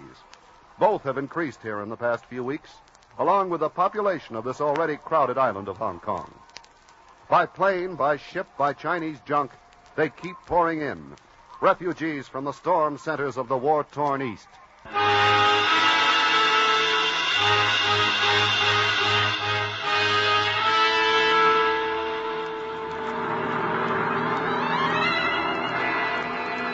The plane I rode out of Shanghai had seats for 60 passengers and was carrying 75, including my sound engineer, Joe Friendly. We weren't allowed any luggage. The other passengers were carrying everything they owned in the form of jewelry and currency. A well-placed bribe had got Joe and me aboard with a half case of American Bonded and our tape recorder. We put both to work as soon as we were airborne. Hey, this is good. How come? I don't know. Just arrived at my hotel. Must have been from that ad I posed for just before I left the States. You know, a man of distinction. You? Why not? Distinction breeds contempt. Old Chinese proverb. Yeah, well, it's the biggest cherry tree that attracts the wind. It's an old Japanese proverb. No. Yeah. Say, is there enough cord on that mic for me to tape record some of those people in the rear seats? Which people? The big blonde with the fur hat? No, the little redhead with the muff. Uh-huh. Okay. Give me a level. Okay. 1, 2, 3. Testing. 2 little girls near London dwell, more naughty than I like to tell. Upon the lawns, the hoops are seen, the balls are rolling on the green. That's enough level. Well, thank you, Joseph. May I start now? Please to begin. Cut number 2. Ladies and gentlemen, this is O'Shea speaking to you aboard the last plane out of Shanghai. As this great overburdened craft struggles for altitude on its southbound mission of mercy... With a banjo on my knee. Shut up or I'll make you edit this yourself. Oh, I don't mind. I ate a light breakfast. Well, bully for you. Cut number 1, 15 April, 1951. It is 10 minutes now, ladies and gentlemen, since we took off from Jiangsu Airport and turned our backs on Shanghai, perhaps for the last time.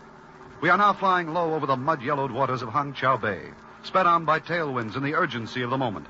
But time has lost its meaning for many of these refugees, whose lives have held nothing but dark memories of the past and only a dim hope for the future.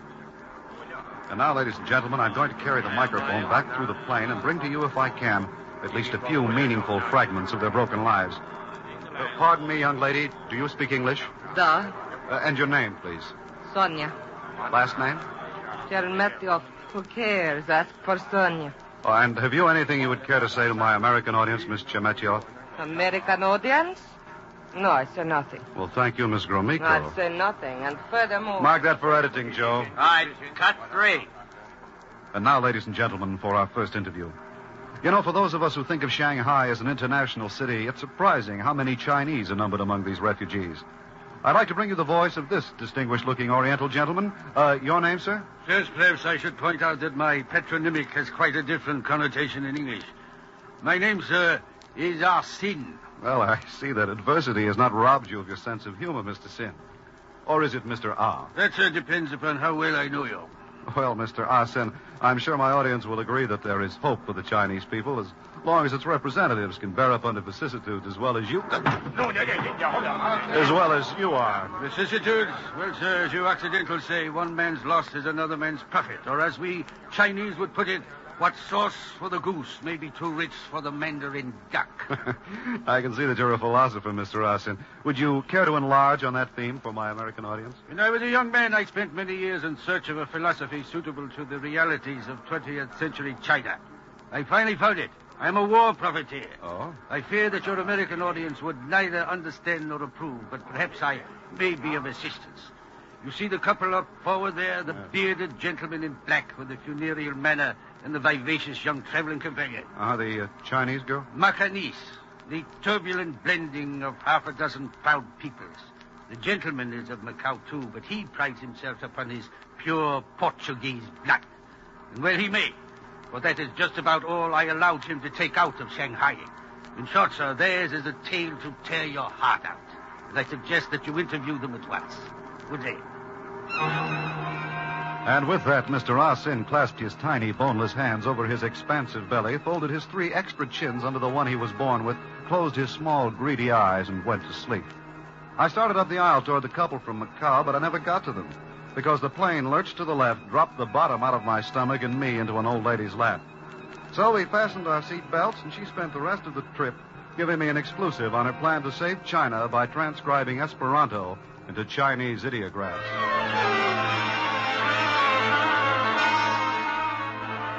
Around 4 p.m., we started losing altitude and coasted down across the South China Highlands toward Kowloon Point. Dusk was just settling over Hong Kong Airport when our pilot set us down. Come on, Brandy. Yeah, Joe and I were the first ones down the ladder. We bluffed our way past the British Customs and had our mic set up for another try at interviews before our fellow passengers were cleared off the plane. I was anxious to get to that bearded gentleman from Macau with the vivacious young traveling companion. But I was stopped again, because the first passenger out was that self-proclaimed prince of profiteers, that churlish chieftain of Chinese chicanery, Mr. Ah Sin. I see you have a way with the customs people. Would that I had known. You could have saved me the trouncing I have just taken at their hands. Tell me, how did you fare in your interview of that pauperized Portuguese and his lovely? Well, I had to choose between giving up the interview or ditto my breakfast, so I postponed the whole subject. So that's how you do it. I trust that this poor old croaking voice of mine recorded to your satisfaction. As a matter of fact, I haven't played it back yet, but if Sidney Greenstreet doesn't care, I don't. Well, sir, what I have to say to you now were perhaps best said out of range of that eavesdropping mechanism. Will you join me in a brief stroll whilst I convey to you my latest thoughts upon the subject? Okay, Mr. Rossin, but keep it brief. If I don't get at least one good interview out of this trip, I won't have anything to go on the air with. Plenty of time. I assure you that bankrupt buccaneer with the beard will be viewed with high suspicion by the customs gentlemen. All right, take the mic, Joe. Keep it open. Gotcha, Dad. At least we can pick up this airport background noise and dub in something colorful later on, okay? Mr. Sin and I are going for a walk. Well, keep your distance. He might fall on you. Your assistant is something of a witch himself.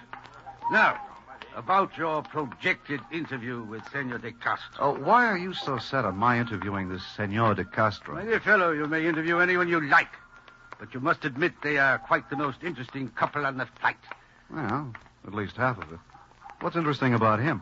You will find that out if you will follow my advice and say to him, wise, that a man's troubles may accumulate, like the muddy silt in the estuaries of the Huangpu, but unlike the muddy deposits of the venerable stream, they cannot always be dredged away. You know, I can't make you out, Mr. Arsin. Are you a practical joker, or are you just trying to be mysterious? Mysterious only for the moment. When you get to know me better, you will find that I am positively sinister. In fact... Hey, watch it!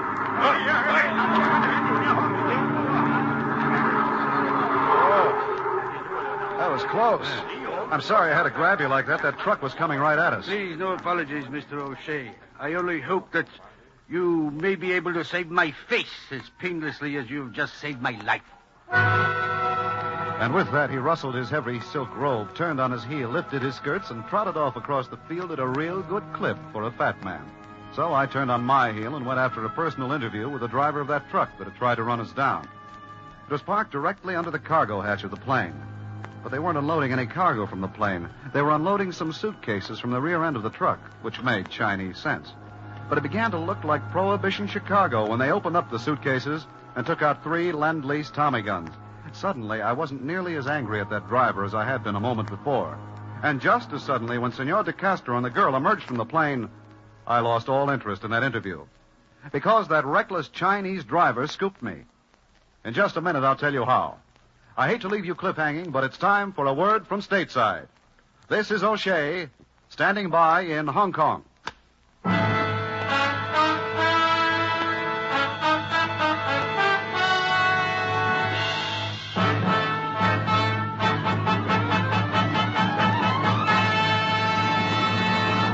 Hy Averback in the role of Brandon O'Shea. We are bringing you the first in a new dramatic series based on radio's own greatest adventure. This is O'Shea.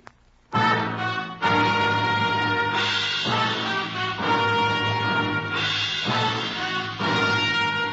now back to Brandon O'Shea in Hong Kong. Okay, USA, this is O'Shea with the rest of the story. In China, where anything can happen and does every day, it's sometimes hard to tell what's worth reporting and what isn't. Maybe that's why so many of the foreign correspondents out here get disillusioned and get their on-the-spot reports in the peace and quiet of their own hotel rooms with the local papers spread out on the bed. Which is where I wished I had stood instead of where I was standing when those three hatchet men in the airport luggage jeep unpacked their suitcases and started unlimbering those Tommy guns. I didn't need to know Chinese to know that first shout meant stay out of the way. The next thing he said was self-explanatory, too. His two henchmen responded by raking the tires off the custom inspector's car, which made Chicago sense for clearing the getaway, but the next one didn't. It was aimed at our recording machine. My engineer Joe did a belly flop just in time. De Castro went on talking to the girl as if nothing had happened. Then he raised his hands in a gesture of surrender and let them take him. They shoved him into the truck and drove away.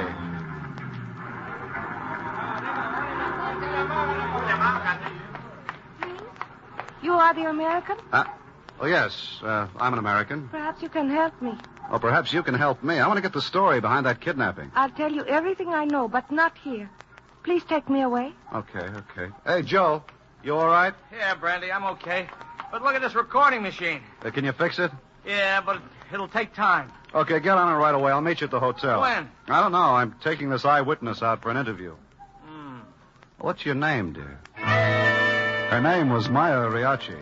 I got the rest of her story over some Ramos gin fizzes in the Emperor Hotel bar. And later on, over a midnight snack in her room. But when she'd finished telling it, I wondered what I'd done wrong. I was sure I'd approached the problem from all the correct angles. But I still didn't know any more about why De Castro had been kidnapped than I had 4 hours before. And I told her so. Please, Brandy, all these questions. Can we not talk about something more pleasant? That would be easy, Maya, but I have to ask questions and I have to get answers. That's what I do for a living. I would not take the bread from your mouth. But it seems to me in my ignorance that you would find it less tiring to refrain from saying things like, who was that man? And instead say, I would be honored to know to whom you paid the compliment of allowing him to accompany you in the aeroplane. It would perhaps please you to enlighten me, for then I would be less ignorant and you would be less ashamed to know me. I see. Well, if I was intelligent enough to say all that, what kind of answer would I have the honor of receiving? Then I would say that Senor De Castro is my honorable uncle, and I his miserable niece. Oh, I thought that... Oh, that's great. I mean, very not bad. Maybe you could tell me how to get around the one about why he was kidnapped if he was broke. Perhaps a friend has done him the honor of ignoring his lack of prosperity. Well, you mean this kidnapping is a phony, that they're going to hold him for a big ransom to save his face? Oh, no. My uncle is an Occidental. He has no face to lose. But if the kidnapper is a Chinese, he might have done my uncle the honor of ignoring his lack of face as well as his prosperity. This is all too subtle for me. No. There is a way out. That is how you can help me. I can? Yes. When we receive the ransom note, you will come with me to Macau. Well, why Macau? Because in Macau, there are not so many laws as here in Hong Kong. They will take him to Macau. And what do we do in Macau? You will go to the kidnapper and pay the ransom in false money. I cannot do this myself without losing face. Yeah, well, what about the kidnapper's face? He will have to accept the false money or he will lose face. Well, how does that work? It would be discourteous to accuse a stranger of dishonesty. You're so right. Let's talk about something else. Listen. You hear? Yeah, how can I help it? Such beautiful music. It is? In my ignorance, I couldn't tell. It is a love song my old Amma used to sing me to sleep with. It tells of a poor peasant's wife when her husband comes in from the fields. She embraces him like this. Hey. But they do not kiss. Not yet. They drink tea and speak of the poor harvest. Then he recites a love poem to her by Chang Feng in 130 stanzas. By this time, it is dark. The same day? Yes, but they are too poor to light the lamp. So they cling together in the darkness, and they converse in low tones. They exchange butterfly kisses while discussing the works of the philosopher Lipo. How long does that go on? Is it not pleasant? I meant the philosophy. Come here. Oh, my Brandy, my darling, you have been teasing me. You know how the song ends.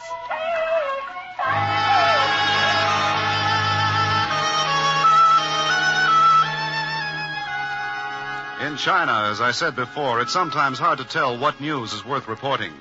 Kidnappings, for instance, are as common as lawsuits in Occidental countries. But when I saw the headlines in the Hong Kong Mail the next morning, I decided that the Castro kidnapping, fake or not, was news. He was an ex-governor of the Portuguese colony of Macau, an ex-member of the International Opium Conference, and one of the biggest shipping tycoons in Shanghai.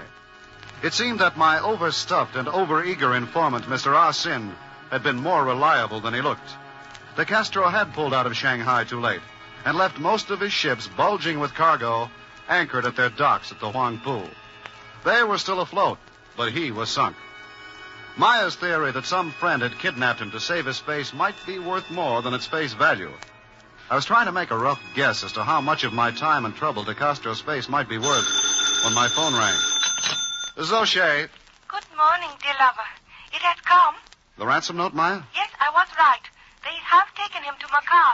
I have arranged for a boat to take us there this afternoon. Well, what does the note say? It is in Chinese, but I will try to translate, even though it is impossible.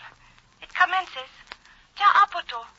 That is approximately. Approximately what? Almost. So in English, the form of address would be, "Approximately Honorable Lady." Why, that cad. What does he mean calling you names? That is because I am Macanese. Only approximately Chinese. Oh, forget the translation and tell me what it says. It says that 100,000 Hong Kong dollars must be delivered to an emissary who will meet us at the Borromeo Warehouse. That is on the old fishing wharf.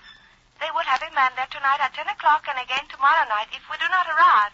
But we will. You are still interested in my position? Yes. Hold it. I'll be with you in 1 minute.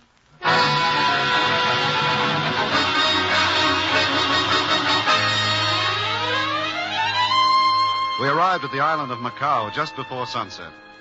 After the hugger-mugger of overcrowded Hong Kong, it looked like a peaceful little Portuguese fishing village. It didn't look at all like the reputation it has among seafaring men as one of the world's toughest seaports. But after dark, it came to life.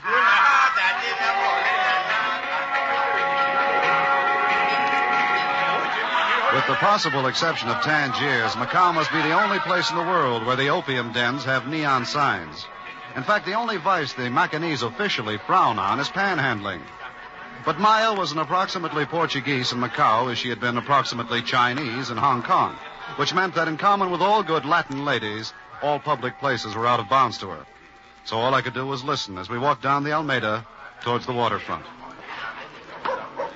Wait. There is the place, at the end of the dock. You remember what you are to say to him when you hand him the package? Oh, that's if he's Chinese. Why do you think he might not be Chinese? If he turned out to be a trained SEAL, it wouldn't surprise me. Don't you love me? Well, about that, I'll tell you more later. Now, first things first. Bye.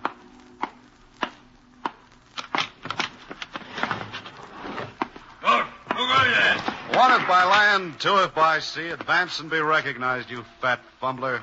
What? Good heavens, it's you, Mr. O'Shea. I knew it was you before you opened your trap, Arsene. Indeed, in this darkness, eyes like a cat. No, nose like a hound. Who'd you hope to meet down here, the dragon lady? You're alluding, no doubt, to the aroma of jasmine emanating from my humble person. Exactly. I always put on an extra dash of scent when my business brings me into some odoriferous locality, which is rather oftener than I would care to admit. In this case, fish. What brings you here like a thief in the night, as it were? But to pay off another thief, namely you. Thief? I? A scoundrel, irrefutably. But I incline to knavery rather than thievery. Whatever you say. Anyway, here's your ransom money. Splendid. It'll come in handy. I had quite resigned myself to using my own money to pay the ransom. However did the girl raise all that money? Yes, she didn't. It's boodle. Boodle, sir? Yes, stage money. Worth more than Chinese dollars, but it won't buy anything. She hoped to retrieve her uncle from his captor's clutches by this transparent ruse? Well, there was a speech supposed to go with it that would theoretically save his face. When I realized the case was yours, I didn't bother. Face, is it? That would seem to indicate a gentleman of Chinese persuasion. And I was so certain that this kidnapping had been arranged between De Castro and his business partner for the sole purpose of regaining dishonestly a share of the fortune they had lost to me as a result of, shall we call it, my Shanghai gesture. Well, it's your gesture, and you're stuck with it. Not I, but De Castro's bottoms. Plural? Numerous. Have you ever heard of the Fairy Flats Dredging Company? No, not lately. They called it our sin's folly. I underbid every dredging company in the Huangpu for the contract to dredge the particular channel that served De Castro's not inconsiderable dockage in Shanghai. I did this at the moment when I knew he would be assembling his entire merchant fleet to make off with such loot as he could before the arrival of the invaders. It was perhaps one of the most remarkable dredging operations in modern maritime history. It was estimated that fully a year would be required to clear away the well-nigh incredible deposit of mud and river silt in which De Castro's ships were hopelessly mired. I see, so you made it impossible for De Castro to move his ships out of Shanghai. Now, where was the profit in that? Well, indeed. I had only to rent a sampan and scull across the river where a very nominal bribe secured me a contract disposing of De Castro's goods, bottoms and all, to the invaders' procurement of it. That's quite an operation. Spectacular, sir. Well, how did De Castro like that? He settled for his plane fare. There remained only to secure the signature of his partner here in Macau. Senor Rayachi, that is. What? Rayachi? Well, that's Maya's last name. I should hope so, sir. For she is his daughter. It's funny she never mentioned that. Well, but if all you have to do is get his signature, let's go and get it so I can write the tagline of my story and get out of here. That, Mr. O'Shea, I regret to say is no longer possible. Senor Rayachi has met with the most unfortunate accident. He fell down and cut his throat.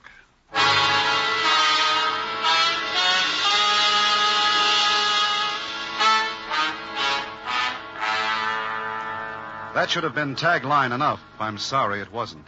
One thing at least was settled in my mind. There was no point in my waiting around to hand over Maya's phony ransom because the kidnapper was expecting real money, and he knew that Ah Sin was the only interested party who had $100,000 to invest. There was also no point in looking for Maya where she was supposed to be waiting for me, but I did anyway, and she wasn't there. I had a hunch where she'd gone. I didn't know where the hunch came from, but it might have had some connection with Scene 1, where the kidnappers wasted all that ammunition shooting up our tape recorder. I took the early morning boat back to Hong Kong.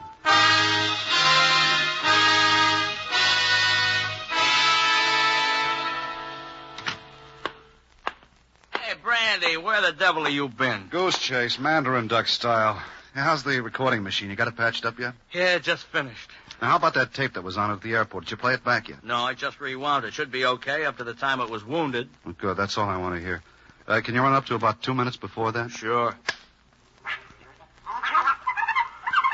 Let's see. Should be about here. Good. Play it back now. Okay.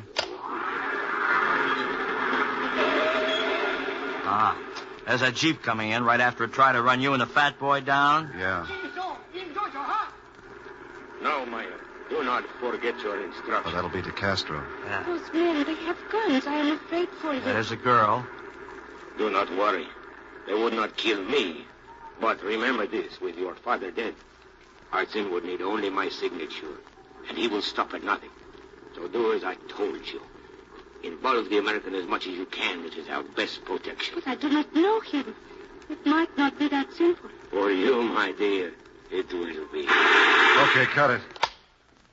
Hey, you know, that was a pretty good pickup. Yeah. I didn't hear any of that stuff, did you? No, and I still don't get it. He sounds like he expected to be kidnapped, which doesn't surprise me. But the stuff about Ah Sin doesn't make sense. Unless... 5 will get you 10. That's the old buzzard now. Come in. Well, sir, I scarcely expected to find you in. What did you expect to find? Well, sir, there's no reason for not being absolutely honest, if you will forgive my using the expression. But on the plane coming over from Macau, it suddenly occurred to me that you had recorded certain humorously intentioned statements of mine about Senor De Castro, which in the light of recent events might be open to misinterpretation. In short, sir, should that harmless-looking spool of magnetic tape fall into De Castro's hands, he might use it to render me persona non grata in Hong Kong, and perhaps even in Macau, which I always thought well nigh impossible. Are you sure it's something you said about De Castro or something you think De Castro might have said about you? Okay. You interviewed him after all. Oh, let's stop horsing around, Arsene. You've had your ear glued to that door ever since you followed me here, and you know exactly what's on that tape. Yes. Well, you must understand its true value to me. May I insult you with an opening bid of $1,000? Now, look, all I want is a straight story on the De Castro kidnapping. If you can give it to me, you can have the tape. I can't use it anyway. On the contrary, you appear to be making very good use of it. However, I am not wrong. I am positive that the scoundrel De Castro meant to murder his partner in order to secure Riachi's Macau holdings and arrange the kidnapping to throw suspicion onto me. The rascal knew that I would pay any reasonable ransom in order to close my deal on his shipping, and that I would therefore be on the wharf at the appointed hour, that you would misinterpret my presence there and broadcast it to all the world. You believe me? Okay, Joe, give Fatso that spool of tape. Huh? Hey, we got some good backgrounds on there. Forget it. We'll do this one without effects. Here. Now go dredge a river somewhere. I want to write my script. Fraser, you're a man of your word. Yeah, sure, yeah. That stuff is inflammable, you know. All you have to do is set a match to it. I'll do nothing of the sort. With you to back up my story, this has turned into a veritable trump card in my forthcoming negotiations with De Castro. I'll have his Shanghai loot and his late partner's holdings to boot. You are very clever, Mr. What? But you are suffering from a disease of the mouth. You talk too much. De Castro. Yeah, the start you gave me. What a heavy gun that is. You'll tire your arm. Chinese courtesy, Mr. O'Shea.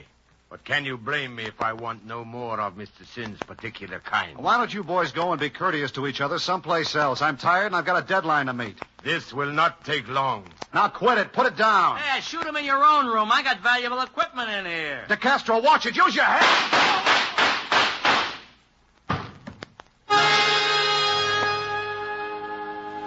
I more than half expected some shooting, and I wasn't going to risk my life trying to prevent it because in the first place, I didn't know how. In the second place, why spoil a good story? For a few seconds, I didn't know what a good one I might have spoiled. Because tragic as it was, it had the kind of twist reporters like to dream about, if they're too ethical to dream them up. Because the wrong man dropped dead and the shots came from the wrong gun. Maya was standing in the doorway and the gun in her hand was still smoking. She came into the room very deliberately, looked down at De Castro's lifeless body, and tossed the gun on top of it. Then she turned to me. I hated him. For the same reason I hate you. But not enough to kill you. Now, wait a minute. He killed your father, but what did I do? My father. What do I care about that? He used to help him with his dishonorable schemes. You did the same to get your story. Now you have it. You can tell your Americans anything you want about me. I will not be listening.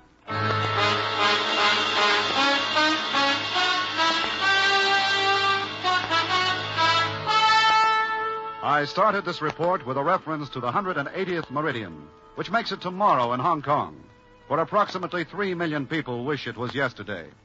And if you don't mind the view of my back hair, I wish it was, too. This is Brandon O'Shea in Hong Kong, returning you stateside.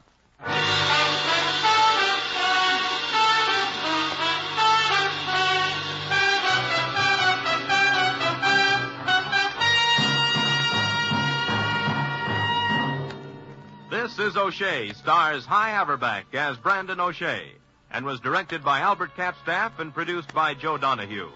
Musical score was composed and conducted by Frank Worth. Jerry Hausner as Joe Friendly. Herb Butterfield appeared in the role of Ah Sin. Virginia Gregg was Maya. This is O'Shea with the rest of the story. The unpredictable, lethal, and lovely Maya went back to Macau. A happy circumstance for her, since there is not much law there. And Fatso, Mr. Ah Sin, that is, went with her. And feeling strangely paternal, he's going to pay for her defense. May they live happily ever after in somebody's comic strip. Next week, South America and a story about a family spat involving several million people, a high government official, and his girlfriend. Judging from the pictures of her, it might be well worth covering. This is O'Shea, and that's 30.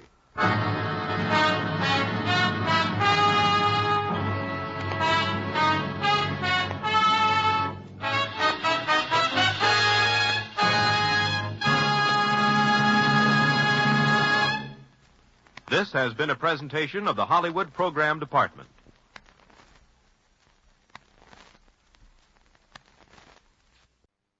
"60 seconds till airtime, Mr. Warren. 60 seconds.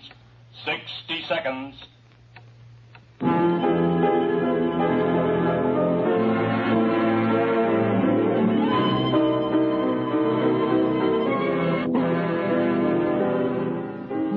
The National Broadcasting Company presents Times Square, starring Harold Huber as John Warren, the best paid and worst hated columnist in the USA.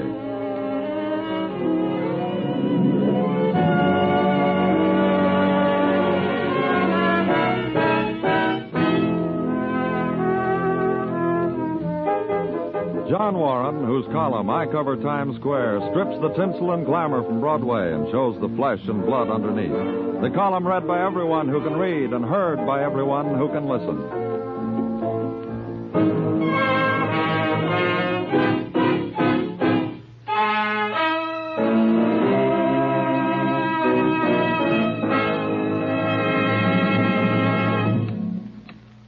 Seconds, Mr. Warren. Thank you. I'm so nervous. Gretel, you're nervous every broadcast. Relax. Besides, you're not going on the air, I am. I know, but as your secretary... All right. You're entitled to be nervous. Here's the script, Mr. Warren. I Cover Times Square. Yeah. Tonight's column's about as exciting as the weather report. Quiet, please. Quiet. The General Broadcasting Company brings you once again that ace of Broadway columnists, John Warren, who every week at this time gives you all the news that's fit to print and some that isn't in his hot-off-the-griddle column, I Cover Times Square. Hello, ladies and gentlemen, and the rest of you. We open cold tonight with icicles from a hot icebox. Lola Burns, America's strongest bid in the all-time Venus sweepstakes, left the Egyptian envoy cooling his heels on a Riviera veranda while she improved the shining hours with the Shah of Persia. Friends of Lola's are going around saying it's a Shah thing. People with their ears close to the ground, besides getting them dirty, are hearing strange rumors to the effect that George Raft and his newest flame are drifting. They are. But you can take my word for it, they're doing it together. Social notes from here and there. They say that in Hollywood, Frank Sinatra is on his high horse. It's not true. To me, he's like any other normal American boy making $1 million a year.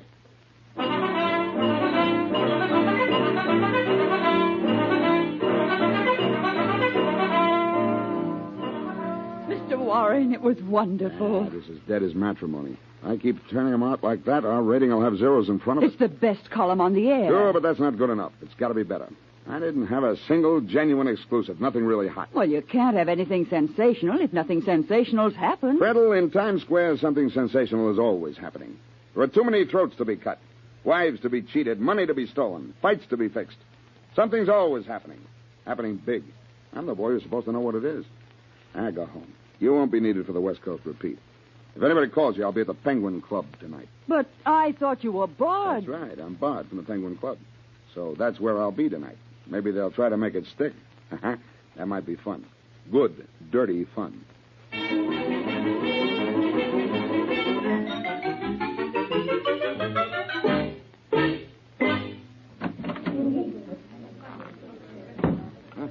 Penguin Club. A duck in a dress suit. It is a pleasure to welcome you, monsieur.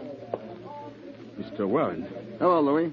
There are no tables. Let's not play games. There are lots of tables. They are all reserved. All right, I'll take a reserve table. Mr. Warren, I have my instructions from the owner. Mr. Sherry forbids that Louis, you've come a long way from Brooklyn. All the way across the bridge. Quite a trip for a boy who started with nothing but a conviction for larceny. Hey, you can't go around... Remember, you're the French head waiter here. It's a nice job. Your parole board might like to know you're doing so well. Warren, one of these days you're gonna... I certainly will, but later.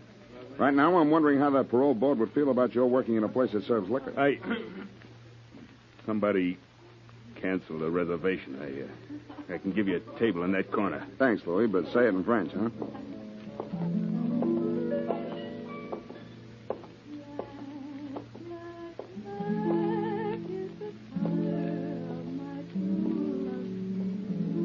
Who's that? It is Helen Craig who sings the folk songs. She knew? She arrives from the west. Your table, monsieur. Very nice zither she's got there.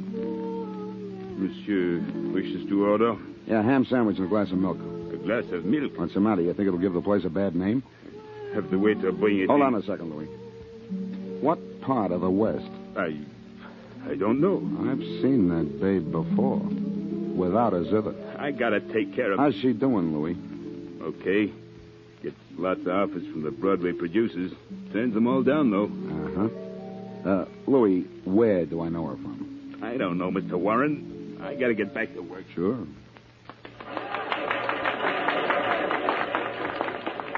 And me, too. I gotta get back to work right now.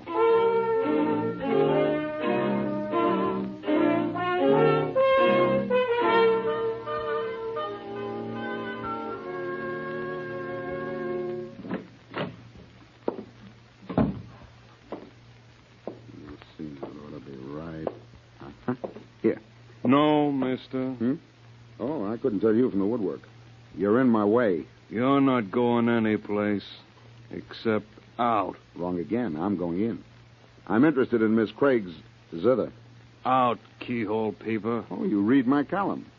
No, you don't read. A fella tells me all about it. Probably a college man. You mean you want me to leave the club by that door at the end of the hall? Yeah, that one. You turned your head. And I think your little pistol will be safer with me.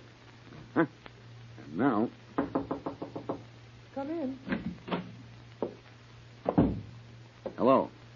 Who are you? I see you got your zither all covered. My name's Warren, John Warren. Yours? You know what my name is? I don't remember. Ellen Craig. That isn't the name I don't remember. What do you want? Memory aid? What part of the West do you come from? What business is that of yours? I'm a columnist. I cover Times Square. Ashamed of where you come from? St. Louis. A small town outside of St. Louis. Uh-huh. Lots of small towns outside of St. Louis. Daneville. The Ozarks, huh? That where you picked up your repertory? Yes. Very interesting. I've got to get dressed. Very interesting, because your repertory's Appalachian. You don't often meet somebody who confuses the Tennessee Hills and the Ozarks. So long, Miss Craig.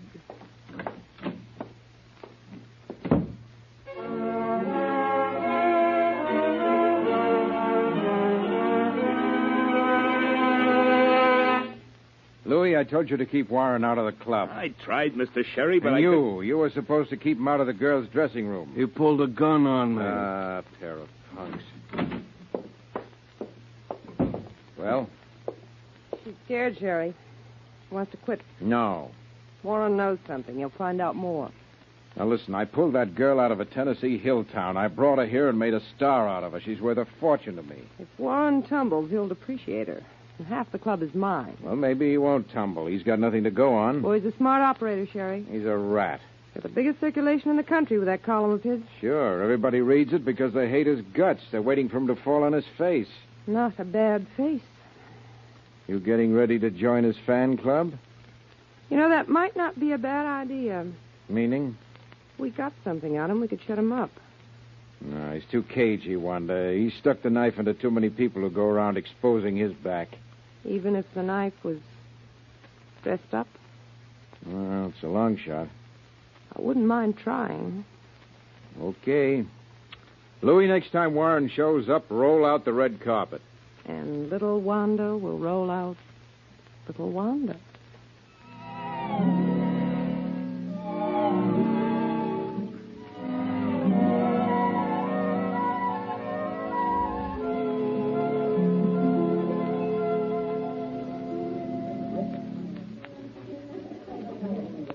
Mr. Warren, this way, please. Hey, wind's blowing from the wrong quarter. Don't you remember me, Louis? Your table, Mr. Warren, the finest in the club. Oh, very nice. And now what will you have? It's on the house, Mr. Warren. Milk. At once. Don't break a leg rushing to get it. Very funny, Mr. Warren, very funny. Wasn't that funny? Wasn't funny at all. Hello. Hello. I'd like to sit down. With what you're carrying around. Sure. Thank you. You on the house, too? Tonight I'm very funny.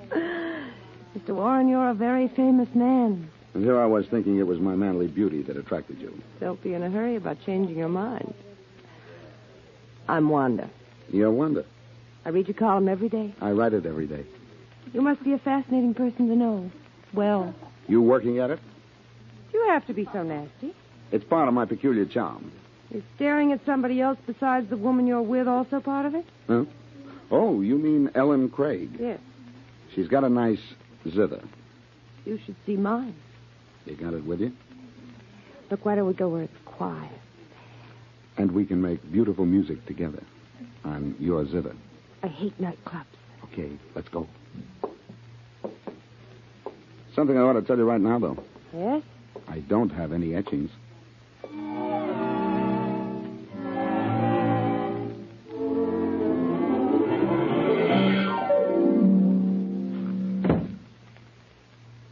Lights. Oh, this is beautiful. I call it home. You can see the Hudson from your windows. Uh-huh. Lovely. From up here, yeah. From down there, not so good. I love New York. Sure, from up here. Me, I'm a Hell's Kitchen boy. That doesn't mean anything. It makes a difference. Is that what makes you so hard? Down there, it's be tough or die. I was tough. But we're not down there. We're up here. Up here, you don't have to be tough. You can be... Right, baby. That was nice. Pleasant surprise? What do you mean? You're finding out work can be fun? I... You're no Juliet, baby, and I'm the wrong type for Romeo. It's bad casting. I don't know what you mean. You didn't think I fell for the act, did you? I think I'd better go. Sure, your friend, the one I took the gun away from last night, is likely to catch cold out in the street. Were you supposed to signal him when things got compromising? I came up here because I... Sherry paid you to. It started that way. East Lynn next week, huh? Okay, slap me in the face. I can take it. But that kid Ellen Craig can't. Why don't you leave her alone? Because there's a story in it. She's clean and decent. Look, sister, I've got a job. It's running a column. Finding out the truth and printing it. Maybe I don't save the world by doing it, but it's a clean job, too, whatever anybody thinks. I don't print guesses, and I don't print publicity. I don't blacken, and I don't whitewash. I print the truth. Even if it hurts somebody else? Yeah, because if it's true, it... Excuse me. Hello? Oh, Treadle. Yeah, go ahead. Nice work. What's the name of the town? Uh-huh. Book me on the first plane and call me back. Okay. You gotta excuse me, baby. I'm going south right now. It'll be warmer there. When I get back, it'll be a lot warmer here.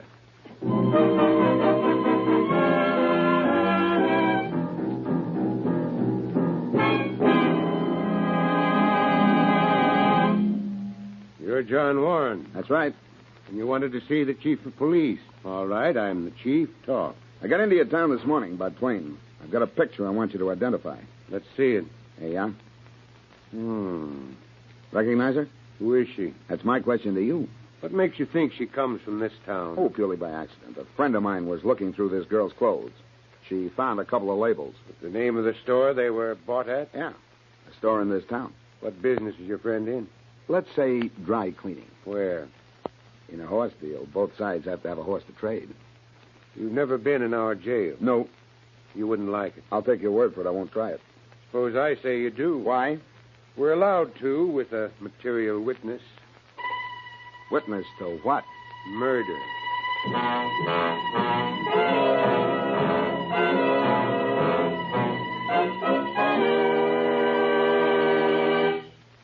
Mr. Sherry. Yes, Ellen. I'm afraid. Well, there's nothing to be afraid of. Well, suppose Mr. Warren finds out. We can keep him quiet. But it's his business, his dirty business to print things like that. And then... Now, look, I got you out of Tennessee, didn't I? Yes, but now... In dollars and cents, you're worth a lot to me. Also, I like you. You're a clean kid. Well, thank you, only... You're on now. Forget everything else. Go out and sing. I'll take care of Warren. All right. Thanks, Mr. Sherry. Lovely pitch, Mr. Sherry. The only thing is, how are you going to take care of Warren? I'll think of a way. He's down in Tennessee right now.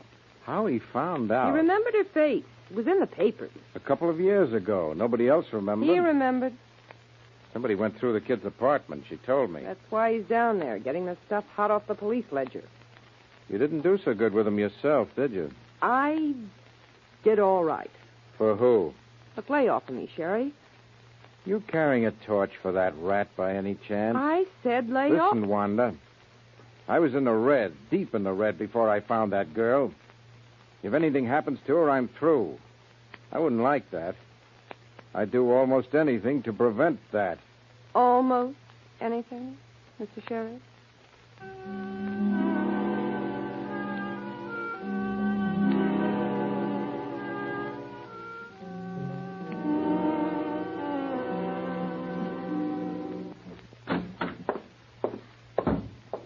Hello, Treadle. Mr. Warren. Oh, I thought something had happened to you. Just held up a bit. Chief of Police wanted me to inspect his jail. It doesn't take 2 days to inspect a jail. He was very absent-minded. He absent-mindedly locked me in. Oh, dear. That's all in the day's work. I talked him into playing ball with me, finally. Mr. Warren, you found out what you went down to find out? Uh-huh. Ellen Craig's a nice girl. Sure. She's inside in your office. Hey, I told you never... She's been waiting for hours. I couldn't keep her out. You getting sentimental, Treadle? You getting afraid, Mr. Warren? Oh, all right. I'll go in and throw her out. Would have been easier on her if you'd done it. She deserves her chance. She deserves what she's going to get. Yes, Miss Craig? Mr. Warren, I hope you don't mind my waiting for you like this. I mind very much. This is a newspaper office. It's also a place where my life can be broken into little bits. Whatever you mean by that, it happened before you came here. Mr. Warren, I came to beg. See my secretary. She'll give you a small check. Not for money, but for pity. How do you spell it? And it's true what they say about you. Well, it depends on what they say. That you're cold, ruthless. That you care about nothing except your column. It's my life. That decency, honor, affection. You don't even know how to spell those words. I don't have to know. They print dictionaries for that. Look, Miss Craig, I'm a columnist, a keyhole peeper. It's my job, and I like it. Anybody that gets hurt because of what I put in the column, ask for it. And nobody's allowed to make a mistake? Miss Craig, if they ever caught me making one, do you think I'd be given another chance? They'd strip the skin off me and nail it to the highest tower in Radio City. I only hope I'll be there to see it happen.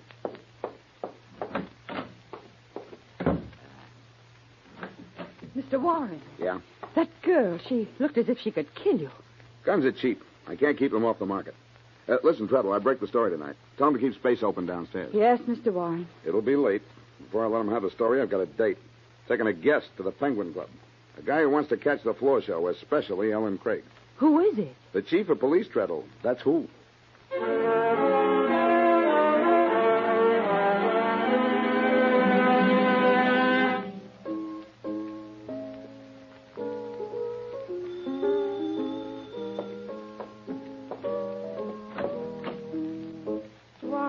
Wanda, my love. Come in.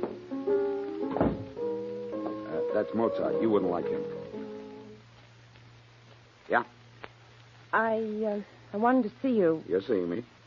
I mean, you were in Tennessee, weren't you? Uh-huh. Did you? Uh-huh. There are other stories. Do you have to use this one? Uh-huh. You're a good girl, clean, honest. You'll break her heart if you print it. I think I've got a record of hearts and flowers. Shall I put it on? You don't care, do you? Nope. Look, the last time I was here, I wasn't fooling. I never thought you were. I mean, lots of people, men, think I'm beautiful. I think you're beautiful, too. We could... It's a date. Tomorrow night, huh?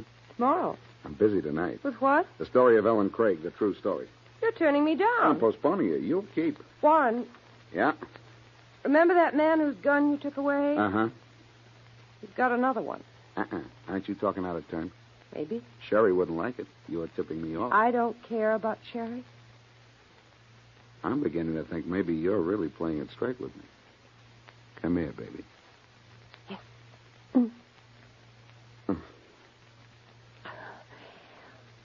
Johnny. Yeah. Listen, I'm going out the back way. You stay here. You're going through with it? Stay here. Wait for me. All right, Johnny. You can put on that Mozart while I'm gone. It's the Requiem, a service for the dead.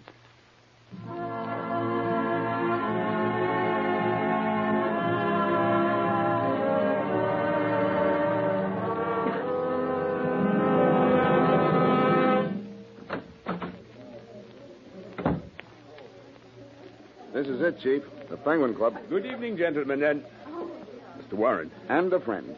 Surprised to see me, Louis? Oh, no. Why should I? Then try getting some color back in your face. We want a table. This way, please. Something like the Ducks and Drakes Club in Nashville. Sherry's taste in furnishing doesn't change. This table will be all right, Mr. Warren? Very nice. Sit down, Chief. Chief? Yeah, he's a visiting fireman. Will you order now, gentlemen? Later. Scram, Louis. Got a good view of the floor. And a good view of Ellen Craig. That the girl? That's the girl. She's looking around. I think she spotted us. Fainted. Well, we'd better get... She's got lots of help. Let's go see Sherry first. All right. Office is along here somewhere.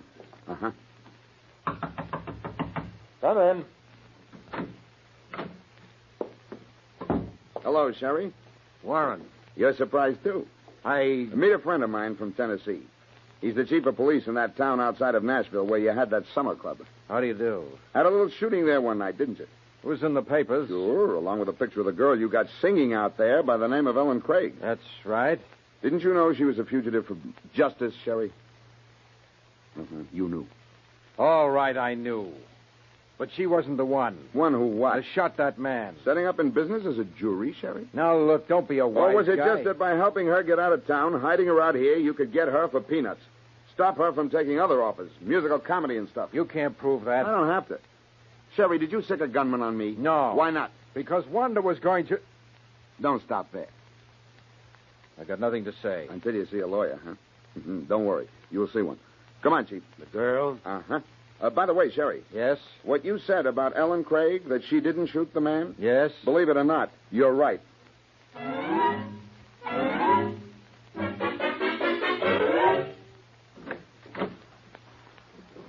Johnny? Yeah. Johnny. Hey, wait a minute. Let me get my coat off. There. What happened, Johnny? It's all washed up. Oh. You can read about it in the column tomorrow. Must be the paper now. Hello? Yeah, Warren. Yeah, I've got the dope. As soon as I put it in shape, I'll phone it in. I know you can't hold the presses all night. In a few minutes. Okay. I don't feel happy about it, Johnny. Even though... Relax, baby. Sherry won't talk. You mean she has a chance? With her face and figure, sure. She can always say she did it to protect her honor. I suppose, but it'll ruin her career, being tried for murder. I don't know about that. A lot depends on the kind of career she's working on, wouldn't you say? Well, for a singer... Who's talking about singers? What? Or maybe you sing as well Is this your idea of a joke? No, baby. You weren't thinking I was talking about Ellen Craig, were you? Who else would it be? Don't be shy, baby. You. Johnny, I don't like that. Of course you don't. I... Why'd you shoot him, Wanda? Who? The guy in Tennessee. You're guessing. Nope. When I went down there, I took your picture along. For luck. The chief of police recognized it. They wanted Ellen. No, baby. That's just the story you sold, Ellen. How'd you do it? It was her boyfriend. She was around when it happened. The police suspected her at first. So you and Sherry dragged her out of town. You had to get out. You needed her because she could mint gold for you. So you kept her thinking she was wanted by the police while she made you rich. Nice going. Nobody knows about it except you, Johnny. If you kept quiet... The chief knows. Maybe you could fix it with him. I'm a columnist, baby. I tell all. I'd give you anything. Baby, you've been offering it around so much it's getting shop worn. Why, you heel. John O'Sullivan Warren. No use, Wanda. You're for it. I don't like jail. You won't be in one forever. They'll let you out. When they do, come around and see me. I'll be an old woman then. I didn't mean what you meant. I meant for a laugh. Why, you... There it is. The little pop gun. I've been expecting it for quite a while now. Sherry said he wasn't sending a gunman around for me. He expected you to take care of the little details. Johnny, I won't shoot. If you'll be good to me. Wouldn't be hard. It would be very hard, baby. I don't make love good under a gun. Then... All right, miss, drop it. Wanda, meet the chief of police. Chief, meet Wanda. You two are going to have a lot in common at jail, say. Let's go, miss. You can drop me off at the studio. Tonight, for the repeat broadcast, I've got news.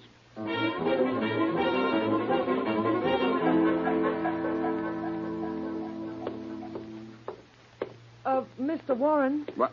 Oh, hello, Miss Craig. You broadcasting here, too? I'm not going to let you go on the air. Oh, where'd you get that pistol? You've got to promise that you won't print anything, that you won't say anything about me or... Look, baby, I'm due on the air in a couple of minutes. My great unseen audience is impatient. If you're going to shoot me, hurry up, huh? I can't. The gun isn't even loaded. Well, then come on. You can sit down on the broadcast. Hey, Mr. Warren, we were worried. Okay, stop worrying. Let's go make a broadcast. The General Broadcasting Company brings you once again that ace of Broadway columnists. Travel note, and a very exclusive one. Wanda Hale, erstwhile Penguin Club hostess, on her way back to Tennessee tonight with Chief of Police Thompson. Object, indictment for murder. Then it wasn't me they wanted. Your grammar's terrible, but your police record's pure. And for my last item, an onward and upward note. Ellen Craig, folk balladeer, who has been turning down starring offers by the dozen, it is your reporter's exclusive prediction will shortly be seen in a Broadway musical. And it is your reporter's further prediction, when she does, she'll be something to write home about. For tonight, that's all. Be good. Mr. Warren, you weren't. You didn't. I mean, you're not. Well, let's not try to unscramble that. Well, you're wonderful. It was a good column. You're really kind and generous and good-looking. Oh, I can't tell you how grateful I am. I had to kiss you, and that was only the beginning. Well, let's not jump to conclusions, Then everybody thinks you're so nasty. Well, good for the ratings. Sells the paper. But they're wrong. I'm going to tell them they're wrong, terribly wrong. Because really you're kind and good. Hey! What? You're going out and tell everybody I'm one of nature's noblemen? Baby, I got a reputation to maintain. What are you trying to do, ruin me?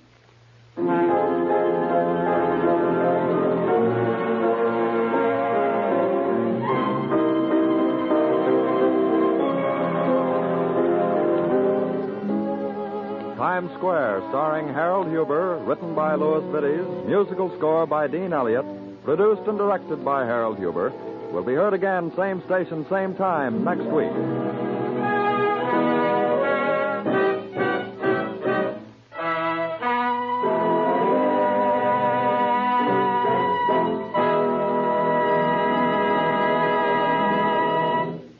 True or false? Silver is a better conductor of electricity than copper. Do you think that's true or false? At night, the starboard lights of a ship are green and the port lights red. How would you answer that? True or false? Buddhism is a much older religion than Christianity. And that one, is it true or false?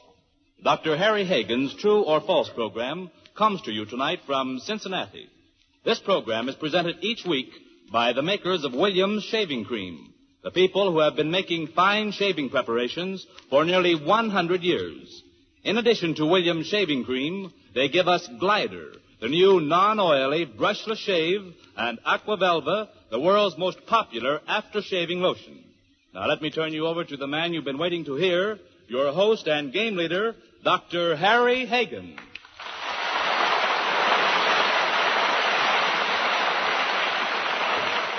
Thank you, and good evening, everyone. And hello to Cincinnati. You know, it's a real thrill to be out here with so many friends of True or False, and it looks as though Cincinnati is going to come through with another first-rate contest for us, because here is the lineup. For the men, we have 6 determined young postal clerks, gentlemen who earn their bread and butter in the employ of the post office in Cincinnati. And they look as though they're going to be pretty tough to beat. But that doesn't seem to worry the ladies who are opposing them, not in the least. These are 6 members of Cincinnati's League of Women Voters. And they're a pretty competent lot themselves. They're captained by Mrs. Edward Parsons, Executive Secretary of the organization. Mrs. Parsons, we'd like to hear something about your team and about the League of Women's Voters. Hello. Go ahead, recite it, please. Well, it's very nice to be here and to greet you on behalf of the League of Women Voters. I don't know just what to say about our team, except that we all think we're very hard-working women. And what is it, might say something about the purpose of your League of Women Voters now in a few brief words? Well, the purpose of our league is to educate women to enter politics and to be interested in government and to realize that government affects their lives just as closely as it does their husbands. Well, thank you very much, Mrs. Parsons. Now I think a word from James Benvey, number 1 post office clerk, is in order. Captain Benvey, how do you feel about your chances tonight? Well, we took a true-false contest to get our jobs, and we passed it with high averages. and I think we can master this one pretty well. However, if we go down, the best team will win. Have no regrets. There is a saying, though, that nothing can hold back the mail. Tonight, I'd like to add another word to that and say that nothing can hold back the male clerks. Even the females. All right. Thanks, James Bender. And now let's hear from Gene Trace, our vice president in charge of prizes. Come in, Gene. Every one of the contestants on True or False tonight gets an attractive Williams gift kit, win or lose. But for the winning team, there's even more.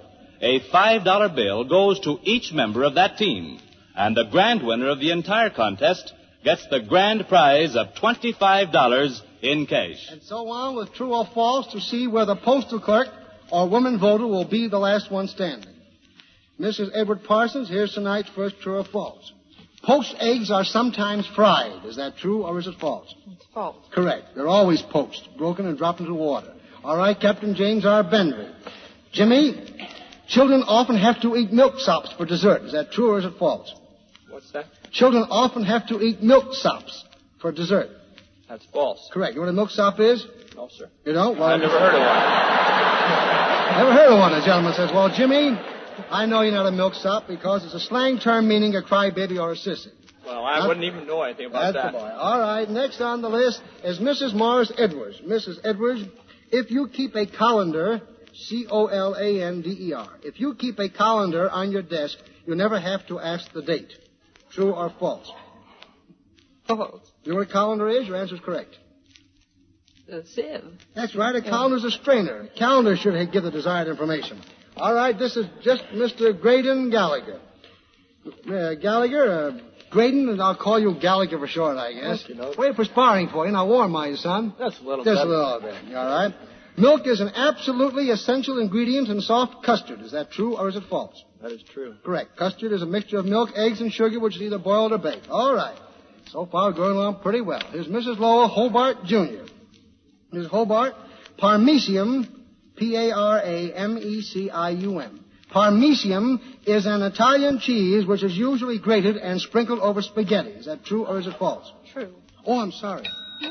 That's false. That's Parmesan. A Parmesium is a tiny animal. Well, that's one down for the Women's League of Voters, and that brings up to the fellow here, James R. Dabrowski. Beg pardon? Debowski. Oh, Debowski. Oh, you are the Debowski. Right. Well, Jimmy, I'll call you Jimmy. Don't mind that. Jimmy, do you think a man should be boss in his own home? Absolutely. I know one thing. I'm the boss in my home. Good boy. Well. That's good boy. Anyone that isn't boss in their own home should wear a petticoat. Is that so? That's right. Any man that isn't boss in his own home should wear a petticoat, did you say? Absolutely. Oh, boy. Well, how long have you been married? 10 days. 10 days.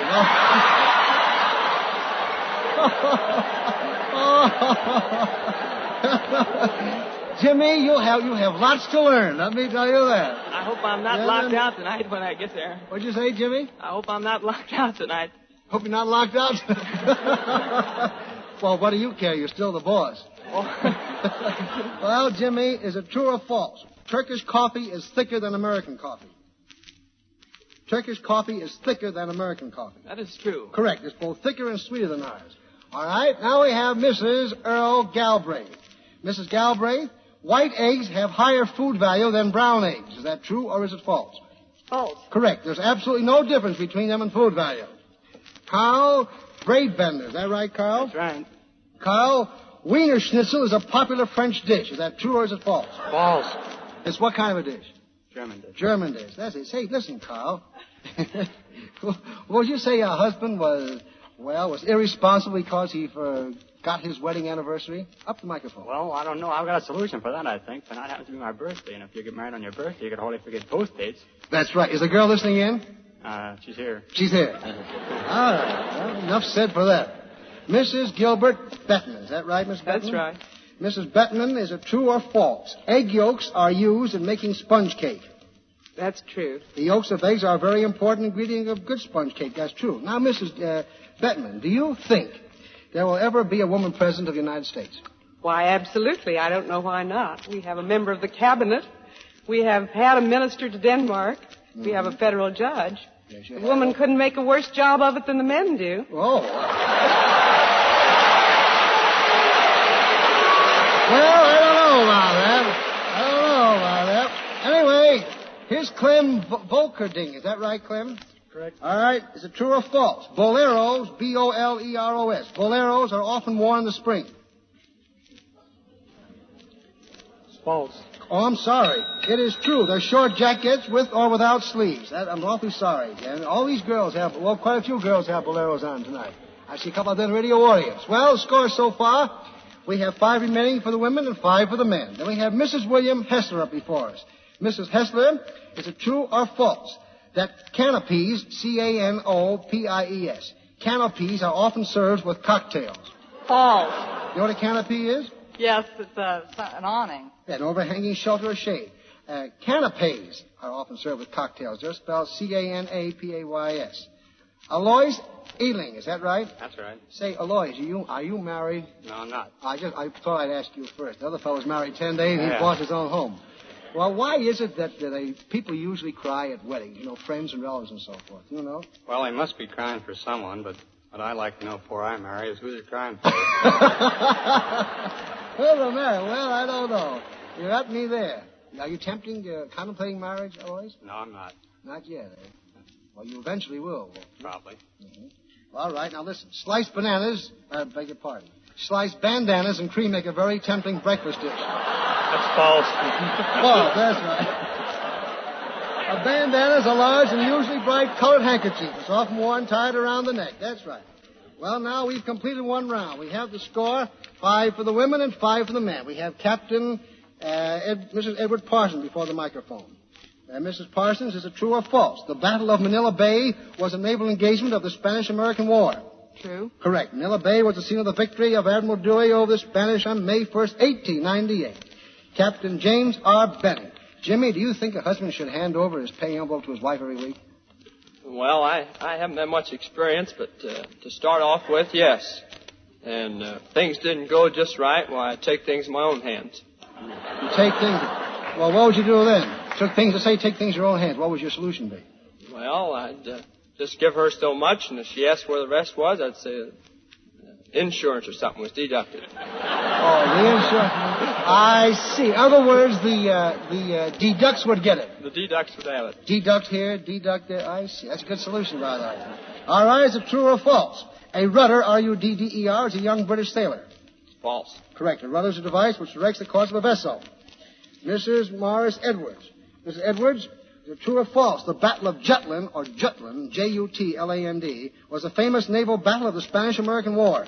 False. Correct. The Battle of Jutland was a naval engagement of the World War, fought May 31st, 1916, between British and German fleets. Graydon Gallagher. Now I'm going to give you a special question that won't count in the score, Graydon. Here it is. True or false? It's the thickness of the feathers that makes water roll off a duck's back.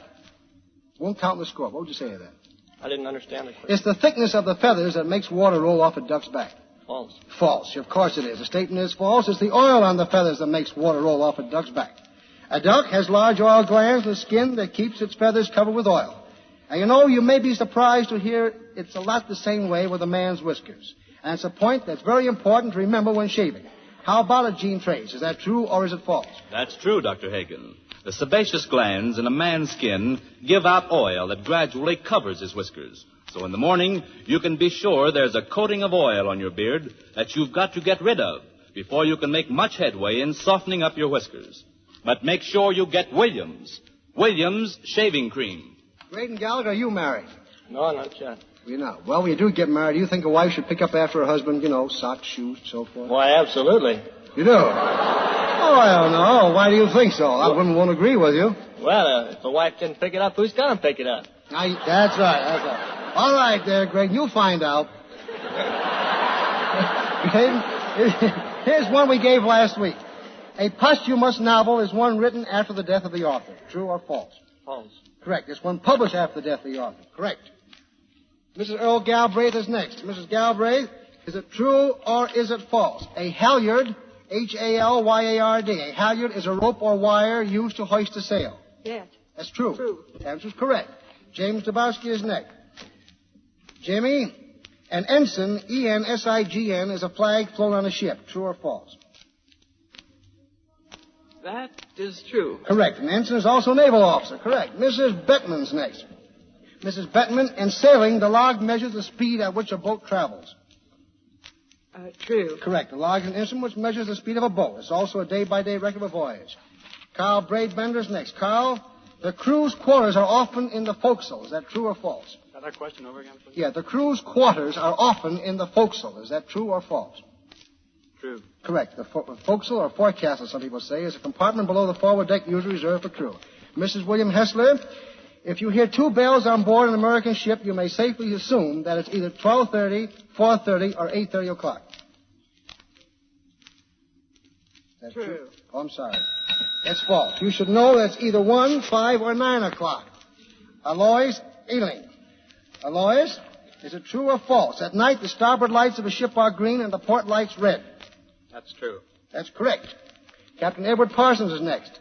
Mrs. Parsons, the Europa is Germany's largest ship. Is that true or is it false? It's true. Oh, I'm sorry. It's false. The Bremen is larger than the Europa. James Benny is next. Jimmy, the flag of an admiral in the United States Navy consists of a blue background with 3 stars forming a triangle in the center. Is that true or is it false? False. Correct. That's a vice admiral's flag. The admiral's flag has 4 stars. Mrs. Morris Edwards. Mrs. Edwards, the United States Naval salute for visiting royalty is 18 guns. That's true. I'm sorry. It's 21 guns. 21 guns for visiting royalty. Graydon Gallagher, upon graduation from Annapolis, a midshipman assumes the rank of second lieutenant in the United States Navy. Is that true or is it false? I believe that is true. I'm sorry, no, it is false. He assumes the rank of ensign. Well, now the score. We have remaining for the women 2 and for the postal clerks 4. 2 and 4. All right, next up is Mrs. Galbraith. Mrs. Galbraith, is it true or is it false? The chief use of a regicide, R-E-G-I-C-I-D-E, is to destroy insects. The chief use of a regicide is to destroy insects. False. Correct. You know what a regicide is? Yes. What is it? That's a person who killed. That's right. A regicide is the murder of a king. An insecticide destroys the insect. James Grabowski. Jimmy, plagiarism is a method for converting wood pulp into silk. That is false. Correct. You know what plagiarism is? I don't believe I do. Don't believe it, though. Well, plagiarism means the stealing of someone else's ideas or artistic productions and using as one's own. Mrs. Gilbert Bettman. Mrs. Bettman, the boll weevil is a machine of great importance to cotton growers. Is that true or is it false? That's false. Correct. The boll weevil is an insect which infests the cotton plant.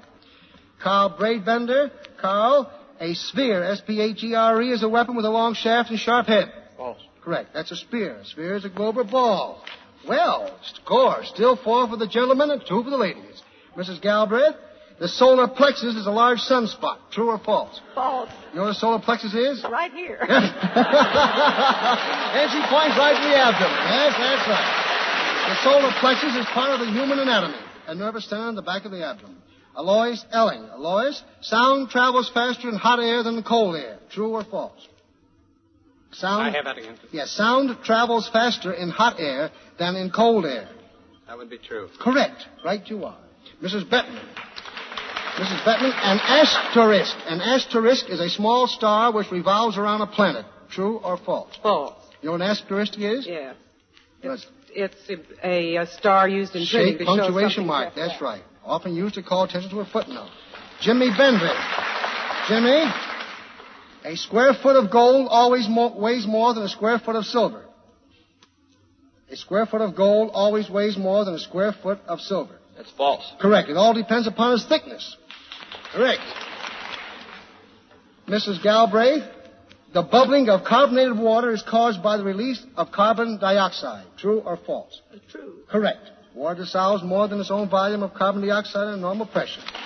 Placed under normal pressure releases the excess gas. That's what causes the bubbling. Jimmy Dabrowski. Jimmy, physiognomy is the branch of science which deals with body culture. True or false? That is true. I'm sorry. It is false. The physiognomy is the face. It's also the art of reading character from the features. Well, we have 2 women and 3 postal clerks left. Now, Mrs. Gilbert Bretman. The sun is a large planet. True or false? False. Correct. It's a star. Carl Braidbender is next. Carl, is it true or false? Marquisette is the name given to the wife of a marquis. False. Correct. What was Marquisette? I don't know. You don't know. Well, you'll find out. You'll find out. Marquisette is a material. A marchioness is the wife of a marquis. All right, Mrs. Galbraith. Is it true or false? Charlotte Russe was a French woman who assassinated Murat. False. Correct. That was Charlotte Corday. Charlotte Russe is a dessert made of sponge cake and cream. Very good, too. Very fattening, too. Alois Ealing. Alois Robespierre was a French royalist. True or false? That's false. Correct. He was a French revolutionary leader who caused many to be guillotined. Mrs. Gilbert Bretman, in the presidential election of 1916, Woodrow Wilson was a Republican candidate. True? False. Correct. He was a victorious Democratic candidate.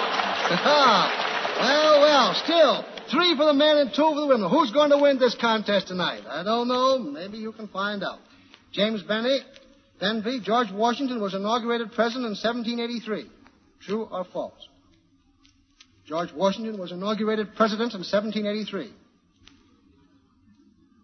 That's false. Correct. He was inaugurated for the first time in 1789, the second time in 1793. Mrs. Galbraith, John Hancock and Samuel Adams were Massachusetts patriots. True or false? True. Correct. Right you are. Carl Braidbender, Alexander Hamilton, and Thomas Jefferson were great political antagonists. True or false? False. Oh, I am sorry, it's true. Thomas Jefferson was the leader of the Democratic Republican Party, which favored strong state powers. Alexander Hamilton led the Federalist Party, which believed in strong federal power. Now, Mrs. Bettman has a special question to be off the record. True or false? Hair grows faster at night than in the daytime. That is on the face, I mean. I'm sure I wouldn't know. Well, what would you say? I'd say true. Well, the statement is false. It doesn't count with scores, so it's all right. Authorities say that hair grows faster during the day than it does at night. That's why it's so important for a man to get a clean, close shave in the morning. Otherwise, he's apt to have a pretty dark chin by late afternoon. And now here are pointers on how to get a clean, close shave. Get a tube of Williams shaving cream tomorrow. There are several different sizes, but bear in mind you get twice as many shaves at a 40% saving when you buy the big double-sized tube. The name to remember is Williams. Williams shaving cream. All right, Mrs. Bettman. The score tonight, ladies and gentlemen, between the Women's League voters of Cincinnati and the postal clerks of Cincinnati is tied. 2 for the men and 2 for the women. And here is a chance now to ask Mrs. Bettman the question. Mrs. Bettman, polygamists are exempt from federal income taxes. True or false? False. Correct. A polygamist is a man and woman married to more than one person at once. They pay taxes the same as you and I. Alois Ealing, the initials NLRB are the common abbreviation for the National Labor Relations Board. True or false? That's true. Correct. Mrs. Galbraith, the Irish Free State is a member of the League of Nations. True or false? False. I'm sorry, it is true. It was admitted to the League in 1923. Now, Captain Benvey and you and your partner here, Alois Ealing, are appearing against this Mrs. Bettman. Now, it's 2 men against 1 woman. So here it is. You ready for it? Yes, sir. All right. Poland is a kingdom. True or false? That's false. Correct. Poland is what? Republic. Right you are. Mrs. Bettman. Italy is a kingdom. True or false? True. Correct. Victor Emmanuel III is the king of Italy. Alois Ealing. Alois, Canada is a member of the League of Nations. Is that true or is it false? That's false. Oh, I am sorry. It is true. Well, once again, we're tied. Now, the first one to make a mistake on this tonight's broadcast means the other team wins. And the coincidental part of this thing is this. Either one of these people are entitled to $25 in cash besides winning the team prize. So, be on your toes. Mrs. Bettman, if you earn less than $1,000 a year, you're exempt from federal income tax. True or false? True. Right you are. Captain James Benvey. Jimmy, how do you feel? Well, I feel like I'm on the last of the Mohicans, sir. Last, all right. Now here. Acrimony, A-C-R-I-M-O-N-Y, is what a man pays his divorced wife. True or false? That's false. Correct. Right you are. Mrs. Gilbert Bettman. Mrs. Bettman, 10 Downing Street is the address of the Bank of England. True or false? False. Correct. It's the official residence in London of the British Prime Minister. Jimmy Benvey, using the mails to defraud is a federal offense. True or false? That's true. That's correct. Right you are. Well, who's going to win this contest? Boy, is this really getting close. Mrs. Gilbert Bettman. Mrs. Bettman, penology is a science that treats with crime. Is that true or is it false? Penology is a science that treats with crime. I should say that were true. Correct. It's a science that treats for punishment and prevention of crime. James R. Benvey. Jimmy, the state is a prosecutor in a murder case. True or false? The state is a prosecutor in a murder case. That's true. Right you are. Mrs. Bettman, the United States ambassador to France is William C. Bullitt. True or false? True. Right you are. Jimmy, if I sue you for libel, I'm the defendant. Is that true or is it false? If I sue... False. Correct. You're the defendant. I'm the plaintiff. All right. Well. In this United States, a national census is taken every 10 years. How about that, Mrs. Benson? That's true or false? True. Right you are. Correct. Jimmy, in the United States Army, a major ranks higher than a colonel. Say that again. In the United States Army, a major ranks higher than a colonel. True or false? That's true. Oh, I am sorry it's false. I'm sorry it's false, and that means the Women's League voters won tonight's contest. And the last question to win this contest tonight, given to Captain Jimmy Benvey, the true or false was, in the United States Army, a major ranks higher than a colonel. He says true. The answer is false. A colonel ranks higher than a major. Now, come up here, Mrs. Bettman. On behalf of the William Shaving Cream people, I give you $25 for yourself. Oh, well, yes, sir. Thank you very much. And in behalf of the League of Women Voters, I accept it with great pleasure. Oh, just a minute. The pleasure's all mine. You can't do that. Here, wait a minute. Whoa, don't go away. Here's $25 more to be divided among the 5 remaining members of your team. Thank you very, very much. Well, the League of Women Voters is delighted, and I'm sure will educate a great many voters with this additional money from the William Shaving. Now, just a minute. If you can educate your husbands to use William Shaving Cream, or educate all the Women's League of Voters all over the United States to use William Shaving Cream, I'm happy to give you the $50. I assure you my husband needs no education in that No line. education. Well, don't you think the boys are pretty good? Come up here, Jimmy. Jimmy Benvey. I'm sorry I didn't win, Jim, but you're very, very good. Very, very good. Yes, sir, I think Jimmy needs a lot of applause. He's a fine, upstanding young man. He's going to go far in the Postal Service. Good luck and congratulations, Jimmy. Have anything to say? Well, the best team won. The best team. There you are. Very good, Jimmy. Did a fine job. Now, next Monday evening, we'll find us back on our regular stamping grounds in New York City. At that time, we ought to have a good contest when 6 candid camera enthusiasts tangled with a team of girls from the staff of the New Jersey College for Women. Boy, that ought to be good. And don't forget, you True or False fans in Baltimore, Maryland, we're going to bring True or False to your city early next month. So get busy making up your teams now, please. Here's Gene Trace to tell you what to do. To enter a team for True or False for the Baltimore contest or for a New York contest, here's all you do. Organize an interesting team of 6 people. List their names and occupations in a letter, and then mail that letter to Dr. Harry Hagan in care of your station. That's all there is to it. Just send the list of your 6 team members to Dr. Harry Hagan in care of the station to which you're listening. And do that right away, you Baltimore True or False enthusiasts, because we're going to have a bang-up program down there. And now to round off tonight's show, we'll have to give a True or False to Gene. As Gene Trace. Maybe we will remove all trace of Gene after this one. I don't know. So, Gene, here it is. See what you can do with it. Is it true or false that William Howard Taft succeeded Oliver Wendell Holmes as Chief Justice of the Supreme Court? Well, now... Let me give it to you again, so I have no alibis.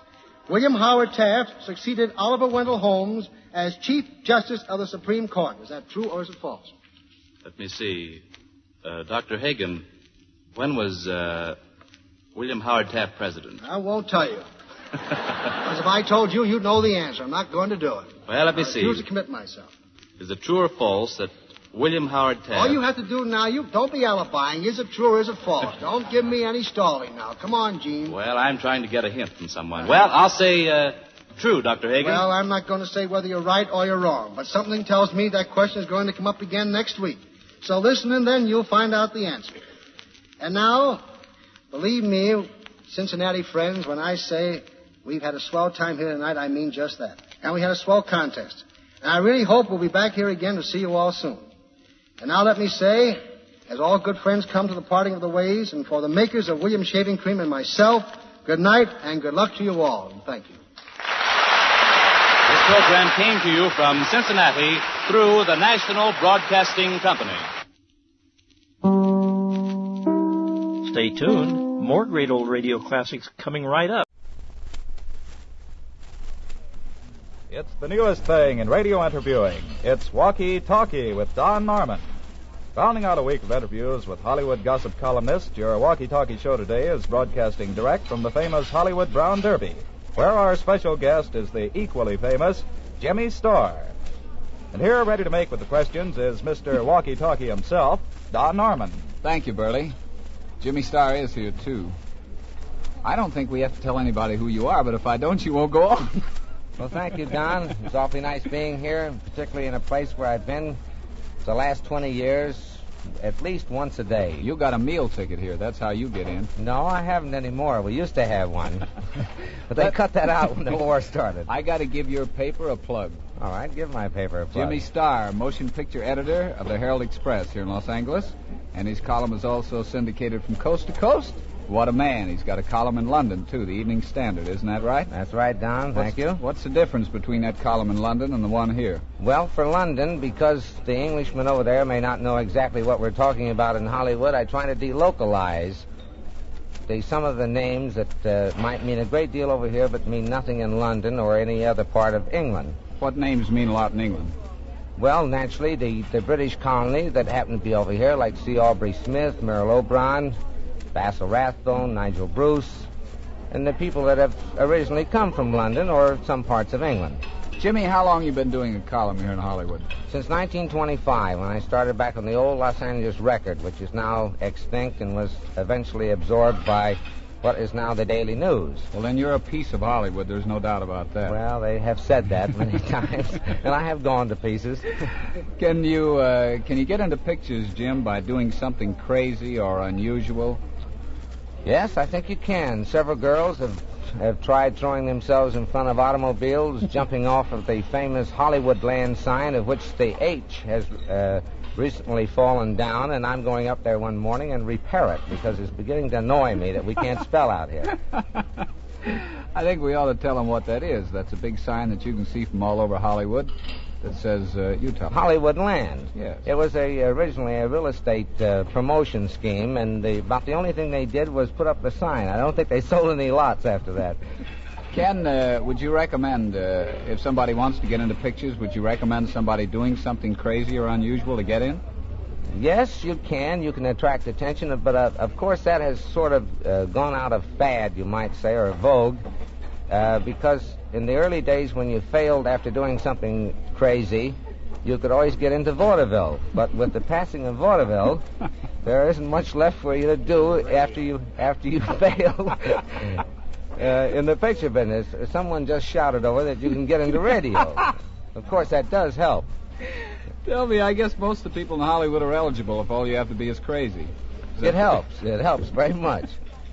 Well, you've been grading pictures and writing about pictures for a great many years now. It's over 20. Yes. How do you grade a picture, Jim? Well, first of all, I've always looked at a picture this way, in which I believe that no one ever started out to make a bad picture. I'm sure that no producer in the business ever felt that he should make a bad picture just to try to make some money. So there's always a sincere effort when anyone starts to make a picture, no matter how much money he spends on it, whether it's $10,000 or $10 million. He's still trying to make the best picture that may win the Academy Award. So personally, I hate to see a poor picture. There's nothing that annoys me so much because I like pictures. I see on an average of something like 325 pictures a year. And when you look at that many, which is almost one a day, you have to like them to be able to stand that many. Do you have a family, Jim? No, just Mrs. Starr, 4 dogs, a squirrel that we like very much called Sweet Uncle Second, a duck, a rabbit, and I don't know, some neighbors' kids that seem to be our pets right now. How does your family agree with you on your choice of pictures? No, not always. Mrs. Starr particularly has a lot of very personal resentments toward certain stars, and she will not go to see them under any circumstances. She doesn't particularly like the comedians I like or some of the dramatic actresses. What do you do if you're invited to, say, that person's home, one person out of that group? You're both invited. Then what happens? She stays home. Really? Yes. You bet your life. She wouldn't go to anybody's house she doesn't like, and there's nothing you can do about it. She's very decided in her decisions. Does she treat you the same way? Well, sometimes, like all the wives do. Jim, when you have a vacation, what do you do? What's your idea of a vacation? Well, the perfect vacation to me is to go to New York and spend 2 weeks looking at all of the shows which I think will be made into motion pictures, so that when they are finally transferred to the screen, that I have some knowledge of what the original was. Now, last year, or a year ago in February, when I was in New York, I saw 17 shows in 14 days. Most of those shows have since been made into pictures, and I can certainly make a fairly accurate comparison in whether the adaptation was proper and whether I thought that they gained anything by transferring the original to the screen. I know you're a motion picture critic. I don't know about your work with stage plays. Do you do any of that? Occasionally, I certainly comment on them, particularly when there's a picture personality in the play. Now, naturally, Ethel Barrymore, who divides her time between stage and screen, it's interesting to see her do a stage play and then come out to Hollywood and win an Academy Award in a picture with Cary Grant. Did you used to be an auctioneer? How can you keep talking like this? There are at least 50 people all standing around, moving in and out of our booth, moving around us, leaning over, whispering things, and he goes right on talking. How'd you get all this experience? I was vaccinated by a Victrola needle. Jim, tell me, when one of your relatives wants to get into pictures, what do you tell him? I discourage them very much. I tell them the same thing I would tell any newcomer, that it's a very tough racket. If you want to call it a racket, it's a very tough business. It's discouraging at the most. If it's an actress or someone that thinks they should be an actress, I tell them to go out and get all the experience they can in little theaters or small parts. Or if it's someone who wants to get in the newspaper business, I tell them to go into a country newspaper and learn every phase of the business from typography on up. Well, you sound like that's easy to do, get a job in a country newspaper. Well, it is fairly so if you want to work hard. And, of course, everybody comes out here with the idea that they can make easy money. But it's a long, long struggle. Well, a very tough struggle. Have you discovered any talent? How do you go about it? Well, that's quite by accident, I think. I mean, I can say that I found Clark Gable because I gave him his first write-up when he was appearing in The Last Mile at the Majestic Theater. And I tried to sell him to Darrell Zanuck that night when I took Mr. Zanuck to the theater. And Zanuck said he didn't have any talent.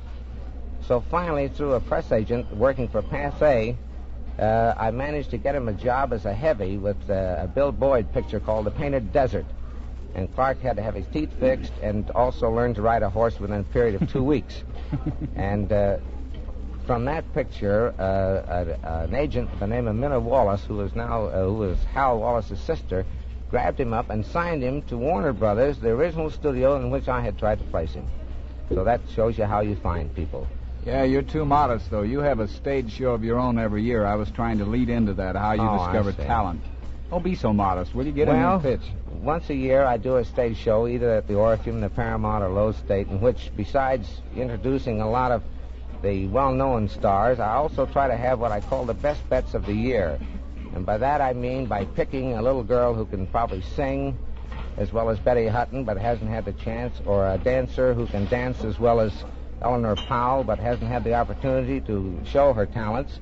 We invite them down and combine them with all the big important people, and that way they usually get a job. In fact, over the 100 acts that I had last year at the Orpheum, 25 of them have already been rehired by the Orpheum during this last year. How about that? You got them all signed a contract? I have nothing. I gained nothing out of it. Some of them don't even thank me. Well, in picking types, can you look at people like these people around here and say, there's a type for movies? This man sitting right here, for example. Is he a type?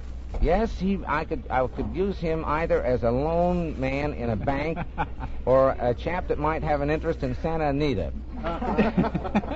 You know who he is? I haven't the slightest idea. Don Searle, this is Jimmy Starr. He's the vice president of the Blue Network. Hello, Don. The American Broadcasting American Broadcasting Company. You do well at Santa Anita. Well, he probably has something to do with Santa Anita, because if he's got anything to do with American Broadcasting Company, he must have... Day. Well, that's fine. How did you do?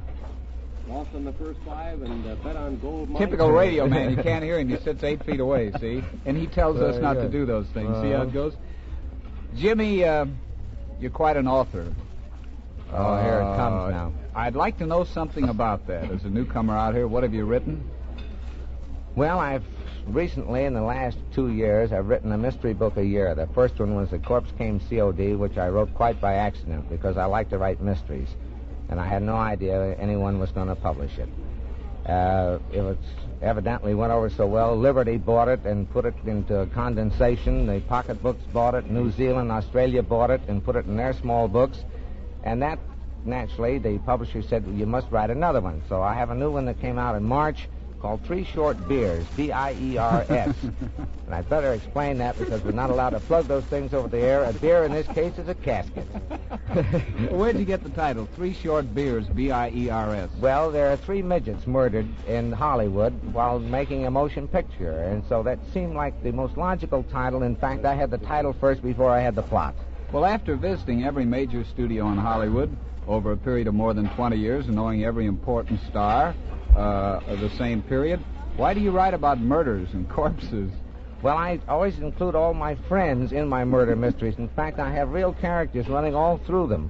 And on the first book, I forgot to get permission from the people that I mentioned, and a couple of them wanted to cause trouble because they thought they had something to do with the mystery, but I eventually talked them out of it in one of my fast-talking routines, you know? I don't think anyone can doubt by now but what Jimmy Starr can talk fast. How about some of your scoops, Jim?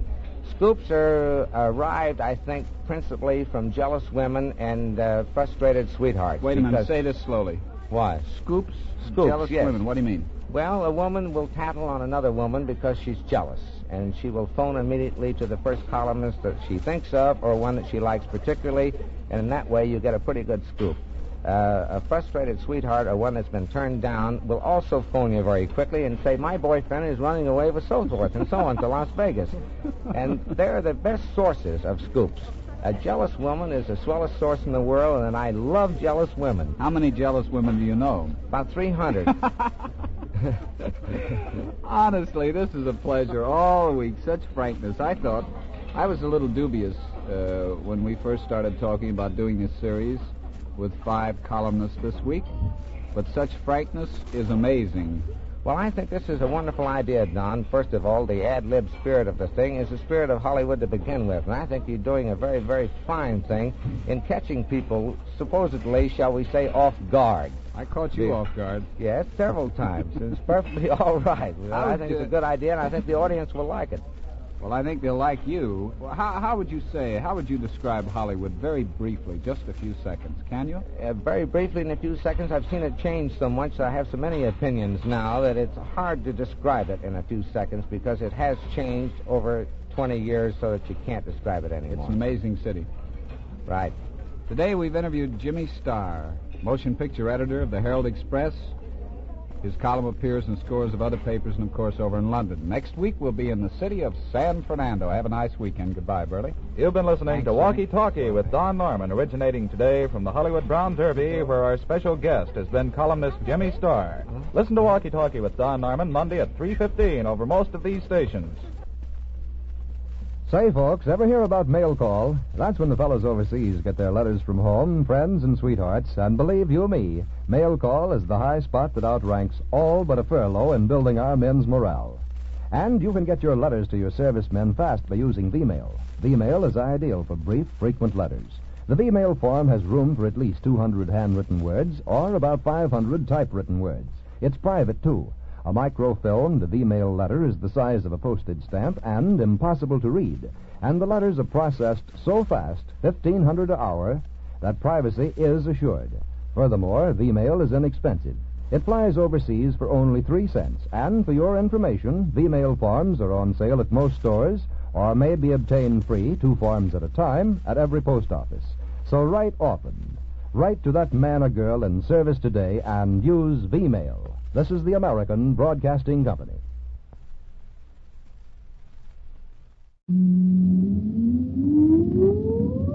Countdown for blast off.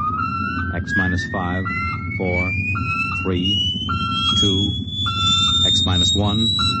Fire.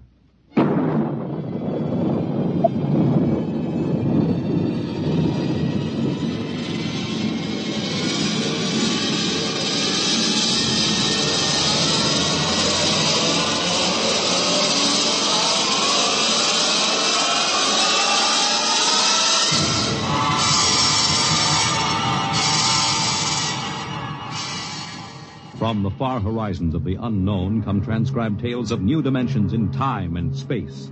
These are stories of the future, adventures in which you'll live in 1,000,000 could-be years on 1,000 maybe worlds. The National Broadcasting Company, in cooperation with Street and Smith, publishers of astounding science fiction, presents X minus 1.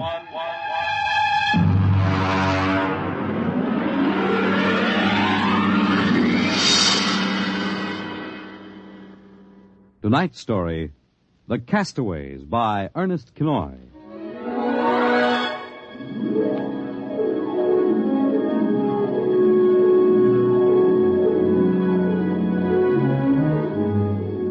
In the South Pacific, night comes on rapidly. The sun dips below the flat horizon, the sea is crimson for a moment, and then night falls. But on Tahani Atoll, giant arc lights turn night into day. Across the waters of the lagoon, within the barrier reef, launches and tugs skitter back and forth, while on the curving half-moon of the island, Army trucks and jeeps scuttle down the rough roads bulldozed by the Seabees just 6 weeks ago. A low Quonset hut stands near the beach, surrounded by tangled wire. This is the preliminary command post, and inside is General Frank Gaydosh, field director of the test. Operation Destruction. Everything's on schedule, General. Radiological surveys complete. Instruments placement checked. Well, get me Navy and tell them HR is as ordered. Send a periodic time check to Air Force on 90-week talk and observation control on the Missouri. Yes, sir. I want a complete roster check on all personnel before HR. Yes, sir. Oh, Nate Cohen wants to see you. Well, who the devil's he? AP man. He's been selected by the press radio pool to interview. I haven't got any time. Tell him to speak to Major Dwight Friedenberg. He's the PRO. I think perhaps you'd better see him, sir. The directive on public relations from Washington was very clear. Well, how in blazes am I supposed to run a bomb test and play mother hen to a bunch of reporters? Washington said... All right. Bring him in. Borelli? Yes, sir. Get me some black coffee, will you? Yes, sir. This is Mr. Cohen, General Gaydosh. How do you do, General? Lousy, as a matter of fact. Is that an official statement? No. You can run some of that "the world is at the crossroads" baloney. I wrote that yesterday. General, what effect do you think the new bomb will have on the world situation? I can't tell you that, even if I knew. My job is to set the blasted thing off and see that nobody gets hurt, and collect the data. Can I speak to you a moment, sir? Later, Alan. Go ahead, Cohen. Can you release anything on the scientific principles involved? I don't even understand them myself. Wait a minute. Dr. Muller? Yes? Come over here a minute, will you?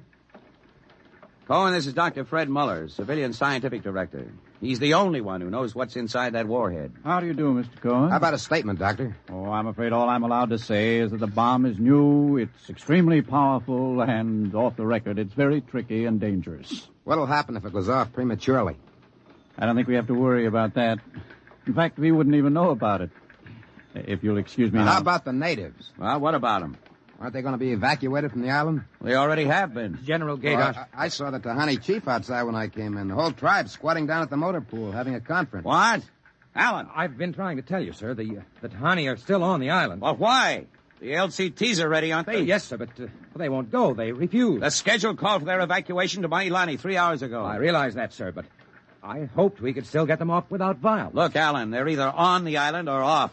Now, wait a minute. Cohen, that's all. What are you going to do about the natives, General? Never mind. I'll issue a statement later. You going to force them? Go on. Get out. I haven't got time. All right, General. Thanks. Thanks a lot. All right, Alan. Let's have it. Well, sir, the Tahani been kicking up all along. They won't leave. They won't. Do they know what's going to happen to the island?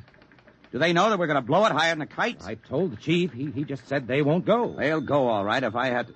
Yeah, hey, get him in here. The chief? Yeah, and that lieutenant who interprets. Yes, sir. How do you like that, Dr. Muller? I haven't got enough trouble. You know, I feel rather sorry for the Tahani. Can't make much sense to them. We arrive and tell them they've got to get out. Look, I appreciate your finer feelings, Muller, but I can't let the Kanakas hold up the bomb test. They're not Kanakas, General. Captain Cook discovered the island in 1788. Well, what's the difference? Lieutenant Gilbert reporting, sir. Hey, look, I haven't got time for ceremony, Gilbert. Tell the chief he and his tribe have got to get off the island. We're providing homes for them on Mailani. Translate, Gilbert. The chief says you do not understand. Mailani is a bad island. My people have lived on Tahani from the time that our ancestors were cast away on the island. The spirits of our ancestors are buried in the earth. Our fathers are buried here. Our fathers' fathers. If he thinks I'm going to move his graveyard, he's crazy. In our ancestors' time, the Tahani came in a great bird canoe. We were cast away on this island. We have made it our home. What right have you now to carry us over the sea to a strange land where we would die weeping for our homes? We will not go. By the waters of Babylon, there we sat down and we wept when we remembered Zion. Well, thank you, Dr. Muller. You're a great help. Say, Gilbert. Yes, sir. Tell him I have no choice. He's got till midnight to get his tribe on board those LCTs peacefully, or I'll have the Marine Detachment carry him aboard. Yes, sir. Isn't that rather harsh, General? After all, justice is on their side. We're preparing to blow up their island, and we haven't asked them about it. Dr. Muller, will you kindly confine yourself to the scientific aspects of this operation? I'll take care of administrative matters. If you could explain to them what's at stake here. Any further explaining I've got to do, I'll do with the Marine detachments. I'm not going to hold up my schedule. Well, Gilbert? I told him, sir. All right, get him out of here. I've had enough. What the devil's that?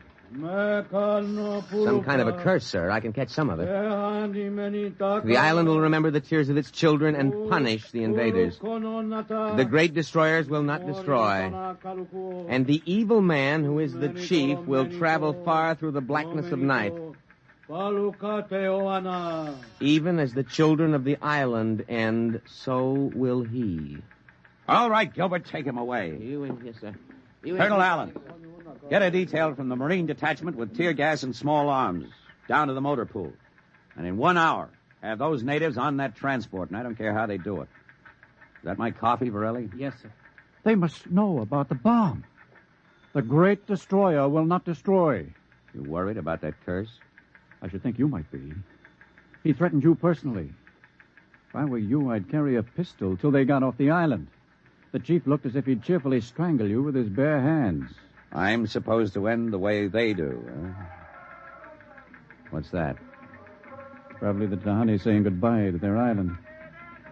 I think I'll go down to the motor pool. Well, stay out of the way. And get back here in an hour. We've got to have this wrapped up and headquarters moved out to the Missouri by dawn.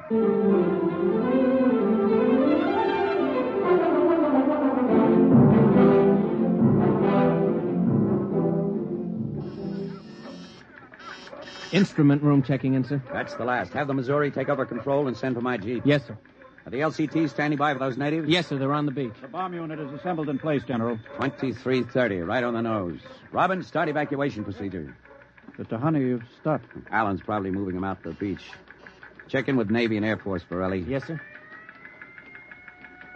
What's that? Coming from the beach. The Tahani making trouble. Come on. General. Hey, you, Gilbert, what is it? Colonel Allen ordered the Marines. Well, in. what happened? The natives just got up and started marching. Did they embark? You don't understand, sir.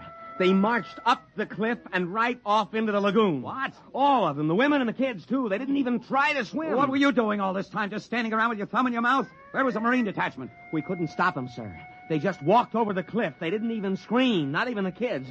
We sent the crash boats out, but we couldn't get them, any of them. The crazy idiots. Were there any reporters there? Well, Cohen and a life photographer. Well, get his film and hold it till I release it. What are you going to do, General? Postpone H hour? It's too late for that now. And calling H hour off isn't going to bring the natives back. But 100 men, women, and children just walking into the water. It's horrible. I know. I'm not happy about it either. There's nothing we can do now. I gave him a chance to get off. I was just thinking about the curse the chief put on you. Even as the children of the island end, so will he. That's what he said to you, General. I know, I heard him. Your jeep's waiting, General. The great destroyer will not destroy. That must mean the bomb. Don't worry, Dr. Muller.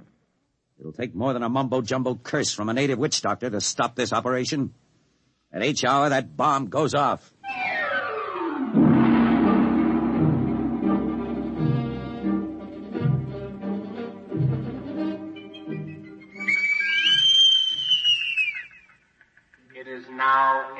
hour minus 1 minute 30 seconds. H minus 1:30. Video screen's hooked in, sir. All right, check control stations. Observation station 1. Observation station 1, check. Radiation station. Radiation control, check. Test the firing Observation circuit, station Dr. 2. Muller. Right, General. Damage control station. Damage control, check. All set. Communications. Communications, check. All checked in, sir. It is H minus 1 minute. H minus 1. Take a good look at that island on that screen, Dr. Muller. When you throw that key, it just won't be there anymore. Nothing but an atom mushroom over the lagoon. Quite a funeral pyre for the Tahani. Stubborn idiots. They can't get in the way of progress. Progress? I wonder if it is, General. It is H minus 30 seconds. H hour minus 29, 28, 27, 26. The Great Destroyer. That's what he called the bomb. Hold it, Muller. Allen, report. All checked in, sir. Cameras running. Sound fire warning. Stand by for firing. Ready, Muller? Ready? 10, 9, 8, 7, 6, 5, 4, 3, 2, 1, fire! General, it didn't go off. The bomb didn't go off. Borelli, signal standby. Condition red. Yes, sir. Allen, check readings. Muller, what's wrong? What happened? I don't know. The bomb didn't go off. Well, what do you mean? Why didn't it? I don't know, except for one thing. The Tahani chief said the Great Destroyer would not destroy. It didn't, General. The bomb didn't go off.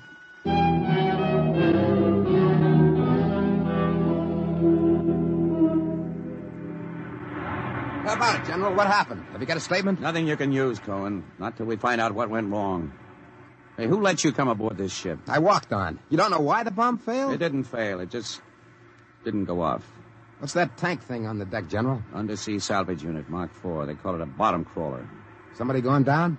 Well, that bomb is down there in the lagoon somewhere. Could go off at any second. Somebody's got to go down and find it and disarm it. That's a lovely job. Who's elected? I am. Wow. And Dr. Muller. He's the only one who knows how to dismantle it. All is ready, General. All right. Come on, Muller. I'm ready. Allen, as soon as we hit shallow water, get those gates open. We'll pull the crawler out. And then you get away in a hurry. If that bomb goes while we're working on it, I don't want any casualties. Yes, sir. Inside, Muller. All right. I'm in. Now, remember, get this LST out of the lagoon in a hurry. You got that, Allen? You take your orders from Admiral Yancey. Yes, sir. Good luck. Closing the hatch. The radar and Geiger counter warmed up, Muller. I was just thinking of something, General. That curse, part of it came true. The bomb didn't go off. Well? The second part of that curse was that you would end where they ended. That was at the bottom of the lagoon. What are you trying to do, Muller? Nothing. I was just thinking this crawler is going to take us right down there where the Tahani died. I'm not worried about a handful of dead natives, Muller. I'm worried about that bomb. Okay, they're opening the gate. Let's go.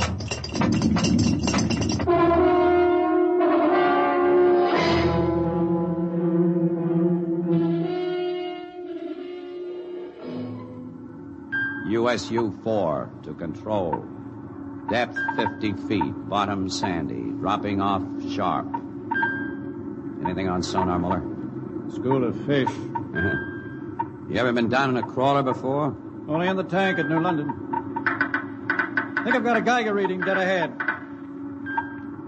Hang on. Getting something on sonar now. Left to point. USU-4 to control. Over. USU-4 to control. Over. That's a fine note. The radio's out. Dead ahead. Looks too large to be the bomb. Can't see much on the forward vision plate. Hey, wait a minute. That's part of the reef ahead. That's where the Geiger reading indicated. The bomb must have settled in a hole in the reef. We'll have to go after it in diving suits. The suits are in the locker. Let's get this over with. The less time I spend down here waiting for that bomb to blow, the better I like it.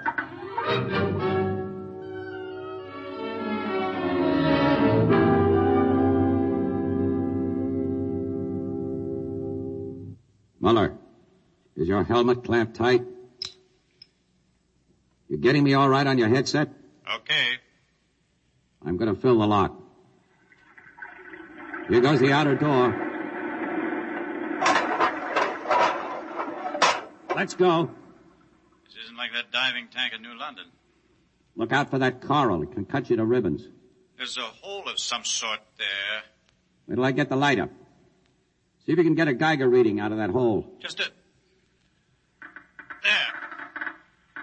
It's down there, all right. Careful. I'll drop down first. See anything down there? Muller, get down here fast. What is it? Find something? The bottom of this hole, it's metal, and the sides. But it's the coral reef. Look, welded joints. These are hull plates of some kind. And look out, above us. It's closing. Grab it. Too late. A metal hatch. It just slid over the top. This is impossible. What's going on? It's like an airlock. The water's being pumped out. General, do you realize what this means? I'm not sure. There's an inner door opening. Careful. It's a passageway. What do we do now? There isn't much we can do. We can take off our helmets, though. The dial shows good air. All right. Come on. What is this? An undersea fort? What's it doing here? What does it mean? Whatever it is, our bomb must be down here. Wait, there's someone there. I can't see. There's a shadow. Who is it? Who's there? Welcome, Dr. Muller. Welcome to our ship. We've been waiting for you. General, it can't be. Do you see it? It's the Tahani chief.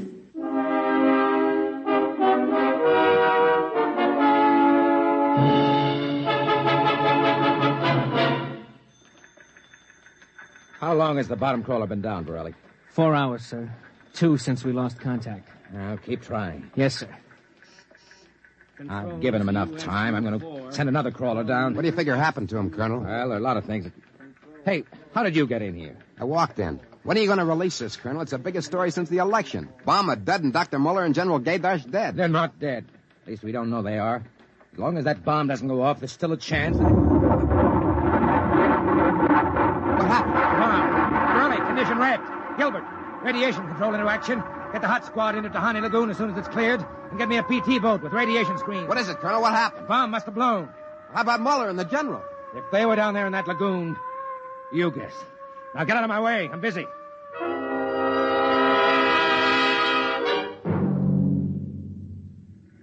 Radiation reading 75 and steady. Take her in as close to the beach as you can. Steady as she goes. Is there any danger of any more explosions? No. When she goes, she goes. Radiation 82. That's still safe.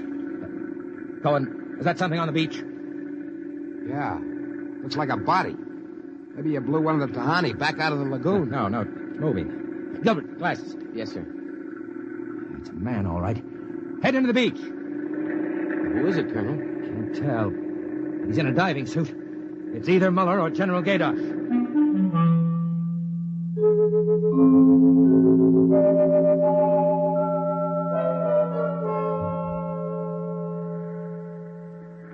Get his helmet off.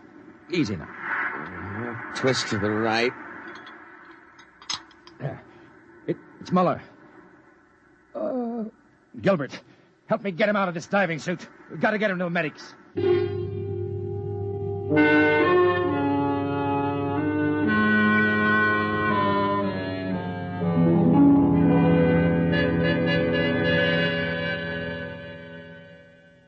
No radiation burns, superficial bruises, mild shock.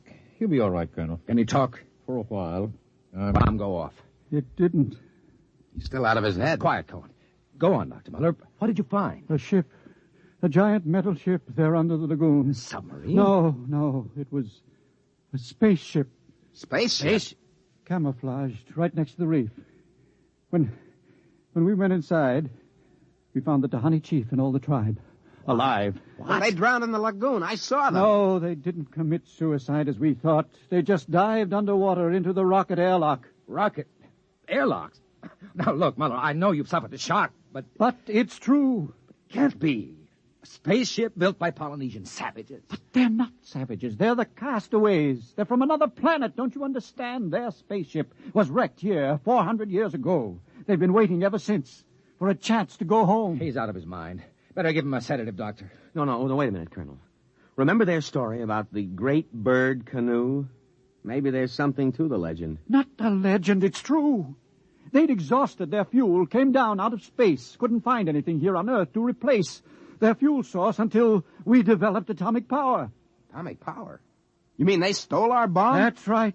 Fished it out of the lagoon, hauled it aboard. Yes, but how could they convert it to atomic drive? They made me dismantle it for them at the point of a gun. Then just before they blasted off, they let me go. But what about the general? Remember the Tahani curse? I see. You mean they killed him? You don't understand. I said I dismantled that bomb at the point of a gun. It was General Gaydash who was holding the gun. What? He was one of them, one of their spies sent out to bring back the rocket fuel they needed. And the Tahani curse wasn't a curse at all. It said that when they left the island, so would he. You mean he's with them now? Yes. And after 400 years, the castaways are going home.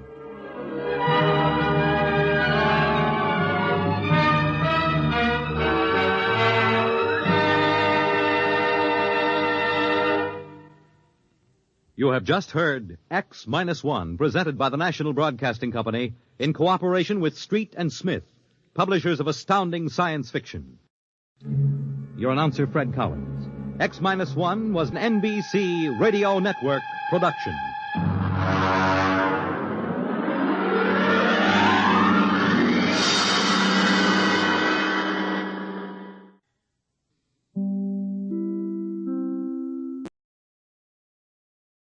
You, finding life rather dull, dreaming again of exotic places, wishing you were somewhere else, we offer you Escape.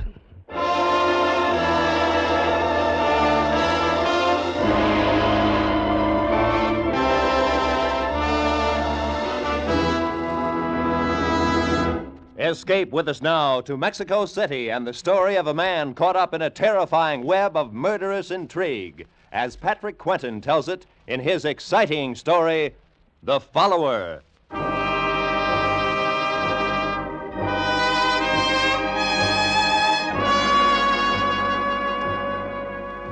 My name is Litton, Mark Litton.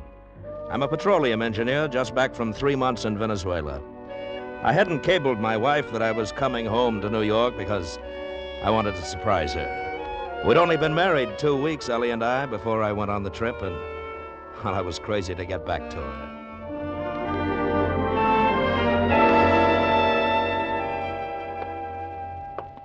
Three long, empty months. And now, in a matter of seconds, we'll be together again. Ellie! Ellie, it's me, Mark. Ellie?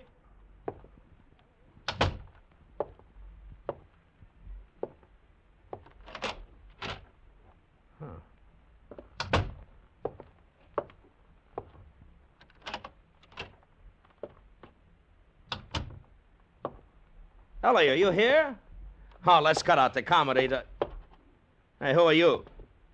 What's the matter? What's wrong with you, anyway? Corey. Good Lord. It was the guy Ellie had thrown over to marry me, Corey Lathrop. And he was dead. I saw the 2 bullet holes in his chest. Turned sick. He'd been dead quite a while, maybe a day or 2, and he didn't look much like the socialite man about the clubs, member of the State Parole Board Society lawyer. He just looked dead. I recognized that torn piece of negligee in Corey's hand. I ought to. I'd seen it often enough. Oh, Nellie. First thing to do was locate her fast. No. No, not the police. Not yet. Not without knowing what it's all about. Who else, then? Certainly not her society friends. They wouldn't tell me if they knew. I was an outsider, big prospects, but no money, the dark horse who'd rushed Ellie off her feet. No chance there. Maybe some of her other friends, though, she'd messed around with just for thrills because she was rich and bored. Maybe the gambler, Victor Dottorio. Yeah, that was it. If anybody knew what had happened to Ellie, Victor would be the guy.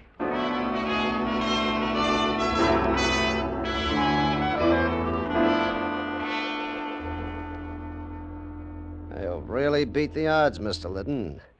Very few people I'd let come back here to my private office. Oh, thanks, Victor. Of course, you're different, though. You're married to little Ellie. I'd do anything for Ellie. How is she, by the way? Well, I was hoping maybe you'd know. Oh? Now, why would I know anything about her? Well, you're a friend of hers, aren't you? Why, sure. I knew Ellie long before she met you. She's a great little kid. Too much money for her own good, but still... You know where she is, Victor? No, I don't. But she wasn't here a couple of nights ago. Saw her at one of the roulette tables. Ellie sure has a weakness for roulette. Yeah. Well, look, can't you tell me... I remember now. That was the night she got into me on credit for $20,000. $20,000? I guess the guy she was with was bad luck for her. That nose in the air, what was his name? Lathrop? Corey Lathrop. Lathrop? Yeah, somebody ought to smash that guy. He's just too good to live. Yeah. Yeah. Look, Victor, about that money Ellie lost... Oh, don't worry your head about it, Mr. Liddon. Ellie's a friend of mine. She'll pay when she gets the dough. These little cafe cookies understand gambling, how it works and all. They always pay off. Every one of them pays in the end.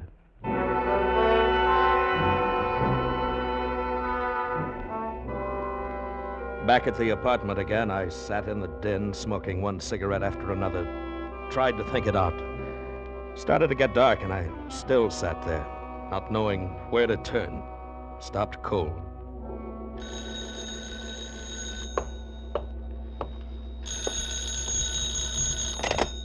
Hello? May I speak to Mrs. Liddon, please? Well, she isn't here right now. May I take a message? I'm Mr. Liddon. Oh, well, this is Franchot's Originals, Mr. Liddon.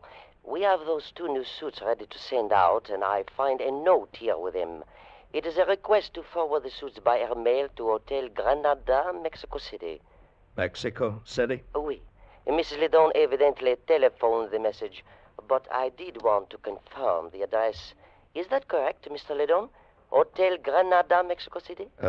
Yes, that's right. She flew down there for a few days. Ah, nice. I do hope she enjoys her trip. Well, I'm sure she will. Goodbye. Mexico City. So that's where she'd gone. Well, whatever the game, I was sure of one thing. I was on her side, win, lose, or draw. And that meant following her on the next plane south to Mexico City. From the airport, I phoned the police, told them where they'd find Corey's body, and hung up.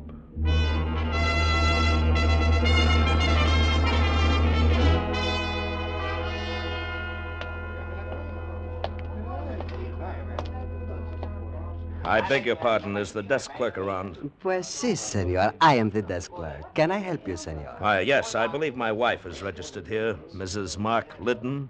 Liddon? That is not a very common name, senor. No, I guess it isn't. Well? That is a very nice jacket you are wearing, senor. Soft and warm like the breath of a senorita. Thank you. It must take many pesos to buy a jacket like that. I really don't remember now, if you'll be kind enough to... It must be very nice to have many pesos. Look, what are you after, a tip? Senor! How much? Pues, when a pobrecito has 5 sisters to support and only one very small job, 20 pesos? 10. 15. It is only pesos, senor, not like dollars. All right, here. Gracias. Now we are friends. The senorita is registered in room 522. 522. Okay, thanks. But wait, senor. What? She is not there now. Oh? Well, where is she? The senorita is go to the bullfights, I think. But no matter, senor. You are her husband. You are my very good friend. So I let you wait in her room. For only 10 pesos more. Look, if you like golden eggs, don't kill the goose. But, senor, you do not look at things the right way. For only 25 pesos, you now have Oscar for your very good friend.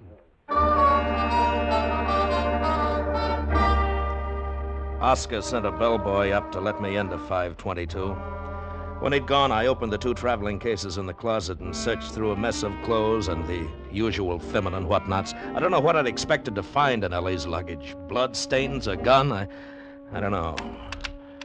And then I heard the key in the lock. I didn't move. I didn't say anything.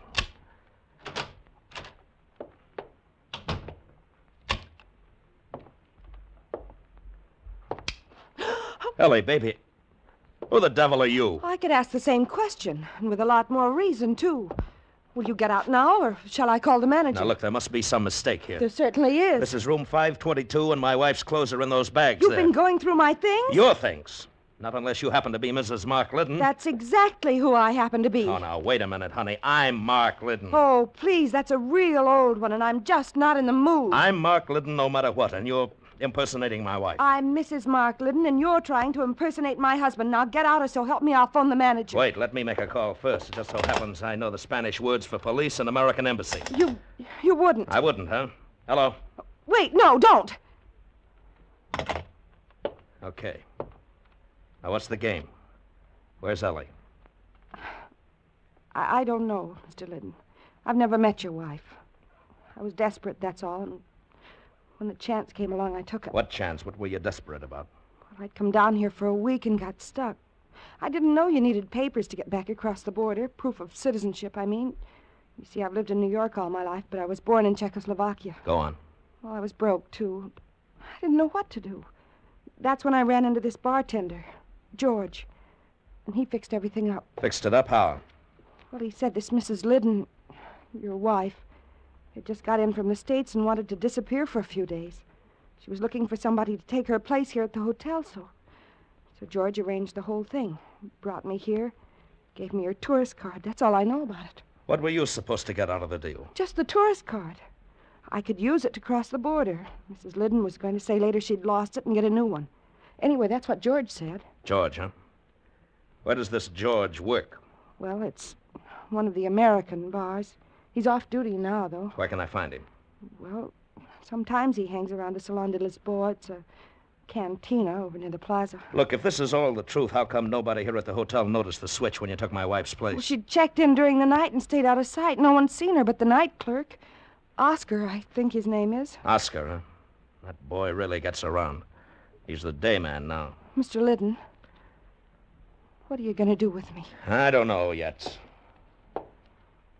What's your name? Frankie. Okay, come on, Frankie. Let's go find George.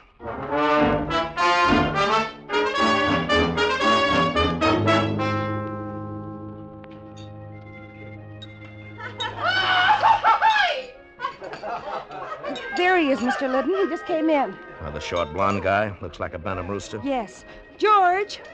Over here, George! Cocky and tough. I know the type. George, we've been waiting here for you. Huh? I was beginning to think maybe you'd been called back to work at the bar. No, I'm off duty. This is Mr. Liddon, George. Mr. Mark Liddon from New York. Oh. Okay if I sit down? Sure, George. That's the idea. Hey, I suppose you're looking for your wife. That's right. Where is she? You've been away somewhere, haven't you? Out of the States? Yeah. And your wife wasn't expecting you back so soon. No, she wasn't. Well, I'm afraid you're out of luck, Mr. Liddon. She took a plane to Guatemala this afternoon. Dispénsame, jefe, pero el cantinero quiere saber si ustedes desean algo que tomar. No. You wouldn't be lying, would you, George? Don't push me, Mr. Liddon. Your wife's missing, and you're all upset about it, but don't try to push me. Where is she, George? I just told you. That's all I know about it. I'm just a guy who helped her out of a jam. What kind of a jam? All I know is what she told me. Said she'd run out on a big gambling debt in New York. And they were sending a gunman after her. She had to get away. You see, that's where I came in, Mr. Liddon. She wanted someone to take her place here, cover up her trail. How did she get out of Mexico when you got her tourist card? She had a passport with her. She didn't need the card. I see. Well, I still think you're both lying. Ah, Mr. Liddon, I warned you about Shut up, trying George. You can do your talking to the police and the American Embassy. That's who I'm going to talk to. Oh, don't be a fool, Mr. Liddon. I'd be a fool to believe this story of yours. You don't know what it's all about. You're not going to do anything with this blundering around except get your wife killed. Go back to New York and stay out of it. Skip it, Frankie. When I want your advice, I'll... What's the idea of the gun, George? The idea, Mr. Liddon, that all three of us get up from this table quietly and walk out of the cantina. I see. You're not going to the police, Mr. Liddon, nor to the American Embassy. You're coming with us. Suppose I don't? You will. Shall we go? Sure. Why not? Quietly, Mr. Liddon. Just like three friends, eh? Sure, George. I'll go quietly. Now, George! All right, now give me that gun. Give it to me. All right, now get up on your feet. Nice going, Frankie. Come on, George, let's get out of here. Wait. Give me that bottle. He's still conscious. There! George, you didn't have to hit him again. Shut up, Frankie. We're in it too far to turn soft-hearted now. Come on, let's go.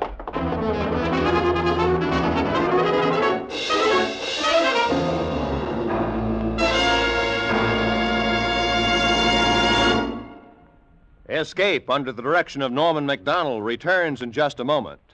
The Book of Etiquette loses a lot more pages tonight when Jack Benny tries to ingratiate himself with the suave, oh-so-social Ronald Coleman's. Yes, Ronnie and Benita will be Jack's guests on CBS tonight. And on the Charlie McCarthy Edgar Bergen Comedy Hour, Charlie will try to enlist in the Air Force and end up as a skywriter advertising pumpernickel bread.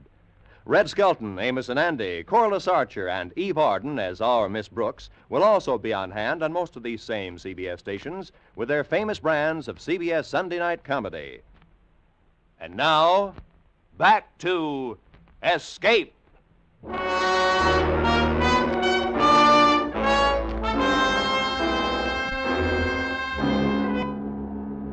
When I came to a half hour later, Frankie and George were gone. The only lead to Ellie I had, gone. And I left the canteen and flagged a taxi. In the whole picture, there was only one man who might be able to help me now. I headed for the Hotel Granada and Oscar.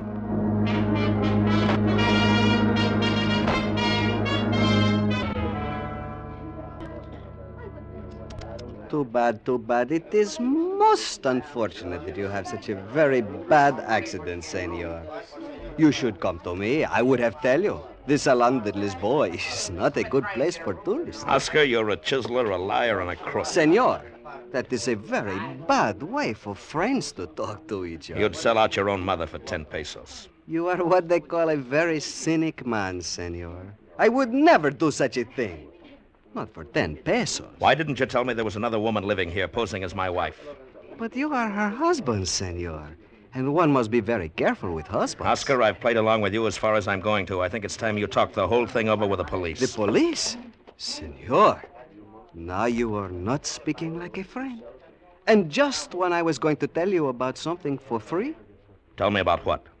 About the lady who is pretend to be your wife. She has come here while you are gone. What? She reads a telegram which is come for Mrs. Liddon. Then she has checked out of the hotel. I didn't think she had the nerve to come back here. Maybe you like to know what the telegram is said, huh? It was not sealed so tight. Of course I'd like to know what the All right. How much? 200 pesos. For free, huh? Okay. Here's 150, and that's all you get. Gracias, amigo. The telegram say, plans changed. Go to Hotel Casa Miranda, Acapulco. Acapulco? Who was it signed by? It was only the one name, Victor.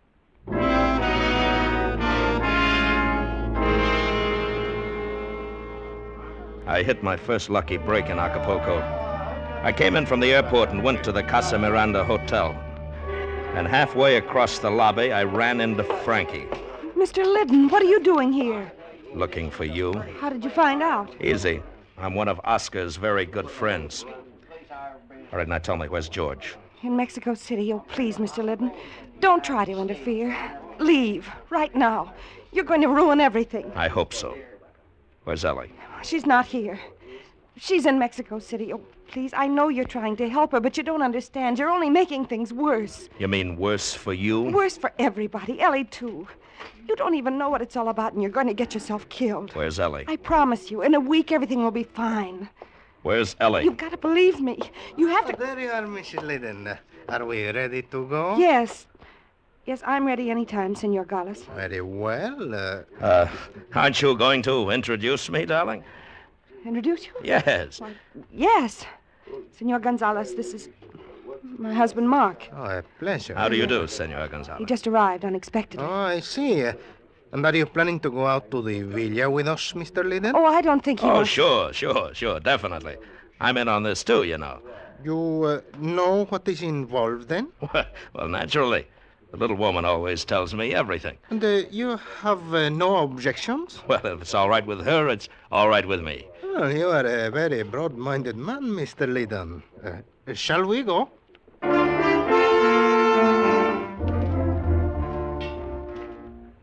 Senor Gonzalez made a brief phone call at the hotel desk, then we got into a black chauffeur-driven limousine.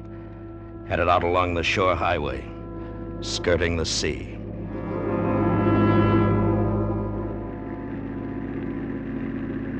About 3 miles out of town, we turned into a private roadway, stopped in front of a large Spanish villa.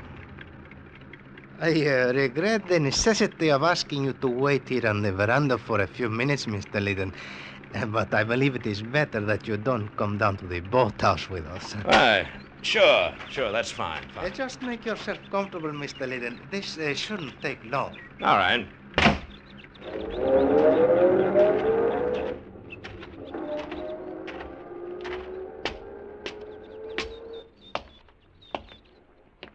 Mark.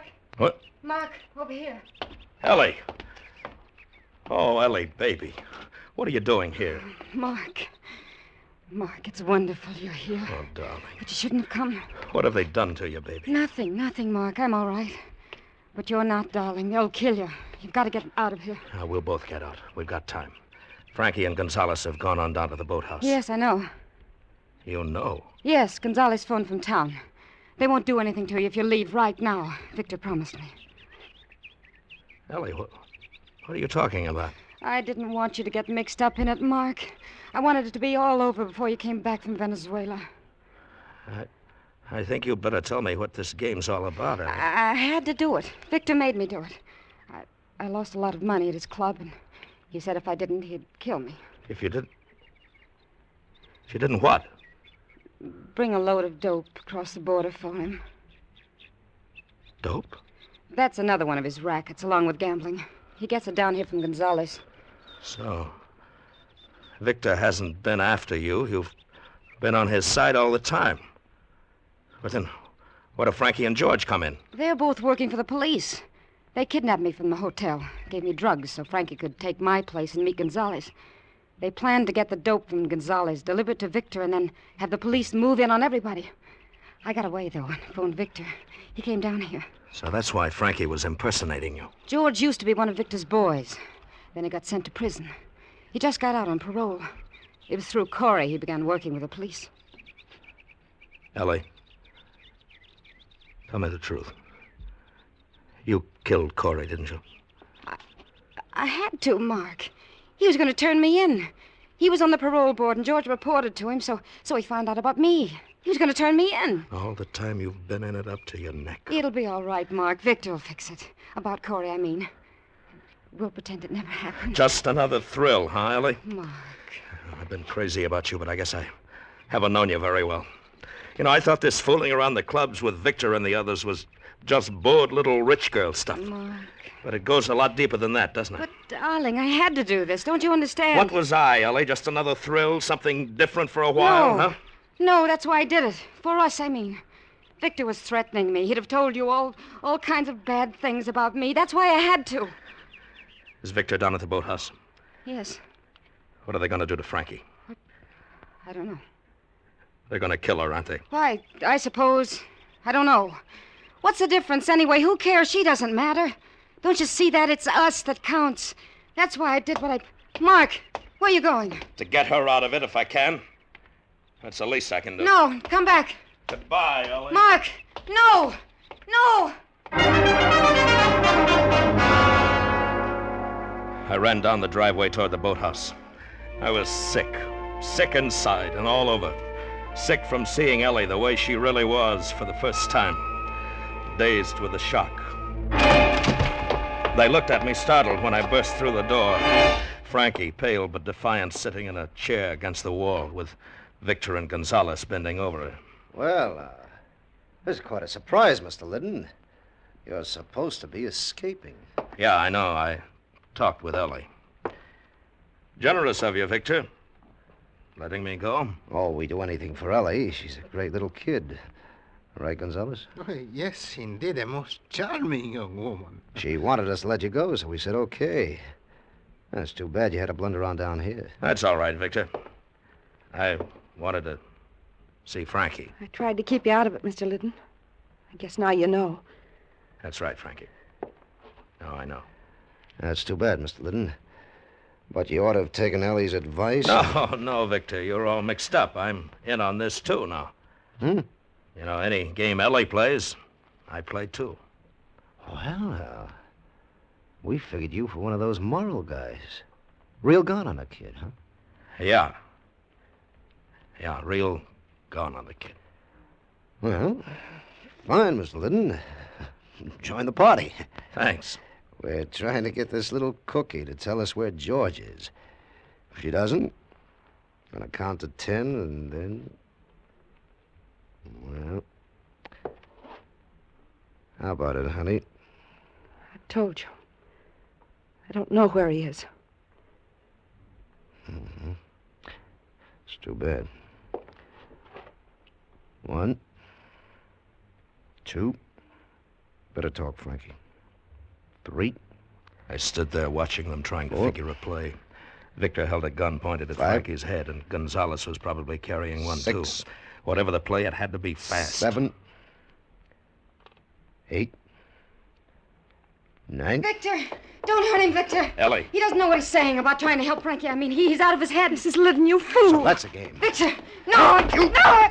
As Victor swung the gun toward me, Ellie jumped and grabbed his arm and hang on. Gonzalez was just drawing his gun when I hit him, and we both went down. As he scrambled to get up, I drew back my foot and kicked him in the head.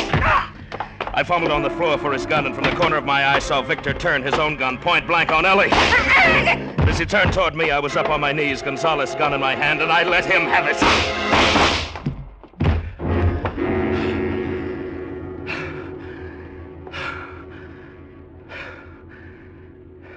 Are you all right, Mr. Liddon?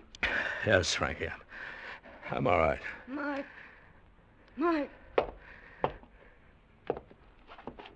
Yeah, baby. Mark. It would have worked out all right. No, it would. Sure, Ellie. Of course it would, Ellie. Oh, we'd better get her to a doctor, Mr. Liddon. I wanted it to. Please believe me. I've done bad things, Mark, but I could have changed. With you. Sure, honey. I know. Mark, I could go up to the house and phone for a doctor. No, Frankie. She doesn't need a doctor. She's dead.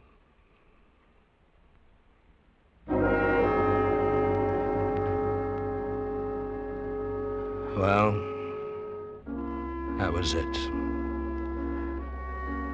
Whatever Ellie was, whatever she'd done, I'd loved her more than anything else in the world. A love like that becomes a part of you.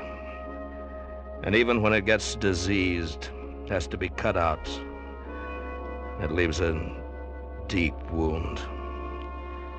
Takes a long time to heal. If I'd known more about it, I may have acted differently. She might still be alive. I don't know. But as it was, I'd done the only thing I could. I'd followed her. I'd followed her clear to the end.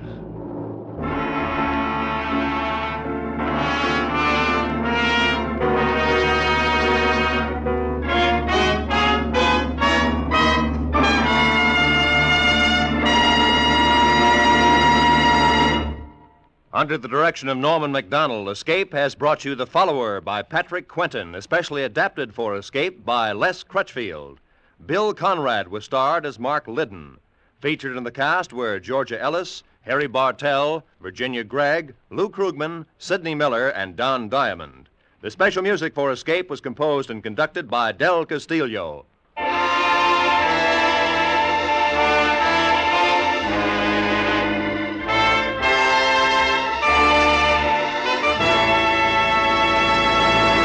In just a moment, we're going to ask you to stay tuned for Bill Goodwin and $1 a Minute. But that reminds us that starting next Sunday, $1 a Minute will move back a half hour and be heard on most of these same CBS stations at this time. That is, the time you've been listening to Escape today. The new addition to the CBS Sunday afternoon lineup next Sunday will be Rate Your Mate, the comedy quiz starring Joey Adams. So now, stay tuned for Bill Goodwin and $1 a Minute, which follows immediately on most of these same CBS stations today and will be heard a half hour earlier next Sunday. This is Roy Rowan speaking.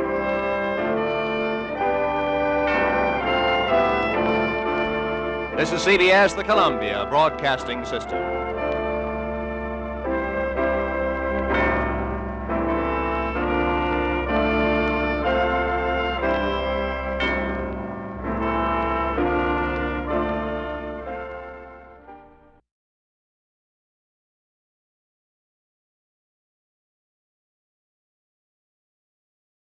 This is Washington. We are speaking to you by transcription from the Senate radio room in the nation's capital. Senator Joseph H. Ball of Minnesota is here for another of his weekly talks on current issues in Congress. Senator Ball will talk this week on national defense and foreign policy. Now, here is Senator Ball. Ladies and gentlemen, if you are a little confused over the national defense program, don't blame yourself, because you are in the same boat with most of Congress.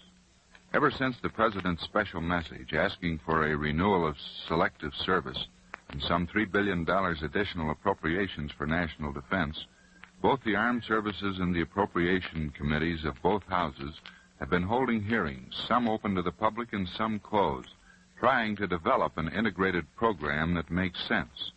The situation is beginning to shake down and clarify now.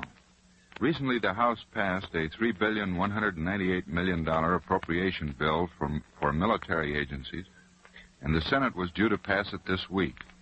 What the Congress did was to pull the aircraft procurement items in the fiscal 1949 budget out of that budget and put them in a special supplemental bill in order to get aircraft procurement for both the Air Force and the Naval Air Arm underway immediately. To those original budget estimates, Congress added the air items included in the $3 billion increased defense program the President recommended recently, and also $822 million to provide the 70 Group Air Force. Actually, the bill only appropriates $608 million of cash for the Air Force and $315 million cash for the Navy Air Arm, but it authorizes procurement contracts totaling an additional $2,275 million.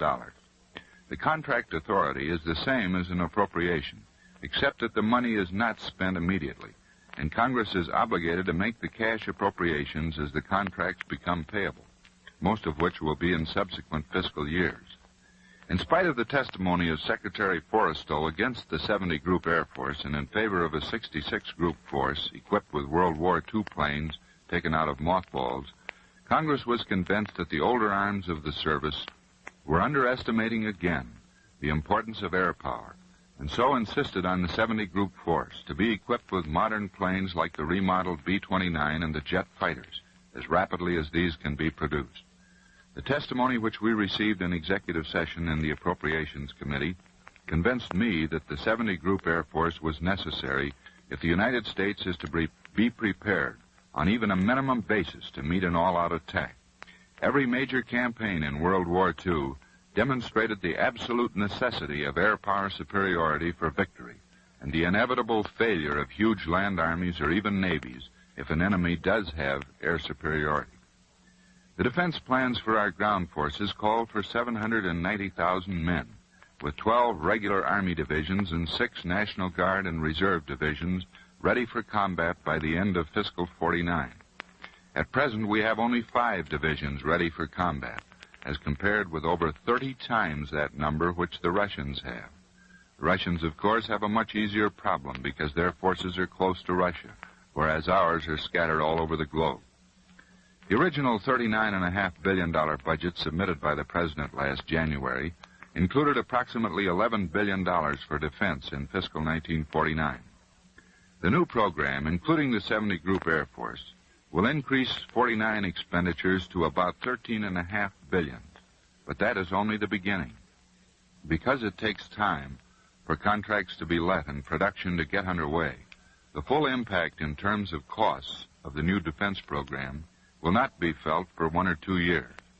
Defense expenditures in fiscal 1950 will increase to more than $16 billion, and in 1951 will increase to more than $20 billion under the new program.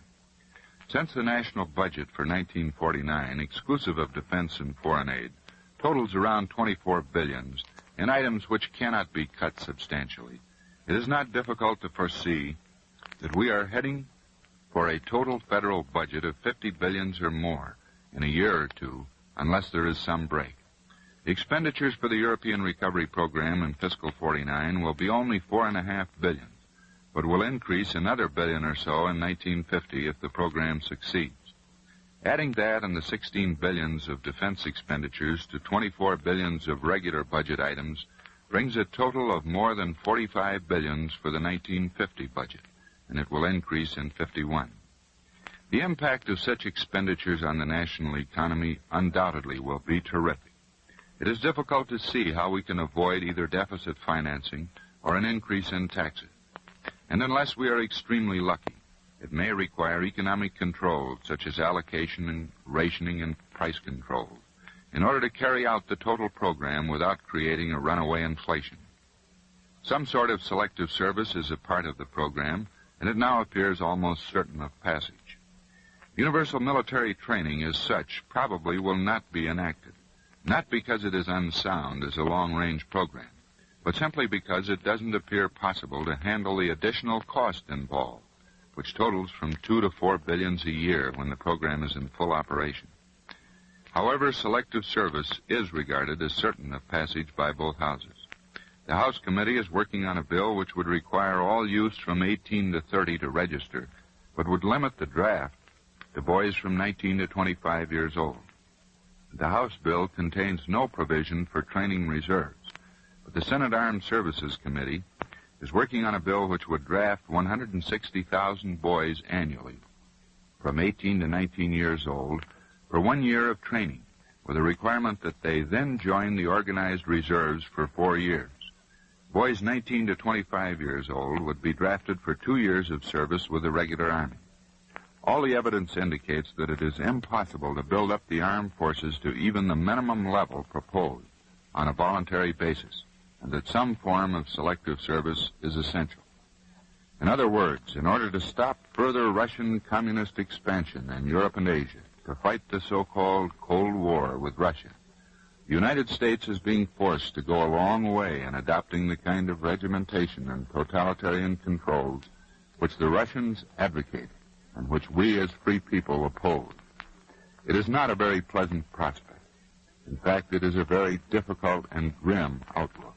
And anyone who tells us that our problems can be solved easily by some kind of magic formula is not telling us the truth. It is the international situation and our foreign policy to meet it which necessitates this kind of a program. That brings me to the whole question of foreign policy. Lately, I have received quite a few letters from friends in Minnesota who see this grim and unpleasant picture clearly and who are reaching desperately for some more pleasant and satisfactory alternative. I sympathize profoundly with such thinking, and I only wish that I could see a more acceptable and happier alternative.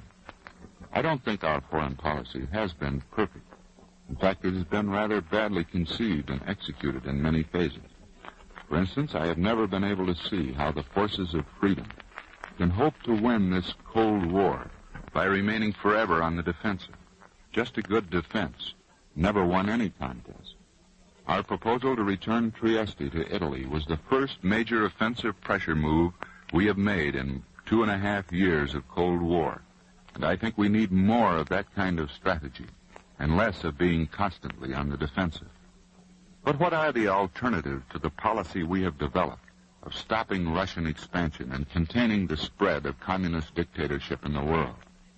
There are only 3 broad alternatives as I see them. First, we could adopt the appeasement policy toward Russia advocated by Henry Wallace and the Communist Party here in the United States. As a matter of fact, from 1943 until about mid-1946, that is the policy we followed. Time and again, our leaders abandoned principles we have stood for in international affairs in order to placate Russia. Although the Atlantic Charter called for no territorial aggrandizement, we did not protest when Russia seized half of Poland, the Baltic states, and part of Romania. Self-determination of peoples through free elections is another principle we advocate in international affairs. But the so-called free elections held in Poland, Romania, Bulgaria, Yugoslavia, and the one currently underway in Czechoslovakia are a mockery of the term. Appeasement of the Russian communist dictatorship is no more an acceptable or workable solution to our present difficulties than was appeasement of Hitler and the Nazis in the late 1930s. We all remember how each time Hitler grabbed power over another people, he insisted that was all he wanted. But within a few weeks or months, he was demanding more, until finally the free peoples had to fight. The Russian communist dictator has operated in exactly the same fashion. Every concession by the free countries has been the signal for renewed demands, and it is perfectly apparent now that only a communist-controlled and dominated world would ever satisfy them. That, of course, we reject completely, which means that the end path of appeasement is a war with our backs to the wall. I am afraid that alternative is even less pleasant than the one we are following. A second possible alternative would be for the United States to abandon all our commitments abroad in both Europe and Asia, pull our forces back, and prepare only to defend the United States and possibly Canada and South America. Russia probably would like such a decision on our part, because unquestionably they would then proceed to take over all of Europe and most of Asia. For a few years, such a policy might make things much easier and more pleasant for the United States. We wouldn't need huge additional defense expenditures immediately, and we could save what we are spending on ERP. There is a chance that if Russian communism spread itself too thin, its strength and power might break. Unfortunately, there is no evidence in recent history to indicate that a modern dictatorship would break in such a situation. Its very ruthlessness in liquidating all opposition tends to perpetuate it in power. And of course, once Russian communism had control of the workshops of Western Europe, it wouldn't be long before they could build armies, navies, and air forces, which we would find it very difficult to match, even on a defensive basis. The end result of that policy, once the United States, after a few years of taking it easy, had to prepare to defend itself against a much more powerful Russian aggressor, would be a regimentation and control in this country that would exceed anything we have ever known before. That alternative, in spite of its appeal for the immediate future, is even more grim and unpleasant in the long run.